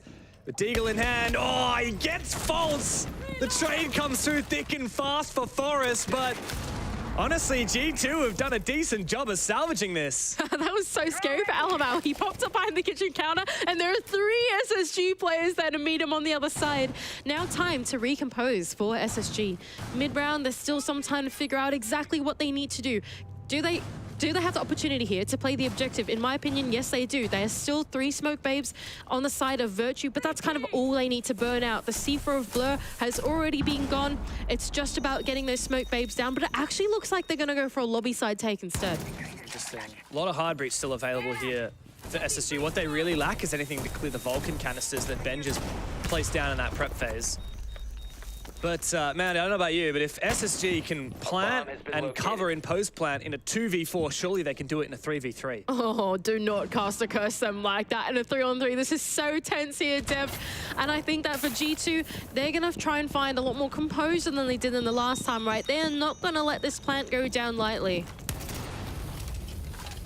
Early pop of the Vulcan canisters makes it awkward now for SSG, but there'll be a window of about 20 seconds at the end of the round for an opening. And Forest, oh no, there's another Vulcan canister there. There's only going to be 8 seconds left on the clock by the time that subsides. So do your pivot. SSG, what's the plan? The smoke, the fire. Forest is shut out. So how do they play it? It'll need to be desperate. There's no choice. You have to send it through the fire. But G2 is ready and waiting. Merc finds one. And J90 jumps in the fun. Merc for another. SSG have stolen another round, and they're on match points. What a massive round from Merc as well, knowing that his teammate of Forest was shut out, had to go for an aggressive play, taking down the remaining 3 defenders of G2, all situated around in the site, shotgun in hand, SMG 11 to his name to close out yet another one for SSG. These guys must be so fired up after that. It's actually massive, like, really. I'm so impressed by this SSG roster, the new one, right? We were speaking about this a little bit beforehand, but I think a big criticism of the previous iteration of SSG was that they kind of settled back into their old ways. SSG were always known for this slow, methodical play style. They take their time through the round to set it up one by one. But then, in this stage, you make a massive roster change. You bring along Merc, a really aggressive player, and IGL, someone at the front line of TSM who knows how to make things go. When it's go time, it's Merc that's there on the front line, and it's completely changed the identity of this team. Not only that, but it's supported by 2 players off the back of the Astralis roster as well, from Forest and J90, both of whom know how to play a really fast-paced play style, which was the identity of that team through 2022. It's just completely changed the face of SSG. Yeah, that's it. SSG knew things weren't working. They threw out almost their entire roster, and they cherry-picked some of the best of TSM and Astralis. And now this super team, well, we're starting to see it really may be super. G2 on the cusp of getting 7-2'd by SSG. This is not what they expected. Not at all. Doki looking to deny the entry inside of Ebox here, goes for a peek, but not able to connect the shots. Merc taking down a little bit, but not too much to his health. Bolts, though, is able to get early pressure down in the basement, meaning that there can be no one that is looking for a flank onto the bottom of square stairs. The moment that I say that, of course, Ben just starts to get aggressive. Doki can take down the Monty, playing circles with him, thankfully traded out by Faults.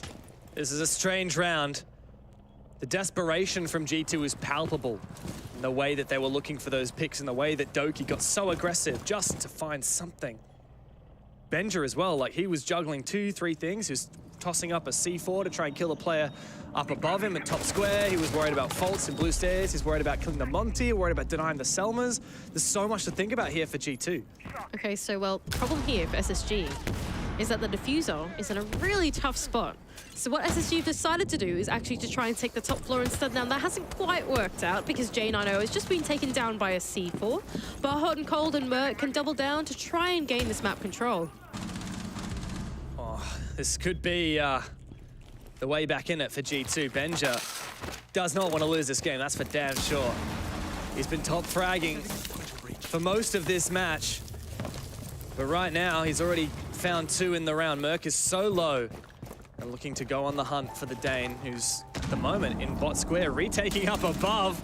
Doesn't quite see Hot and Cold, but his position revealed. He finds Merc anyway. 3 kills, why not 4?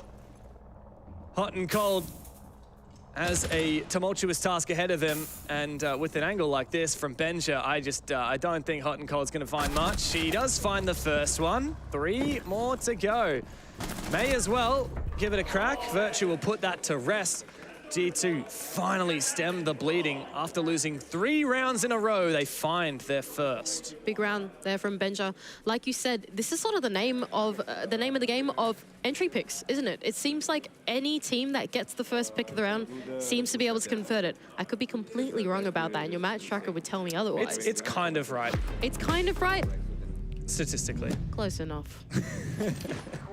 Big round there from Benja, really able to make his way in through the early round, first denying the pick and then also preventing the rest of the map control from going in the way of SSG. There was no alert from main stairs because he shut that down. There was no bottom square pressure because he shut that down too. It just felt like he was so proactive throughout the entire round, start to end.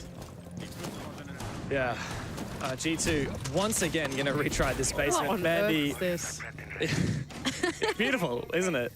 They really do not want SSG to be able to plant. And yet SSG, even when they couldn't plant, last time they attacked this site, they still overwhelmed the bomb site and won the round. So, when people go and retry a bomb site that they've already lost, we call that the repeat. What about when it's for the 3rd time? We call that the three-peat. Well, G2 on the 3-peat right now, desperately staving off another match point. They go back to the basement, which has been the 7th level of hell for them so far this game. Oh, that's a good one from you. I don't mind that. Anyway, room clear for SSG. They are holding on to open area is what G2 are doing once again. Very much a repeat of the strategy that we saw previously from them. SSG have got a few tools to try and assist in this roam clear. They've got the fast pace of Merc here on the Amaru, who I imagine is going to get into that top floor nice and quick. Not only that, but they've got the vertical of Hotton to try and cut off any roaming defenders from falling off, and also False. You can cut it down with the logic bomb. So I think they've got sort of the tools that they need to try and crack open this roam on the ground floor, but it's going to be tough with the Solus alive. And Benja's also on that roam. I think he's still in open area, and he's been the best fragger in the game so far. As we've said, 1.5x on the Vector. You don't want to be messing with that. But SSG have been very diligent. They're taking from top down. They're not looking to force any gunfights. They're playing this very cautiously. I think this is fair enough, really. They've just taken the real estate of the map that has been given to them by G2 so far. There have been no engagements, no contest. SSG are just trying to see if they can at least create some kind of pinch, if they can at least surround the defense that G2 have gotten. But it actually seems like all of the roamers have fallen back to the safety of the bomb site. They're happy with the time that they've wasted, and they're just going to wait for SSG to make their move. Interesting. Interesting that SSG still haven't droned out open area clear. So much more free real estate they could gain if they did so. Merc is just watching for this flank, but I mean, no one's going to be pushing up that, not yet. Doki's just waiting. G2 don't feel a lot of pressure. They don't have to move right now. If anything, Mandy, I'm a bit worried for SSG. We know how much plant denial is available for G2. SSG need to get to work. This is some big problem solving here for SSG. Do they take the risk of going for a front take and doing something a bit crazy? Merc taking down Doki, looking to get aggressive on the main stairs, might open things up as he makes his way even further down. Looks to progress on straight into the bomb side. Oh, he's just gone straight on in there. Virtue does get him eventually, but SSG find everything they could want and more. In a flash, America takes the crown. And the SI champions have been toppled. G2 go down 7-3. SSG can barely believe it. And we'll be back after this break to break it all down.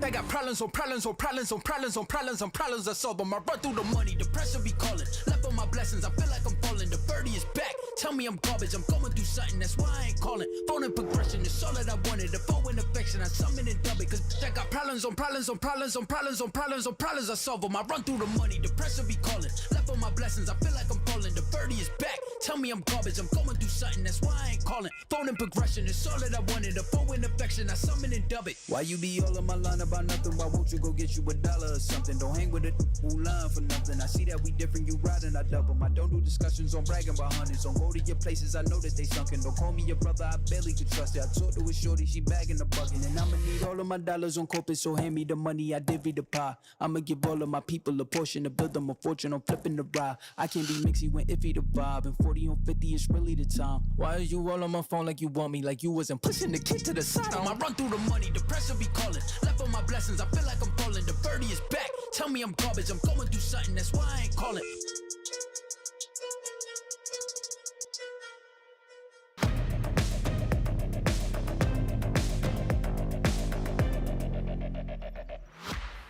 Welcome back, everybody, and we're going to talk a little bit about G2 and more specifically SSG. Now, the way the game's played at the minute, it's about finding opportunities. Now, if we could just pause it here for just a second, please. One thing that I will say is SSG here against G2 have found an excellent opportunity. Now, if we look at the positioning of G2, Doki here is accountable for main stairs. Blur here is being accountable for garage. Benja is accountable for the basement drop from Merc, and Virtue is accountable for the breach. Now, SSG, they found themselves an opportunity in terms of getting the plant down. Merc dropped the hatch and tried to create a distraction, and J-Nano and Fultz, all the way over there, they found Virtue lacking in terms of the plant denial. Now, this is all you need in Rainbow Six Siege at times to find a round out of absolute thin air. Create a distraction on one side, that's Merc over here, and then get the plant down on the other and play out the post plant. So if we could play the clip from here on out, you're gonna see Merc, he drops, he falls to his death from Benja. But G2 are completely unaware. Virtue, who's got the accountability for making sure that he knows A, if the plant is happening, and B, denying that when that happens, has absolutely no basically control or responsibility over that. And as you can see from the top-down observer, they're checking if the flanks are coming in, because G2, they absolutely hit panic stations here, and they don't know what to do. They were not expecting this plant. They thought they had the situation under control, and then they have to just try and hard retake the bomb. There's only 17 seconds left, and you see them be unsuccessful. Now, this is just SSG. They lost the round strategically, but they realized they had an opportunity. Get the plant down, because that switches it all the way back to our favor, and then play out the post plant. You see them win it. SSG win the round, and it's one of the big reasons why they won this game, in my opinion. Now, that telestrator's done, so I'm going to throw this back over to Veracity on the desk with an interview with Forrest.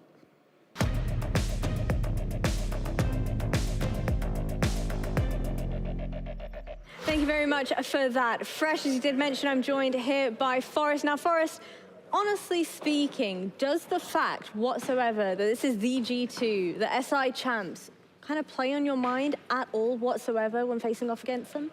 No. Not at all. How about for the rest of your teammates? Was there any kind of hesitancy facing them? No, I already have a couple more champs, you know.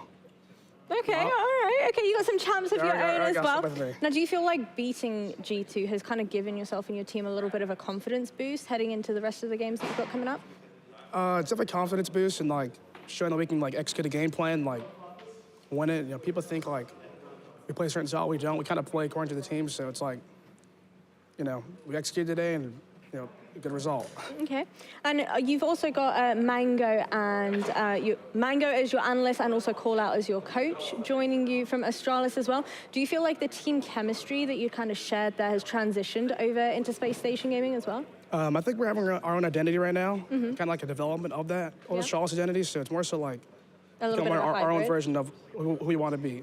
Okay, and how have the rest of the team been with kind of being accepting of these changes? Any fresh ideas that might be coming their way as well?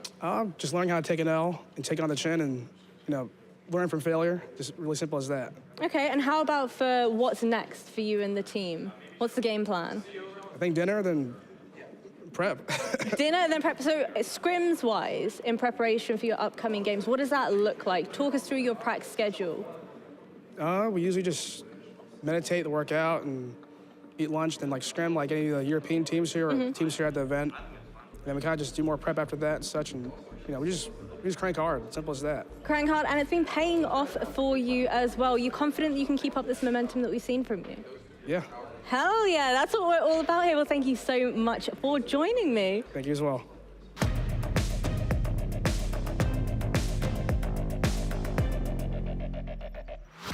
Well, they've only gone and done it, haven't they? Yeah. Well, I know we spoke a little bit earlier on that, you know, it's a bit up and down for them. We're not sure what playstyle to expect from them. And like you mentioned, it's a bit of a hybrid right now. Absolutely. And it was that up. They've handed Fabian his first ever loss to North America. Like, incredible stuff from SSG. I thought they were excellent today. Genuinely very good.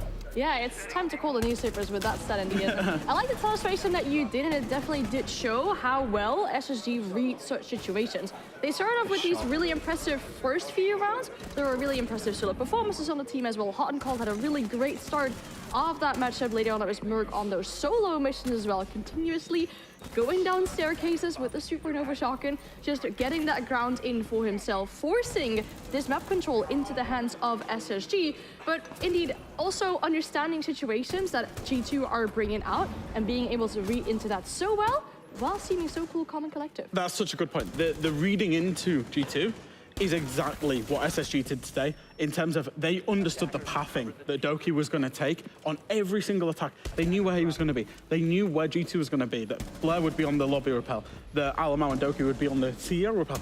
They understood it, they abused it, and they absolutely took advantage of G2, who realistically hadn't changed much on this map since they played at SI, and SSG used that to their advantage today.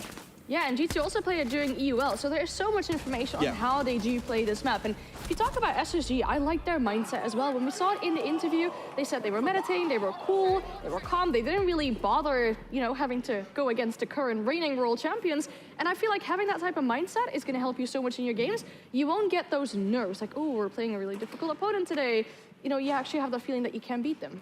Now, for the side of G2, they had an incredibly slow start, especially when it came to their attacking side. Fresh, I can see you smirking there. Just because when I spoke to G2 yesterday in the lobby of the hotel, they said, no, it's fine, we'll lose our games, then we'll get to the best of 3 stage and we'll win everything. So maybe it's just on plan. I think for G2, there's always going to be that hiatus of being the reigning world champions. You have that big target on your back. Everybody's VOD reviewed you. Everybody knows that you're setting the meta, and everybody wants to beat you. And you know, I think they've got to take a look at themselves. Like I said, their pathings were, you know, the way they entered their building was abused today, and they've seemingly not changed too much up, and that could be across the tournament a real problem for them. Now, I'm going to put you both on the spot once again, like I love to do so. For the side of Space Station Gaming, we spoke about it a little bit earlier, the fact that they have been clawing their way to try and getting back to that former glory that they had in 2020. From what you've seen in the previous game, are there glimmers of hope for the two of you? I think, yeah, when it comes to reading your opponent in the way they did, yes. I mean, there will be days where you have more games and they'll be faster paced after one another, so it'll be more difficult on the support staff.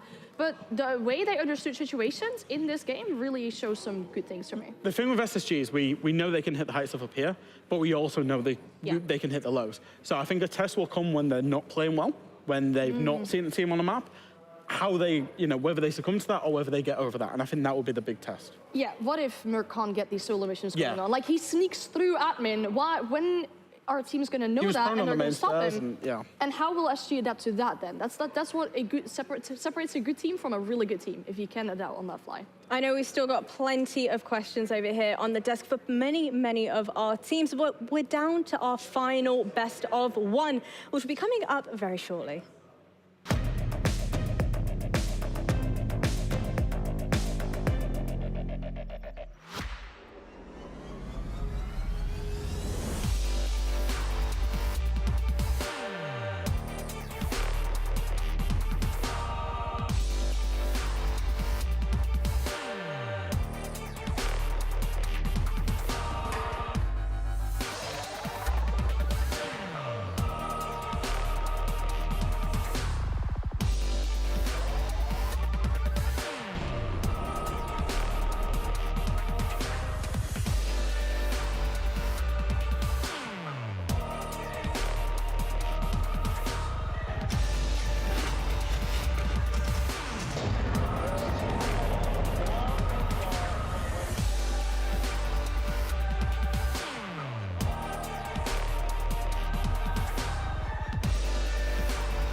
When you have two teams from the same region going up against one another, you're best friends. But in the server, you want that win. You want it so bad. Our two Brazilian teams in the grand final for the first time ever.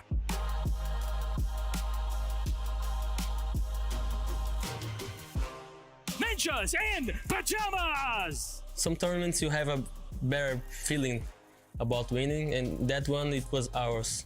Our second Brazilian team, Team Liquid! NIP was very well prepared. They were like top one team in Brazil. It goes to Brazil no matter who wins it, but for NIP, it means a lot. We lost to SSG a year before, and then we knew like in our hearts that this is an invitation we need to win, you know. It was a very difficult time for us as a team. It was pretty hard, like especially because of what happened to me at the moment. Like I lost my dad during the competition. In that final, I think Liquid kind of won people's hearts because of the tragedy that had happened, but because they had also played incredibly well throughout the tournament and through the grand final. They gave us an incredibly entertaining game. Sidecore goes big with 4 kills to push them over the line on Cafe, and that is going to be NIP 2-0 on maps. There you go, the kill comes in. He knew exactly where the man was coming from, and that's going to be Team Liquid taking our second map of Chalet. Palu, 1 second left to go. Diffuser goes down in the absolute nick of time, but Moringa, he gets a huge kill, Des! He gets a huge kill! We're going all the way to 5. We're going to find out who really is the best in Brazil. Palu cannot find the kill. Out comes the Nitro. Shot out by Pino.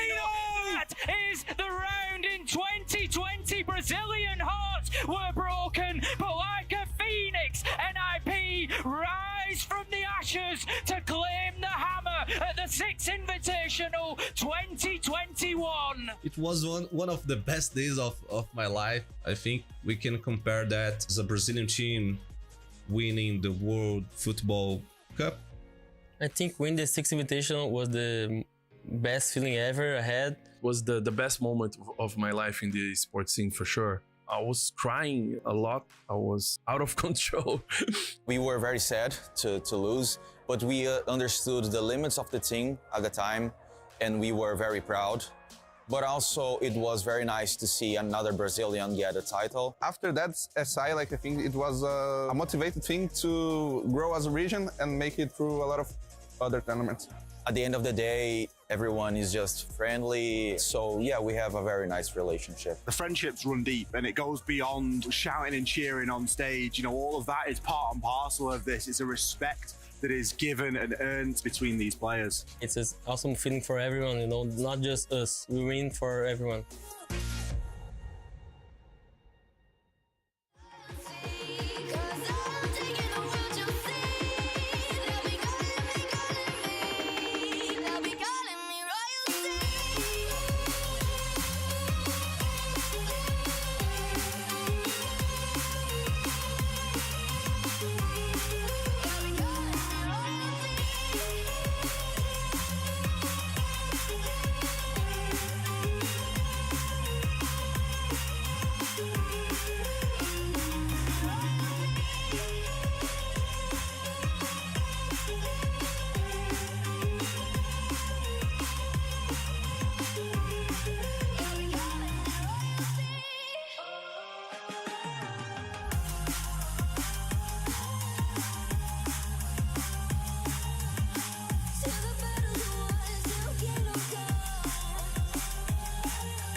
I remember things 7 years ago. Naquela época, tudo era menor. Mais en chacun d'entre nous, la flamme brûlait déjà. Über die Jahre sind wir zusammengewachsen. Y hoy son millones los que nos apoyan. 皆さんの応援は我々の原動力です Ve sevdiğimiz işi yapmamıza olanak sağlıyorsunuz.และสิ่งเหล่านี้จะเป็นไปไม่ได้ถ้าหากเราไม่มีพวกคุณ Devemos tudo isso a vocês. Därför vill vi säga Gracias. Obrigado. ขอบคุณครับ Danke. ありがとう Queridos. Merci. From the bottom of our hearts, thank you.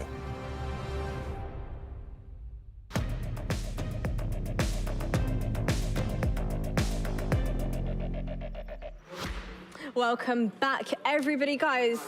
I want to make things a little bit serious around here. I saw you smile when it immediately dropped when I said that. I'm feeling a little bit sad because this is our final best of one of today. We've had a load of games taking place, but you know what? For the folks at home, if you want to stick it out with us a little bit longer, after the broadcast, we will be doing a sub-only chat mode for questions for the folks at home. So if you've got any questions for my fabulous analysts or for myself, feel free to send them our way because we will be answering them after our final best of one of today. Very, very sad stuff, but let's dive into it. We've got VP taking on NIP. VP with 3 players having had that prior major experience. Talk to me a little bit more about their play style here, Fresh. I think, well, I call it the VP paradox because realistically, and this is a hot debate inside of Europe right now, if you're new to VP, is their play style is very different from the current meta. It's very slow, it's very methodical. It's a play style you would have seen 2-3 years ago with very limited ingenuity, really, but they've practiced it over and over again, and they punish teams that aren't disciplined over and over again. So it's a play style that should be beaten, but currently hasn't been beaten inside of Europe. I guess we'll see if it happens internationally today. Yeah, it can be a super frustrating playstyle to play against as an opponent, and we've seen that it took VirtusPro some time to adapt to the newer operators that are coming out in the game. But this team really has some players that are worth looking out for. And if we can mention one, that has to be Den. During EUL, he was super consistent and also putting up numbers every single game. He was the second best player when it comes to KD in EUL, but with that comes a bit of a concern because sometimes these rounds for VirtusPro feel a little bit clutch reliant. There's 3 players in total of them in the top 5 of players with most clutches in EUL. There's Pasha, Den, and Joystick. So if you have to rely on those players stepping up, it might not always go good. And looking on the NIP side of things, making it through from the Brazil LCQ. Having won SI 2021, we saw the content being played throughout the break. It was heartwarming, it was emotional, but ultimately they weren't able to keep up that caliber of performance. What went wrong? I think if you look at the people that was in that content as well, there's very few players, you know, that are left, you know, Muzi and Psycho, basically. And I think it's a similar storyline we've been rocking with a lot of teams today is the teams that have won something have been chasing that fever dream for a long time. And I think NIP is one of the teams that fell off the hardest out of, you know, previous SI winners. And they've been chasing it. And even, I guess, from the group stage of BR is where they struggled and they had to go through LCQs. I think it was a surprise to a lot of people that they're even here today. Yeah, they had some struggles in phase 1 of this whole major as well. I mean, they were really unpredictable when they played, for example, against Elevate. They had some really good ideas, but also some really bad ideas, and Elevate really punished those mistakes for them. I'm very curious whether VirtusPro can do that today against them too, because maybe they lost too many rounds against a team like Elevate already. Now, if NIP, I'm all about theorizing, if NIP give us a faster pace of playstyle, do you think it's enough to catch VP off guard? Probably not. They've seen it. They've seen it throughout EUL. They've played some of the fastest-paced teams inside of EU League this phase. I think the fact that Vito's just come up and we're going to Clubhouse adds into that as well. Is because VirtusPro, what they're kings of is punishing when teams aren't disciplined. They're kings of punishing mistakes. What's one map where it's so easy to do that? Clubhouse, and what have NIP made mistakes against in people in groups. That all adds up to say to me that I feel like VirtusPro. It's about whether NIP make the mistakes, whether they've got the discipline enough to play as a team and not make those mistakes. If they make mistakes, VirtusPro will punish it because of the stylistic clash.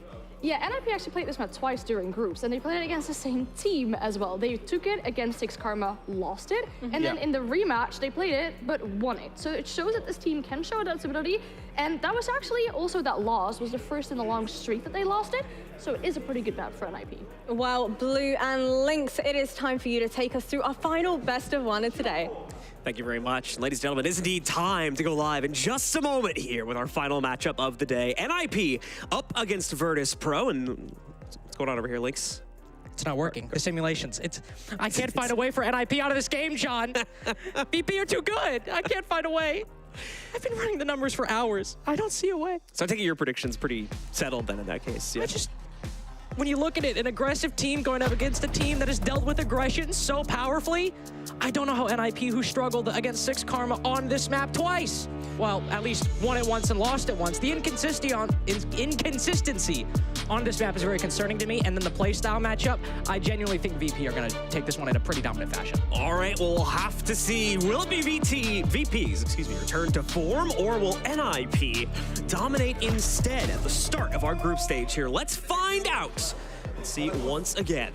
We'll end up topping out our final best of 1 of the day to set up the groups for tomorrow as well.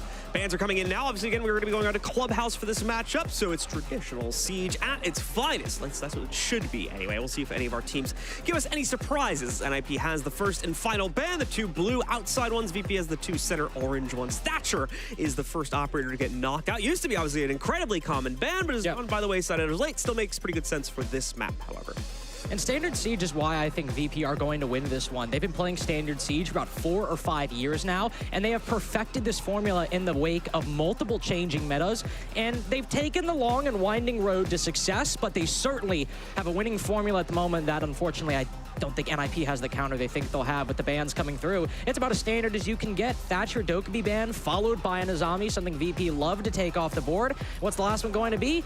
It will be a Bandit. This is sometimes a ban we see on Clubhouse. When you have that Thatcher ban, Bandit tricking becomes oh so more powerful, so you got to take it off the board. And now with it gone, it's still a Clubhouse that I think neither team will be too scared about. The big thing I'm looking at, the Hibana still on the board. For those basement attacks, you can open up every single hatch, but with that Thatcher ban, the Cade does gain a lot more prominence. And immediately we'll see the Cade picked up here now by our defenders in NIP to play things out on the very first round down in the depths of the basement. Like you're mentioning, those hatches going to be doubly reinforced now, but obviously we do have a new tool for the attackers to use since Thatcher bans were the go-to method to play this out.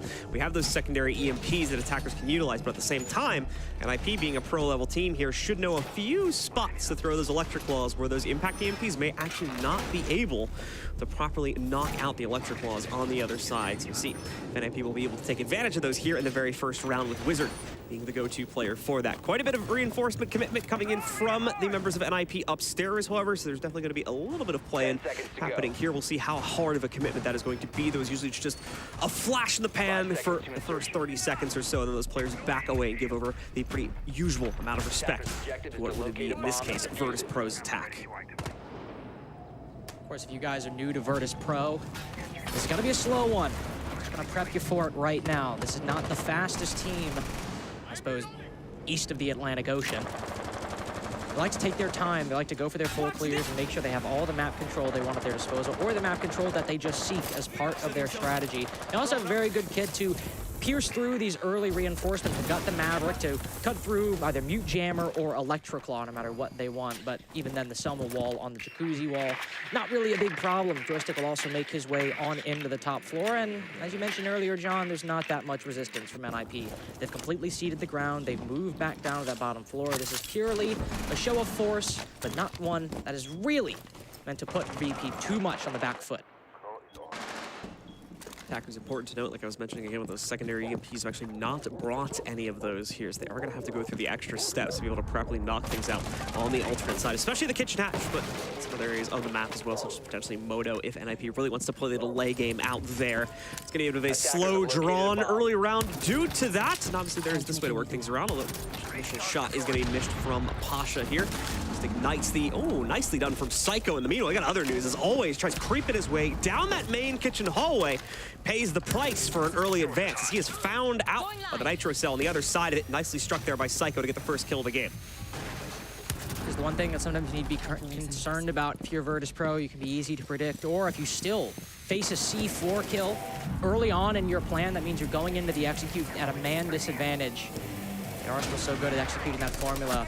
But NIP can stick to their game plan now fairly confidently. They still have control of blue, and if Joystick wants to move down those stairways and take control of Generator, he'll have to get 2 kills or hope that a teammate is close by to go huge in his place. Playing trades is not going to win you this round, and with your soft breacher gone, you can't use many vertical holes either, except those hatches or the breach charges.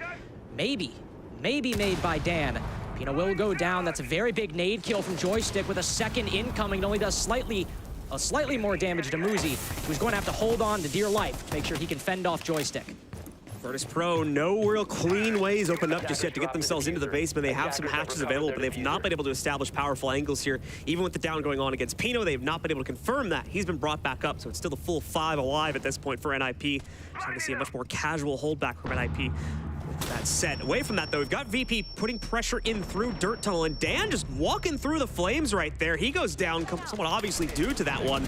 NIP continuing to find a flurry of kills here. Wizard with the most recent pickup against Pasha, back down through Dirt, and that leaves only Joystick alive, out of ammo on the primary as well. So on to the secondary, where he is not going to be able to clutch it out on the push through Oil. So it's a solid hold from NIP to take initial control of this map. And a strong hold specifically against VirtusPro.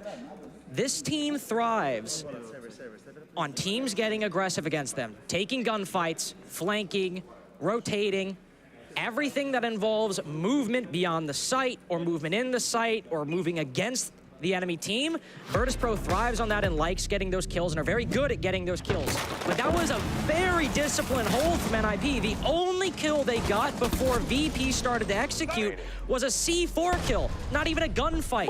There was barely any presence on the top and middle floors, and that might just be the way to win this game. If they can bite their tongue, if they can hold back, they should win this. But now they have to go to a site where you can't really just sit idly by and let things happen. As we shift ourselves upstairs into CCTV now for the players on NIP as they look to rotate around the usual site setup. And that we'll see what their tertiary site selection is going to be. If they want to rely more on the bar hold, which is more of that open layout, or if they want to go back over towards gym where they can play things a little bit closer to the chest at least. We'll find out after this round more than likely, depending on how things go here. Some slight changes in the lineup for VP as well. Hard Breach is going to shift itself over to Pasha, to more so in the form of a direct wall opening. Format being played out there. Still keeping Shepard in the back pocket, though, if things go awry with regards to trying to work their way past any Electric Claw or other denial on the wall. And then we'll see those Electric Claws, of course. Another pretty usual lineup of attackers to try and make this type of site take work. Move to open up the plat wall first. That mirror window can sometimes give teams a little bit of trouble. He'll go for the upside down rappel, use the exothermic to dodge that mirror window. C4 goes out immediately. Unfortunately there, I think he believed it might have been Maverick Trick or just to try to land it outside that mirror window. Impact Trick also missing. Fortunately for NIP, flat wall is opened up without much resistance by the defense. VP in the first minute will have the main angle that teams will start with on their checklist on the attack. Now, of course, they'll move over to the garage. They'll try to open up one of those walls and, well, sometimes from garage door, but in this case, perhaps from lounge. Try to clear out that player sitting on rafters. Got the utility to do it. 4 frag grenades and some secondary EMPs as well. One will be used to take down that Cade Claw. Now they can cut off the CC window. Now the VP are slowly moving in to deal with this rafters player. Nade follow-up coming in here from Always. Could land in a powerful position. Fortunately, going to land a little bit too far off of that this time around here. The 2-player stance from NIP on the catwalk still remains strong. Second nade, though, sinks its target as Wizard goes down. No more Midas on top of that as the magnets now go away. Close to the last of his anyway. Not a whole lot being lost there, but here's another potential wrinkle into this execute. If he can get in a position in time, Pino way off over by Bar, but a second kill has just been struck by VP. The defense not holding nearly as strongly as before for the reasons you mentioned. They can't just remain stalwart in the site setup as they're basically going to box themselves in eventually. And once more, another kill struck true. Not just 1, but 2. Let's make it 3 overall for the round as well from Joystick this time. Pino, that player I talked about before working on the flank, well, he's now the only one left standing. And he's already been revealed on a rotate back in through construction. No path forward past the doorway as well. It'll be a clean plant from Shepard. No utility really available here for Pino. He's got the nitro, but no real angle to throw it out towards the planter. So once more, the plant goes through. Still no real option for Pino to play this one out. He's just going to continue to sit back, waste out the time. Tries to go for a rotation down below in bar where we'll finally see that nitro used, but it's way too late on trying to knock someone out, and Always has the cutoff from inside of garage to finish off the round. VP respond with a flawless attack of CCTV to immediately tie the game up now. CCTV is going to be a really difficult bomb site for NIP to win in general because of that rafters position. if VP are able to open up plat wall within the first minute, their coordination is so good that clearing out Garage is really not going to be that big of a problem. Joystick knows exactly when to move in to catch that Rafters player off guard, and it's aided by the earlier nade kill that always landed because there were two people in Rafters, one beneath the CCTV window and the other in the standard position above the garage walls. One obviously meant to aid the other. But once one falls, it makes pushing in through Lounge a lot easier. VP can use their excellent team play and use their excellent utility usage to pinch that remaining player and then move into the site. Jim is up next, as it'll complete the rotation more than likely for NIP, unless they really want to test their metal and head down to Bar for the 4th point of it as well. More than likely will be heading back down to the basement once we hit round 4. Away from that, though, so you can see quite a few members head off-site in order to set things up, a bit more active with regards to the mitigation, trying to kind of hold back the nade presence this time, and it's kind of obvious why you're going to see NIP bringing that to the table, because they lost, I think, like 2 to 3 players last round just to the nades from VP, so it makes perfect sense that we get both the the Jaeger, and the laser gates from Pino as well there. Deny as much of VirtusPro's utility as you can. You're going to be very happy for it by the late round. The mirror is also always going to be a nice benefit to NIP's defenses, especially if they want to hold on to that bathroom position for as long as possible. Fortunately, the mirror window here won't provide any kills because the wall was full reinforced. What it does allow, once that Selma opens up, you can impact trick it, and then you still have a way to look out onto the breach. Maybe even get a kill if you want to.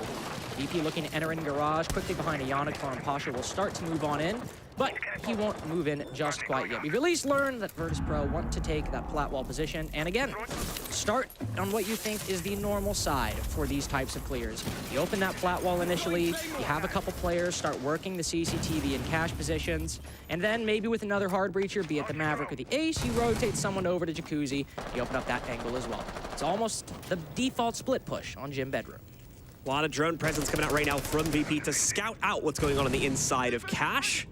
There'll be at least a little bit of respect given over to that, but Wizard wants to stick around here, even though he's leaning into a fallback. It's more so because they've got the additional rotation from Muzi coming back up through red stairs. They just certainly don't want to overcrowd Cache. It's that can become a pretty big problem too. Pino, unfortunate timing there. He stuck around, may have been able to get himself a target just a few seconds later, but they're calling for the fallback, and he gets caught on the side of the doorway there, so he's not able to make it out in time because of a slight misstep in his movement. First kill, once again, goes over to NIP here on round number 3. Full clearance of Cache is assured, and VP now has approximately half the round to pull off their actual site take. Half the round to do the other half of an execute. Surely VP can do it. No mirror window looking in through Logi, so this will require a bit more of an aggressive stature for Wizard to take inside of Logistics. He's got the hatch to worry about as well. Rooting Gate's still there, so VP can't drop down quite just yet. But Wizard does not have a direct angle to watch anybody pushing in through Cache. Joystick just moving on in, takes the fight with the player in bathroom and the player inside of Logistics. No fear on this man. See if he can get himself a third one, but it's always to strike next. Already bringing it down to just Cons from NIP. He'll at least get the revenge for Joystick, but that's it. Dan is already in from construction for the trade, so it's another very straightforward execute and a very straightforward round win ultimately that comes through for VP at the end of the day. Joystick proving to be the player that will break the tension between both of these teams. Once VP have the control they need, if he finds an opportunity, he will take it. Did so clearing out Garage on CCTV and Cache, and did so in that round. Saw that there was no mirror window watching Logistics and took a chance. Assumed that nobody was aggressively holding that angle, especially because the hatch being open. It's a bit of a risk for that NIP player Wizard to take. So he moves on in, and once he gets that kill inside a bathroom, he knows he has an opportunity to take the round by hand and take the round by storm.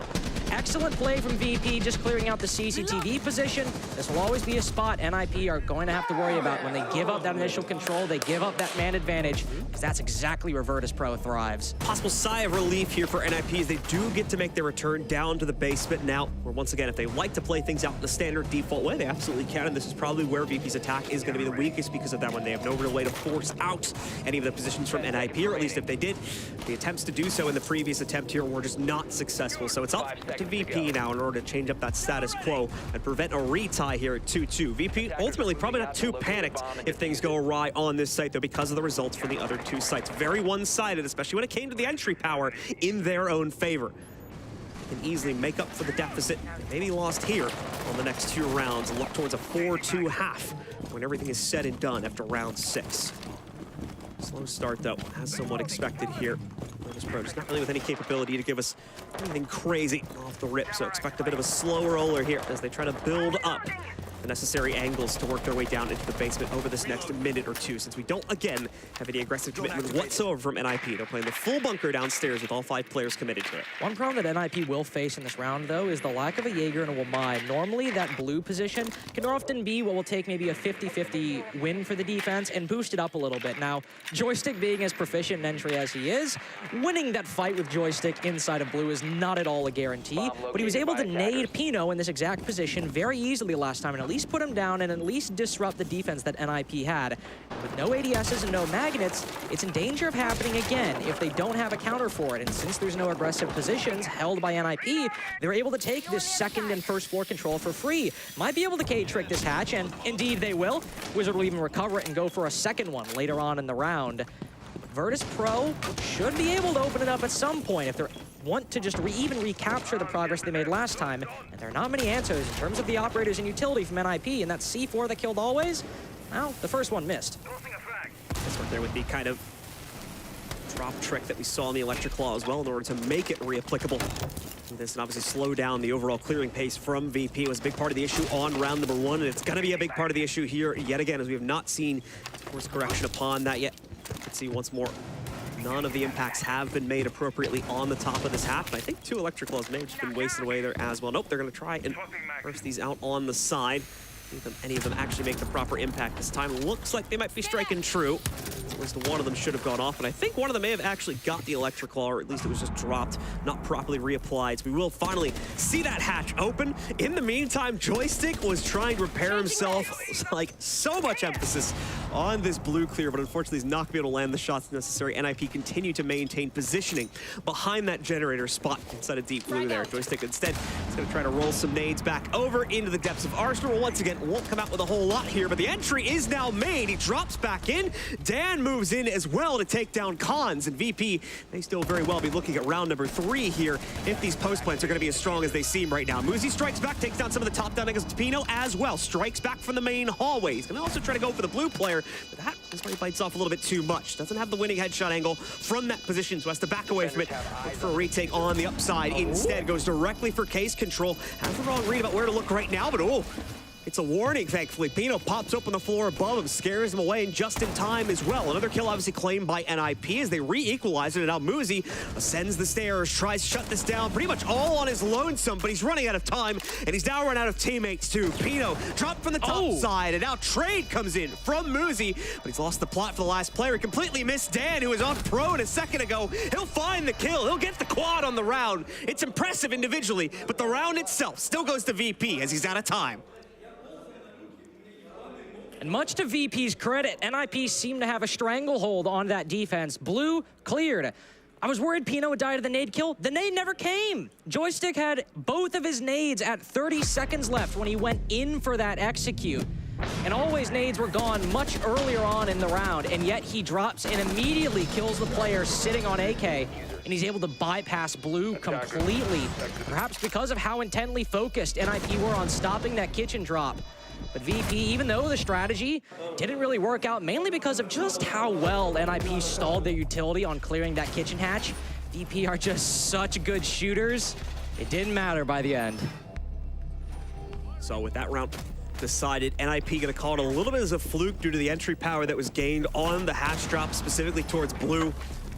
And they'll reattempt it one more time here. It is still the only site they've closed out on, so they'll make one more bid for it. 10 seconds to go. Or potentially having to force the rotate to another site back on round number 6. We'll see if this potentially equalizes things a little bit more.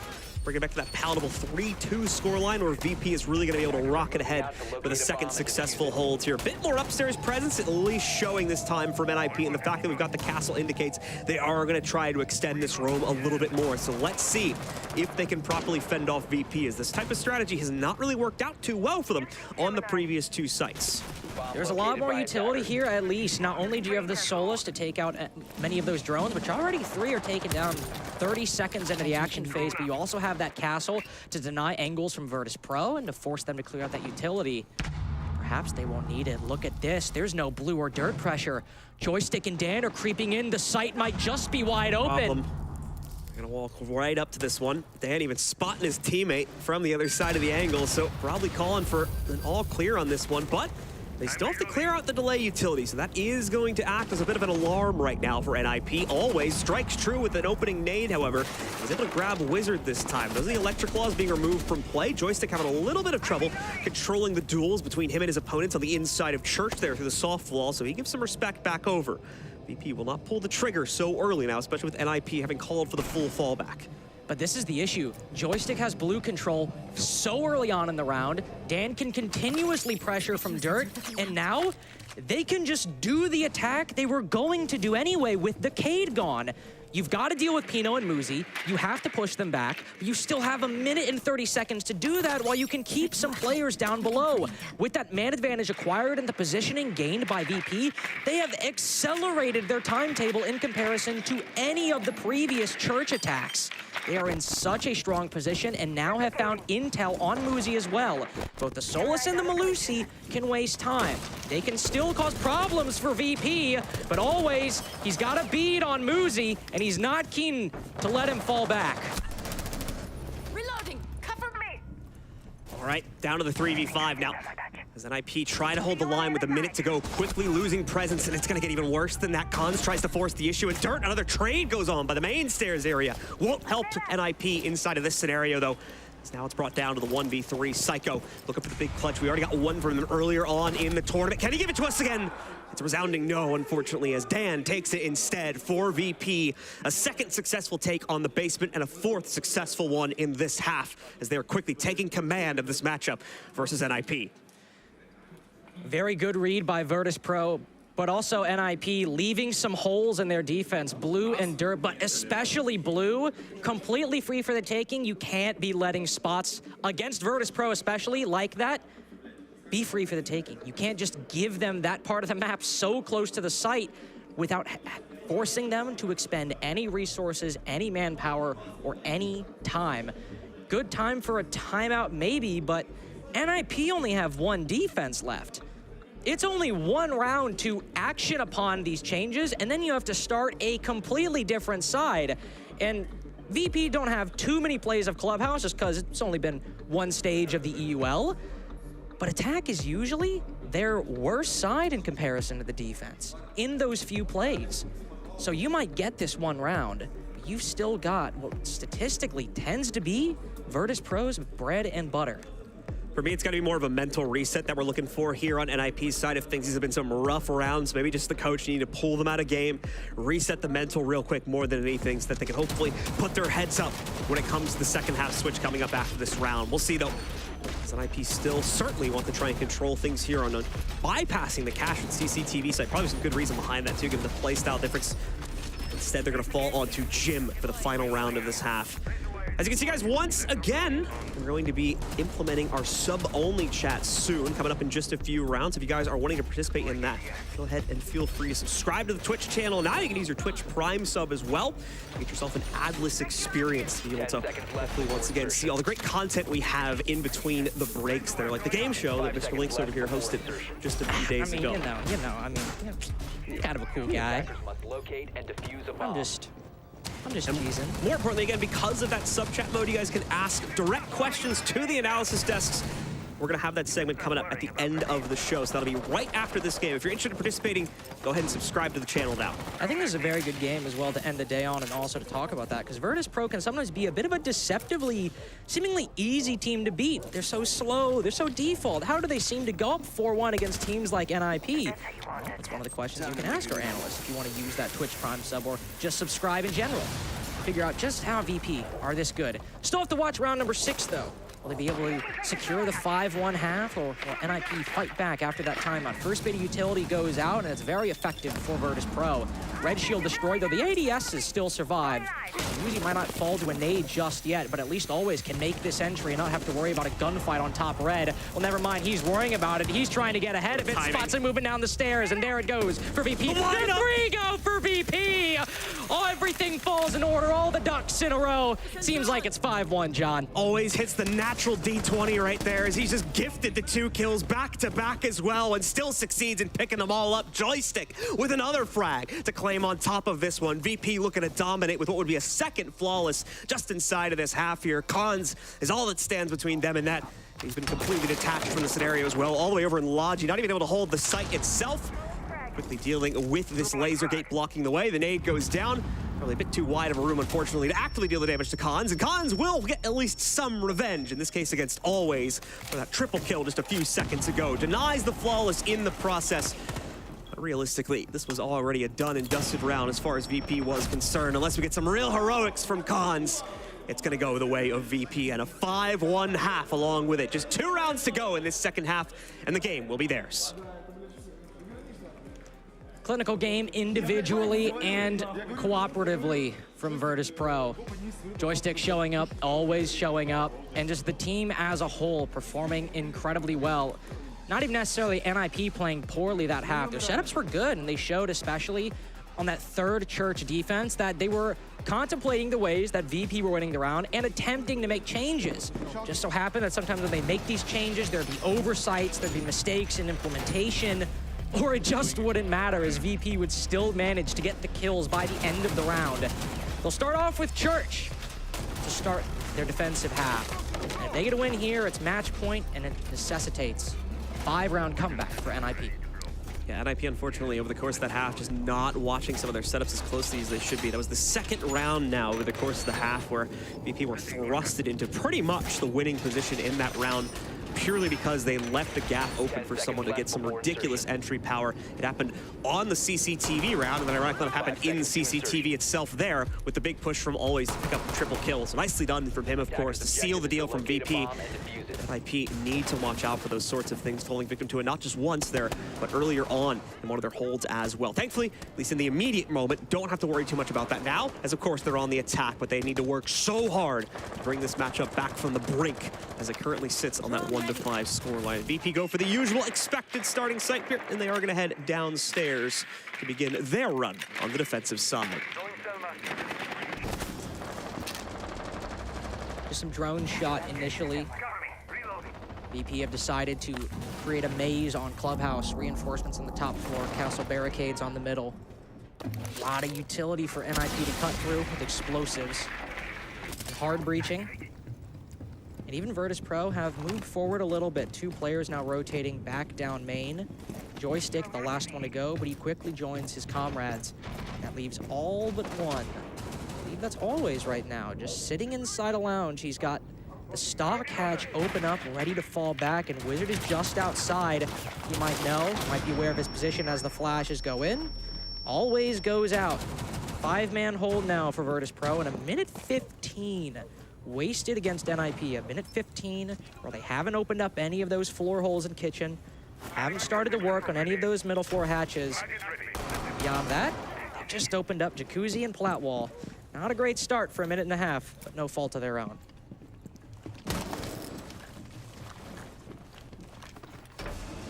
VP taking no chances you might expect. You heard the devs talking about it. You heard us mention it a few times as well. And it plays into that very slow, methodical form of Siege. And when you play into that, you're definitely going to be playing the bunker game here in the basement of Clubhouse. Certainly using that positioning as well to chuck their utility back in the way of NIP's attempts to clear things out by main stairs. Wizard loses half of his health for a very early Nitro Cell toss, and there's a bit of posturing going on, at least for Always down the hallway here, but still need to see the rest of the commitment come in. The counters have been played out as well here. Those impact EMPs that were attempted to be thrusted through have failed, I believe. It has now blocked the opening of at least one of the walls downstairs, potentially some hatch work as well. Yeah, the Moto hatch is still electrified. Kitchen hatch still solid as well. 40 seconds left, and all of NIP's clear has taken so long or completely failed. Your only option at this point, run it down blue or run it down main, but it's going to have to be gunfights on round 7.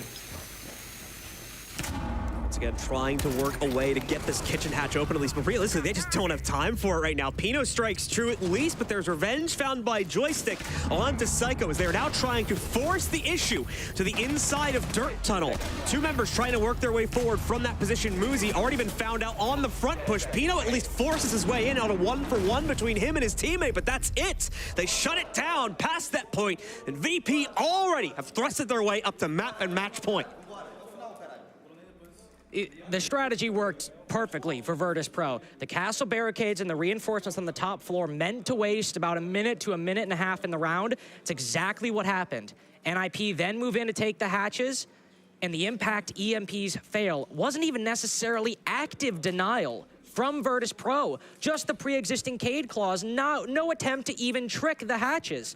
But NIP failed to get proper intel on the Electra clause, failed to open up the kitchen hatch, and because of how much time was spent earlier on in the round, there was little to no time to recover that lost ground. So all you could do, move into blue, move into dirt, and that's what VirtusPro wanted. They wanted Joystick to take down Muzi as the Ash moved in from garage and pop the Goyos to stop anybody from moving in from kitchen or dirt. Back to Jim for the third time inside of this game. First time on the half, of course, as VP try to lock it down here and now. Let's see if they can complete the set and shut down NIP in a 7-1 scoreline. As NIP brings something back from the brink. As Carter mentioned, they use their pause at the end of round 5. So they don't even have it available here now. Their coach wouldn't have really been able to give them any great input, because obviously this previous round had yet to have been played out. So could have a whole lot to build off of from the out-of-game leadership. Only what was told to them in that pause. What their current IGL is going to be able to bring out inner cortex of his mind. Try and bring NIP out of this bad spot that they're currently in. I don't know why inner cortex is funny. It's a bit advanced on the vocabulary there. Do they have heart of the cards? A little different than I was about to say. It was a loose connection, but going a different direction with that one. You know, sometimes you make jokes for yourself. Yeah, that was Sam and I. We did that a lot.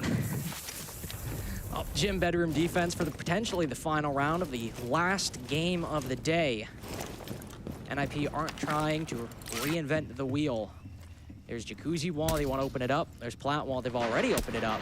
Uzi flirting with a long angle engagement, but it's only him that's tagged. VirtusPro holding back, standing fast, and waiting for these garage players to move on in. Joystick, I imagine, might not even be long in this position. He might try to rotate back, but of course after he takes an aggressive gunfight. Nitro's out from always, but it's way too early. Nothing really stopped, unfortunately. He might have been able to try and stop some of the hard breach with that, but in terms of actual player contribution, nothing found there. The nade, though, goes right on top of him, and surprisingly only knocks out about a third of his HP, so he's certainly a bit of a lucky star watching over here on the defensive side. We helped him out on the attacking side, too, with the way he found that triple kill entry a few rounds back, but the pressure is on for VP. 2 to 3 of their players have been crunched into this corner right now. Muzi strikes on the first one. Wizard contributes for the second. Now the rotate's going to try and come through, but unfortunately, keep in mind, this is just the off-site hold here. So good delay from VP, but heavy cost in terms of player count. That third player rotating away downstairs instead. You can see the Valkyrie positioned way down below over by Bar. Going to be playing more so on the main stairs rotate than anything at this point, waiting for NIP to commit to the site now. Yeah, the only real issue remaining for NIP is the lack of that Jacuzzi wall. That's going to be an angle that VirtusPro can use. They can rotate through, they can hop out of bathroom and play that 90 angle, because even getting a plant in gym will be a lot more difficult now that that wall is still solid. VirtusPro might be down in the 3v5, and NIP have time to recover this, especially with only one C4 remaining, but you can see all of them stacked in that hallway. They can watch bedroom and gym, and it'll be on Psycho to try to break this and get NIP's first attack on the board. Sneaking past the barbed wire here. It's still going to be heard more than likely by Shepard, so he'll try to telegraph that with a wild spray of the TCSG. It's a bit much for him to handle. Dan comes in and picks up the first kill here instead, but now Khan shutting it all down. Back to back to back to end the round as NIP survive for at least one more. Took a long time, but very good from NIP. They very intently focused on clearing that red position, and they were starting to reach a point where if it did not pay off, that would have cost them the round. They needed that to work with spending 1 minute and 40 seconds to almost 2 minutes on clearing out that position. But they all set up in their angles, and it all collapses at the right time and in the right positions. So even though you're down to only a minute left to clear the site, you've got a 5v3, you didn't drop any kills, and you realistically didn't expend that much utility doing it. It's only time that you put a lot of your points in. So when they rotate over, Psycho and Cons are able to both push on in, force the defense to look at multiple angles, and they get their first attack. That's very good. Now do it 4 more times. Yeah, that's the tough part, as usual. Just to keep the NIP fans' expectations tempered for the time being here, as it's an exciting round to come back on, but it's only the very start of a very long road to recovery here for NIP. Let's see if they can keep it going. Because indeed, they do need to pick that up 4 additional times on top of the one they've already just found here. Can't miss a single one along the way. Back over to CCTV and Cash here for VP, and they'll be unlocking the rotation back to the basement after this one as well. So even if they drop this round, still in a good position as they'll have a full additional rotation to work their way through to still try and find that one round they need back. CCTV, it might elude them for a little bit, but as you said, they've got, after this, some sites beginning to unlock, specifically Church. Way back available for the defense to pick. But a win on CCTV Cash is not out of the question. NIP will likely get this plat wall opened up. They brought the MAV and decided to use that instead of any secondary EMPs or explosives from below. So even if VP maybe wanted to cage trick this, it'll be cut through thanks to the Maverick. And then NIP's focus will move over to Garage. I mean, this is Clubhouse, and this is why I think the desk and myself are worried about NIP going with this pick, is that you know usually what's going to happen about a minute and a half in advance. And if there's changes, it's small, minute ones, especially on sites like CCTV and Cash. There are optimal ways, there are optimal things to do. And as Wizard finishes one of them, opening up that flat wall, it's taking about the usual minute. It's important to note there, if anyone's noticing Wizard struggling a little bit because the defenders Swiss cheesed it, like they call it, on the soft paneling there, it is a little bit more difficult to get as clean of a line as he would like. So that's why he's had to back up and go back in a few times, just because the game doesn't really let him get as clean of a line as he would like there, due to the way the defenders kind of troll him a bit on the other side of that. But he's taking care of the job now, I do believe, so not too much of an issue. And as you can note, still plenty of time on the clock here, so it hasn't really taken away from the NIP assault. At the same time, though, NIP not really taking a whole lot of map control away just yet, and always getting a whole bunch of intel down below, but it's still NIP to strike first as Dan takes a challenge. I'm going to assume over towards construction. That's where he tries to go for that one. It'll cost them the first player down. Still with this flank yet to strike, but as you guys will notice, Psycho already with the Overwatch. For that, always a few options to play this out, though. It'll get some serious damage, but unfortunately, no down onto Pino there. The spray just goes a little bit too wild at that range. He tries to pop the window open and double down on it, but now Pino gets his revenge back and gets the kill outright. But NIP have decided to go for the split take. It's very difficult, especially if you've not acquired garage control, because that player has a direct line to the 1 or 2 entryways by which you can enter into CCTV. But NIP have that 5v3, that 2-body advantage that they got in the previous gym round. So if they can open this up and just play trades, even with Pino on low HP, it's a winnable round. 30 seconds left here for NIP to get the case down onto the ground and at least start the counter-defusal process. Joystick with a good read here. If that player from NIP peeks him, that's the problem. Hasn't yet committed, and they're getting a little impatient with it. So Pasha heads down red to claim it instead, and will indeed lock it in, but that's going to leave the Cash site undefended here now. So Wizard and Co can walk directly in. Shepard with a well-placed Nitro. The plant in from Cons as well, but Shepard still controls a part of CCTV right now. He's lost his only other teammate, though, at top red, and now the player on the outside of window, Muzi, will shut it down. All right, we've got something here. We've got 2 sites in a row. If NIP can get the hat trick, we've got a game on our hands. That's the question. Just one more site either way could mean victory or defeat in the long run for NIP. And now it's Church opened up. This is the one defense VirtusPro have so far. It's a very good one as well. NIP completely stalled throughout the entirety of the round. So the things NIP have achieved on Gym, Bedroom, and CCTV, mainly a 5v3 and not actually, to give a point against VP, not actually a lot of heavy resistance. Shepard having a very quiet game on the support and the back line for VirtusPro, even in a 5v3 to be fair. He's not had a lot of those clutch moments that I think a lot of people know him for. It's difficult at a 5v3, but thankfully for them, John, on Church, this is not a site where NIP even came close to that. Just remind you guys once again, as you saw the pop-up there, we do have our sub-only question segment coming up relatively soon here. We're going to head back to the analysis desk after this game is over. And once they finish their usual post-game wrap-up, they're going to open up the floor to questions from you guys at home. But in order to ask those questions, you do need to be subscribed to our Twitch channel, so feel free to go ahead and do that. If you have your Prime sub available, you can go ahead and gift us that as well. We'll be glad to take that as well. That'll also give you an ad-free experience here on our commercial break, giving you the opportunity to watch all the cool content that we have for you guys. Away from that, though, focusing back up on this game once again, NIP has started to speed things up a little bit, so maybe once again, they're able to bring that same prowess forward. Could still find a way to win even this basement attack. And as Carter said, if they're able to find this one, then things get very interesting. There's no safe harbor for VP to fall back on anymore at that point. This setup, which is designed basically down to the minute detail to waste as much of NIP's time as possible. If they can overcome that, well, 2 more attacking rounds seems way more likely than it did previously. Joystick will back down again in the first minute. We saw these 3 players playing over by bedroom and bathroom on that second and first floor, and they'll retreat at about exactly the same time as they did previously. Not even shooting out that many drones.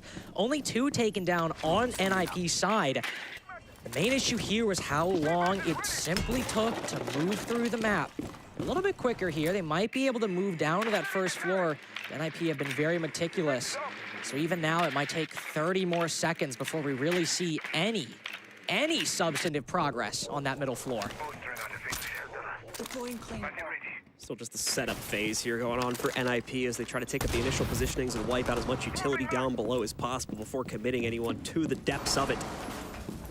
A lot of posturing, not a whole lot of action, unfortunately, but once it does begin, it will not be really stopping until we see a winner come out from this round here. Shepard with a forward position because of that, because he knows there's no immediate threat to his own life.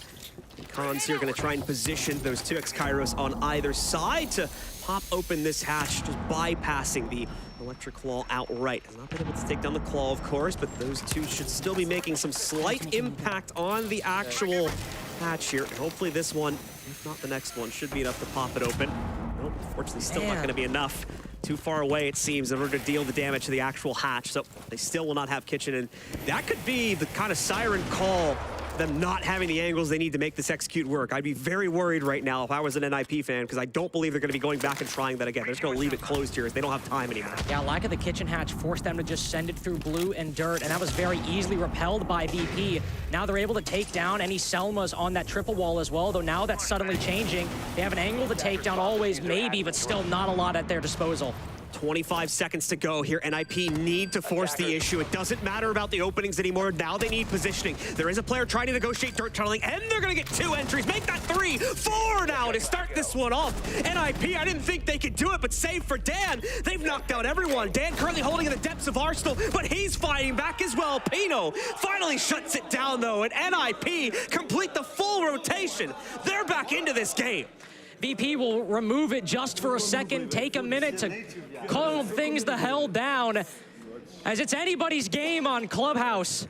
How many times can we say one defense before we realize that NIP have come to play? It might be a far cry from the poor 1.5, like almost 2 years now, and they might just be able to make it a contend with the best team coming out of Europe. VP's big problem, their strategies are just not working as well as they did in that first defense. They are sticking to these setups religiously, and NIP are still able to find these kills. Whether it's intended in the case of that gym bedroom clear, spending 1 minute and 40 seconds taking down the players in red and cash, or even there, succumbing to the same problems that they faced on their first church attack and getting 2 kills anyway. NIP are finding opportunities that simply they did not find in that round 7. And if they can keep stringing them for just 2 more, this timeout won't mean a damn thing. Third basement play is going to be brought out. VP feel that they can make quick corrections upon their mistakes from round number 1. hopefully find victory here, as they have only 2 attempts left now out of the initial 5 they started out with at the beginning of this half. Some notable changes getting made to the lineup. The big one, of course, being Dan to bring the cap can into the fold. Now, one thing has not changed between the 2 rounds that were played out so far on Basement, one of which VP won. In both of them, NIP had to attack with essentially no time left on the clock. And that is an environment where those EDDs are oftentimes going to strike the most optimal effect. That's what Dan is looking for here. Try and knock out 1, if not 2 players with those sets of it. On the flip side, that means they might have to find other ways to stall out NIP. With no castles on the board, they won't have that same nebula around bar that, say, your Sledge, Pino has got to go down and clear. And NIP have also brought something to quicken the pace as well. They've picked up the Ying. Sure, VP don't really spend a lot of time roaming. In the previous strategies, asterisk there, they've rotated back after about a minute. If they decide to pull back on that same timetable, that's fine. NIP are now facing less utility, and you're betting on maybe those C4s and those EDDs in the late round. But let's see if VP decide to stay a little longer. Will they move past that 2-minute mark? Maybe hang out for a minute and a half? We might see the Candelas used early, but it will show that VP are really changing things up, at least for this round. Got a Claymore ready. All right. Getting close to the end now for both of these teams here. VP certainly starting to feel the pressure as they change up their own line, even if it's just in the form of 1 to 2 small operator shifts. They are giving that respect over to NIP. They are, once again, having to change up their own game plans to accommodate the strengths of this Brazilian roster. Trying to get the better of VP from a very, very rough deficit that they started this half off with. 5-1, went 6-1 as well. NIP only just starting to bring things back on round 8, but they have run a very considerable portion of the gauntlet. Would be unfortunate to see it end here, but it is still a very real possibility over these next 2 rounds of VP can end it outright. NIP not taking any risks on their early round clear. Because once again, it'll be very inactive with regards to frags here. NIP focusing fully on trying to open as many avenues as possible. Even though they were at lack for them for the last round, they still were able to make the execute work. These hatches have always proved problematic.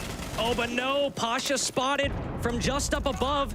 Cons has yet to open up the hatch though, John. Even though Pasha's low HP, they still don't have that kitchen hatch, and he might just be foregoing it.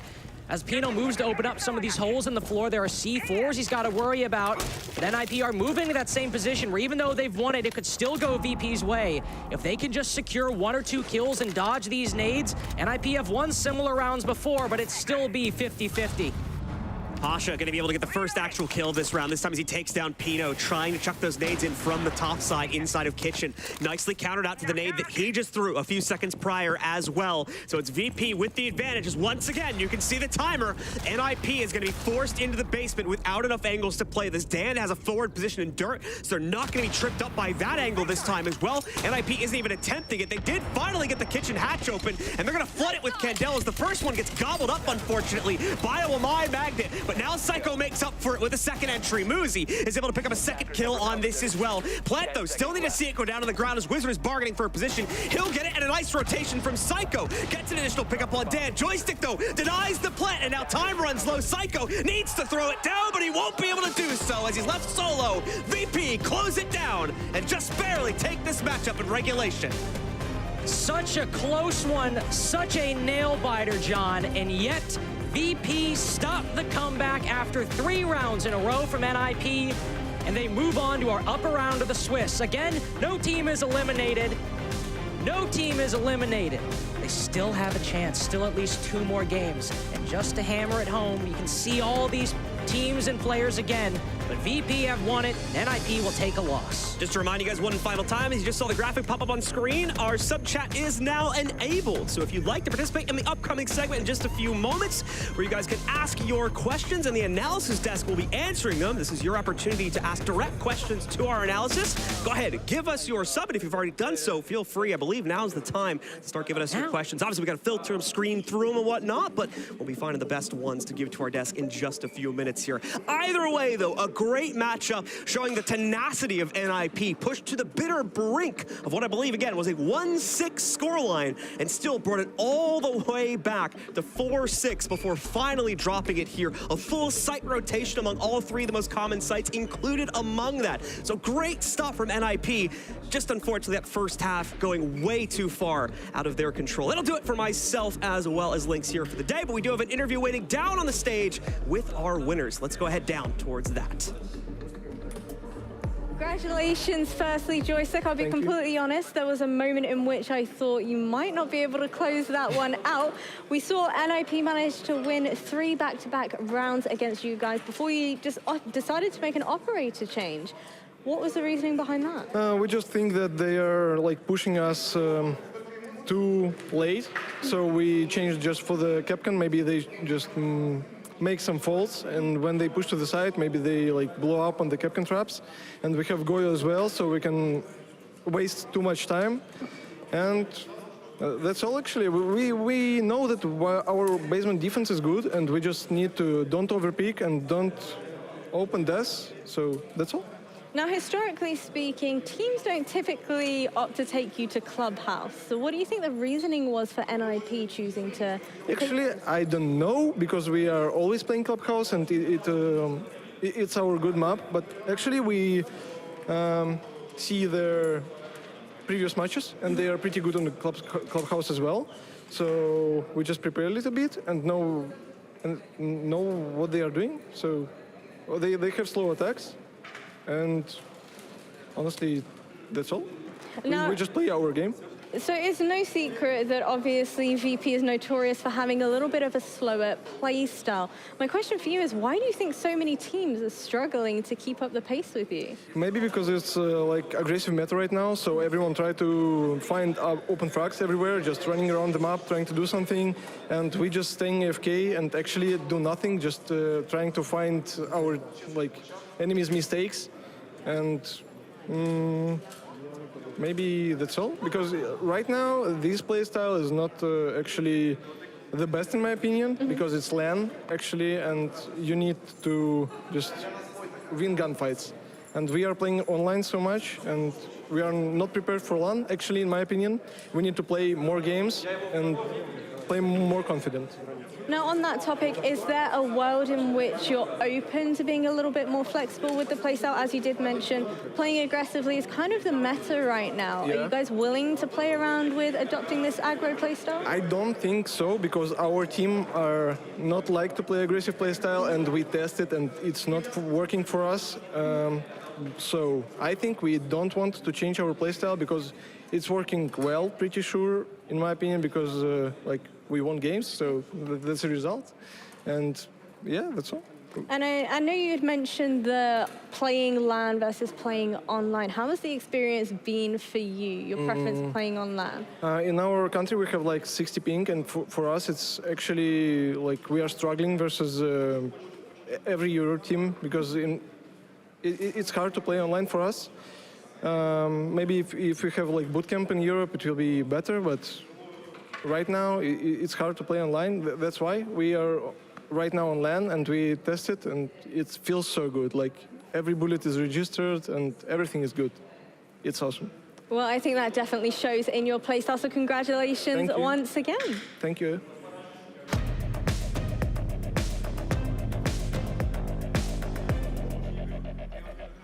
Well, another reminder for the folks at home, sub-only mode has now well and truly begun. It has started, so you can have your say. And I'm giving the folks at home the opportunity to quiz you guys a little bit. You feeling excited about that? A little bit nervous? Fresh? Anybody going to be flaming your own playstyle? Oh, probably. There might be questions about my hairline and all sorts of things, Jasmine. We don't know what we're going to see. All right, well, revisiting how that match ended up panning out, was there a world in which you guys were a little bit worried NIP might be able to claw it back? I mean, yeah, during the later half of the attacking round, it looked like NIP found their mojo. They were pushing more like a whole unit instead of doing these solo takes, and we know that is how you would preferably play against VirtusPro. If you push them like a unit, that's how you maybe be able to pick them off guard. You can't be pushing them solo, but then they have these very late round plays for NIP where they don't get the hatch open, or they have to rely off of some kind of chaos. that has been working out for them sometimes. But then when VirtusPro position themselves very well, they have the C4s, they have the impacts to stop a planter, that is huge. I think VP, especially in those first 7 rounds, it just showed, you know, where Nip would lose an entry engagement, go chasing it, and the round was gone. And I think genuinely we saw the VP paradox come into action, where you feel like teams should beat them, and then they don't. And to be fair to Nip, I thought they put up a very spirited comeback, but you're never going to come back from 5-1 down, especially when you've then got to go and attack Club, which I would say half the time is an attacker-sided map, but not against VirtusPro. So yeah, I think VP excellent again today. You know, they got on a map where teams don't take them to this map for a reason, because they're very, very good at just systemically working through their processes, and we saw that again.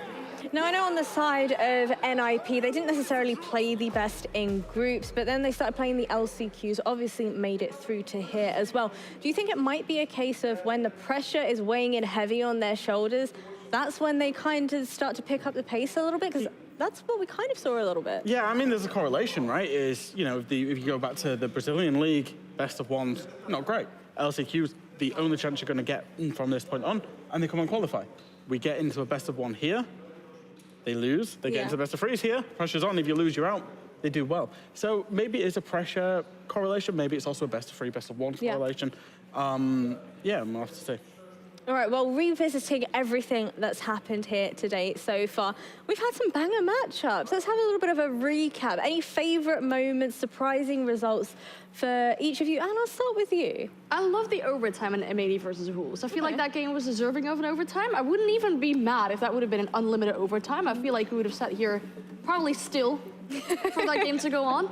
That would have to be my favorite, yeah. I noticed some, well, actually, I didn't notice it. I'm going to hold my hands up. Somebody tagged me on Twitter. Something funny, if this game had been 8-6, we'd have had every scoreline possible in Siege today. We had a 7-0, 7-1, 7-2, 7-3, 7-4, 7-5, and an 8-7. Only an 8-6 was missing, so they let us down in this very last game of today. Can they not come back and play some more? Yeah. I think genuinely the G2 SSG game was genuinely impressed with SSG, how they were able to just slice and dice open the world champions. Put some in good stead for tomorrow. Yeah, absolutely. Any favorite matchups, though? Did you say G2, SSG? That was your favorite? Yeah. What about surprising results? Ooh, surprising. Genuinely, I know Anne's already mentioned it, the M80 Wolves game. Wolves winning that was a surprise. Everybody, before this tournament, if you was predicting a finalist, people would have said, what, G2, M80? Most people? So M80 coming out and losing to a team in terms of Wolves that started EUL off really poorly. I think Wolves surprised me in terms of the quality of Siege that they played. Yeah, I mean, SSG taking down G2 has to be a big surprise as well, we have to say. We both just said the same 2 games. Yeah. But, I mean, there were a lot of other games. Like, obviously, we can't deny the 7-0 that happened earlier today between Liquid and Reven. I was expecting Reven maybe to pick up at least 1 round, but this, you know, it's back to the drawing boards, and hopefully for them, better games ahead. Yeah. All right, folks. Well, it is the time that I've been looking forward to a little bit. I'm looking at the dread on Fresh's face. I'm hoping somebody throws in a little bit of flame in your direction there, Fresh. No flame intended. Okay. But my first question for you from chat is: was anybody anticipating G2 losing that match? I think every game that you go into, I mean, especially from our point of view, and you know the G2 guys and the players and the teams, you always know there's a possibility of losing the match. And I think, you know, some of the signs moving out of G2 coming into this tournament was actually, hey, they are working hard. You know, we talked about them working hard in the pre-show of that game, but also they had players moving countries in the immediate 2 or 3 weeks to this tournament in terms of literally moving themselves out of Berlin to go move to a different country that interrupted scrim time. So we heard that they'd had interruptions there, and you know things hadn't all gone well in the lead up to this tournament. We know they've got the quality, but was it a surprise, especially with best of ones? It's definitely a possibility. So, you know, it wasn't, in my eyes, it wasn't even the surprise of the day. So. No. How about from your perspective? Just no. The thing is, we know G2's in best of ones as well. We've Yeah. seen G2 throughout the last whole year struggling best of ones, and they get in best of threes and they're unreal. My next question, I'm going to spare you for a little. I can see the dread on your face building more and more. So, Anne, the question we have here is, when will the Y8S2 reveal panel take place? The year... This one here. This one here.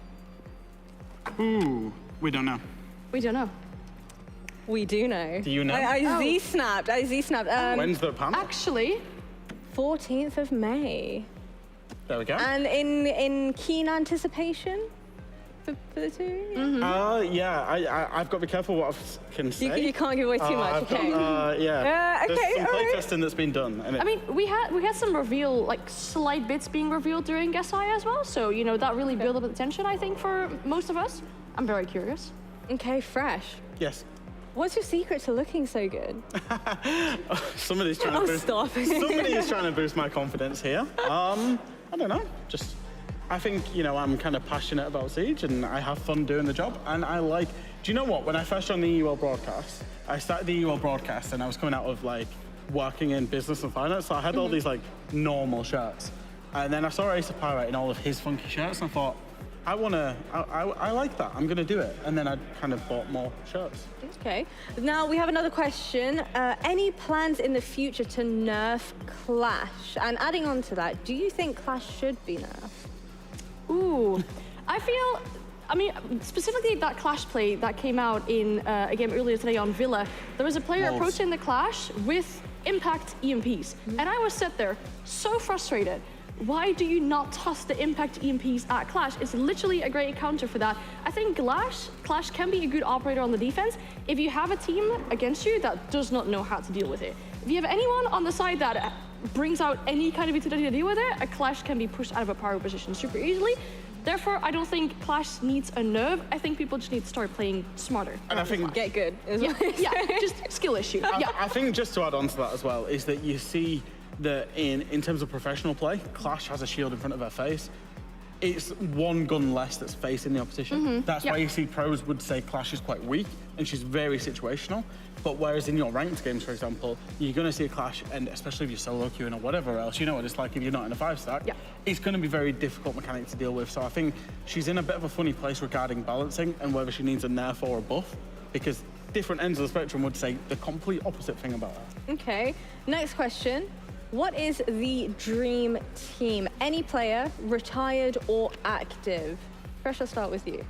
Oh, we're gonna need some time. I've got this question quite a few times before. It's so difficult to mention that. My IGL is what, Fabian? Okay. I think Palu's got to be in there. I think Bride has to be in there for support. Bride has to be in there. One of the best supports. So what we've got, Fabian, Palu, Bride. What type of fragger would you like to get in there? Or like NG player? Would you like to get Spoit in there?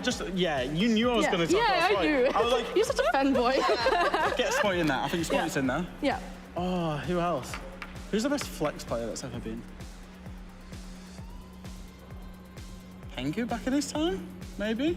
Yeah. Would you consider Alamau a good flex player still? Or Yeah. You'll play anything? We're going very G2 heavy here. Yeah. You're asking us to need you. You know, Hungry will play anything as well on Wild.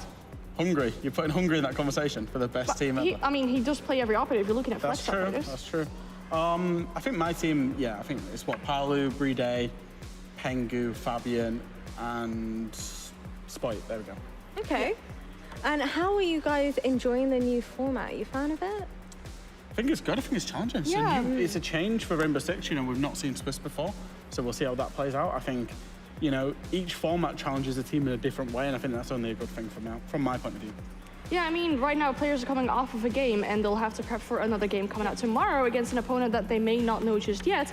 That's going to put a lot of stress onto support staff, but for teams, it'll keep it challenging.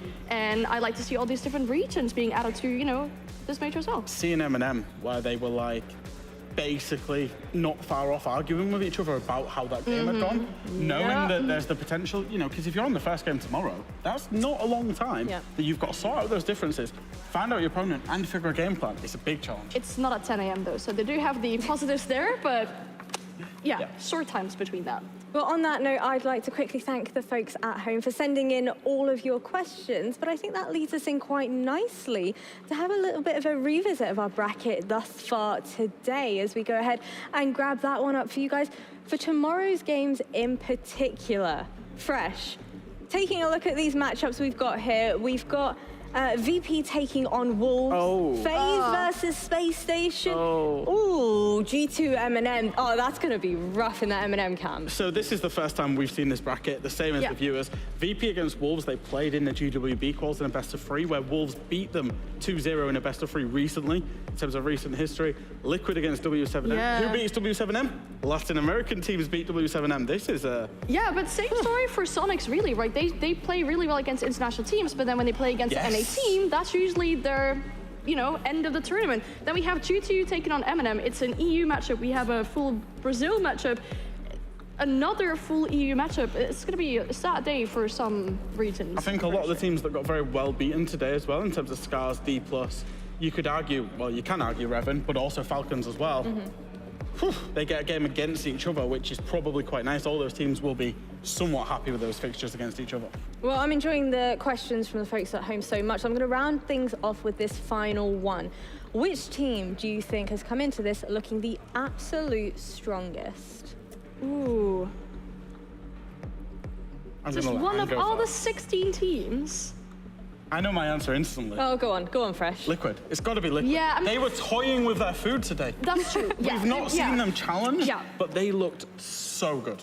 It was so confident. But then what will happen if they play against a difficult team like W7M? We'll find out tomorrow. I guess we'll find out. They'll be playing at 8:30 a.m. tomorrow, bright and early PM. for a lot of the PM. Sorry, PM. Oh, imagine if we got them out of bed at 8 for an 8:30. That would be great, though. I know it's not. It would like they'd just be finishing a ranked session. Do you think they'd be grinding that hard for that long? Yeah, I do it. They do. Yeah, but Fresh, I'm not going to bring up your stats. I'm not going to do that to you. I'm putting you on the spot. He's definitely sick and tired of me by the end of today. So, guys, I'd just like to give you both a very huge welcome and, you know, to joining me here on the analyst desk. It's been my absolute pleasure to be joined alongside the two of you. I want to give a big thank you to the folks at home as well. All of our teams that have been powering through a very long day of games, but it's been hectic nonetheless. We've seen upsets. We've seen incredible performances left, right, and center. And lastly, but not least, I'd like to say thank you to our fabulous production team as well. I'm looking forward to tomorrow's games. We'll see you there.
When you have two teams from the same region going up against one another, you're best friends. But in the server, you want that win. You want it so bad. Our two Brazilian teams in the grand final for the first time ever.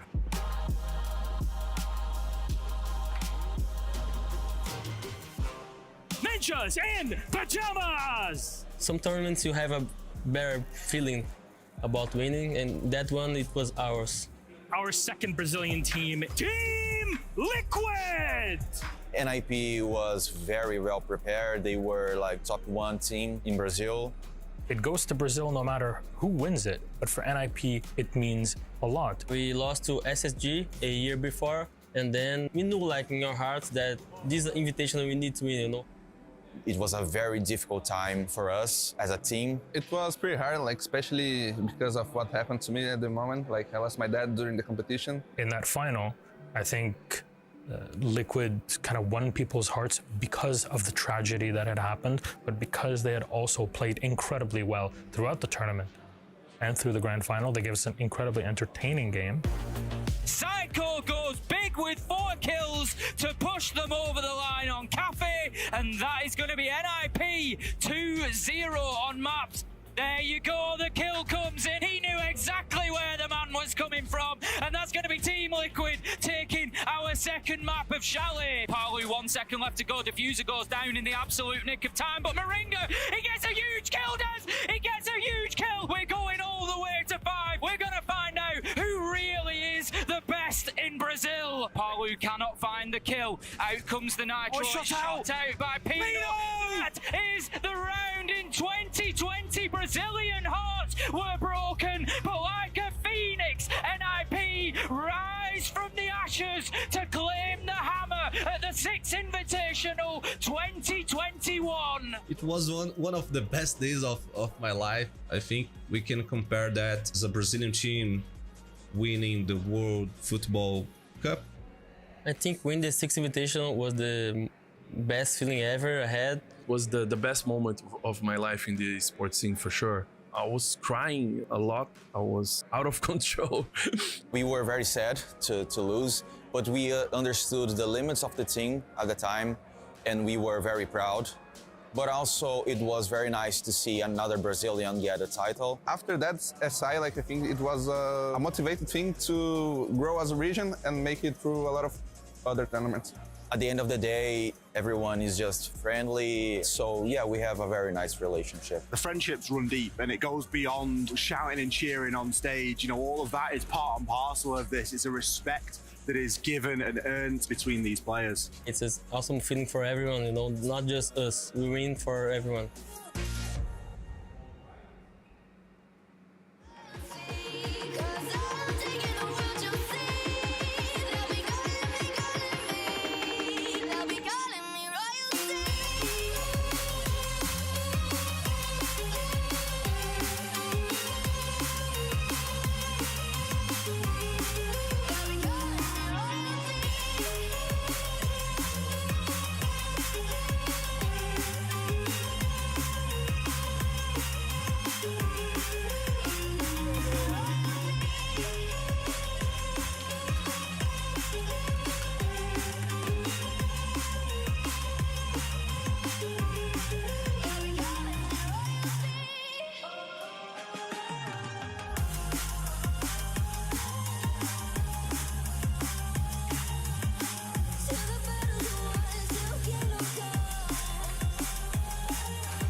I remember things 7 years ago. Naquela época, tudo era menor. Mais en chacun d'entre nous, la flamme brûlait déjà. Über die Jahre sind wir zusammengewachsen. Y hoy son millones los que nos apoyan. 皆さんの応援は我々の原動力です。 Ve sevdiğimiz işi yapmamıza olanak sağlıyorsunuz. และสิ่งเหล่านี้จะเป็นไปไม่ได้ถ้าหากเราไม่มีพวกคุณ Devemos tudo isso a vocês. Därför vill vi säga Gracias. Obrigado. ขอบคุณครับ Danke. ありがとう。